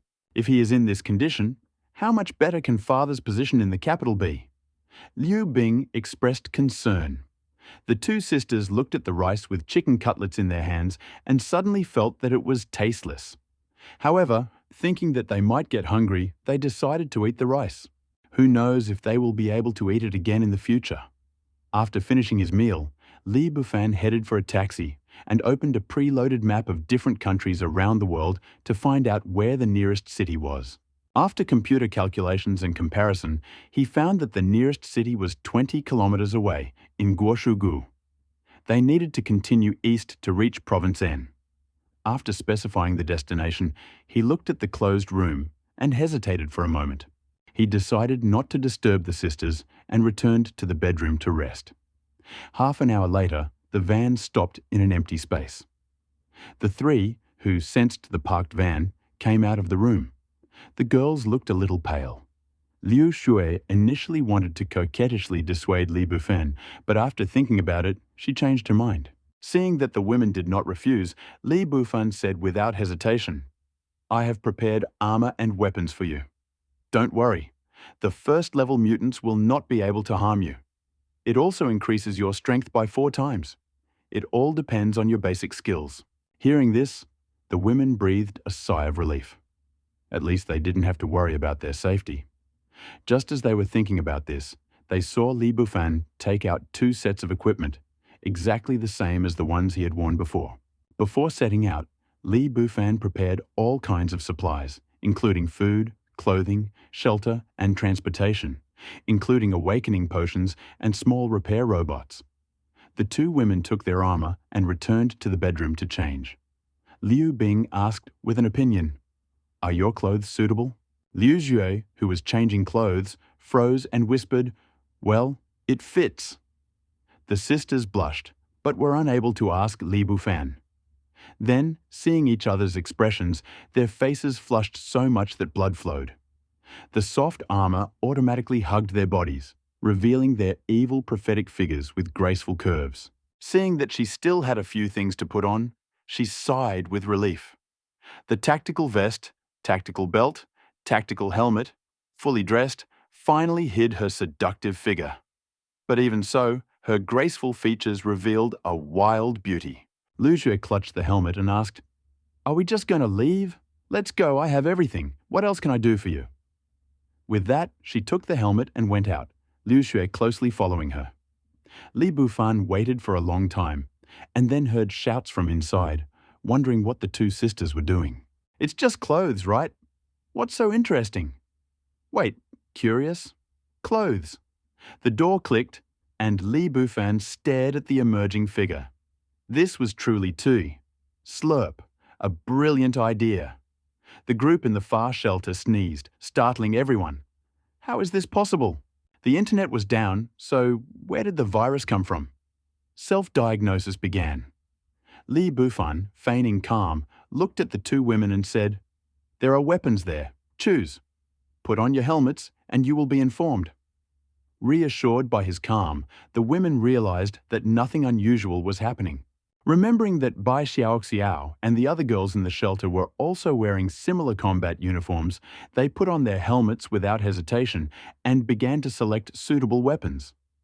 The sudden illumination of the helmets in front of them caused a sci-fi spectacle, causing both women to exclaim, "Judicial reform!" The data he presented showed a one-handed strike range of 150 kilometers.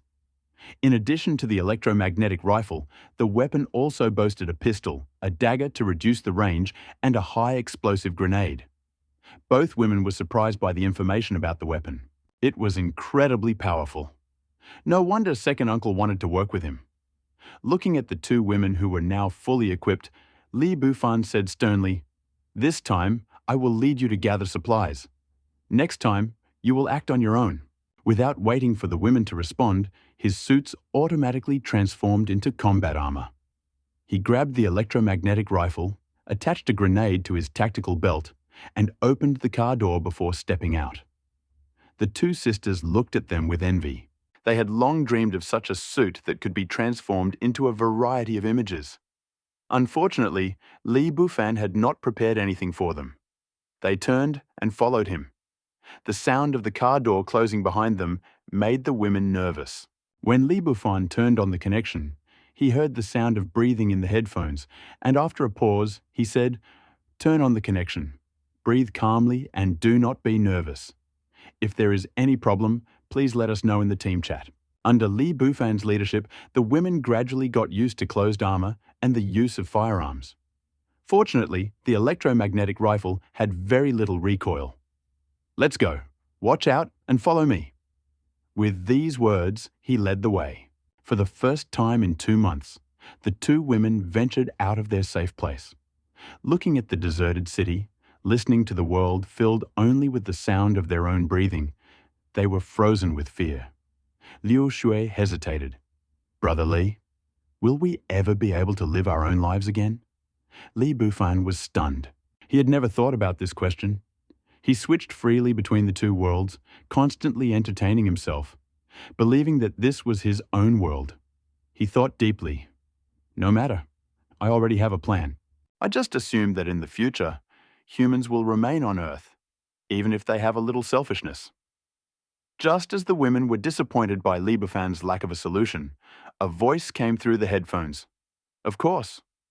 None of them realized that they had placed their hopes on Li Bufan. There was a sound of breaking glass as a zombie ran out of a nearby store, and the words that came out of the women's mouths turned into screams. Li Bufan reluctantly turned off his headset. His armor created a long sword, and with one swing, he cut the zombie 3 inches below the navel. It crawled toward him, roaring. Li Bufan walked up to the two sisters who were scared and motionless and patted them on the shoulders. Then he turned on the headset and said, "Now I leave it to you. You see, he can only crawl. He is so slow that he can't bite you." The two women were a little embarrassed, having just lost face. They were about to raise their weapons to shoot when Li Bufan said, "Use the sword," and handed them a sword made from armor. Liu Bing hesitated before taking it.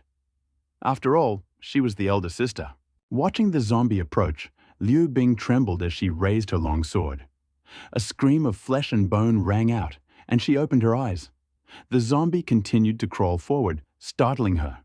She had just cut off its arm, but the helmet hid the embarrassment on her face, so she raised her sword again and brought it down on the zombie's head.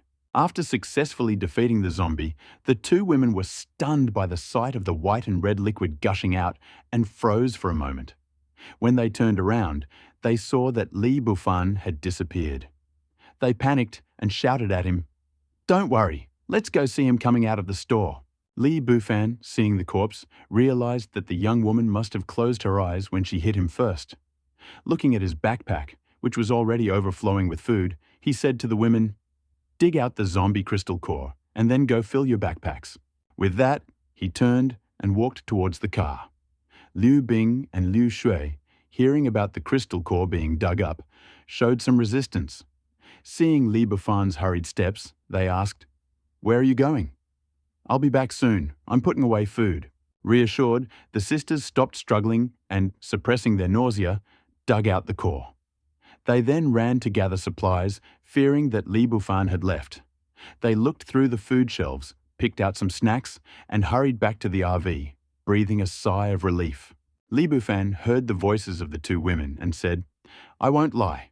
I will definitely take you to the capital. Put away the food, and we will continue collecting." Li Bufan spent the next hour supervising the food collection. Their enthusiasm increased when Li Bufan explained that the evening meal was their own. After all, it was their own stomachs that were at stake. After the women killed several zombies, their courage grew. Liu Shui filmed these sudden appearances as if she were playing. Suddenly, they noticed a clothing store on the corner. Liu Zhu switched the phone to another channel and said hesitantly, "Sister, let's go there and take a look." She pointed to a store. Liu Bing saw it and hesitated. "Let's not go. What if there is danger?" In the end, reason prevailed over desire. After all, they hadn't gone out for 2 months. The two women watched Li Bufan enter the supermarket and ran towards the store. Li Bufan had already noticed a clothing store nearby. He had seen the main character in movies before, but the female characters had never fooled him. He even planned to see if any women would come in. But he was surprised to find that the movie wasn't completely fake. Li Bufan found a chair at the supermarket counter, ready to enjoy the show. He noticed that the clothing store had been checked and left some surprises. Little did he know that Doomsday had prepared a surprise for him. The two sisters carefully opened the door, checking everything for signs of danger, and excitedly exclaimed, "Great! We can finally choose clothes. Since leaving the shelter, we already have 5 or 6 outfits, but nothing to wear." Li Bufan secretly joined their conversation. Hearing this, he felt his lips tremble. He wanted to ask, "What were you wearing this morning?" But he was afraid that he would say something, so he turned off the microphone. Seeing how happy both women were, he commanded with his voice, "Open, close." The black liquid armor above the door of the clothing store slowly moved. Two women who were choosing clothes in the store suddenly froze, their clothes falling. They quickly turned around, pointing their guns at the door, and saw a horrifying scene that made them break out in a cold sweat. Creak. The door slowly opened. No one question mark Liu Shui asked. Sister, sister, there is nothing. Is it the wind? I see. Don't worry, Liu Bing said dissatisfiedly. Creak. The door closed again. Now they saw everything with their own eyes. Not daring to scream, the sisters froze for a moment, staring at the door before realizing that nothing had happened. Their relief faded, their distraction weakened. Liu Bing whispered, Let's take the clothes and go. Liu Shui didn't object. Just as she was reaching for the clothes, she saw that exactly the same thing had appeared in the place where she had just left them. Her face turned pale, and without saying a word, she grabbed her sister and ran away. Before Liu Bing could react, she was dragged away. It turned out that Li Bufan had imitated the battlesuits and hung them up somewhere. Seeing that the sisters were scared, he returned to the clothing store to put away all the battlesuits. After thinking about it, he decided to take all the clothes they had chosen. Otherwise, the girls would be angry. When they got there, Liu Shui ran up and said, Sister, I just saw the clothes I took appear on the wall. Liu Bing turned pale and said, Maybe you remembered wrong. Besides, there are zombies here, so it's no wonder you have other things. Let's go back to the car. After returning to the car and seeing that Li Bufan was gone, Liu Shui immediately set up a connection to contact her. Before she could say anything, she saw Li Bufan approaching with a pile of clothes. Liu Shui looked at the clothes on top and shouted at Li Bufan, Throw them away. Li Bufan lowered his head and saw that the clothes were just on top. He smirked and asked, Why don't you like these clothes? This startled both of them. They shuddered and asked in unison, How do you know? Liu Zhe trembled. Isn't that a ghost? You. Li Bufan, thinking it was his fault and not wanting to scare the girls, interrupted, I saw you going to the clothing store. Before Liu Shui could react, he shouted, You saw us, but you didn't come to save us. We were so blind to choose you. Get out of here. Something is wrong. Li Bufan was stunned. What kind of ghost is this? I scared you all. What does it mean to be blind? He closed the car door, put the clothes on the table, and motioned for the girls to come over. Seeing the sisters refusing to go, he knew they were scared. Without explaining, he imagined the scene. He slipped back into his room, afraid that the girls would tear him apart. The girls felt something familiar in the video recording Li Bufan was playing. Perhaps he had recorded their voices when he first used it. When the words "close the door" came, they understood everything. Then came the sound of pig-like laughter. Suddenly, both girls were furious. Li Bufan, I will bite you to death. The knock on the door echoed throughout the carriage, accompanied by the laughter from the video recording, until Liu Shui was exhausted. Liu Bing took her sister home to rest, unaware of the approaching danger. The three of them returned to their rooms and fell fast asleep. In the evening, Li Bufan woke up hungry. In order to appease his sisters, he did not eat the food he had collected today, perhaps because he wanted to eat it himself. So he brought out the prepared delicacies and heated them up on the table. Liu Bing and Liu Shu were awakened by the fragrant smell coming from the room. Hearing the sound of plates hitting the table, Liu Shui opened her eyes and said, Delicious. Li Bufan stole something. Hurry, little sister, bring it. She pulled Liu Bing to the table and, looking at the crowded table, ignoring Li Bufan's post-lunch fright, picked up chopsticks and began to eat. Li Bufan, hearing them eat, turned around and walked out of the kitchen. Liu Shui ate like a hamster and asked, Are you still angry? Have fried hydrangeas, fried tripe, and fried chicken wings. What do you think? Let's talk about it and think about what's going on. Come to my blog, Zai Xiao, Liu Shui muttered. Li Bufan smiled and said, Okay, when we're done, we'll have to rely on what we've gathered. Hearing this, Liu Bing didn't hesitate. They knew what kind of food it was, instant noodles, bread, and various snacks. The energy he had accumulated during the day was exhausted, so he greedily swallowed it all. Ding, the microwave turned off. Li Bufan touched his stomach and said, "Here's another serving of braised pork shoulder." Liu Shuo grabbed her stomach and said, "Since you're so generous, I won't mind if you scare me." He then pounced on the clothes next to him, not forgetting to pull his sister along with him. Looking at the extra elbow, Li Bufan silently cursed Liu Mingshan's ruthless tactics. Phew! Suddenly, an alarm sounded, and Li Bufan felt a slight jolt. He froze, then quickly ran to the cabin and turned off the alarm. He checked the surrounding CCTV cameras, but everything was fine. He was puzzled by what was happening. He checked the alarm log and saw that something had hit the rear track. This made him nervous. He did not see the enemy, but if the van could not move, it would be a disaster. Li Bufan's movements had already alarmed one or two women. Liu Bing asked, "Brother Li, the car just jerked. What happened?"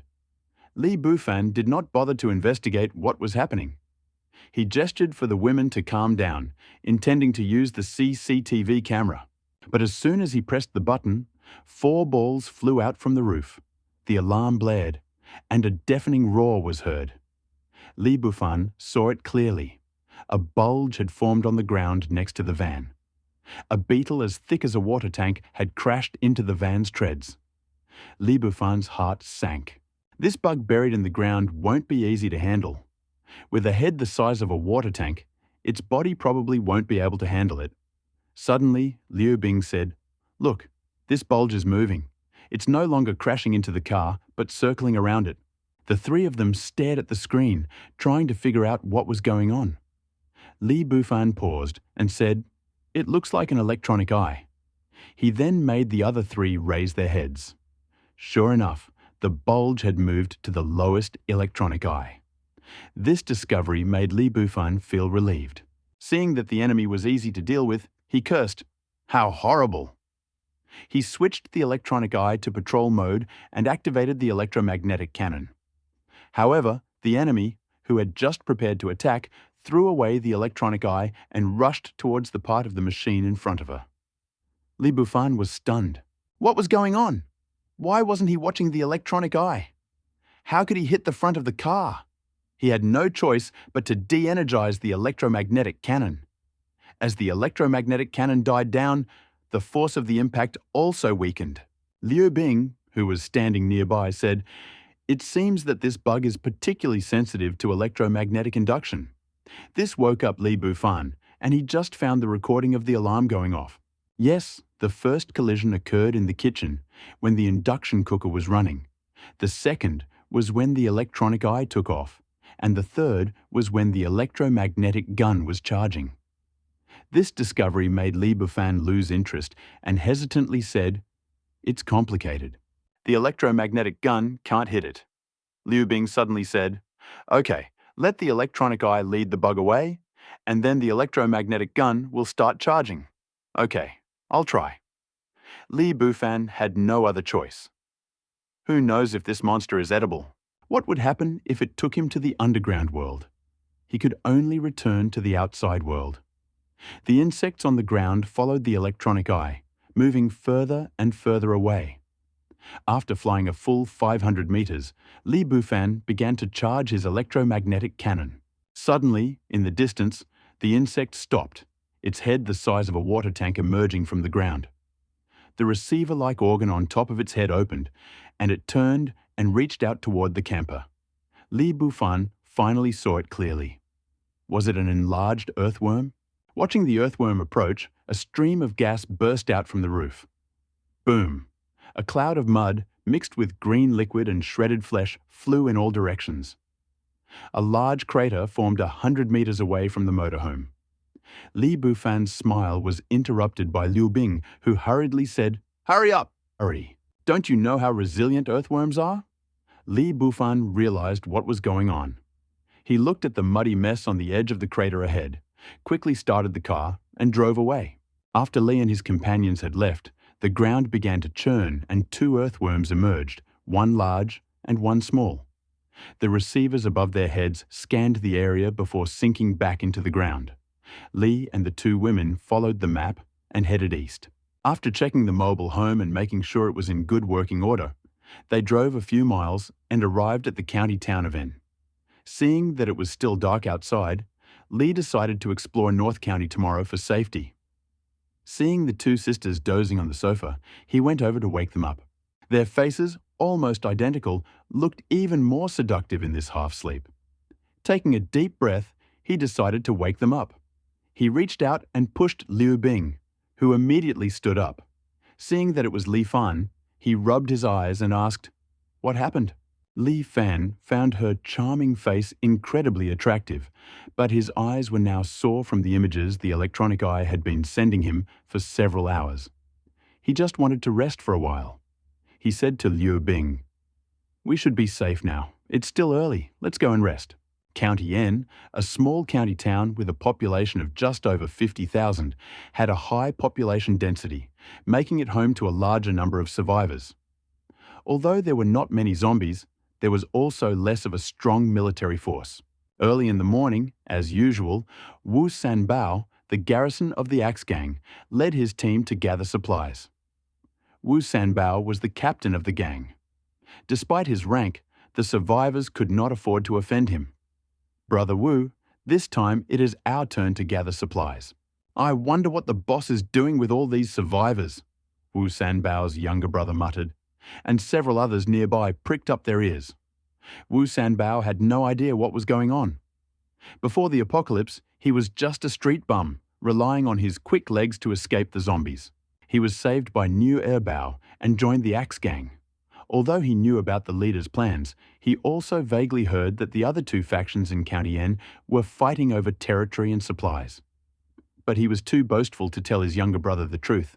He simply said, "Such an important secret you minions are not supposed to know." With these words, he led them to the camp gate, under the envious gaze of his younger brother. Seeing his formerly despised neighbors now living in bike sheds and squalid tents gave him a sense of superiority. He led his brothers to the gate guard to retrieve the homemade weapon.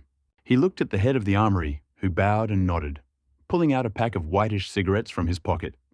This was the boss's trusted man, and Wu Sanbao felt as if he was cutting flesh to get a better weapon. He grabbed the cigarettes, opened them, took two, and handed them out to the brothers behind him. Seeing this, Wu Sanbao's heart sank. The brothers behind him watched as the chief took a drag on his cigarette, swallowing hard. When the chief finished his cigarette, Wu Sanbao chuckled and said, "Look, big brother." The chief waved his hand and said, "He is right. He knows how to do it. Take him to choose the weapons and armor." Wu Sanbao sighed with relief.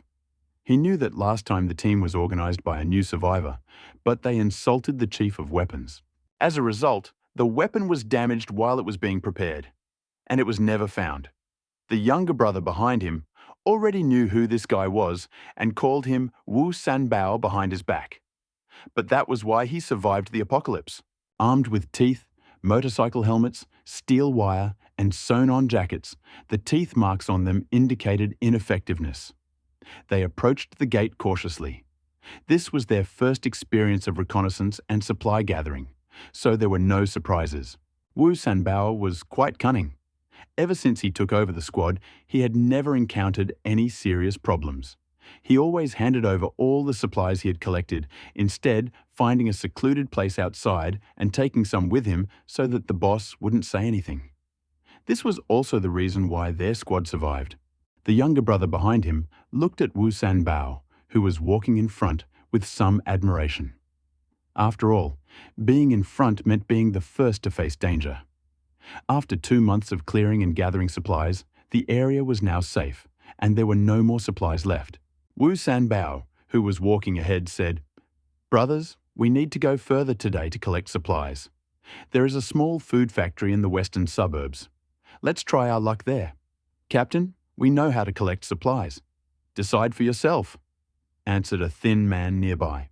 No one around, Wu Sanbao felt relieved.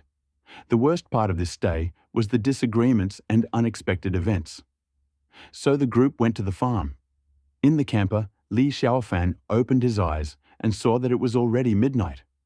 The silence in the camper told him that the girls had not yet woken up. He sighed to himself. "Why do the other heroes' girls cook, but I cook? Good idea.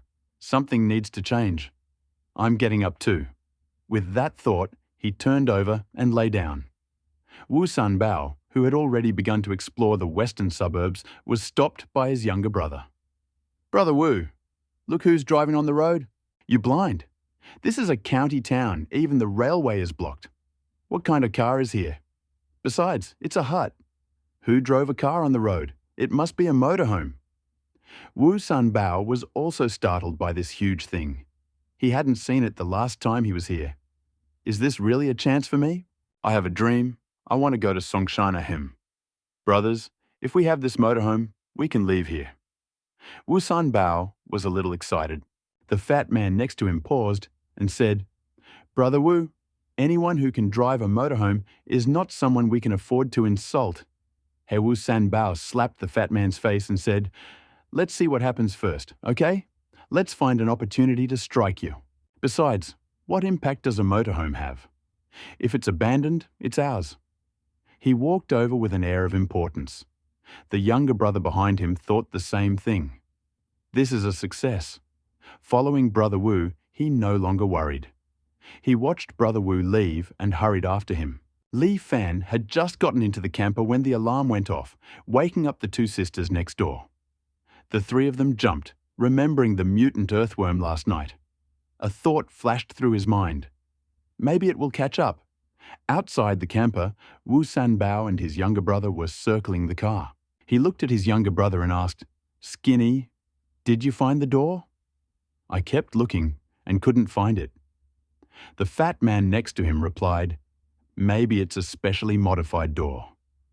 Wu Sanbao thought that was logical. He had never seen such a treasure before. Li Fan and the two sisters ran to the cabin and saw that they had survived. They breathed a sigh of relief, especially Liu Bing, who had dreamed that she was being strangled by earthworms and woke up to find Liu Shui in her arms. Liu Shui looked at the men's weapons and armor and said, With such equipment, they dare to come and collect supplies. Are they taking them off? Li Fan muttered silently next to them. Maybe we are destined to become the main characters. They don't have the same experience as us. Liu Shui Wu laughed and said, You are a stinking face. Outside the wagon, Wu Sanbao and his group still felt that their every move was being watched by those inside. Wu Sanbao raised his axe and was about to smash the wagon to call the people, but then he thought that maybe he would smash it himself. Wouldn't he be ashamed? He paused and raised his palm to hit the van. The three people in the van burst into laughter at Wu Sanbao's actions. How could this be? They had hit countless zombies and cars along the way. Liu Shui clutched her stomach and laughed and said, Let's wait until he gets tired and then go. I want to know what will happen next. Li Fan muttered helplessly, Damn it, what a disgusting taste. I like it. Liu Shui rolled her eyes. After confirming that the three were safe, he turned around to clean himself up and have breakfast. The soundproofing of the van was excellent. Even simple bread and sandwiches were delicious when he was in a good mood. By the time Li Baifeng finished breakfast, the people outside the mobile home had lost their patience. Wu Sanbao finally got angry and cursed. Coward, turtle, son of a bitch, get out of here. The younger brother next to him advised, Brother Wu, there is no one here. The car must have run out of oil. Let's tow it back. Wu Sanbao exclaimed angrily, Are you stupid? What good does it do us to bring it back? The thin man was a little nervous about today's task. They were gathering supplies and hesitating. Brother Wu, you see, we can handle this big guy too. Besides, how much oil does this motorhome use in a day? We can't afford it. Its first director said it must have been used for refueling and abandoned here. Wu Sanbao calmed down and thought, Which super-rich person could handle such a mobile home? He sighed to himself, This is always the world of the rich. Well, he sighed, I'm sure the boss will give us something as compensation. The younger brothers behind him sighed with relief. They had their own plans too. The outside world was unknown, and they didn't want to die there. In the camper van, Li Fan and the other two originally wanted to teach these people a lesson when they were scolded. They were about to activate the weapon, but hearing that they had a camp and a master, Li Fan suddenly had an idea, especially inspired by Liu Shui. He turned to the sisters and said, "I have a plan. What if we tow our RV to the camp and give them a surprise?" Thoughts were even more insidious than her own, but how could she refuse such an exciting idea? She immediately agreed. Seeing Liu Bing's smile spreading beside her, she knew that she also agreed. Seeing the two sisters agree, Li Yi Fan sighed inwardly. They were indeed sisters who shared the same interests. He wondered what would happen if they got married. What else could he think about? Outside, Wu Sanbao finally made up his mind and hurried back to the campsite in the RV with his brother. After thinking it over thoroughly, Wu Sanbao waited until the door opened and slammed shut. Wu Sanbao stood at the gate with an arrogant expression and said, "Open it quickly, open it quickly. I have something important to tell the boss." Gatekeeper Ma Zi, the trusted person of the camp chief Niu Erdan, looked at Wu Sanbao, who was different today. Why did he return at such a time and not come out? He wondered in his heart why this coward was so arrogant. He was willing to give this boy a chance and scolded him. "Wu Xiaosan, what are you yelling about? Are you a zombie trying to kill us?" Wu Sanbao was timid when he saw the man approaching and flattered him. Just as he was about to touch his pocket, he noticed something was wrong. He realized that his discovery was too big to explain. This short, pockmarked guy called him Brother Wu. He immediately plucked up his courage and said, "Pockmarked, open the door. I need Brother Niu's help." Seeing the tone, Pockmarked cursed in his mind. Master Ma, it looks like you're going to fix it now. I hope you will." But then he smiled and said, I see. Okay, go ahead." Wu Sanbao was surprised by the old man's behavior and went to find the boss without thinking twice. Li Bufan watched them from inside the van and then ordered the small repair robot to add some hooks to the trailer. He was playing landlord with two women while waiting for the show to start. That day, the women were absent-minded and lost several times. This made Li Bufan so excited that he began to snore. This was luck. Damn it, they were just playing landlord with two women, and the hotel had already gone bankrupt. As Wu Sanbao, the axe gang from District N, moved with unwavering determination, everyone in the gang knew what was happening. Wu Sanbao had found a treasure, and the saying three people, one tiger had finally come true. Wu Sanbao had eaten the treasure and turned into a spirit. He arrived at Niu Erdan's residence with his nose in the air. Seeing the gatekeepers, Xiong Lao Da and Xiong Lao Er, he immediately calmed down a little and said to them, "Go tell the boss. I found something worthwhile." Niu Erdan stood on the roof, watching the other two factions of N County. He took a sip of wine from his glass, looking into the distance. If it weren't for the surroundings, he would have acted in good faith. But the pale yellow apple soda in the glass, the shabby little bedroom, the shabby atmosphere, all this clearly betrayed his unsuccessful attempt at pretense. There was a knock on the door, and the lime and cement crumbled from the doorframe, completely ruining the look of the room. Now everything looked much more harmonious, without the atmosphere of a shorty, poor, ugly, and loser. Niu Erdan frowned and cursed. "Xiong Lao, can't you be kinder? This is the fourth door." From behind the door, "Master, don't blame me. All the buildings in this area are old, and even the doors are unreliable." Niu Erdan curled his lips and said, "Okay, come in. What happened?" When the door opened, a strong man squeezed in, his body build comparable to that of a black bear. Looking at the man in front of him, the burly man smiled and said, "Master, a foreman named Wu Sanbao is looking for you." He said he had made an important discovery. Niu Erdan was stunned. He had heard the name Wu Sanbao and knew that he was just a small-time gangster and a smart aleck, but he didn't believe that such a person would tell him anything good. Likewise, he didn't dare to go over and lie to him, so he said to Xiong Lao, "Bring the people." After that, he again assumed the same posture and stared into the distance. Wu Sanbao felt uneasy under Master Xiong's gaze. Finally, he heard the news that Master had noticed him. He walked up the stairs and looked at Master by the window, sighing to himself. This master has a different aura. New Erdan was glad to hear this. He immediately dropped the pretense and said, I heard you made an important discovery. Tell me about it. If I am satisfied, I will let you lead the supply gathering team. Wu Sanbao cursed in his mind. That's it. This is so far from my ideal. But he did not dare to say more. Just now, when he came down, he thought, what if the master doesn't like it?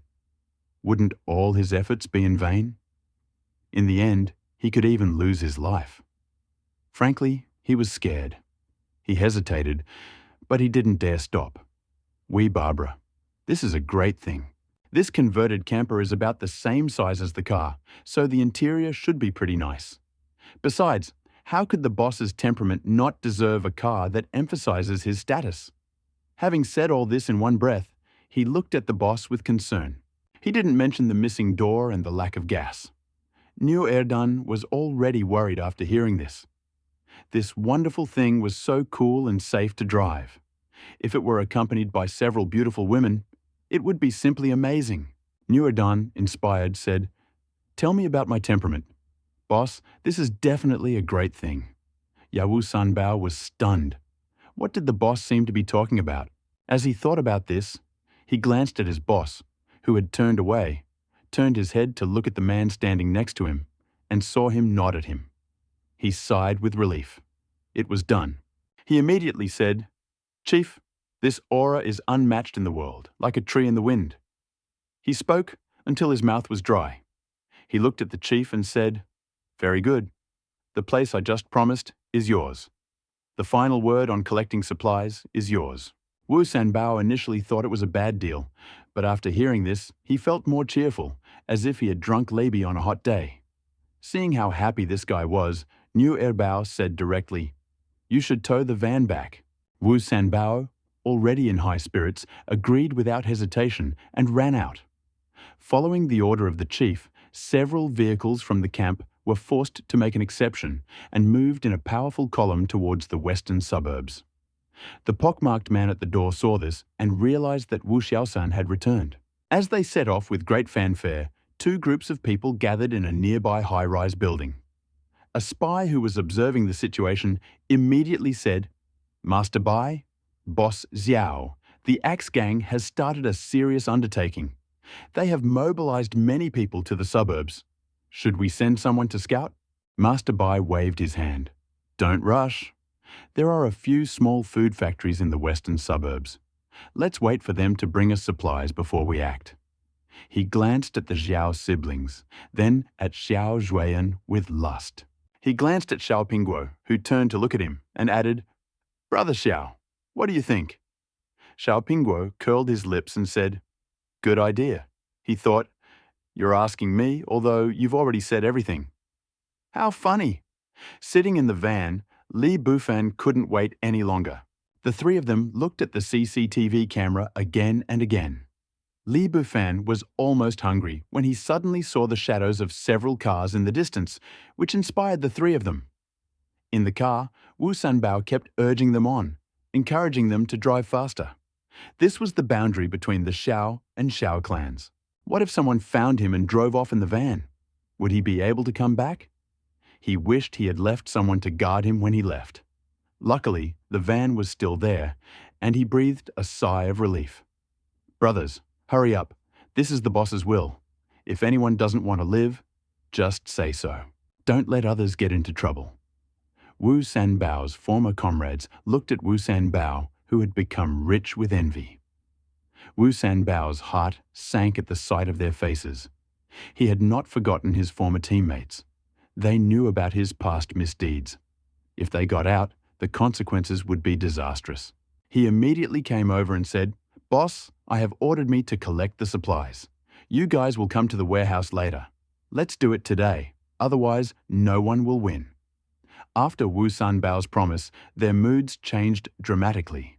When they reached the van, everyone sighed. Who the hell drove this thing out on the road? What a world for the rich! When Wu Sanbao and his team finally secured the trailer hook, Wu Sanbao's heart skipped a beat as he looked at the huge machine. With 2 trailers in front, 2 SUVs next to him, and a bus in the back, He wondered if he would even be able to push it. After all, the wheels on the tracks weren't round. Wu Sanbao thought about opening the door, but he couldn't find it.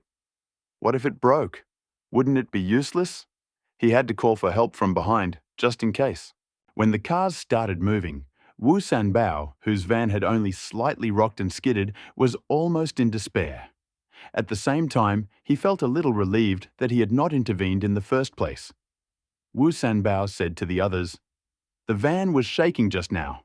I shouted, "1, 2, 3, push." Li Bufan and the two others in the van were nearly rolling with laughter. The nearly 100-ton vehicle, with all those cars in it, weighed less than half the weight and was still being towed. To pull off the stunt, Li Bufan had to get back into the driver's seat and give the van a little more power. 1, 2, 3, here we go. Here we go, here we go. Wu Sanbao was delighted. All that was missing was this little bit of power. Not only were they excited, but Li Bufan and the other two were also incredibly excited. Both groups, each aiming for the same goal, ate snacks and played cards while the sweating pushers pushed until nightfall, when Wu Sanbao and his group arrived at the camp. In the van, Li Bufan and the other two had already fallen asleep from boredom. New Erdan had received the notice long ago, and although he couldn't see the van properly now, its outline convinced him that it was worth it. He was still puzzling over how to enter the camp, but finally made up his mind. He tore down the wall, drove the van into the camp, and finally ordered his men to find something to block the passage.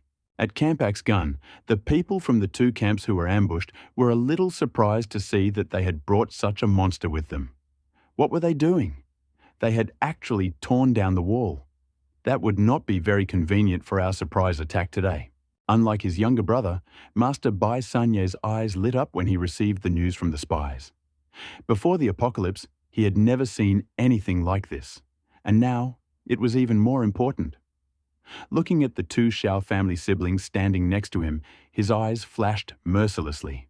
He walked over and said, "Brother Xiao, we all heard that New Erden got a van somewhere. I am very envious of him. What if I give up half of my territory in exchange for this van?" Xiao Pingguo was stunned. He envied this van, but when he saw the benefit offered by Mr. Bai Sanye, he hesitated for a moment. Xiao Pingguo thought about the uncertainty surrounding the quality of the van. If there were any problems, Third Master Bai would be in big trouble. He immediately said with a smile, "Okay, the deal is done." He scolded Third Master Bai for being stupid. Third Master Bai's face also broke into a smile. He thought that this guy would not bargain, but he did not expect this. Remembering what his elder brother gave him, he chuckled. "Are you so easily deceived? I gave you so much territory, but do you have enough people? You are so scattered. Isn't this a perfect chance to swallow you up? Your sister is honestly my brother-in-law." He hid his smile and looked at Xiaoping Guo. Big brother, we need to carefully think through the plan for today's raid." In the Axe Gang camp, Li Bufan watched the guards of the van through the CCTV camera. A strange expression appeared on his face. He stared at the button on his gun. If he suddenly pressed it, it would be a beautiful sight. Only then could New Erdan properly examine the wagon in the light of the lantern. He walked around it, feeling incredibly satisfied, already imagining how he would drive it in style. He turned to Wu Sanbao and said, "Since you found this wagon, you should prepare it. I hope to see you soon." Face twisted. He cursed the boss for leaving already if he was finished, and himself for bringing such a fool to him. But he still replied, "Leave it to me, boss. Leave it to me." "Well, that's fine. Do your job well, and I'll give you a few privileges." And he walked away importantly. Wu Sanbao watched New Erdan leave, feeling miserable. He rolled his eyes and slapped himself in the face. He was already a small leader with connections. Even the pockmarked ones called him Wu when they met. What could he do? He had subordinates, so he was content. As for resisting New Erdan, he didn't dare. He knew that he was an outsider with superpowers similar to those shown in movies. When he saved him, he saw him fighting a 3-meter-tall zombie with a huge hammer. The memory still haunted him. "Everyone, get up! We have an important announcement." someone shouted into the supply team's barracks. The group of survivors who were collecting supplies and crystal cores were called to stand up. Wu Sanbao, looking at the impatient supply team, calmly said, "Listen carefully to this news. This is crucial to whether you will be able to gather supplies for the next few days." He chuckled coldly. As expected, the words sounded like an imperial decree. Their only goal was to gather supplies. Every time they went out, they managed to survive another round. New Erdan had a tight grip on everything in the camp. All 3 camps in the city of N operated on the same principle. They controlled the territory and the food supplies. They would distribute small amounts of food to keep the survivors alive, and when the food collection group suffered losses, they would replenish the remaining supplies. This became a vicious cycle, leaving no chance for the survivors to resist. Parties were treated well, given plenty of food and escorted by women. Those with relatives even lived in the Axe Gang's family quarters. The condition was that for hard work, an additional share would be given to family members, but they could only see them once a week. Everyone understood the reason for this, but many still rushed to join the food collection team. Wu Sanbao was extremely happy that the team had calmed down. He looked at the foremen who had quarreled with him before and saw their sullen faces. However, looking at the old desire for revenge, he suddenly lost interest. He said to them, "You are not a petty man. I won't hold a grudge against you for what happened in the past, but in the future, we need to work well together." Wu Sanbao sighed, thinking that this was probably a result of the difference in rank. The supply team didn't expect such words from Wu Xiaosan. "Well, I won't go into details. Now, we need to find someone who can fix cars to do the job. If they can do it, the team won't have to go out for supplies." This encouraged the teams with mechanics, while the captains without such talents were full of enthusiasm. This meant they would have to go twice more. The team of mechanics that had finally been selected walked with a light, airy gait. Li Bufan and the others in the car heard it all clearly. The 2 women's faces were dejected. It was so dark in this small county town. Li Bufan was a little nervous as he watched the people approaching the motorhome. What if they were discovered first? Looking at the mechanics who were already working outside, the 3 of them had mixed feelings. Were the survivors to blame? They were simply forced to do so. Outside, Wu Sanbao had already found a chair to rest in. As he watched the survivors check their tools, a sense of foreboding came over him. Was this unbearable? What would he do? He hadn't even had time to warm up, and now he had to act. "The enemy is attacking!" A loud roar came from the gate, throwing the camp into chaos. The first to run out were the supply men. They had no choice but to go. Here they enjoyed things that ordinary survivors could not. And besides, they had families. The gates of the weapons distribution center were already open, and everyone was pouring in. New Erdan, waving the sledgehammer, shouted, "Everyone hurry up! Senior Brother Xiong, Second Brother Xiong, hurry up and bring your men. Don't wait for these guys." At the gate, Ma Zi's face changed when he saw the line of forklifts approaching. He knew at a glance that it was from 3rd Master Bai's faction. He was the only one who had such forklifts. Before he could even think, the forklift had already knocked over the gate and rushed in. He saw that the Bai gang and what appeared to be the Shao brothers were following them, and he had a bad feeling. Were the 2 factions uniting? This scared Ma Zi. Now that the gate was destroyed, how could he protect it? He needed to find his boss first, so he turned around and ran back. Looking at the short man with a sledgehammer in the distance, he didn't seem to be in the mood to laugh. He shouted, "Boss, we're surrounded. The gate is being torn down by Master Bai Sanya's men." New Erdan's face darkened. He grabbed the sledgehammer and ran towards the gate.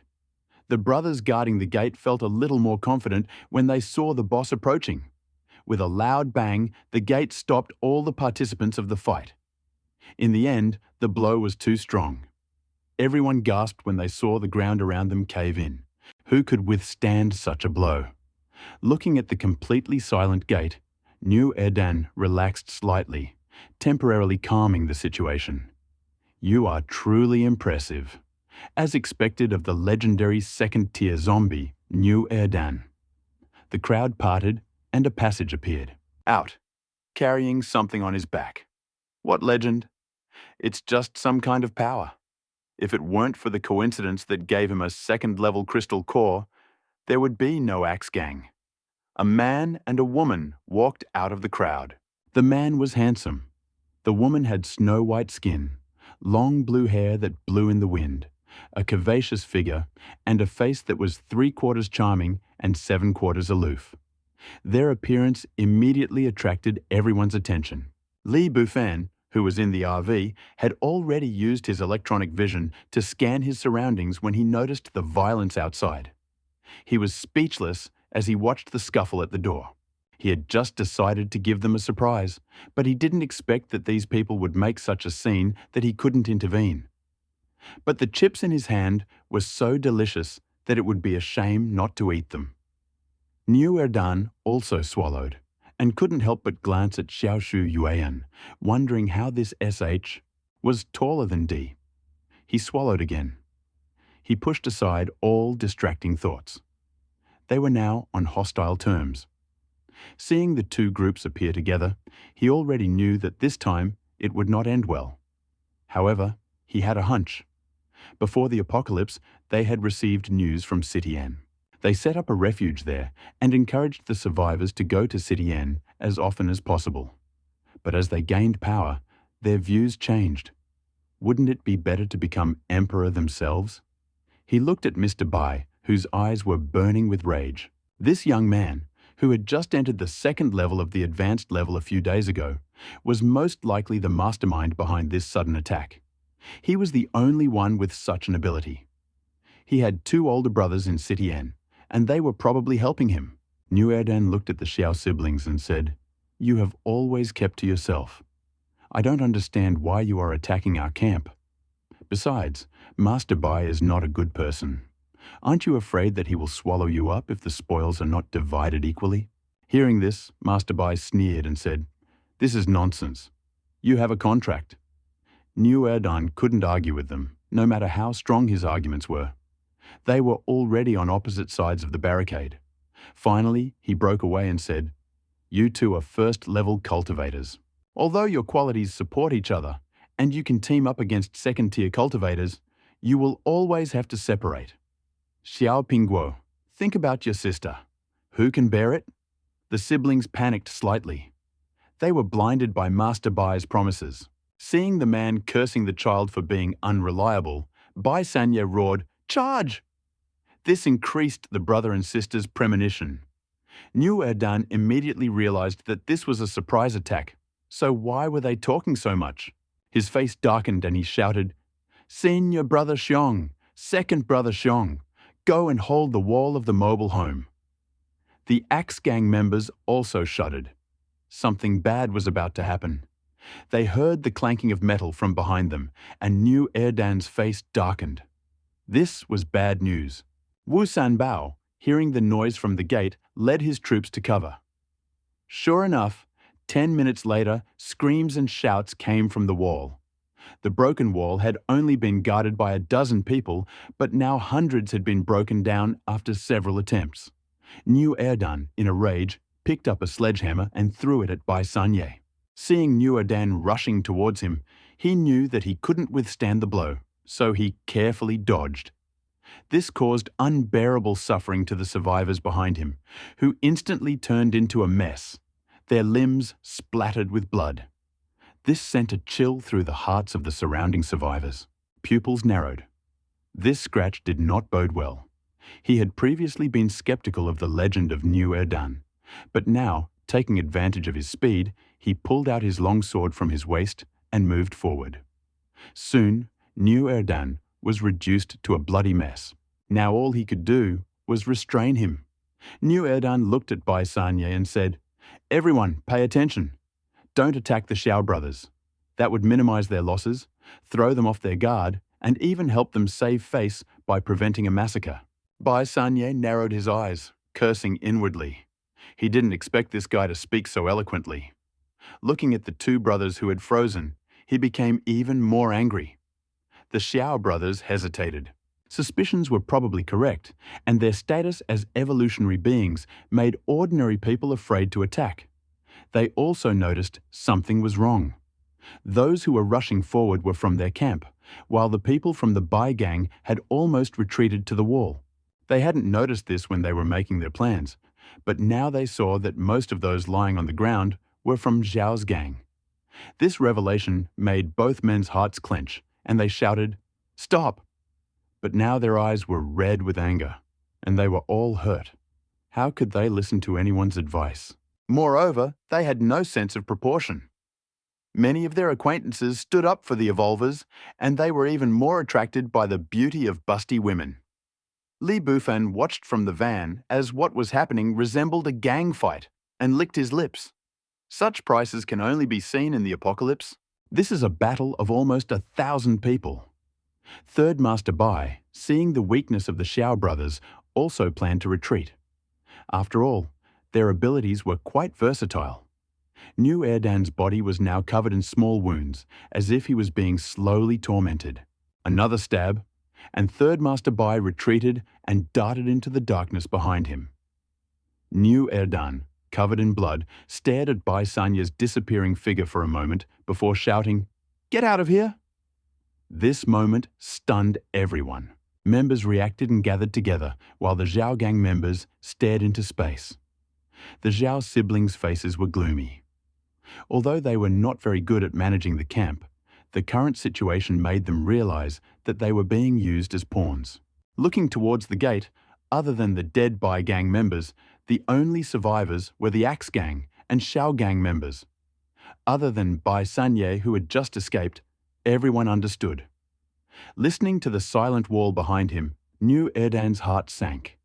This was the end. All their supplies were there. Chief Xiong looked at his superior and said, "Master, are you injured? Have second brother Xiong find you a first aid kit. I will take you to the rear to check the supplies." He then called second brother Xiong to lead the group out. New Erdan scolded him. "My wounds are superficial. Just bandage them. Go and check on things. Second brother Xiong, take us to the warehouse. If there's any trouble there, we can disperse." Ma looked at his boss and hesitated.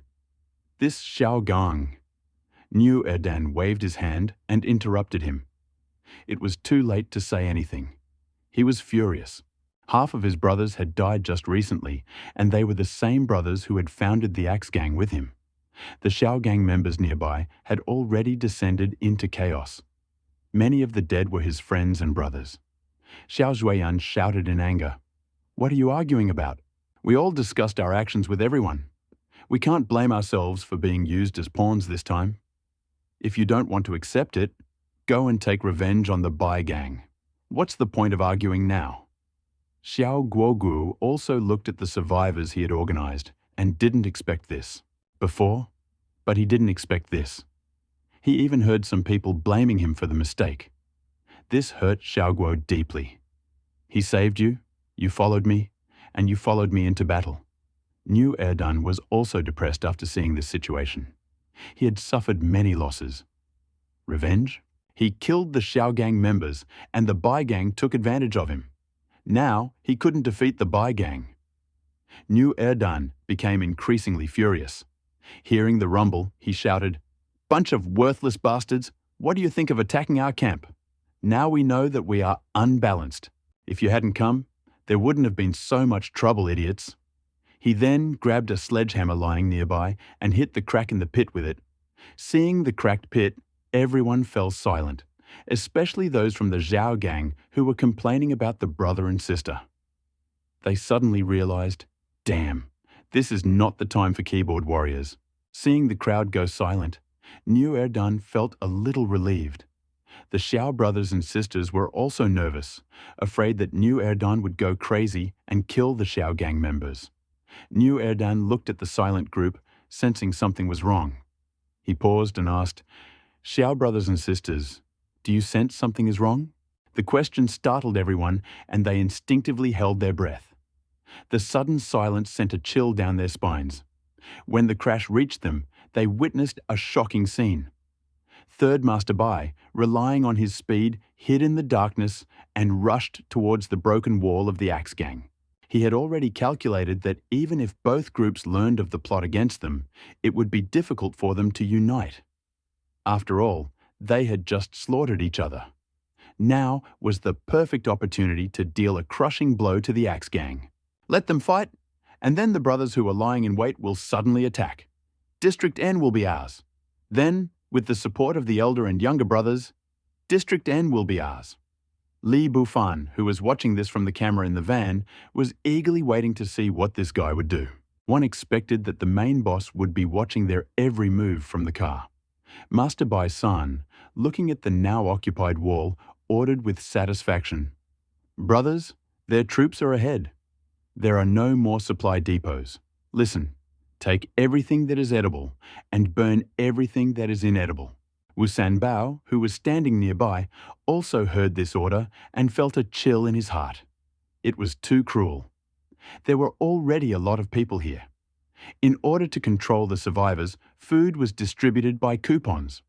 One day of shortage would be a serious problem, and that would turn into a disaster. Looking at the hundreds of people in front of him, Wu Sanbao knew that it was all over, and cursed himself for letting the organization collapse so soon after taking over. Inside the van, Li Bufan and the other two also heard Bai Sanye's plan. Liu Shui was furious. Although the situation here was not the best, they at least gave the survivors some chance of survival. Bai Sanye's plan would have killed them all. Li Bufan smirked. "Now it's time for us to show up. Let's give them a surprise." The three in the van activated their hidden abilities, and the Black Belly trio was formed. Li Bufan activated his defensive beam machine gun. Outside, the White Gang members guarding the wall heard the sound of machinery operating and wondered where it was coming from. Hidden in the distance, Wu Sanbao felt a chill run across his face. A sudden thought struck him, and he turned pale. He saw a sci-fi style weapon rising from the van, pointing at him, and a cold sweat broke out on him. Thinking it was a coincidence, Wu Sanbao stepped aside, sweating. He saw the weapon move as well, and his face turned even paler. The rest of the team behind him also noticed something was wrong. Just when one of the team members was about to go over and check what was going on, a thin man next to him pulled him away. He looked at Wu Sanbao and asked, "Wait, what happened, Wu?" Nervous and speechless, Wu Sanbao looked at the sci-fi weapon chasing after him. He had no desire to answer their questions. He slowly raised his hands, leaving his comrades dumbfounded. The movement seemed so familiar to him. Now they could not react. This bad feeling was born in their hearts. We were caught. Wu Sanbao wanted to say MMP and wondered what he had done to offend someone. But then he remembered how he had desperately resisted, trying to push away the old man who was pointing at him, and he wanted to hit himself. It wasn't that he didn't want to run. He just didn't believe the weapon pointed at him was a toy. After a moment's hesitation, he raised his sword and began to fight. His movement startled several people outside the van. Member guarding the wall said smugly, "You are quite disciplined. You know how to surrender. Brothers, look at these weaklings from the axes. What is wrong with you?" He sensed something was wrong. Why were the brothers silent? He turned to see why the TE raising their swords in surrender. Following their gaze, he felt his legs give way, and he collapsed to the ground. Seeing how many people were accompanying him, Wu Sanbao felt calmer. He secretly despised the one who had just scolded him. "Weakling, you are so tough." Several people tried to escape, but as soon as they moved, they were opened up by a signal from a machine gun and driven into a heap like ducks. Several people hiding in the room tried to pretend to be dead, but Li Bufan's impatience caused the white light to melt the wall, eventually hitting one of them in the head. In the end, everything went naturally, and they obediently gathered together. Everyone who was threatened looked at him with distrust. Everyone knew that this was a useless van, but now they realized that they had been treated as a joke. The most helpless was Wu Sanbao, who now doubted his own fate. In the warehouse, Master Bai San was busily directing the movement of supplies and shouted to several people, "Guys, hurry up and move these supply carts to the trucks outside." Several people, eager to show off, immediately ran over, but when they reached the door, they realized that something was wrong. They looked at the group and said, "Help! What are you doing with your hands?" They froze before they could finish speaking. They immediately raised their hands, their faces distorted from the pain caused by the cart hitting their legs. But they did not dare move. The men who had just appeared behind them were also stunned. Mr. Bai looked at the few people standing at the door and cursed. "What are you doing? Why aren't you in a hurry? Are you hungry?" As he spoke, he realized that something was wrong. Why are these people in the same posture? What's going on? Seeing this movement, he became wary and shuddered. Could it be that New Erdan and the others were coming with weapons? Thinking about activating his ability, he ran out. But then his face turned pale. In the van, Li Fan saw a cart being rolled out and decided to jump out and catch them off guard. Wu Sanbao, who had been standing outside for a long time, saw them coming out, and his expression changed, leaving only a wry smile. He thought that in this situation, no one would be friendly to him. The combat uniform and the firearms in his hands, it must be something ordinary that could be bought with money. Although the man's equipment looked like something out of science fiction, the wall that had just been shot through told him that the weapon was real. Wu Sanbao's situation was incredibly difficult. If he had found the van, why would he have torn it down? Even without him, the Bai gang would have been able to break through the camp from here. But now they were stopped by Li Fan. If Li Fan had revealed his identity earlier, he would have returned the wagon. Bai Sanye rushed out of the warehouse to show him what he needed most: the wagon with the weapons. And who would have so many weapons in the van anyway? The sight of them coming out of the van made his pupils shrink. This equipment was incredible. He didn't think it was New Bao, but he immediately refuted that assumption. If it was New Bao, he wouldn't have been able to help at all. Moreover, the man in the car could have been some super generation, climbing out with a playful look. Why did he sit there for so long, watching our performance? I cursed my bad luck in my soul, but if I could become his younger brother and give him some benefit, I would be rich. He wanted to move on immediately, but suddenly a black spot appeared under his feet, which scared him. He immediately said, "Brother, I'm moving. I'm from the orphanage of City N, the younger brother of Bai Wu Chang and Bai Yu Chang. Sorry for disturbing your fun.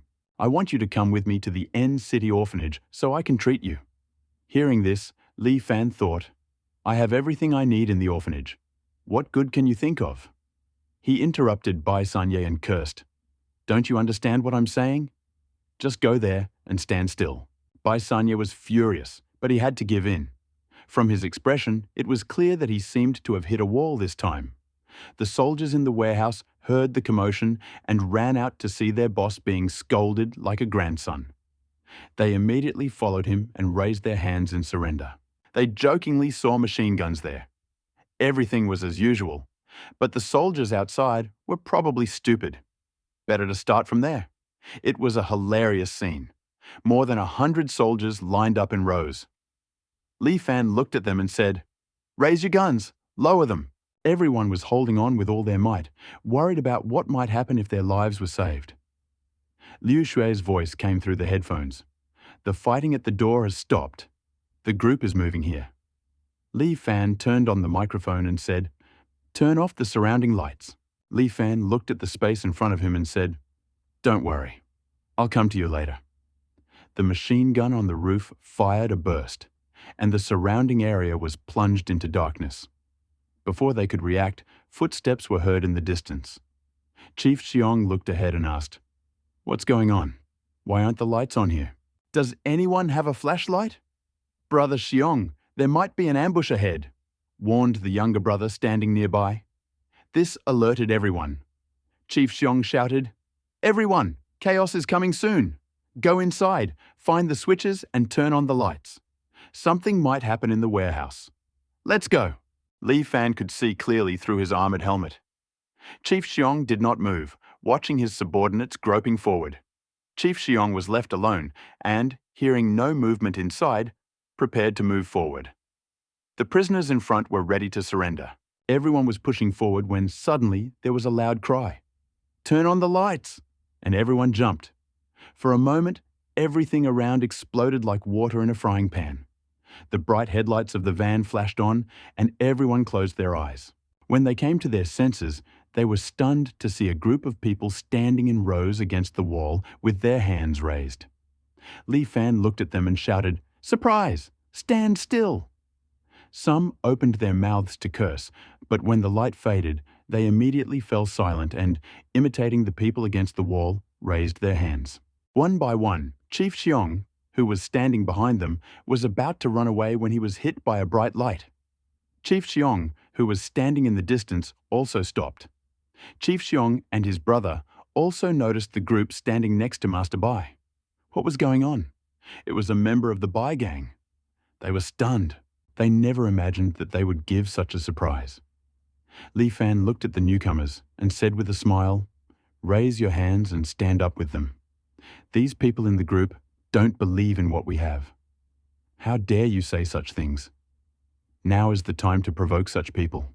You are definitely asking for death. So, everyone line up and head to the gate," Li Xiaofan said and turned to the car. Watching Li Xiaofan get in, the white gang member who had been holding his hands up until now did not let go. As he lowered his arms, the man standing next to him felt a flash of light, and then a slight smell of meat.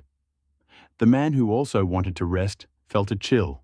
His arms went limp, and then straightened up again.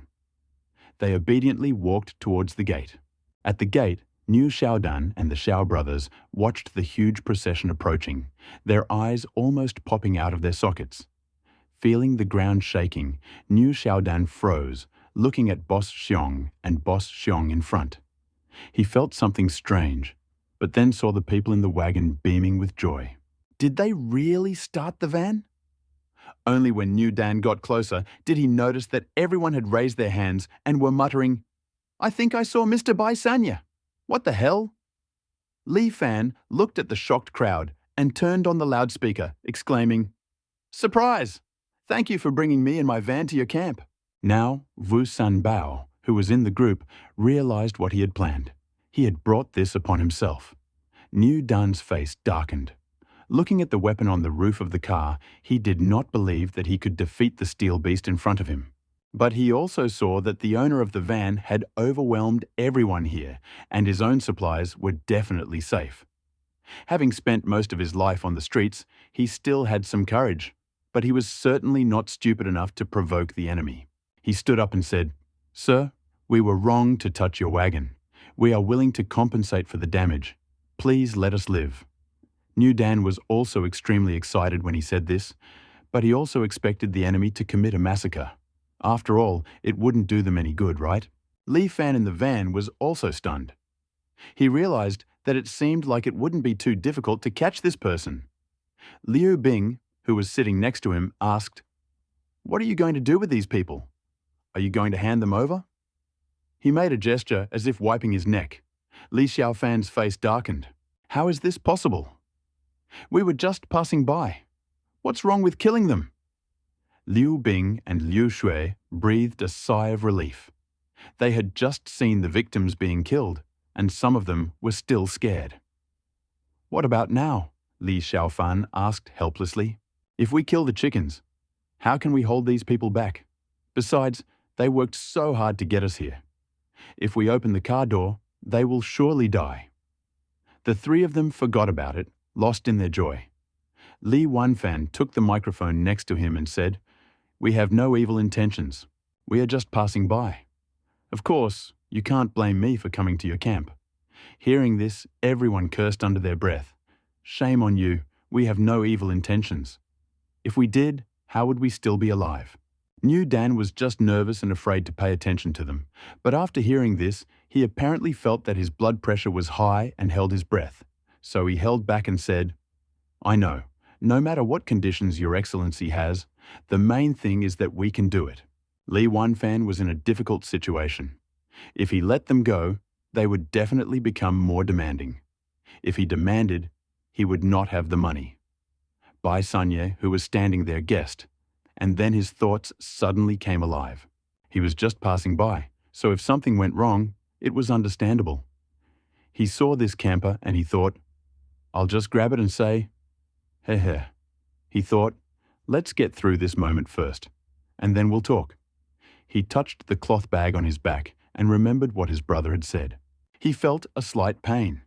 This is a huge sword forged by a level 1 mutant beast, a good thing for the final fight with these evolutionists. He cursed, I don't know where you came from, you bumpkin. I'll show you what's hidden behind it. He shouted, Lord, please spare me.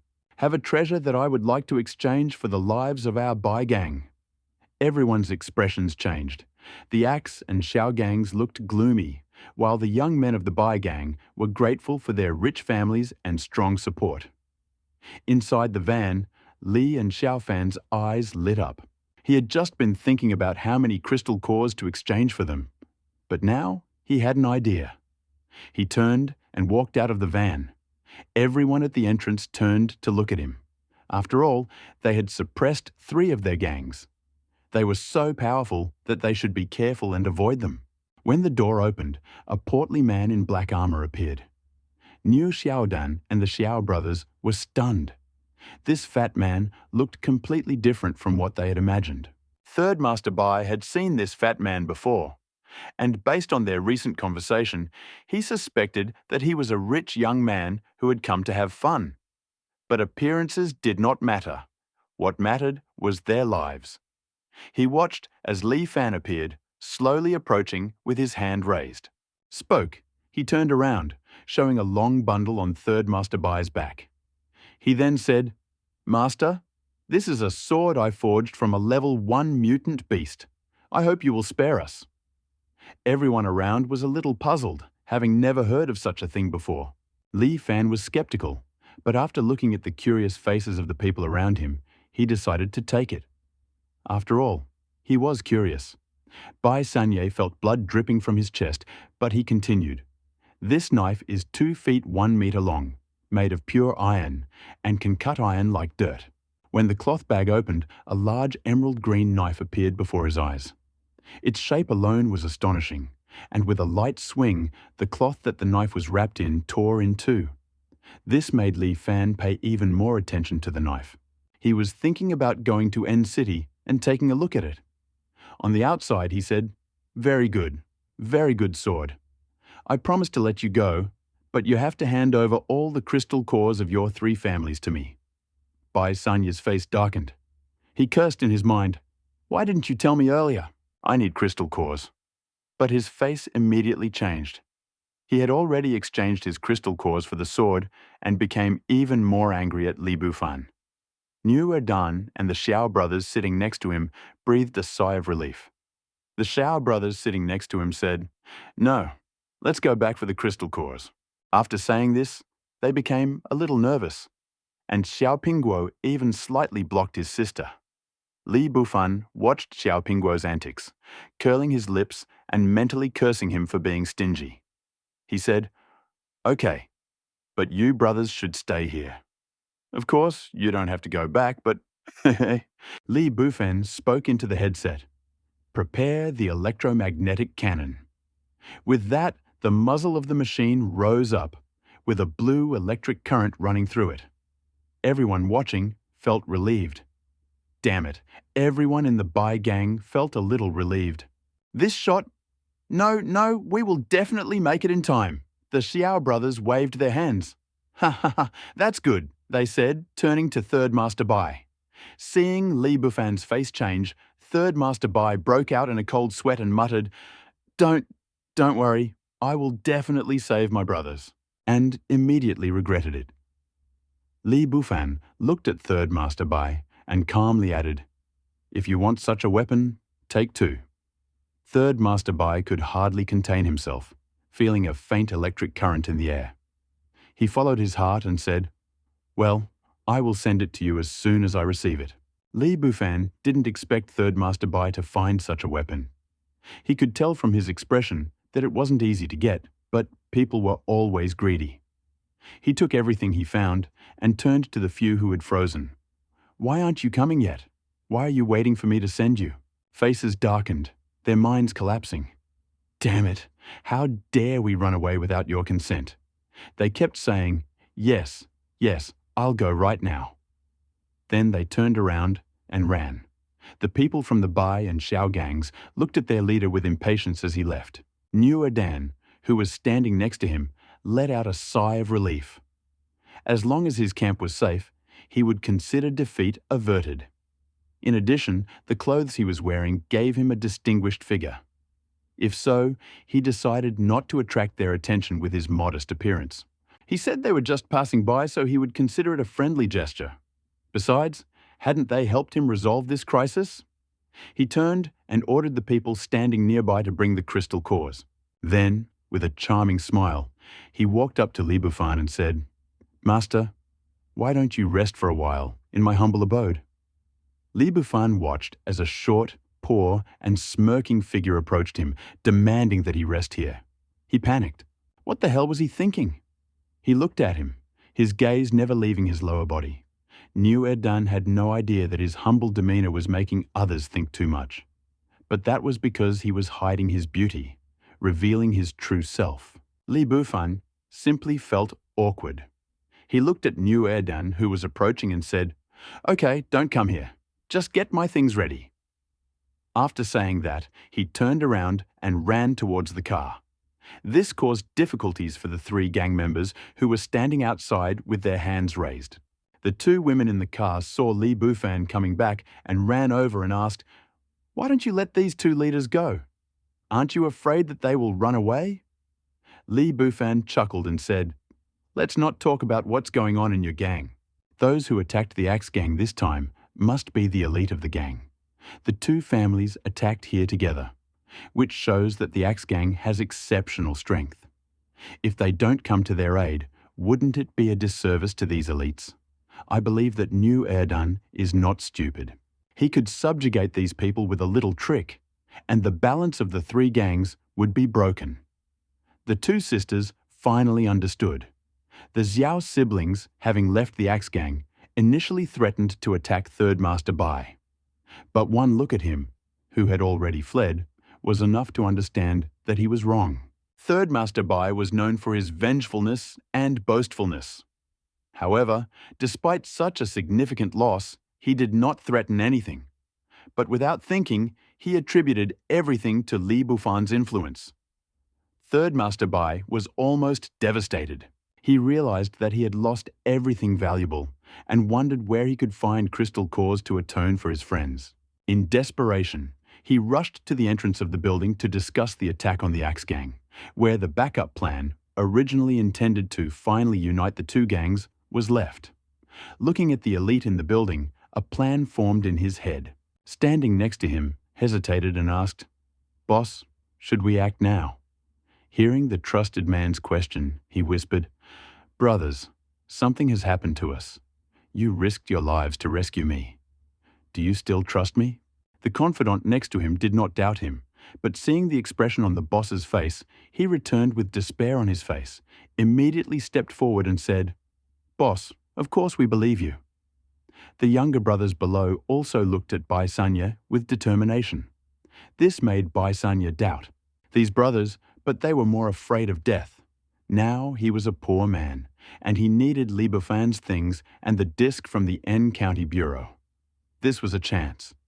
He closed his eyes and whispered, "I want to avenge my brothers. Will you join me?" This inspired the people below. Such a boss would die without regret, and everyone shouted, "Revenge! Revenge!" Third Master Bai, having finally gotten rid of the last remaining defense, silently said, "Brother, make a sacrifice." He looked at the excited crowd and said, "In order to avenge my brothers, I plan to lure out all the zombies from N County." At these words, everyone fell silent. They had never thought of such a plan before, looking at their boss with wide eyes and a hint of disbelief. Third Master Bai, watching their faces, felt a wave of uneasiness. But the words had been spoken, and there was no point in giving up halfway. He said excitedly, "Brothers, I don't want this to happen either, but there are so few of us now. I don't want you to sacrifice anything else. These brothers still have families to take care of. In the future, they will become our family. I can only—" He hesitated and could say nothing more. This self-sacrifice touched the G-spot in everyone's heart. When they thought about it, Their brother had died, and they had to take care of his wife, daughter, aunt, and so on, which was a huge responsibility. They silently said to themselves, "Brother, I will live well in your lot, and everything will be fine." Now, everyone's face showed the determination to die, and they shouted, "Revenge!" Master Bai San said seriously, "Brothers, we must make a plan. We must avenge you." The trusted person standing next to him hesitated. "Goddess, what do you think?" Seeing the gazes directed at him and the sharp pain behind his back, the confidant panicked and hurriedly asked, "How can this be, boss? What should we do with Chopin?" Everyone felt relieved, then looked around and quickly turned around, helpless, as if everyone was worried. After the boss's words, everyone's eyes seemed to be focused on something that gave Master Bai San great satisfaction. "Brothers, the Xiao Gang and the Axe Gang have teamed up to deceive us, causing us heavy losses. If you all gather around the Axe Gang, we can simply wipe them out." "Okay, let's get started. Be smart. Xiao Gang, I'll take a few people with me." A series of actions followed. Groups of people, evading the Axe Gang, scattered in all directions. New Erdan, a member of the Axe Gang, walked up to the van with a box of crystal cores in his hands. Seeing the gun moving overhead, he broke out in a cold sweat. If he wasn't careful, he would have been killed. Li Bufan looked at the figure on the surveillance camera with his lips curled. It felt good to collect money through his own labor. He hadn't noticed it before when he was collecting rent. Then he slowly walked out of the motorhome. New Erdan looked around courageously and sighed to himself that this luxurious motorhome seemed insignificant compared to his usual pompous surroundings. Looking at Li Bufan, who was approaching, he respectfully handed over the box and said, "Sir, all our supplies are here." Li Bufan looked at them and did not object. He guessed that there was more, so he took the box, nodded and said, "Not bad. That's enough. The Axe Gang can leave." New Erdan was shocked to see Li Bufan casually take the box.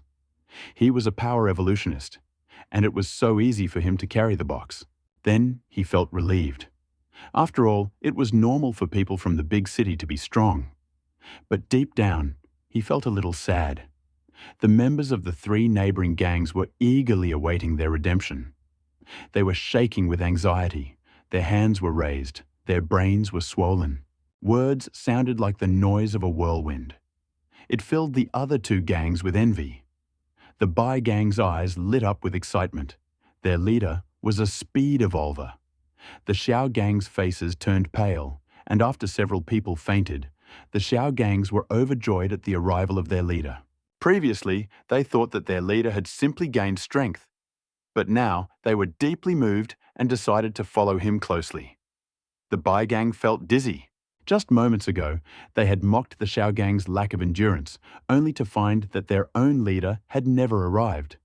Boom, boom, like dumplings falling down, they had stood up first, holding on by sheer force. Now that their boss had not shown up, they had collapsed in despair. Inside the RV, Li Bufan was at a loss. It was just idleness. But seeing that the Xiao siblings had already arrived at the RV, collecting money was more important. Seeing another box of crystals, he was overjoyed. Money earned through hard work was truly sweet. He gave Xiao Shuiyan another fierce look. Tsk, tsk, tsk. Under Xiao Shuiyan's disdainful gaze, his rage intensified. Li Bufan was not afraid. He had the last word. He calmly said, "All right, take your people back." He walked towards the Bai Gang members, ready to check if this was just idleness. Behind him, Xiao Pingguo paused and said, "Master Bai Sanya does not follow the rules of combat ethics. He will not come." Little Apple, still remembering the hole Master Bai Sanya had dug for her, thought it would be a good idea to warn people before her. Li Bufan narrowed his eyes and said, "Ha, put away your cunning. All your ideas are written on your face. You are being used as a pawn." This stunned Xiao Pingguo, who muttered to herself, "Oh, damn, is it really that obvious?" She couldn't help but touch her face. Xiao Shuiyan, who was standing next to him, looked embarrassed. She reached out and pulled Xiao Pingguo's hand, cursing him in her heart. Xiao Pingguo, who belatedly realized this, turned pale. The lives of his people were in their hands. A voice came from afar. "Xiao Pingguo, how nice of you to say such nasty things about me. I told them to bring the treasure and came here without stopping. I am sincere." This finally relieved Xiao Pingguo of his embarrassment. The person who came from far away was none other than Mr. Bai Sanye. Xiao Pingguo's little trick was revealed, and his face was not in good shape. Seeing Master Bai meeting his enemy, he was terribly envious. Despite the favor he had received, he said, "Haha, well spotted. You came here empty-handed. Are you kidding? Or are you kidding about your brother's life?" This hit Master Bai where it hurt most. Master Bai's pupils narrowed. He cursed in his heart. Why was this guy so eloquent? But seeing Li Bufan's gaze, he said, "Apple, don't talk nonsense. I'm worried about my brother and want to apologize to you." Master Baiyu had no choice. There was little time to attract the zombies from Circle N, and he couldn't take any risks. He accidentally heard Xiao Pingguo say nasty things about him. He was very pleased with the one who sent him to the door. At this moment, no matter how Master Bai looked at Apple, he wanted to sing Apple's song. Li Bufan, watching the two men arguing in front of him, said calmly, "Okay, no matter what you say, I don't care, Xiao Bai. Where are my things?" Hearing Li Bufan's question, both of them felt a surge of emotion. Xiao Pingguo looked at Bai Sanye playfully, and Bai Sanye's heart skipped a beat. I roar, roar, roar. Several roars came from afar. Everyone heard them, but no one took them seriously. They often encountered individual wandering zombies. Bai Sanye's joy was almost unbearable. His face changed abruptly, and he hurriedly said, "Sir, I'll go check on the crystal core. My people aren't doing a good job. I'll be back soon." With that, he jumped out, glanced at his younger brother lying next to him, and silently said, "Sorry, brother. I will let these people be buried with you. Goodbye." He quickened his pace. Li Bufan felt a little strange, but before he could think about it, New Erdan ran over and asked someone to distract the zombies. After all, fighting them late at night was not a good idea. New Erdan looked at Li Bufan, patted his chest and said, "Don't worry, sir. We often encounter situations like this." But as the roar grew louder and louder, Li Bufan frowned and New Erdan's face darkened. Li Bufan turned and ran toward the van. He got behind the wheel and looked around using his electronic eye, and there was a scene of rage. A kilometer away, several cars were driving ahead of the zombies. Judging by the splashes of red liquid, it was not the paint that attracted the zombies, but the blood. He picked up the microphone and shouted to the people outside, "Someone outside is attracting zombies. Be careful." He didn't want to warn them, but since he had just collected their crystal cores, he figured it was time to warn them for their sake. Besides, he remembered a line from a movie about the end of the world. Every person saved is a zombie averted, humanity is an enemy averted, and the world gains hope. Something like that. Li Bufan, ignoring the reactions of others, controlled his electronic eyes, attacking several zombie-attracting machines. Bai Sanye's trusted man looked at the flying sphere with a puzzled expression. Bai Sanye pushed him away to take the initiative, and he shouted, "Everyone, hurry up! Can't you see that the zombies are getting too close? What the hell is that flying thing?" As soon as he finished speaking, he saw the sphere emitting white light and rushing towards the car. Feeling the car slowing down, the confidant's face twisted in fear. Shit. He cursed and jumped out of the car. He ran only 100 meters, as he was surrounded by zombies from all sides. The same thing happened to several cars. With a chomping sound, the zombies began to attack the Axe Gang. Bai Sanye watched the zombie-attracting machine being destroyed, and a flash of regret flashed through his mind. It was so close. He smirked at the slowly moving crowd and said, "I'll let you live a little longer." Then he turned into an alley. The people outside the car panicked when they heard the news. Face darkened. He had just imagined that Bai Sanye had attracted the zombies, and now it had come true. Even without Li Bufan's words, they sensed something was wrong, and a bad feeling filled everyone.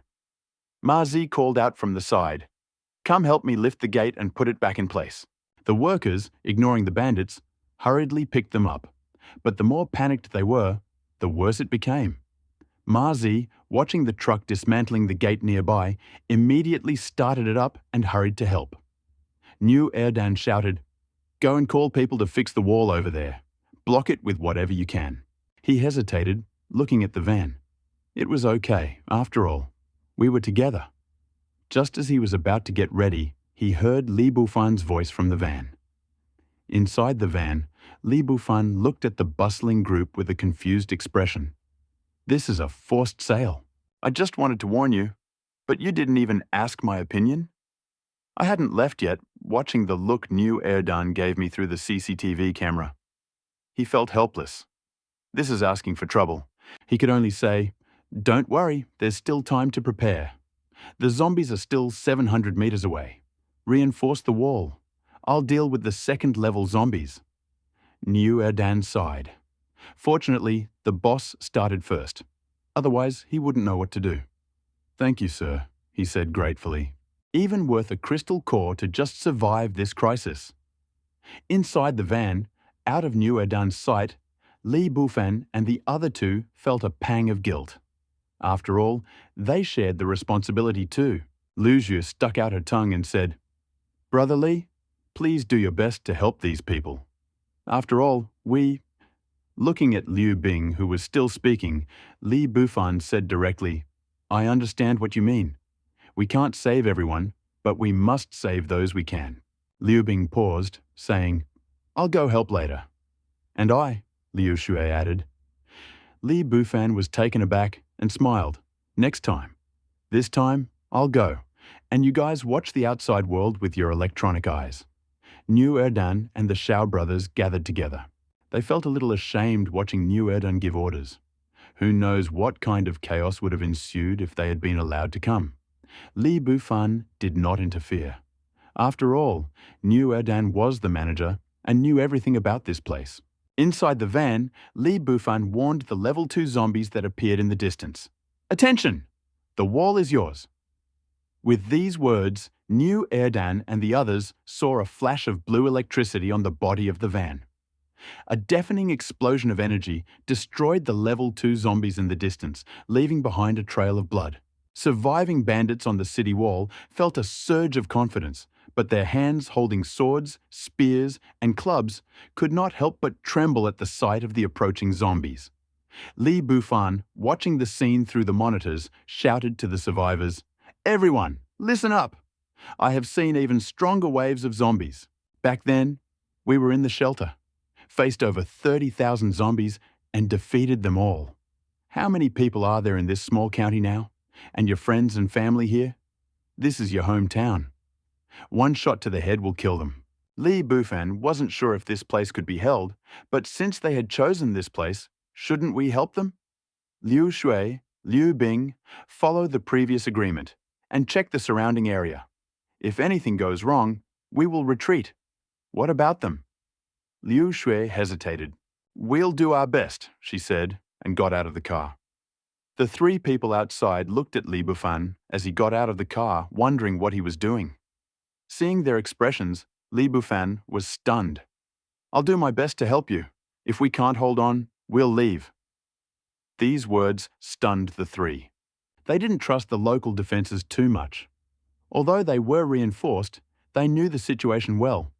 They didn't even have decent weapons, let alone be able to withstand a horde of over 10,000 zombies.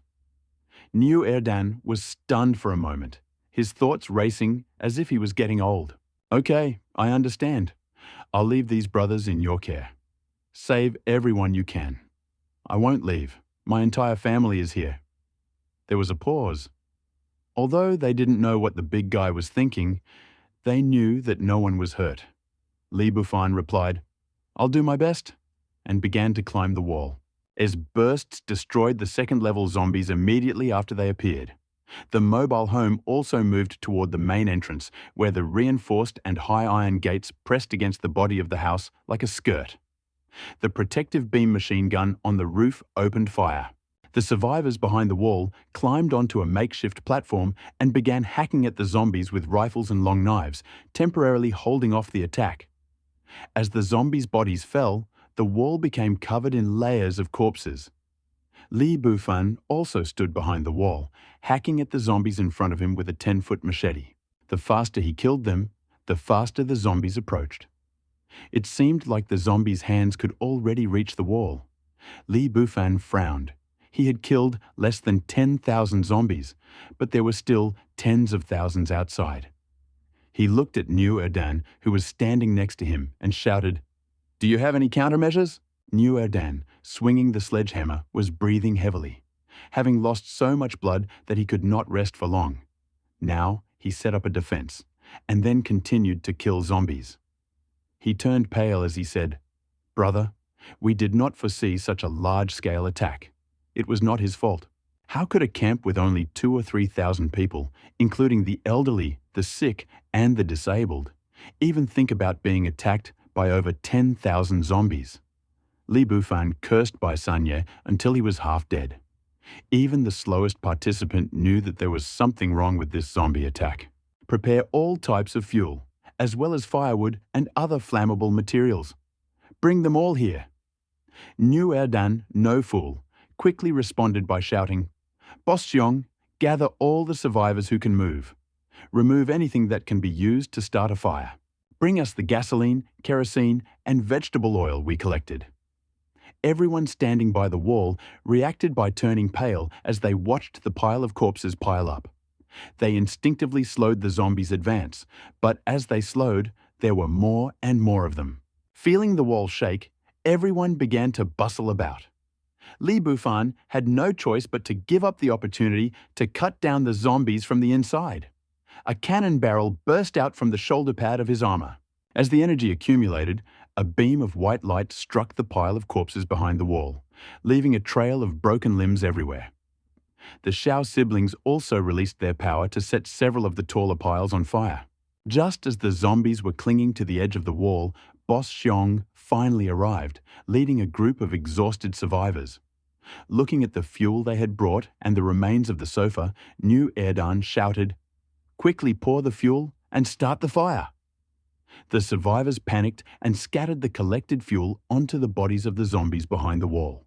As the flames blazed, the zombies' roar grew louder. It worked. Great. Everyone on the wall applauded. Li Bufan saw Chief Xiong about to pour gasoline and quickly stopped him. "Use gasoline last, just in case." Li Bufan cut off his sentence. Chief Xiong, seeing that New Erdan was not going to say anything, hesitated and then fell silent. While the fuel was burning, they added other flammable materials, causing the pile of corpses under the wall to burst into flames. The fire was getting stronger, and black smoke from the burning corpse oil was rising into the sky, giving the survivors in the camp a chance to breathe. Li Bufan looked at the crack in the wall caused by the fire, called out to a few people and whispered, "Prepare to evacuate. The wall may not hold up." Hearing this, several people were stunned. Xiao Pingguo hesitated and exclaimed, "This can't be. How could this happen?" Looking at the nervous faces of several people, Li Bufan pointed to the cracks in the wall and said, "Look at the wall carefully. It can't be that this was here before. What if we prop it up with something?" Crack. Several people fell silent as they watched the cement fall. Li Bufan sneered, "It's up to you. I'm just saying this to remind you that less than 1/10 of the zombies outside have been destroyed. We can still break through while there are still a few zombies left in the village. If we're late, we'll be alone." This upset the others. New Erdan looked at the silent men and said, "Prepare for both options. While the fire outside can still last for a while, gather supplies and order people to be ready. If something goes wrong with the wall, you can leave. I will cover your retreat." Zhong Lao Dao said, "Boss, let's go together. This is the end of the world. Forget about the past. That white villain is still at large. Boss, aren't we going to take revenge?" New Erdan was also extremely upset. The zombie crisis and the death of his brothers. Li Bufan felt helpless. He had already warned them of the danger, and now, if he didn't escape for a while, it would be even more difficult to escape. But he also knew how attractive this safe place at the edge of the world was. When the news of the evacuation spread, all the survivors panicked, but no one dared to make a sound. Those who had food took out their supplies and ate them, perhaps their last meal before death, clinging to a glimmer of hope that they might have a little more strength to run faster than the rest. As the fire slowly died down, everyone's heart sank. The EM gun in the van was still firing randomly, wondering if it was a level 2 zombie, but it was mostly killing level 1 zombies.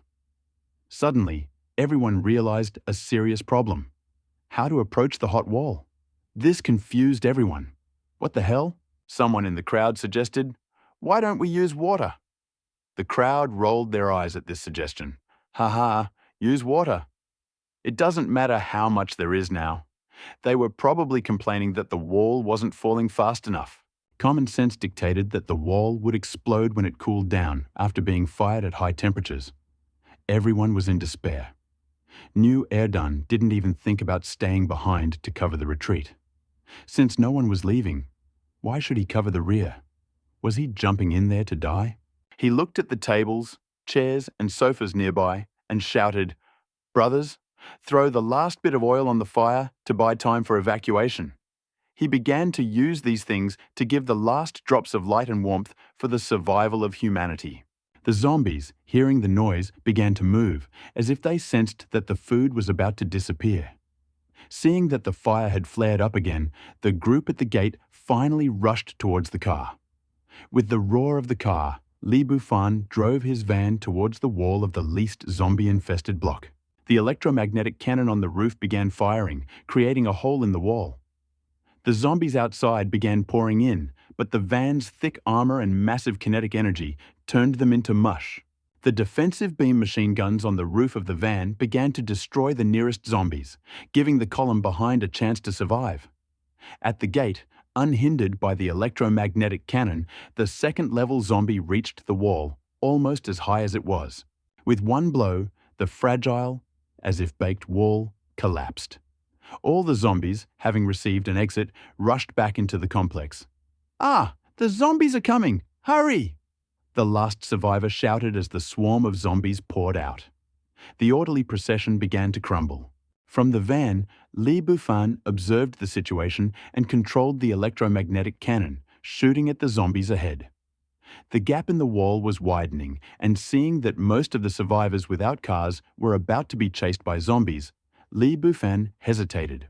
Although he didn't want to save them, the driver had already broken out of the zombie encirclement, and the normal survivors behind him would definitely not be able to escape them.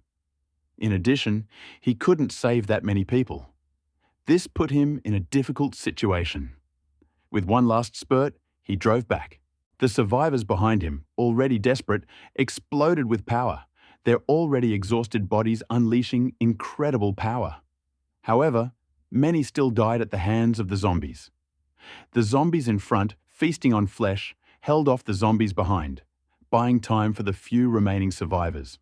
In the end, fewer than 100 people managed to escape, and most of the drivers parked far away, waiting for Li Bufan to arrive.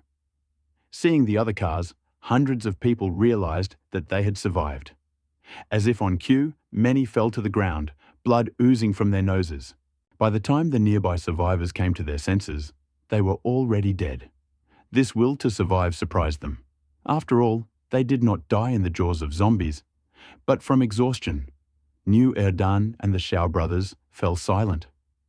Li Bufan saw everything clearly from the car and could not judge whether they were right or not.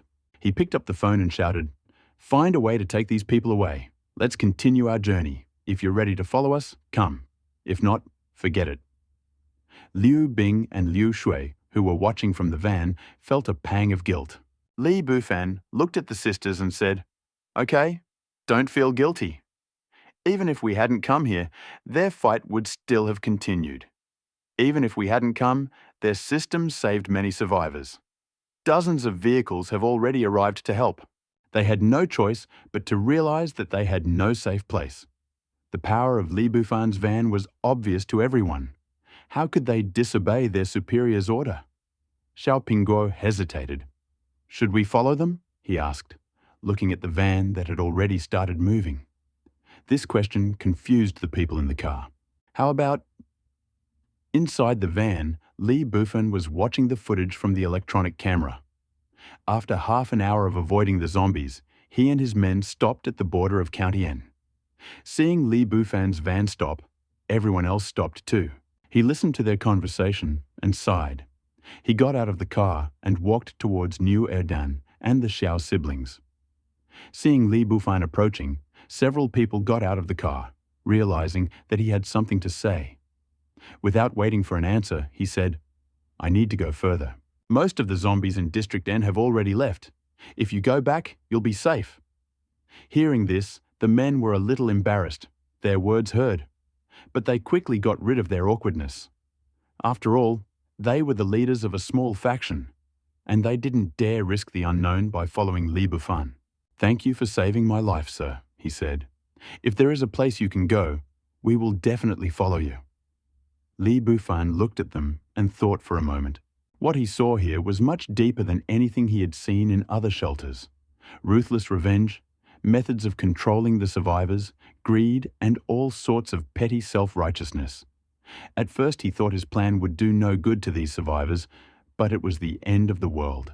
Although his plan may harm many people, it will actually benefit the future of humanity. Just thinking about it made him feel like a bolt of electricity. His mind suddenly cleared up, and his aura underwent a radical change. Li Bufan felt uneasy as he watched the silent Gigi. Suddenly, the girl in front of him gave off an oppressive feeling, and Gigi became wary. Could it be? While the two of them were lost in their own thoughts, Li Bufan came to his senses and looked at Gigi. "Live well, we will meet again," he said, turned around and left. Gigi looked at Li Bufan as if she had missed something. After understanding everything, Li Bufan smiled. He had been absorbed in this for too long. He should have planned everything and come back quickly. The two sisters watched Li Bufan get into the car and felt that he had changed, but they couldn't figure out what was wrong. When the van started moving, everyone was deep in thought. "Sister, why is he, feeling strange?" Liu Shui asked, looking at her sister. "Yes, I also think he has changed. Maybe he has realized something." This confused Liu Shui. Li Bufan decided on his destination and headed to the rest area. Looking at the two sisters, he felt much better. "Why aren't you sleeping?" Li Bufan looked at them curiously. "You pig! We haven't gone out all day. I don't want to sleep, but you've been wandering around the streets long enough," Liu Shui said angrily, pouting. "Then I'll show you something good." He took the women's hands and headed toward the living room. Feeling the softness of their hands, Li Bufan felt his heart pound. Liu Bing and Liu Shui did not expect Li Bufan to be so bold, and their faces flushed. Then, screams came from the van that had been driving autonomously for an hour all night. So, after leaving, Bai Ye of N County returned to the Bai gang and gathered the remaining men to prepare for a night raid on the Xiao gang. Seeing the puzzled looks on his men's faces, he understood what they were thinking. Without giving them time to think, he spoke from the heights of the space station. "Brothers, the brothers who just attracted the zombies, all died in the zombie onslaught. But they avenged their fallen brothers. The Axe Gang has been completely driven out of City N, along with the Xiao brothers and sisters. We can't let their sacrifice go in vain. We must unite the entire N district. Now, the Xiao Gang is just a name." Looking at the commotion below, Master Bai's face twisted with sadness. He whispered, "Brothers, I plan to bury them first to honor the fallen brothers."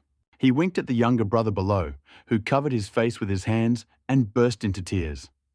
After receiving the message from the boss, the younger brother suddenly intervened. "Boss, we brothers have all sacrificed our lives for the Bai Gang. We cannot let their efforts go to waste. The early integration of N City is the dream of all of us brothers. This is the best consolation for our fallen brothers, isn't it, brothers?" Looking at his already fooled younger brother, Master Bai stood up excitedly and said, "I am too debauched. Brothers, gather your weapons and set out." However, Master Bai, unaware that New Erdan and the Xiao brothers had already escaped, was still dreaming of a beautiful dream that was about to turn into a nightmare. After watching Li Bufan and New Erdan leave, and then looking at the remaining brothers, he had mixed feelings. The two Xiao brothers standing next to each other looked at New Erdan with a glint in their eyes. Xiao Pingguo looked at New Erdan and said, "Brother New, we are going to report to the Bai Gang. I wonder what you think, Brother New? Are you willing to cooperate and share N County with them in the future?" Looking at the two of them, New Erdan immediately understood what they were up to. This was a conspiracy. How could he refuse such a proposal to his face? How would his brothers look at him? But then he thought, if he and his brothers still wanted to live a good life, this might be their chance.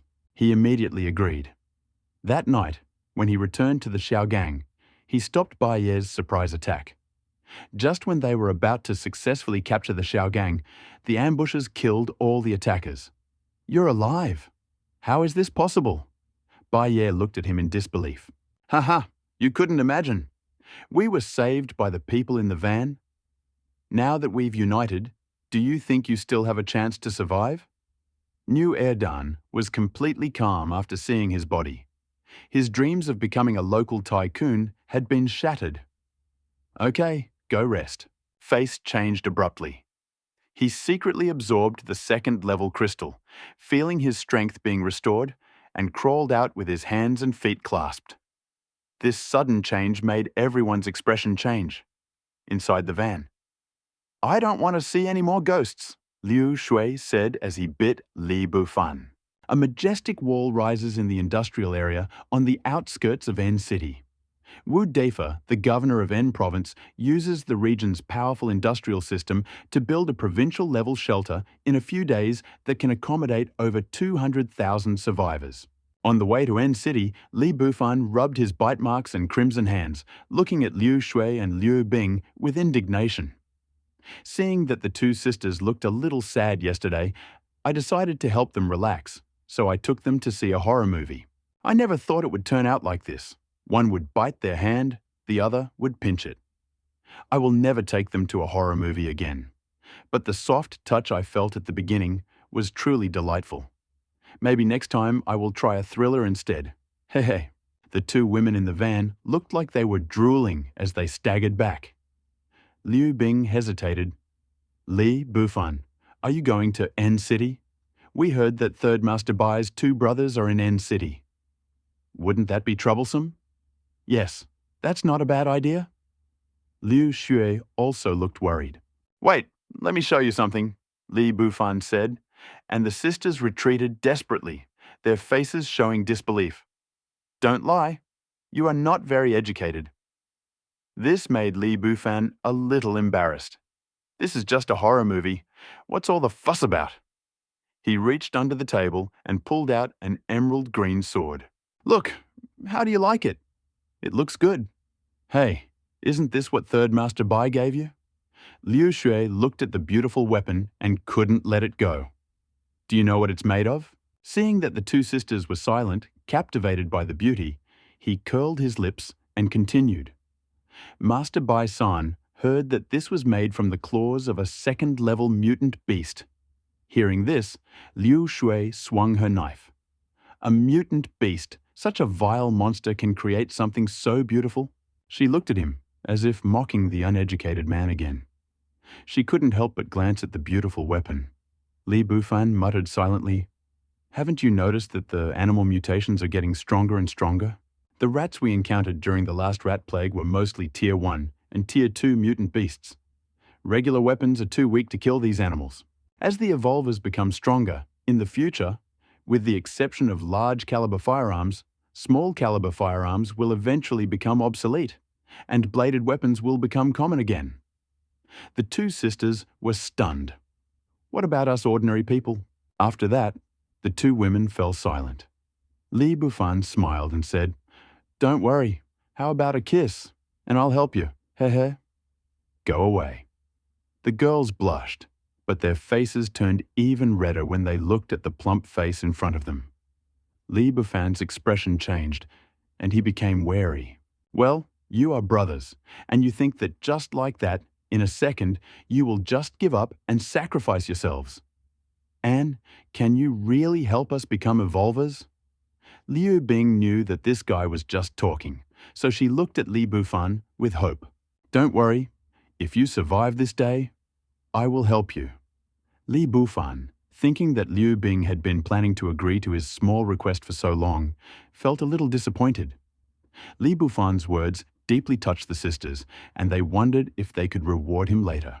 Li Bufan, still unaware of the women's intentions, paused and said, "The purpose of our trip to City N this time is to see if we can obtain the forging methods of such weapons." Li Bufan had not seen such weapon forging methods in the shelter, but he forgot that the technology in the shelter was so advanced that they wouldn't even be interested in weapons made from such materials. On the deserted road, the van broke through the obstacle and headed for the distant shelter in Province N. The sudden braking of the van hit the already damaged road surface, worsening the damage. The door opened, and 2 women and a man came out. Sure enough, it was Li Bufan with 2 children.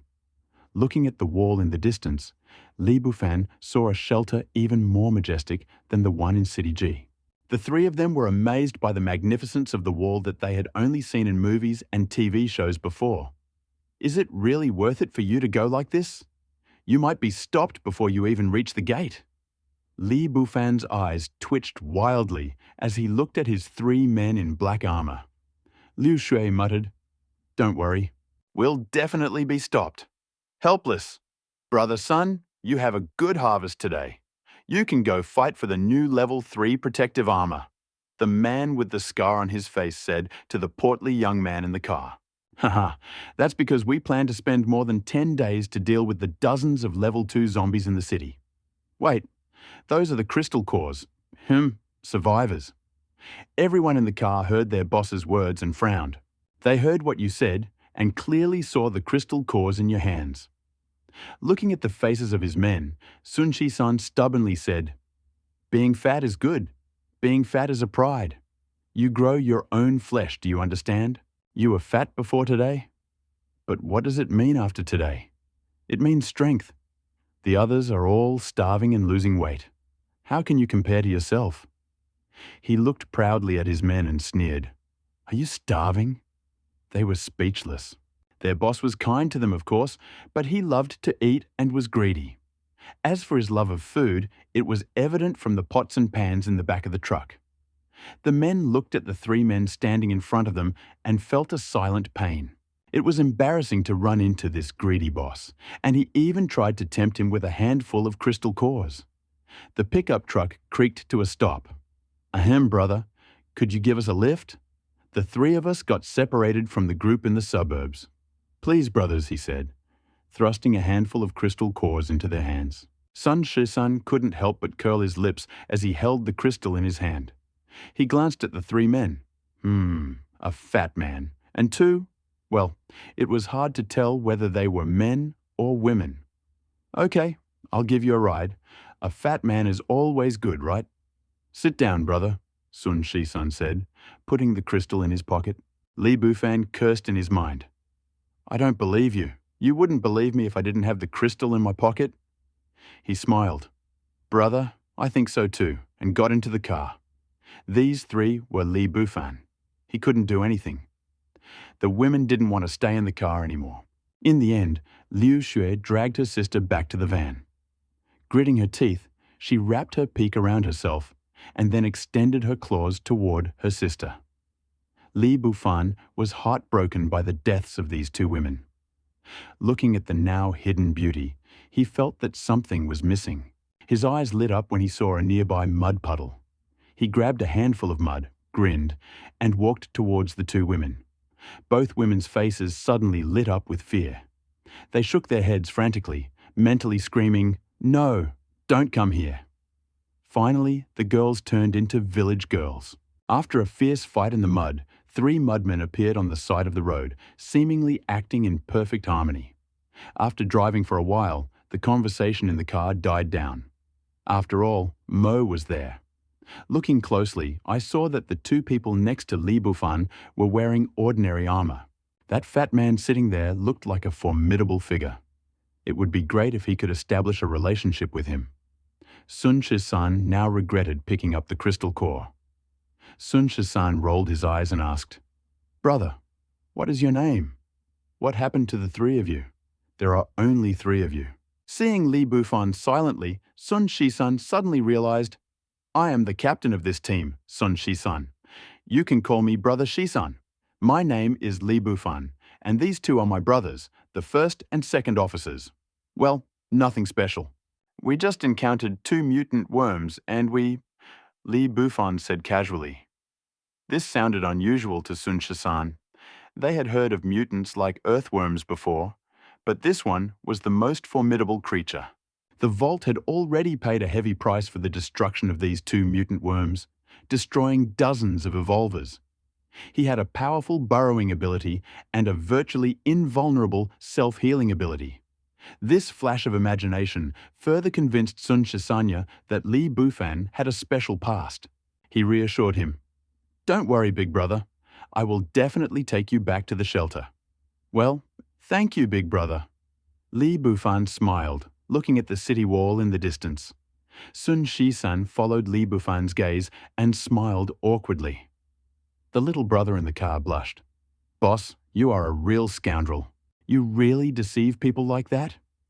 Li Bufan was speechless as he looked at the fat man, but he noticed a slight change in his demeanor. He wondered if the fat man thought of him as a second-generation child in trouble and was planning to take advantage of him. Damn, he had sinister intentions. The two fat men in the car, each with their own ulterior motives, were testing each other. As they approached the city wall, the traffic increased and the car slowed down. Looking at the long line in the distance, Sun Shisan said helplessly, "Brother, you know how things are. We have to stand in line for inspection, and we don't have any special privileges." He pointed to a passage in the distance. His lips twitched, but Li Bufan didn't dare ask any more questions. It was a good idea to let them misunderstand him.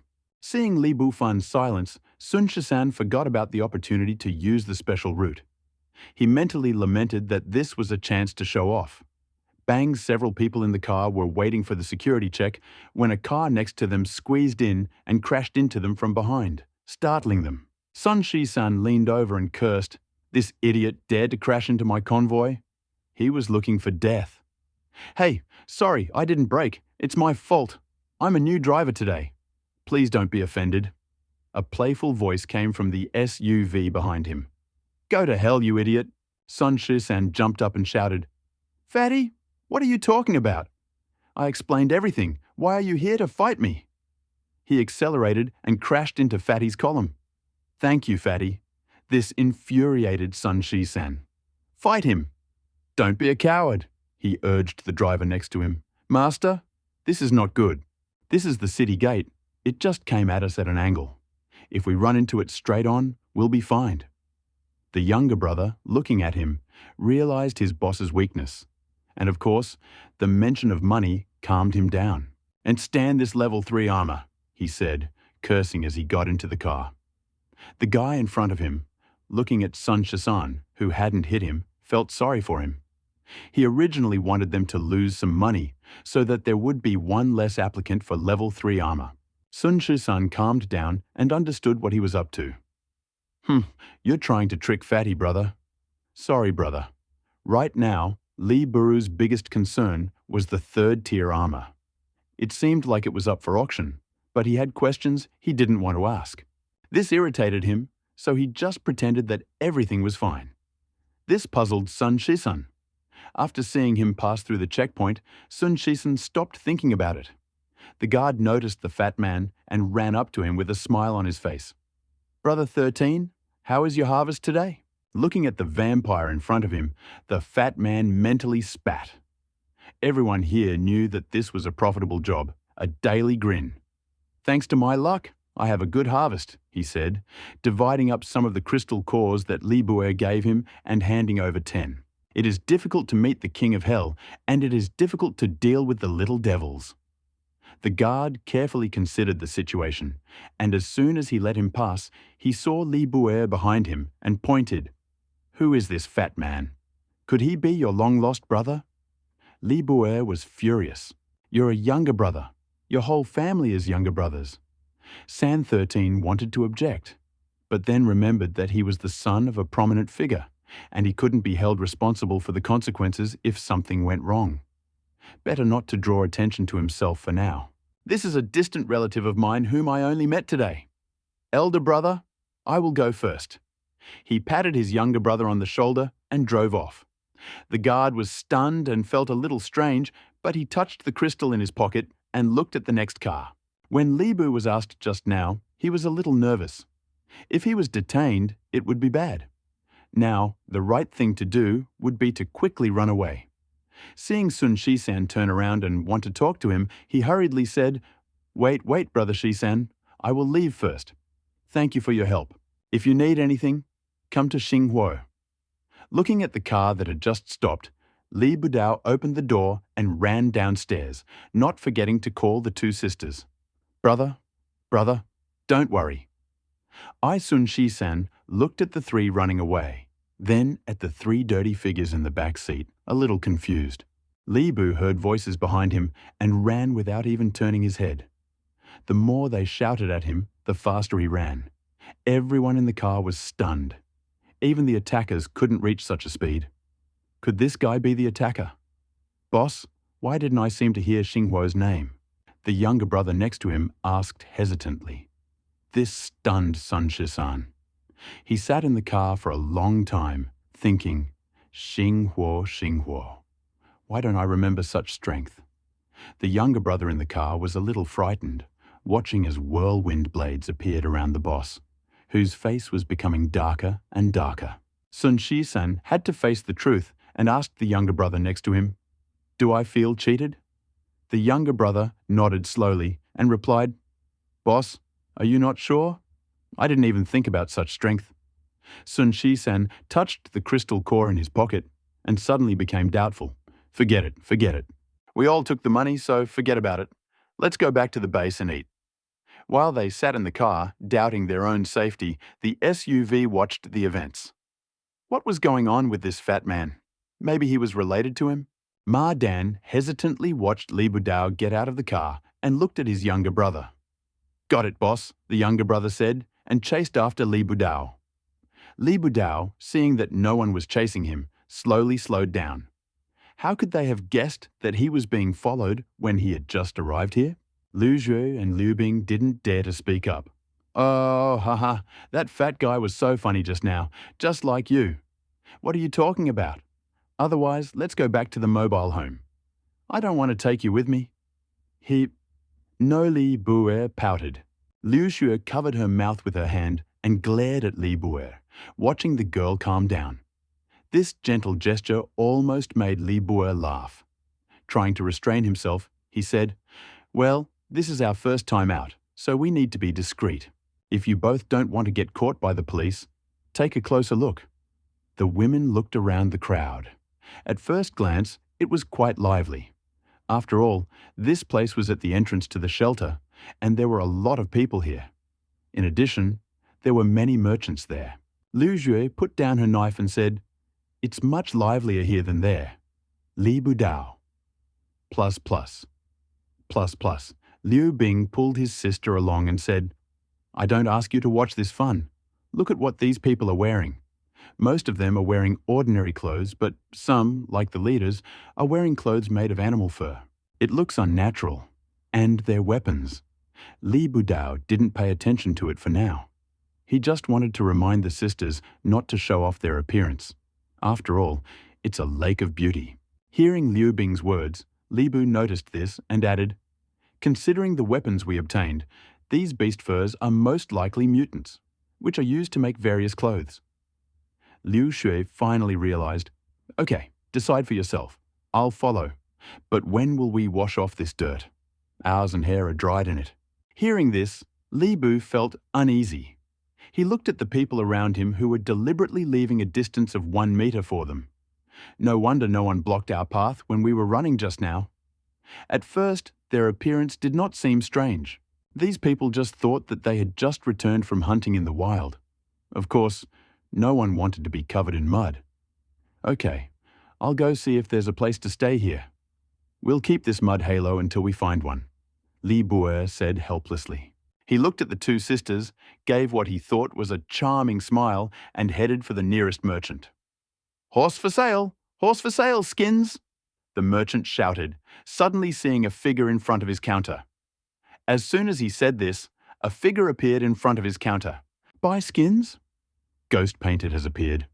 Brother, look at this. Li Buer took out a crystal core and threw it up and down. Crystal core is a beauty.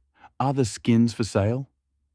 At this point, the merchant realized that the person in front of him was fat, and the mud was still dripping from his mouth, which made him shudder. Li Buer always felt that something was wrong.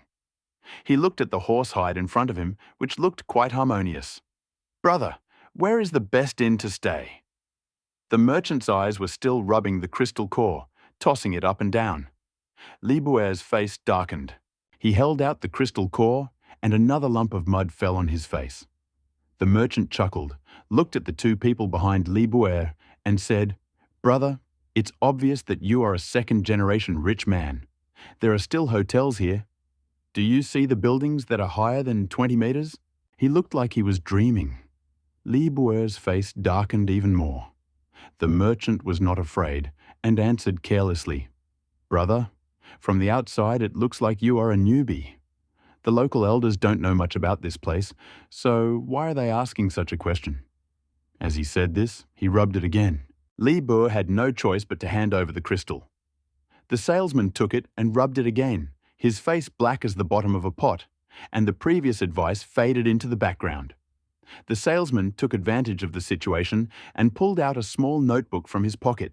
He said, slyly, Brother, since you are a good man, I will give you this. Don't hesitate. Li Buer looked at the contents of the notebook and silently replied, Okay, I just want to know where to stay. Go forward left-right and you will reach the Marlow Hotel. The salesman did not try to deceive Li Buer anymore. Watching Li Buer leave, the old man next to him said enviously, Another rich man. Go buy some horse skin, old man Li. Back off. Brother, what did those three just ask? A man with a sharp face approached. Rubbing Li Buer, are you in the right place? Why haven't we arrived yet? Liu Xue asked helplessly. Finally, after several detours, the three of them found a two-story building in the far corner with a sign. Liu Xue hesitated. Could it be that this is something suspicious? Li Buju's lips twitched. Of course, he didn't feel any disgust for this place. He was just thinking about how much he wanted to go to the hotel. No wonder they looked at him like that. But the dirt on their bodies didn't let them hesitate, and they entered the Marlow Hotel. Inside, they were pleasantly surprised by the pleasant atmosphere. The waitresses inside were charming beauties in high-waisted cheongsams with slits, their long legs shimmering white. From the side, only the bow tied on her hip was visible. It was a feast for Li Bu's eyes. Liu Bing and Liu Xue blushed. Looking at Liu Xue's bold outfit, they asked in confusion, Why do they tie it with only a rope? Liu Bing pulled her hand and whispered in her ear, Is this Ding? Li Bu's question startled her. Came up, blushing and hesitating. Are you looking for a place to sleep or a meal? It's not customary to look down on others these days. Those without money wouldn't dare visit such a place. Those who dared to eat out were either adventurers or second-generation rich families. These waitresses were carefully trained and carefully selected. They did not want to risk their lives, so there were plenty of people who wanted to get this job. Then Li Bu said, Prepare the 2 best rooms with baths for me, and stuffed a handful of crystals into her mouth. The waitress's eyes lit up. Must have been a rich man. She flirted with him, leading him along. As they walked up the stairs, Li Bu's eyes flashed. That curve, that long white line. Suddenly, he felt a small finger touch his waist, his softness. Shh! Li Bu turned around and saw Liu Xue staring at him. The waiter in front of him blushed, thinking, Could it be this customer? I've heard of perverted customers. I wonder if I'll ever meet one. He said, Guest, Why are you sniffing me? Li Bu was stunned. What the hell is this? But then he remembered his voice and the curve in front of him, and he wanted to find a hole in the ground to hide. He looked at Liu Shui with hatred. Liu Shui and Liu Bing had already tightly covered their mouths, but they shrugged their shoulders, revealing their innermost feelings to Li Bofen. While thinking about something, the four of them entered the room. Finally, Li Bofan gathered his courage and said, "The food will be ready in an hour. Come in." The waitress blushed, "Yes, sir," and winked coquettishly. This frightened Li Bofan, and he shuddered. The two women, watching the waitress leave, could not help but laugh. Yu Bang the door slammed behind the sisters, leaving Li Bofan helpless. It was all a coincidence. At the entrance of the Mala Hotel, the younger brother with a sharp nose and a monkey face watched Li Bofan check in and went to report the news to his boss. Ma Dan, listening to his subordinate's report at the base, thought for a moment and asked, "Are you saying that these might be survivors who came from outside and they have nothing to do with Fatty San and the others?" "Yes, boss. They even bought some well-known information from a small merchant and were quite generous with it." Ma Dan's eyes lit up. "Keep an eye on this fat sheep. Don't let anyone else get ahead of her." Li Fan, still aware of being treated like a fat sheep, washed himself thoroughly in his room and knocked on the door of the two sisters. Seeing them open the door like lotus flowers, he was at a loss. "Where are you looking?" "Go smell the waiter."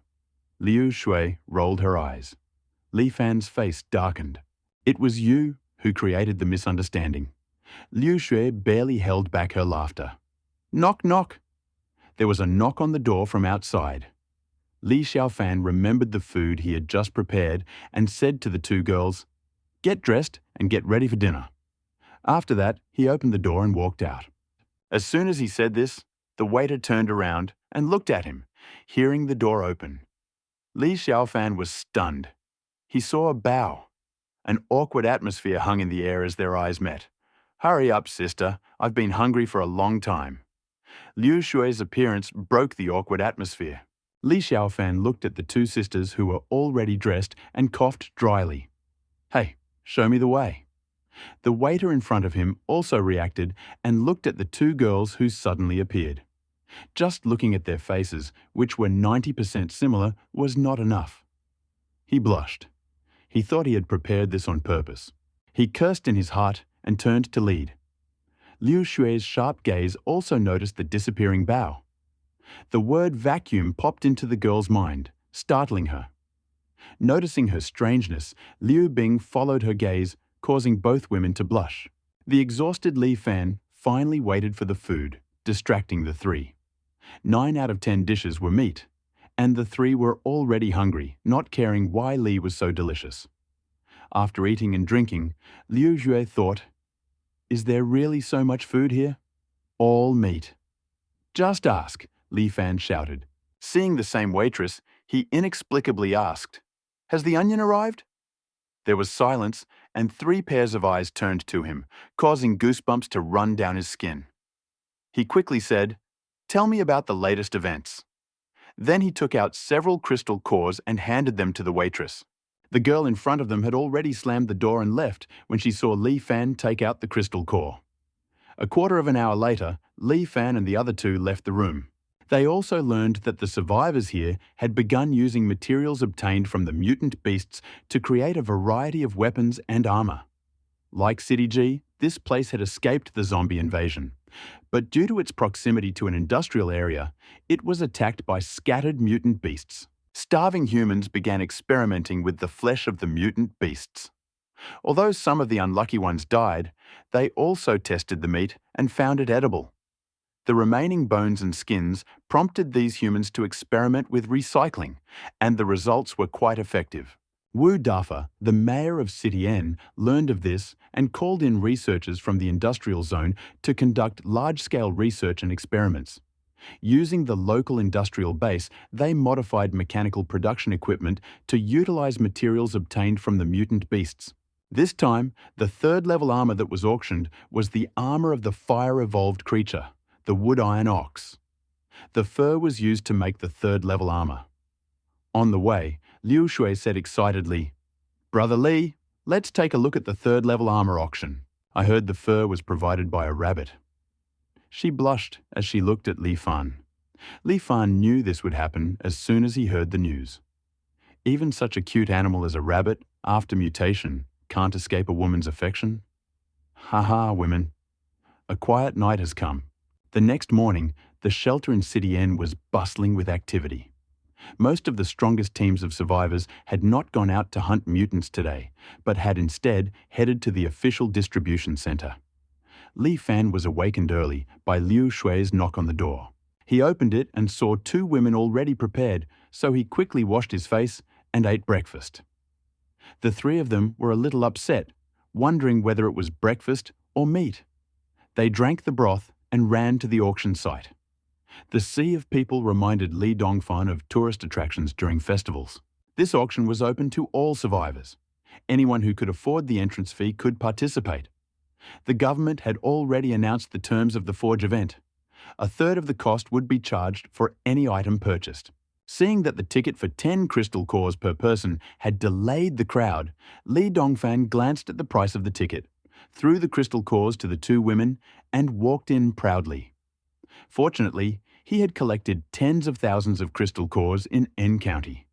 The three of them sat down at random, watching the lively haul. The auction started at noon. Li Dongfan curled his lips as he looked at the items on sale. The auction included Tier 2 armored vehicles, howitzers, and even Tier 2 armor and weapons.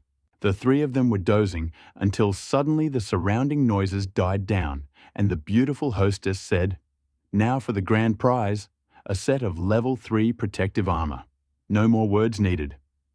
Li Fan and the other two perked up. Several beautiful women approached with trays, looking at white shoes, pants, tops, gloves, and helmets. Wait, what are those two ears on the helmet? Li Fan looked at the previous lots, and they seemed quite ordinary.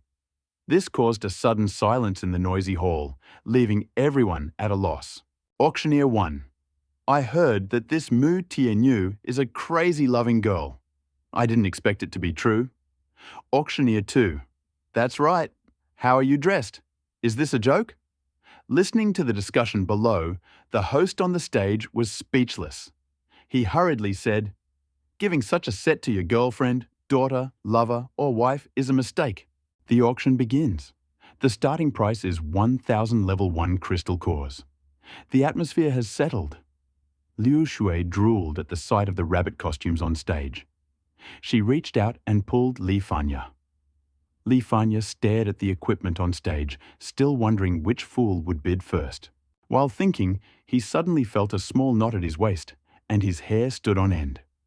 Yesterday, he saw his soft skin turn blue. He turned around and saw a pair of bright eyes staring at him. Thoth whispered, "What happened?" "Thoth, you talk. Look at you." What do you want?" asked in shock. Looking at Liu Shui, who was nodding desperately, was he really an idiot? Feeling someone reaching out to him, Li Fanya immediately exclaimed, 1,000 crystal cores. This became news to the entire hall, and everyone looked at him. Their gazes made him feel the fullness of life. The man who brought his companion, who was ready to show off, hated Li Fan to the depths of his soul. Everyone offered their price, okay? Feeling the gaze of the beautiful woman next to him, he smiled tensely. The owner's eyes were especially ardent. By this time, most people knew it was women's armor, but selling armor to women was the norm. What woman would want such a rich man? Everyone looked at the blazing eyes of the beauty on stage and envied her. The atmosphere in the hall suddenly became tense. The price soared like the blood pressure of the wooden bull behind the scenes. The item that was initially considered a lost prize quickly reached a staggering 5,000 crystal cores. This is 3 times the price of a mutant beast of a third of its level. Li Fan didn't expect the price to rise so sharply from just one bid.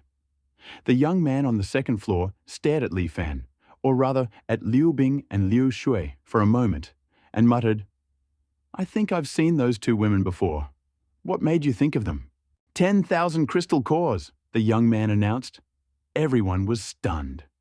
The price had doubled, and now everyone dared to raise the bid.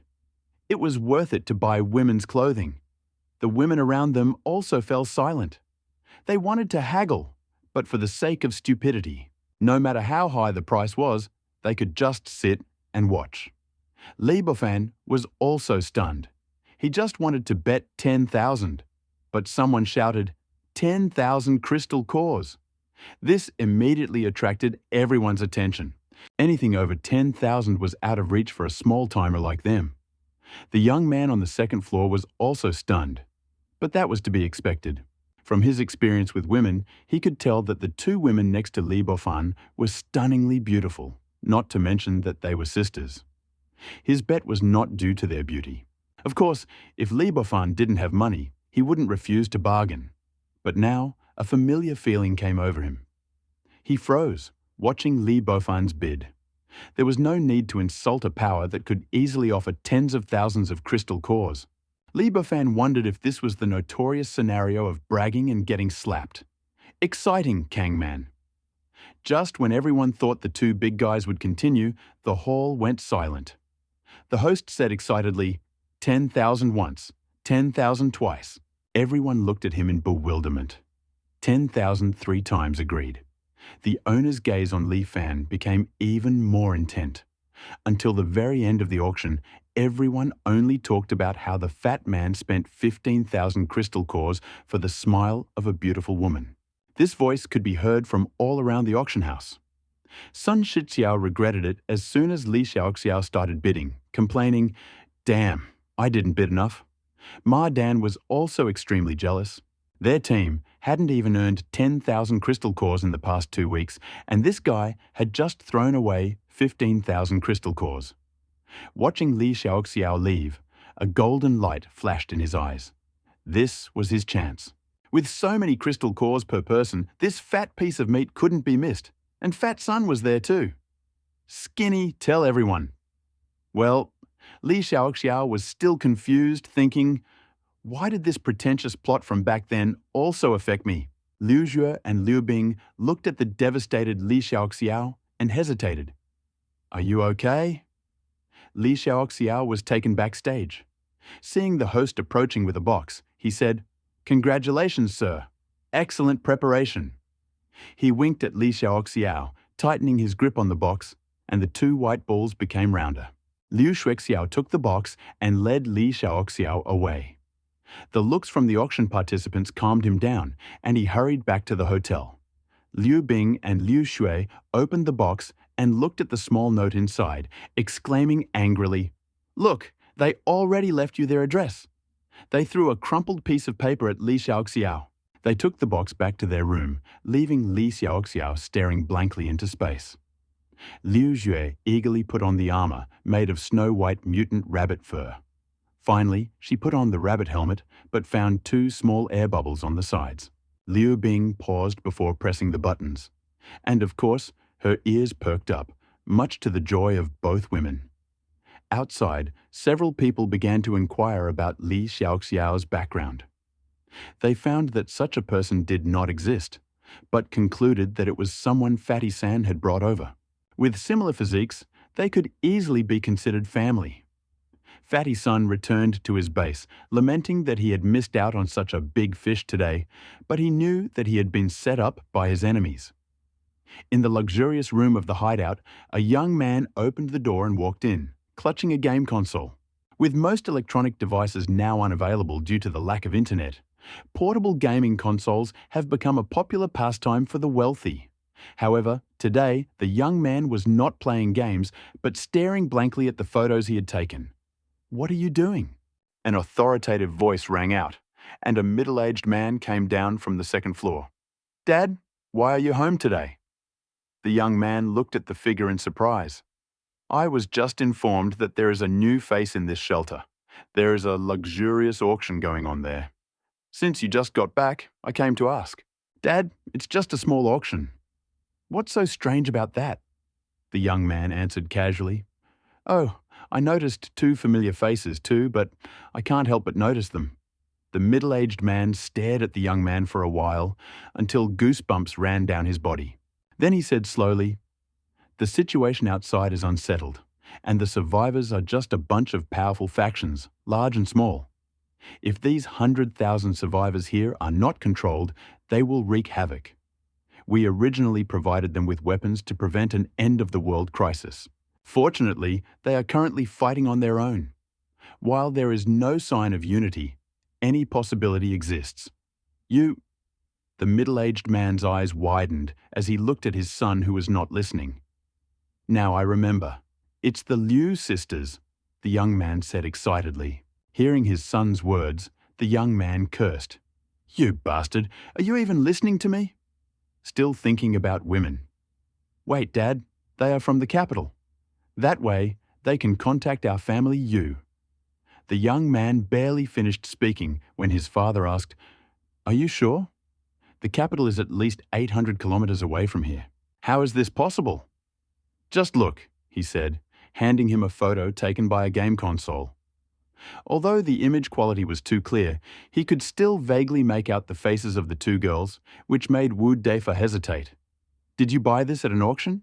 Seeing his son nodding like a chicken pecking rice, Wu Deifa accepted the truth, feeling both excited and disappointed. The arrival of someone proved that the country and his family still existed, but the life of the emperor was a little overwhelming. He had also accumulated quite a bit of weapons and equipment thanks to the materials brought by the mutant beasts, which worried him. Was it a blessing or a curse? If it was a disaster, it was best to avoid it. Although it was strange that a young man came, how could you underestimate the people of the capital? It was better to let Xiaolong decide for himself. After all, he was young. Hey, I'll leave this matter to you. It's easier to approach you young people, he said immediately.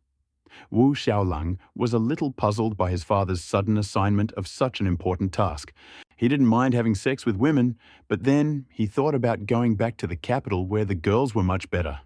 As for the Liu sisters, forget about it. Who would he even mess with? I'm not one of those second-generation brainless idiots who deceived my father and me. When he came to, he found that his father had already left, leaving him with only his secretary. The secretary next to him, watching the young master finally come to his senses, sighed with relief.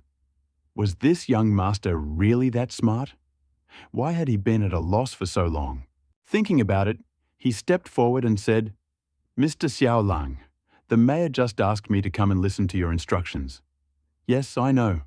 Find me where they are now. This made Wu Xiaolang very happy, but he still spoke seriously. When you find out, come to the old place and call me.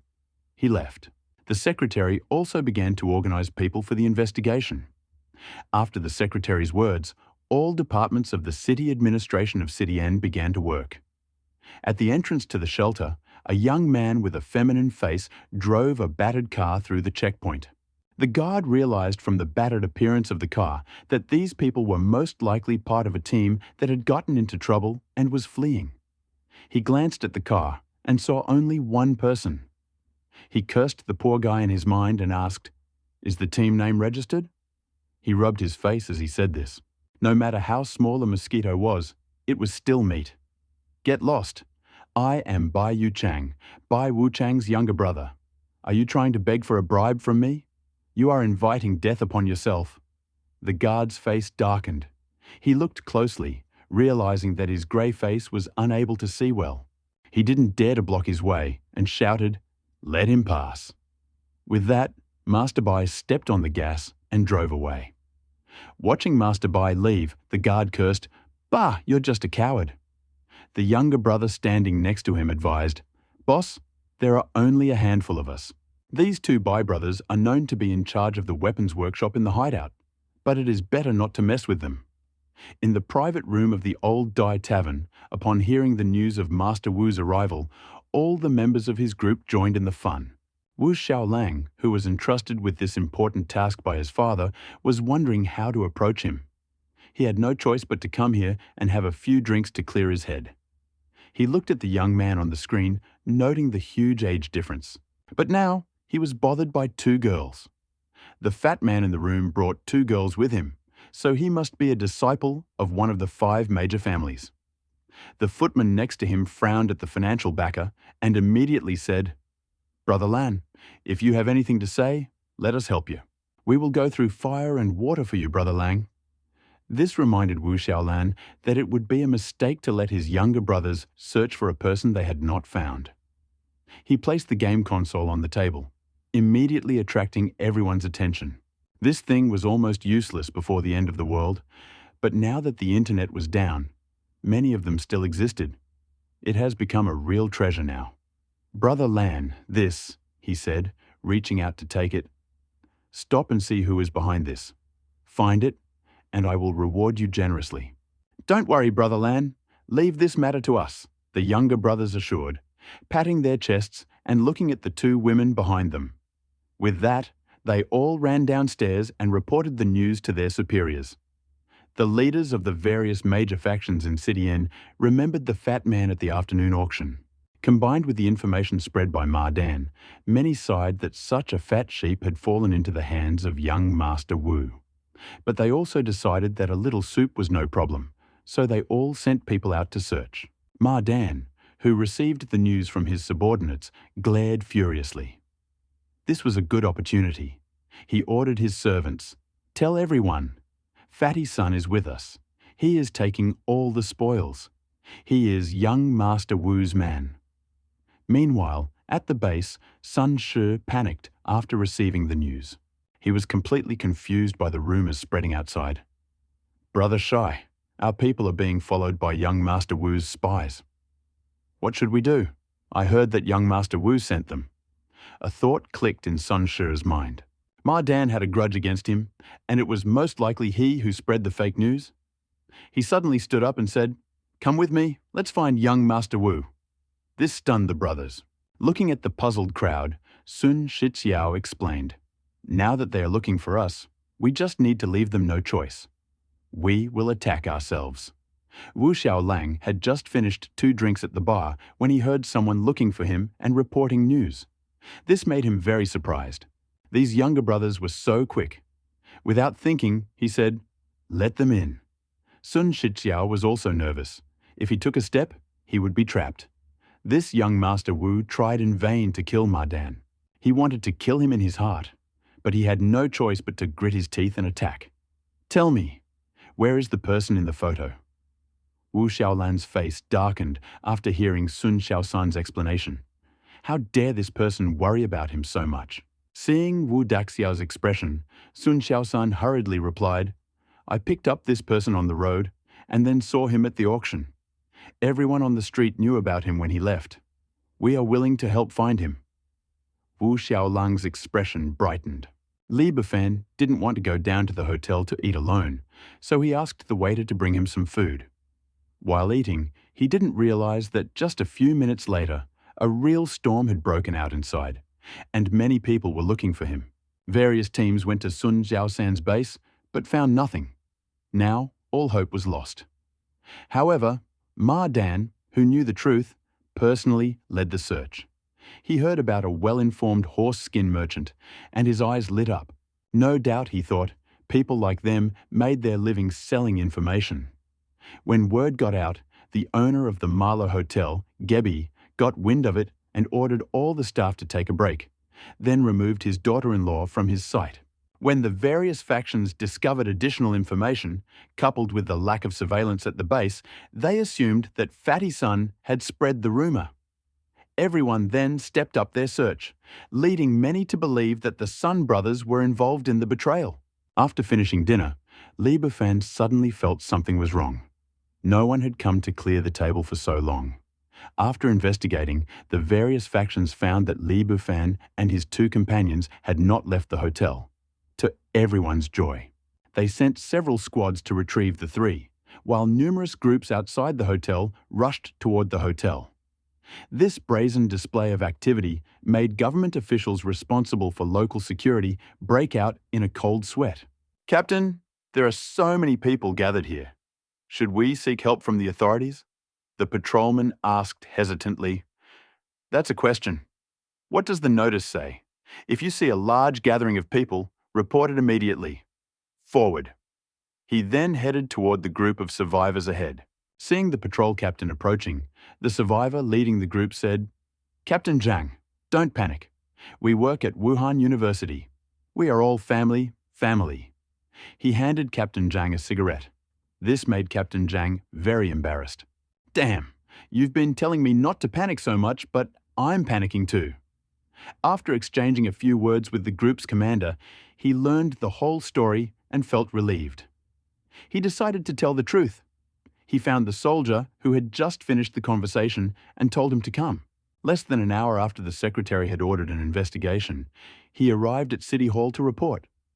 Just as he was about to say something, the phone rang, and a voice from inside said, "Oh no! A large group of survivors is gathering." The two men turned pale and froze in place, not reacting immediately. He was about to give the order, ready to fight to the death, when another voice came over the phone, in a slightly strange tone. "Mayor, are you still here? I have good news for you, but please take care of yourself." A group of survivors was gathered under Master Wu's orders to find the two women. With that, the other person hung up. The room was silent. Wu Dafa felt his vision darken, and the secretary next to him broke out in cold sweat. "Rebellious son, what are you trying to do? I'm not even dead yet." A roar came from the office. The secretary's mind was working feverishly. He was assigned to help Master Wu, and it would not be easy for him. Suddenly, a thought occurred to him.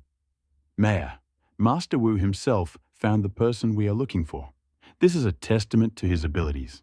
Face brightened, and the secretary breathed a sigh of relief. "Wait, this is wrong. If they find out, shouldn't they take credit for it?" The secretary's heart trembled again. "Didn't you ask me to contact them? Maybe they've already started corresponding. Otherwise, I'll go and check for you." After saying this, he stepped back. Seeing the mayor with a normal face, the secretary ran even faster. When the door opened, the secretary wiped the cold sweat from his forehead and sighed to himself. "I'm such a smart and cunning ghost." In the hotel room, Li Bufan felt something was wrong. He knocked on the door of the two sisters. The door opened, and without waiting for an answer, he waved his hand silently. He walked to the window and looked out. Then he turned to the two sisters and said, "Perhaps we are being followed. There are many people around us. What should we do now?" "The van is gone," Liu Shui and Liu Bing asked worriedly. "Maybe it's an auction tonight. I'd leave it." Their eyes flashed. "Don't worry, even with armor, they're no match for us. We don't have helmets, and you'll have to take a break to protect us," Liu Bing said, a little worried. "Take this." "What is this?" Li Bufan's clothes turned into armor, and black liquid flowed from his hands. Soon, two identical helmets appeared in front of the sisters. "This won't affect the use of armor, so put it on." Seeing the sisters, he added, as if by strange coincidence, "I used this function last time in the clothing store." This instantly dispelled the sisters' worries. "Okay, defend yourself. I'm leaving." Li Bufan breathed a sigh of relief when the women calmed down. Ma Dan looked at the hotel and sneered. "Everyone leave.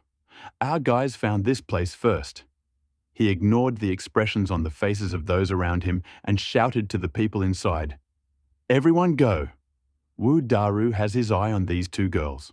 The two sisters in the room looked at each other, seeing each other's uneasiness. "Sister, we should have listened to Brother Li. We should trust him, right?" Liu Bing reassured her sister, although she herself was not entirely sure. Everyone at the entrance of the hotel saw a figure approaching. "Wow, this armor is so beautiful, but the wearer is a little chubby. What a shame. What's the point of being beautiful? It's just for looks. It's the end of the world. What's the point of looking good? Do you really think you're a superhero just by wearing tights?" The crowd was filled with all sorts of conversations. The audience probably asked about everything. Everyone knew that this man was looking for a beauty worth a fortune, and Wu Daru was a famous lecher. Everyone sighed to themselves. "We are all from the same family, so why rush into a fight?" If Wu Xiaolang knew, he would curse. He was deceived this time. He asked for someone, 3 of them, and 1 man. Ma Dan looked at this tempting armor with envy.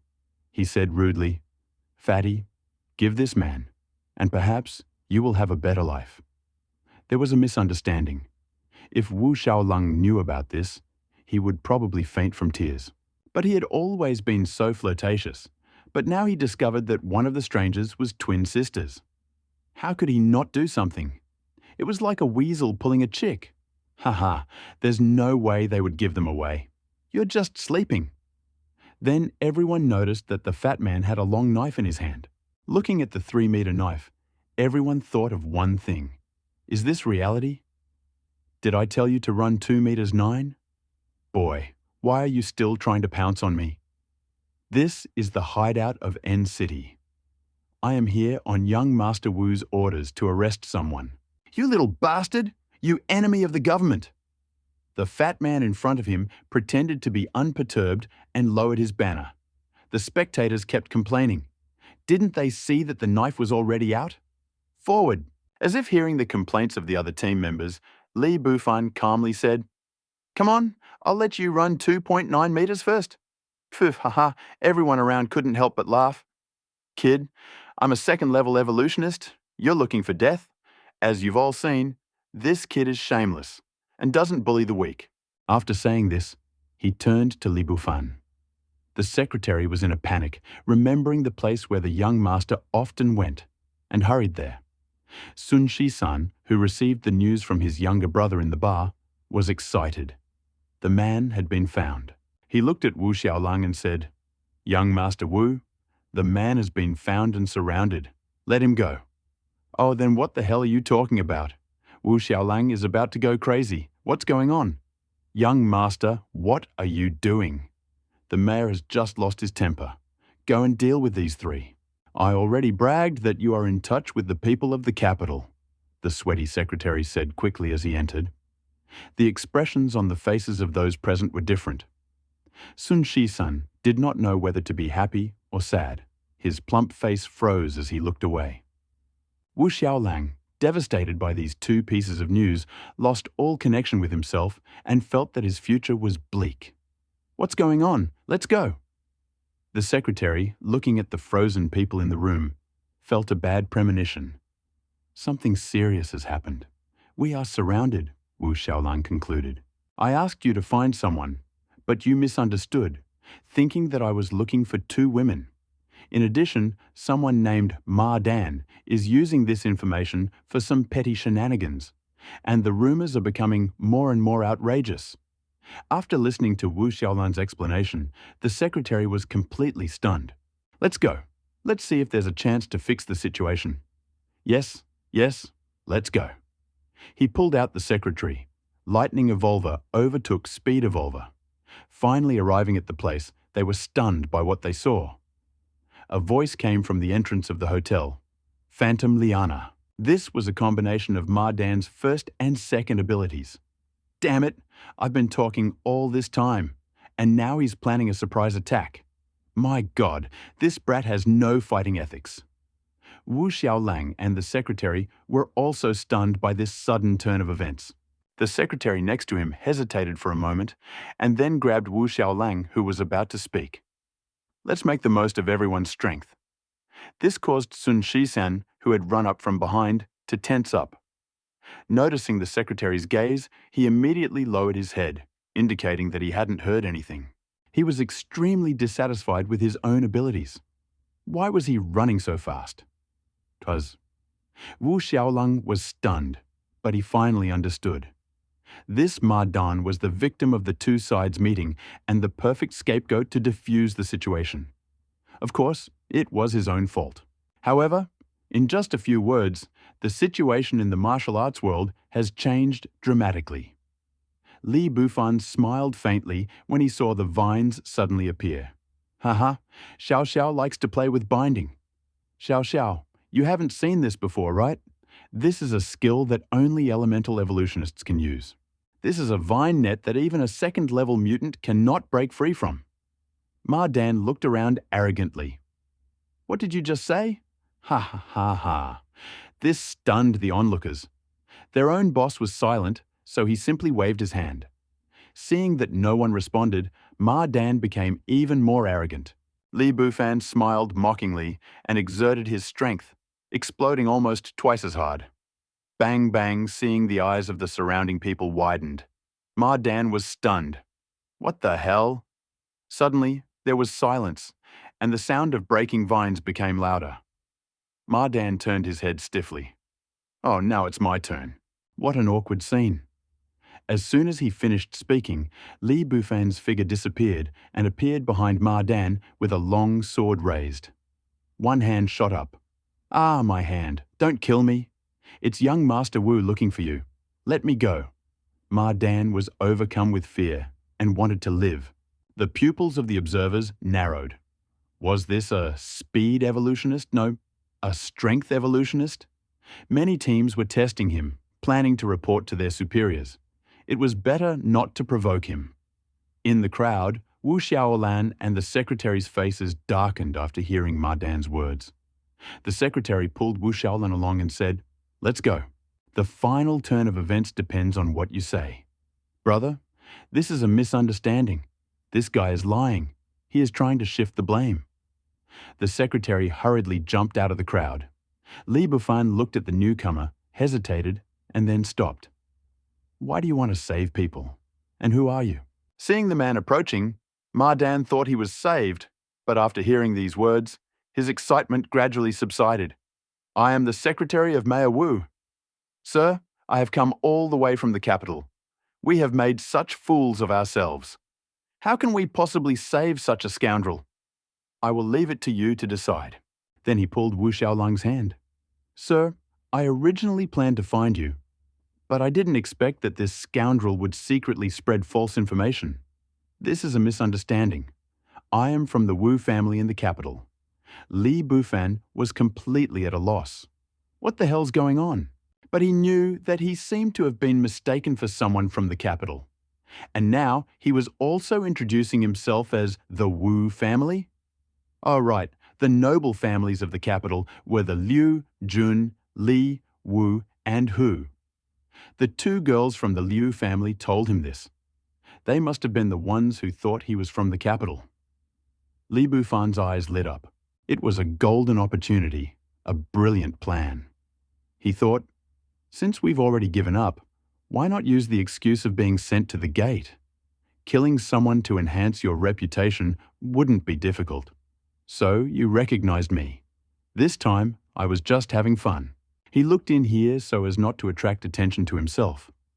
After all, the one who thinks about mischief is already behaving like one himself.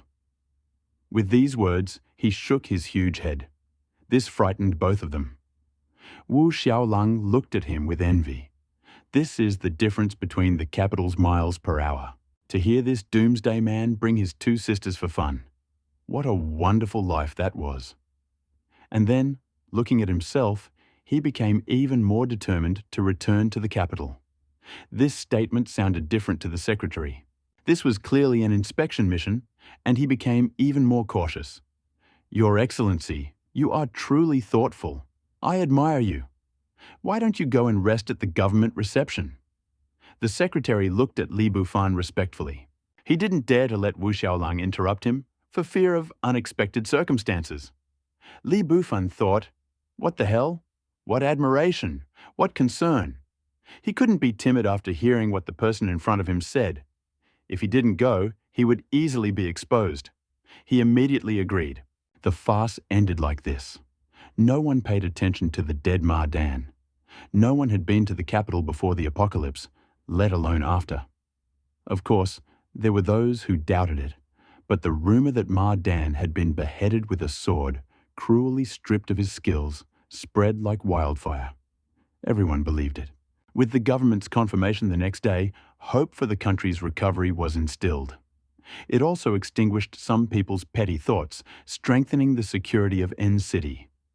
Of course, Li Bufan had nothing to do with this. Wait a minute, I'll go get him. With that, he turned and left. Of course, the two of them didn't object, and those who did, lay down. Fatty's son, who had learned to be a thief, stood and watched from afar. Liu Bing and Liu Shui breathed a sigh of relief when they saw Li Bufan return. He opened the door and rushed at Li Bufan. Without feeling the long-lost fullness, Li Bufan did not lose his composure and told the women about his plan. The women's eyes almost popped out of their sockets. But Liu Shui was delighted. What a slut! This young man, damn it! Looking at the two women, Li Bufan added, "It's not completely fake. After all, you are the real deal, right? And there is nothing wrong with me posing as a representative of the Li family. No, I am from the Li family. Okay, get ready and leave with dignity." The two men who had been waiting outside for a long time did not dare to object. The secretary had really enriched Wu Xiaolang's knowledge during this time, showing him how dangerous people could be. Soon, the three of them got into a car and headed to the government reception room. After placing the three of them, the secretary respectfully said, "Your Excellency, my surname is Li. No need to call me Your Excellency." Li Bufan replied calmly, "Okay, Mr. Li, if you have any requests, just ask someone to stand outside." With that, he respectfully left. The secretary, who had been interrupted, looked completely displeased.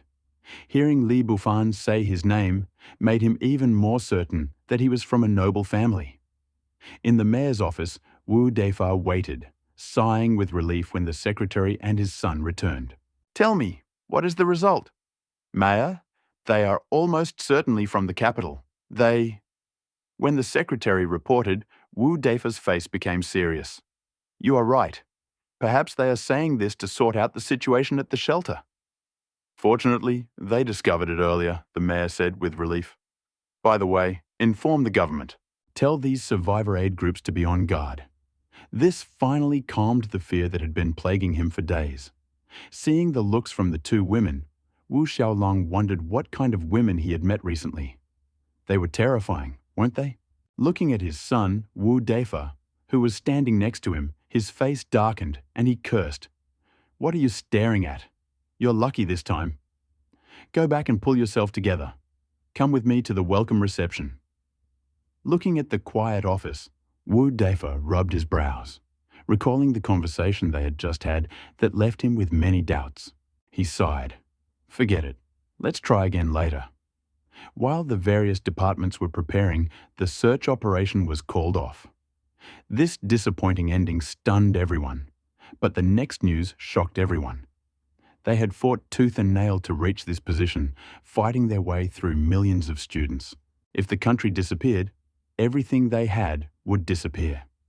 Meanwhile, in a room no longer than a long one, three people with similar faces gathered, discussing something unknown.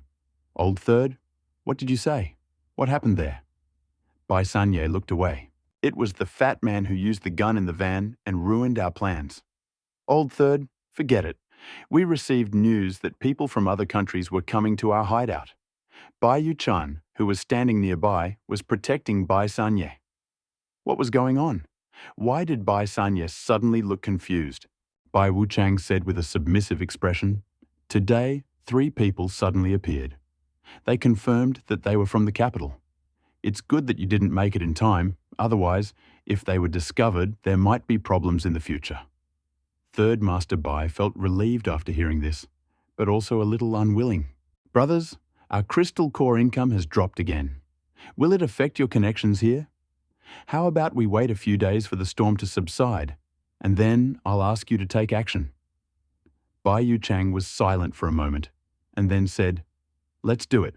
We'll take action after the newcomers leave." "Third brother, you stay here for now."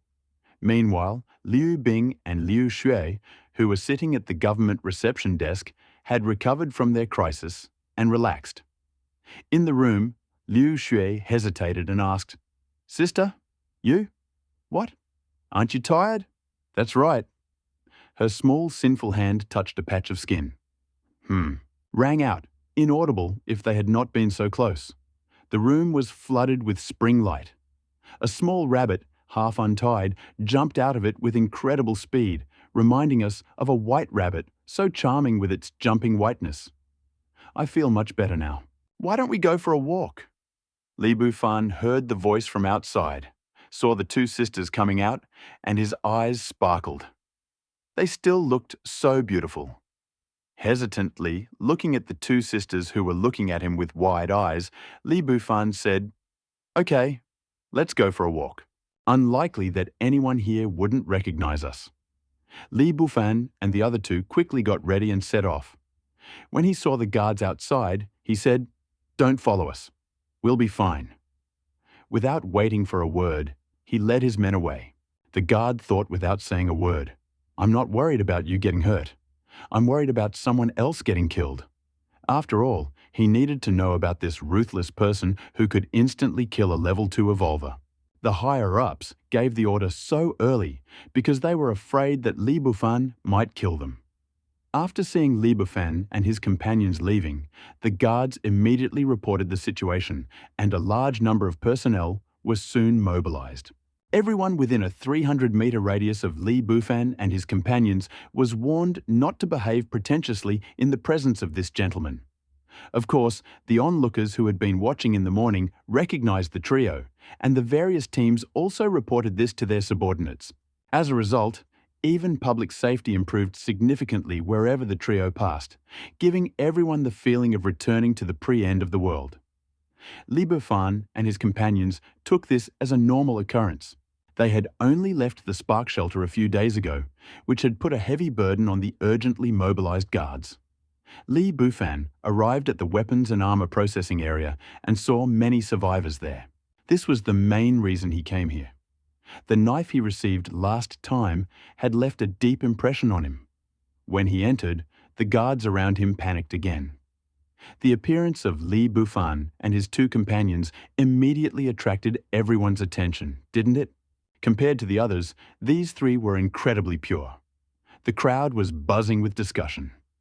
A large man at the end of the group licked his lips as he watched the three, his eyes fixed on Li Bufan. A teammate next to him warned, "You can't handle this. He'll kill you like a chicken." Shh. Such a bright and plump guy is rare. "What's wrong with just imagining things?" he asked, trembling. His companions took a step back in fear, smelling a strange smell. Li Bufan felt a chill down his back and looked down in confusion. Then saw a middle-aged man walking towards him and exclaimed enthusiastically, "This must be the man from the capital, right? I am Bai Yu Chang, in charge of the weapons manufacturing project." He then extended his hand to shake. Heart trembled at first because the surname Bai reminded him of someone, and he did not want to extend his hand. But when he saw the other person holding out a box as long as his arm, he was taken aback at first, and then realized that it was a favor. He was overjoyed. Wouldn't it be stupid not to do such a favor if it was delivered right to his door? He reached out to take it. It was so natural. Bai Yu Chang used the handshake and whispered, "This is the dagger forged from the third-tier mutant beast last time. I give it to you, sir." After that, he stepped back. From the slight twitch on Bai Yu Chang's face, Li Bufan knew that this was a good thing. Li Bufan smiled sincerely and said, "Not bad. You know how to do things. Show me how things are, and I'll see if our technology is comparable to that of the capital."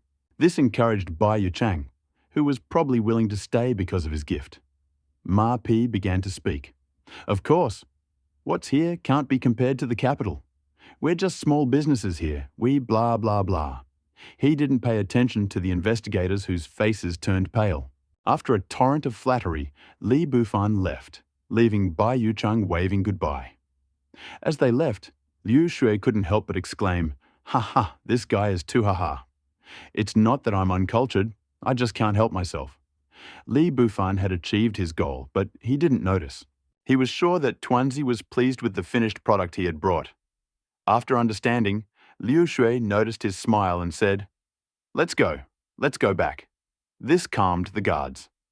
Liu Bing shouted from the room, "I just saw you hiding something. Show me." "No, I don't have it." "Well, I want it." "What is this thing as thick as an arm?" This shocked the secretary, who ran to call for help. "My God, is this really how young people play?" The secretary shook her head and left the house. In the room, Liu Shui looked at the dagger in the box as she wanted. It was white as jade, with a concave groove for blood on the side. The dagger was beautiful, but at the same time menacing. Liu Shui's eyes lit up with joy. "This one belongs to me." "Wait." Liu Shui looked at Li Bufan in confusion. "Give this to your sister. You already have a bunny costume."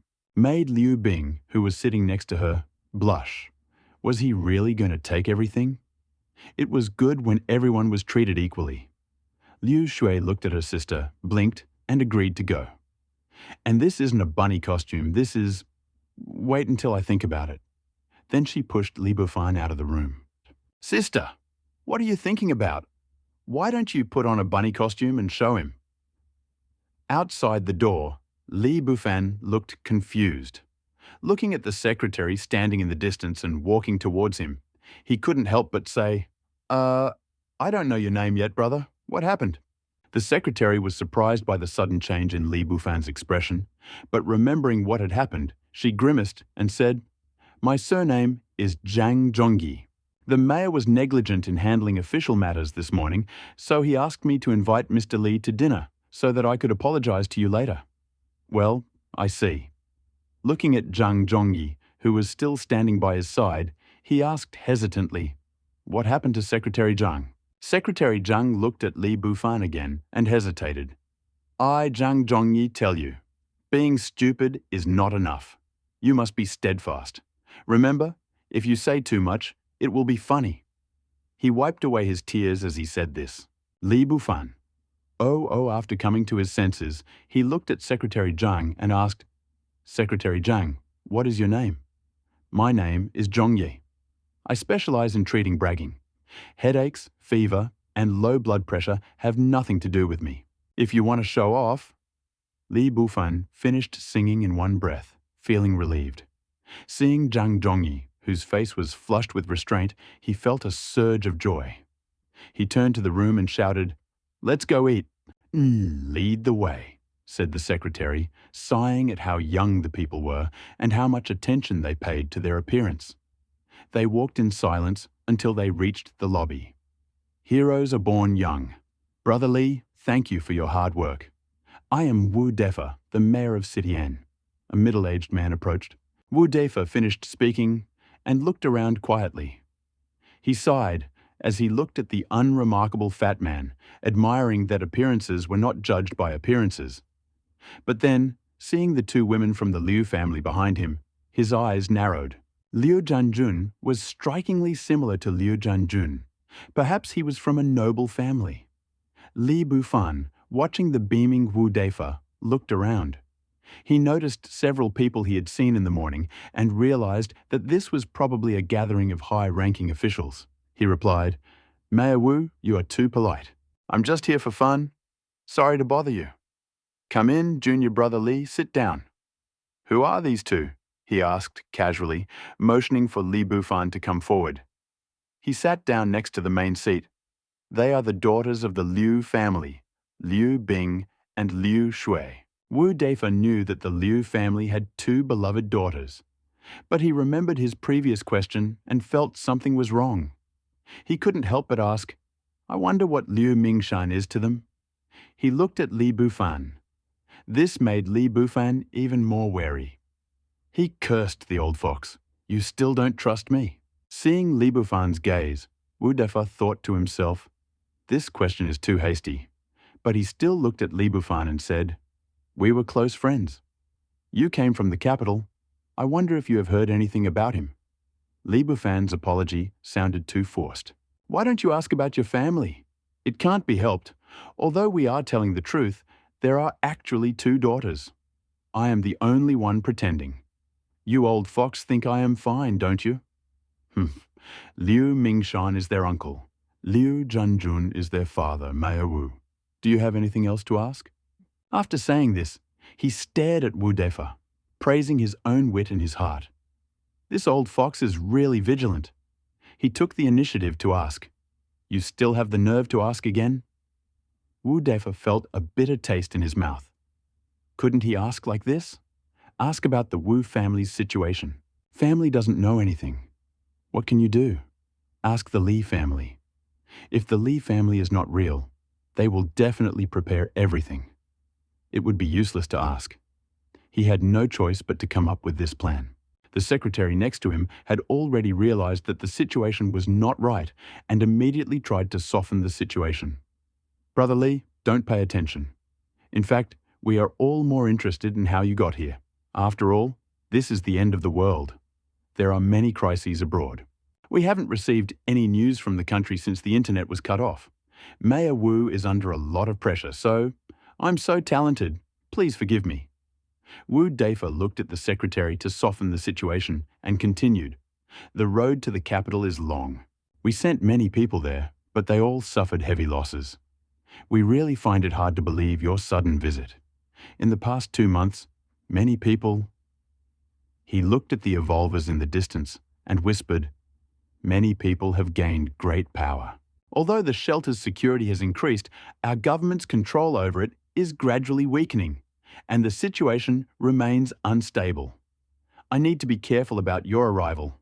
Li Bufan sighed. "Isn't that so? Who wouldn't want to?" He has prepared a grand plan to control the world. Thinking about his plan, despite the many pitfalls, it is definitely useful for the survival of humanity. Li stopped thinking, looked at Wu Defa seriously and said, "Mayor Wu, you can announce the existence of the country. After returning, we must solve the communication problem as soon as possible." Wu Defa's face lit up and he asked excitedly, "Can we really go back?" "Of course, when we got here, we were counting on the new camper van to get us out, but the camper van was too obvious, so we parked it outside." Wu Def was completely calm. It was just right. After all, they still had to inspect the shelter, so standing out too much wouldn't be a good idea. Wu Defa's thoughts stirred. This was the Wu family in the capital, where his grandfather lived. Looking at Li Bufan's youthful face, he knew that in troubled times, it was time for heroes. Considering that his son was a Volver, staying here was not a waste of opportunity. Li Bufan's eyes lit up. This was a great chance to give him a lift. Hey, Li's younger brother. This gave Li Bufan goosebumps. Just say it, old man. If there weren't so many people around, Li Bufan would have thought that this old fox was doing something to him. Well, I'll be honest. The big families in the capital are actually quite close, right? Li Bufan listened for a long time, but still didn't understand. The two girls next to him had already eaten their fill of bones, making Li Bufan's mouth water. Li Bufan couldn't help but say, "Uncle Wu, you've been calling your nephew for so long, so say whatever you want." Just like that. "Is your RV outside safe? Why don't you come in?" Just like that, you've been talking for so long? Noticing Li Bufan's gaze, Wu Defa exclaimed, "I'm risking my honor for my son. I won't give up." "I still have something," Li Bufan said. "That's right. Oh, I can't lose face. The nephew, can you take my son with you when you come back? He will bring his own food and bedding and will not disturb your 3-person world. He can sleep on the roof, okay?" "Sorry to bother you, Brother Li." Li Bufan was shocked. "Wu Xiaolang is your biological son, isn't he?" Nay, 3. I'm your age now. I'm so old." "Okay, no problem." Li Bufan chuckled to himself. This tool will appear soon.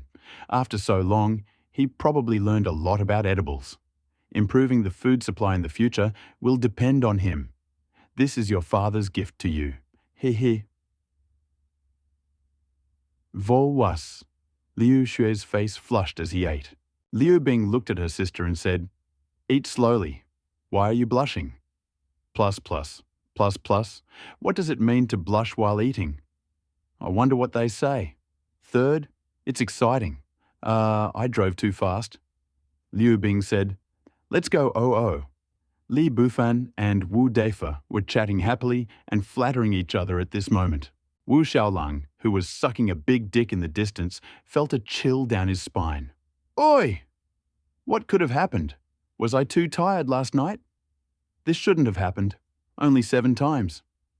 Hey, let's make it up to you," he thought, picking up the long object and putting it in his mouth. The 2 Bai brothers sitting next to Wu Xiaolang listened attentively to Li Bufan and his brother's conversation, determined not to give up.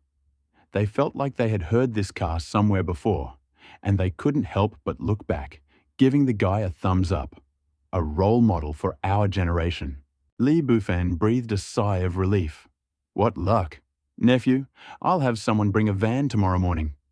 "Take a rest," the secretary whispered in Wu Defa's ear. Wu Defa said with a mocking expression, "Hey, nephew, I have a secret recipe passed down to me by my ancestors. Try it when you get home." He thrust a piece of paper into Li Bufan's hand. "Don't say anything.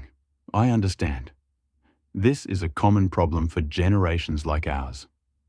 The secretary wiped away her tears and left. My demon tower's fortune collapsed.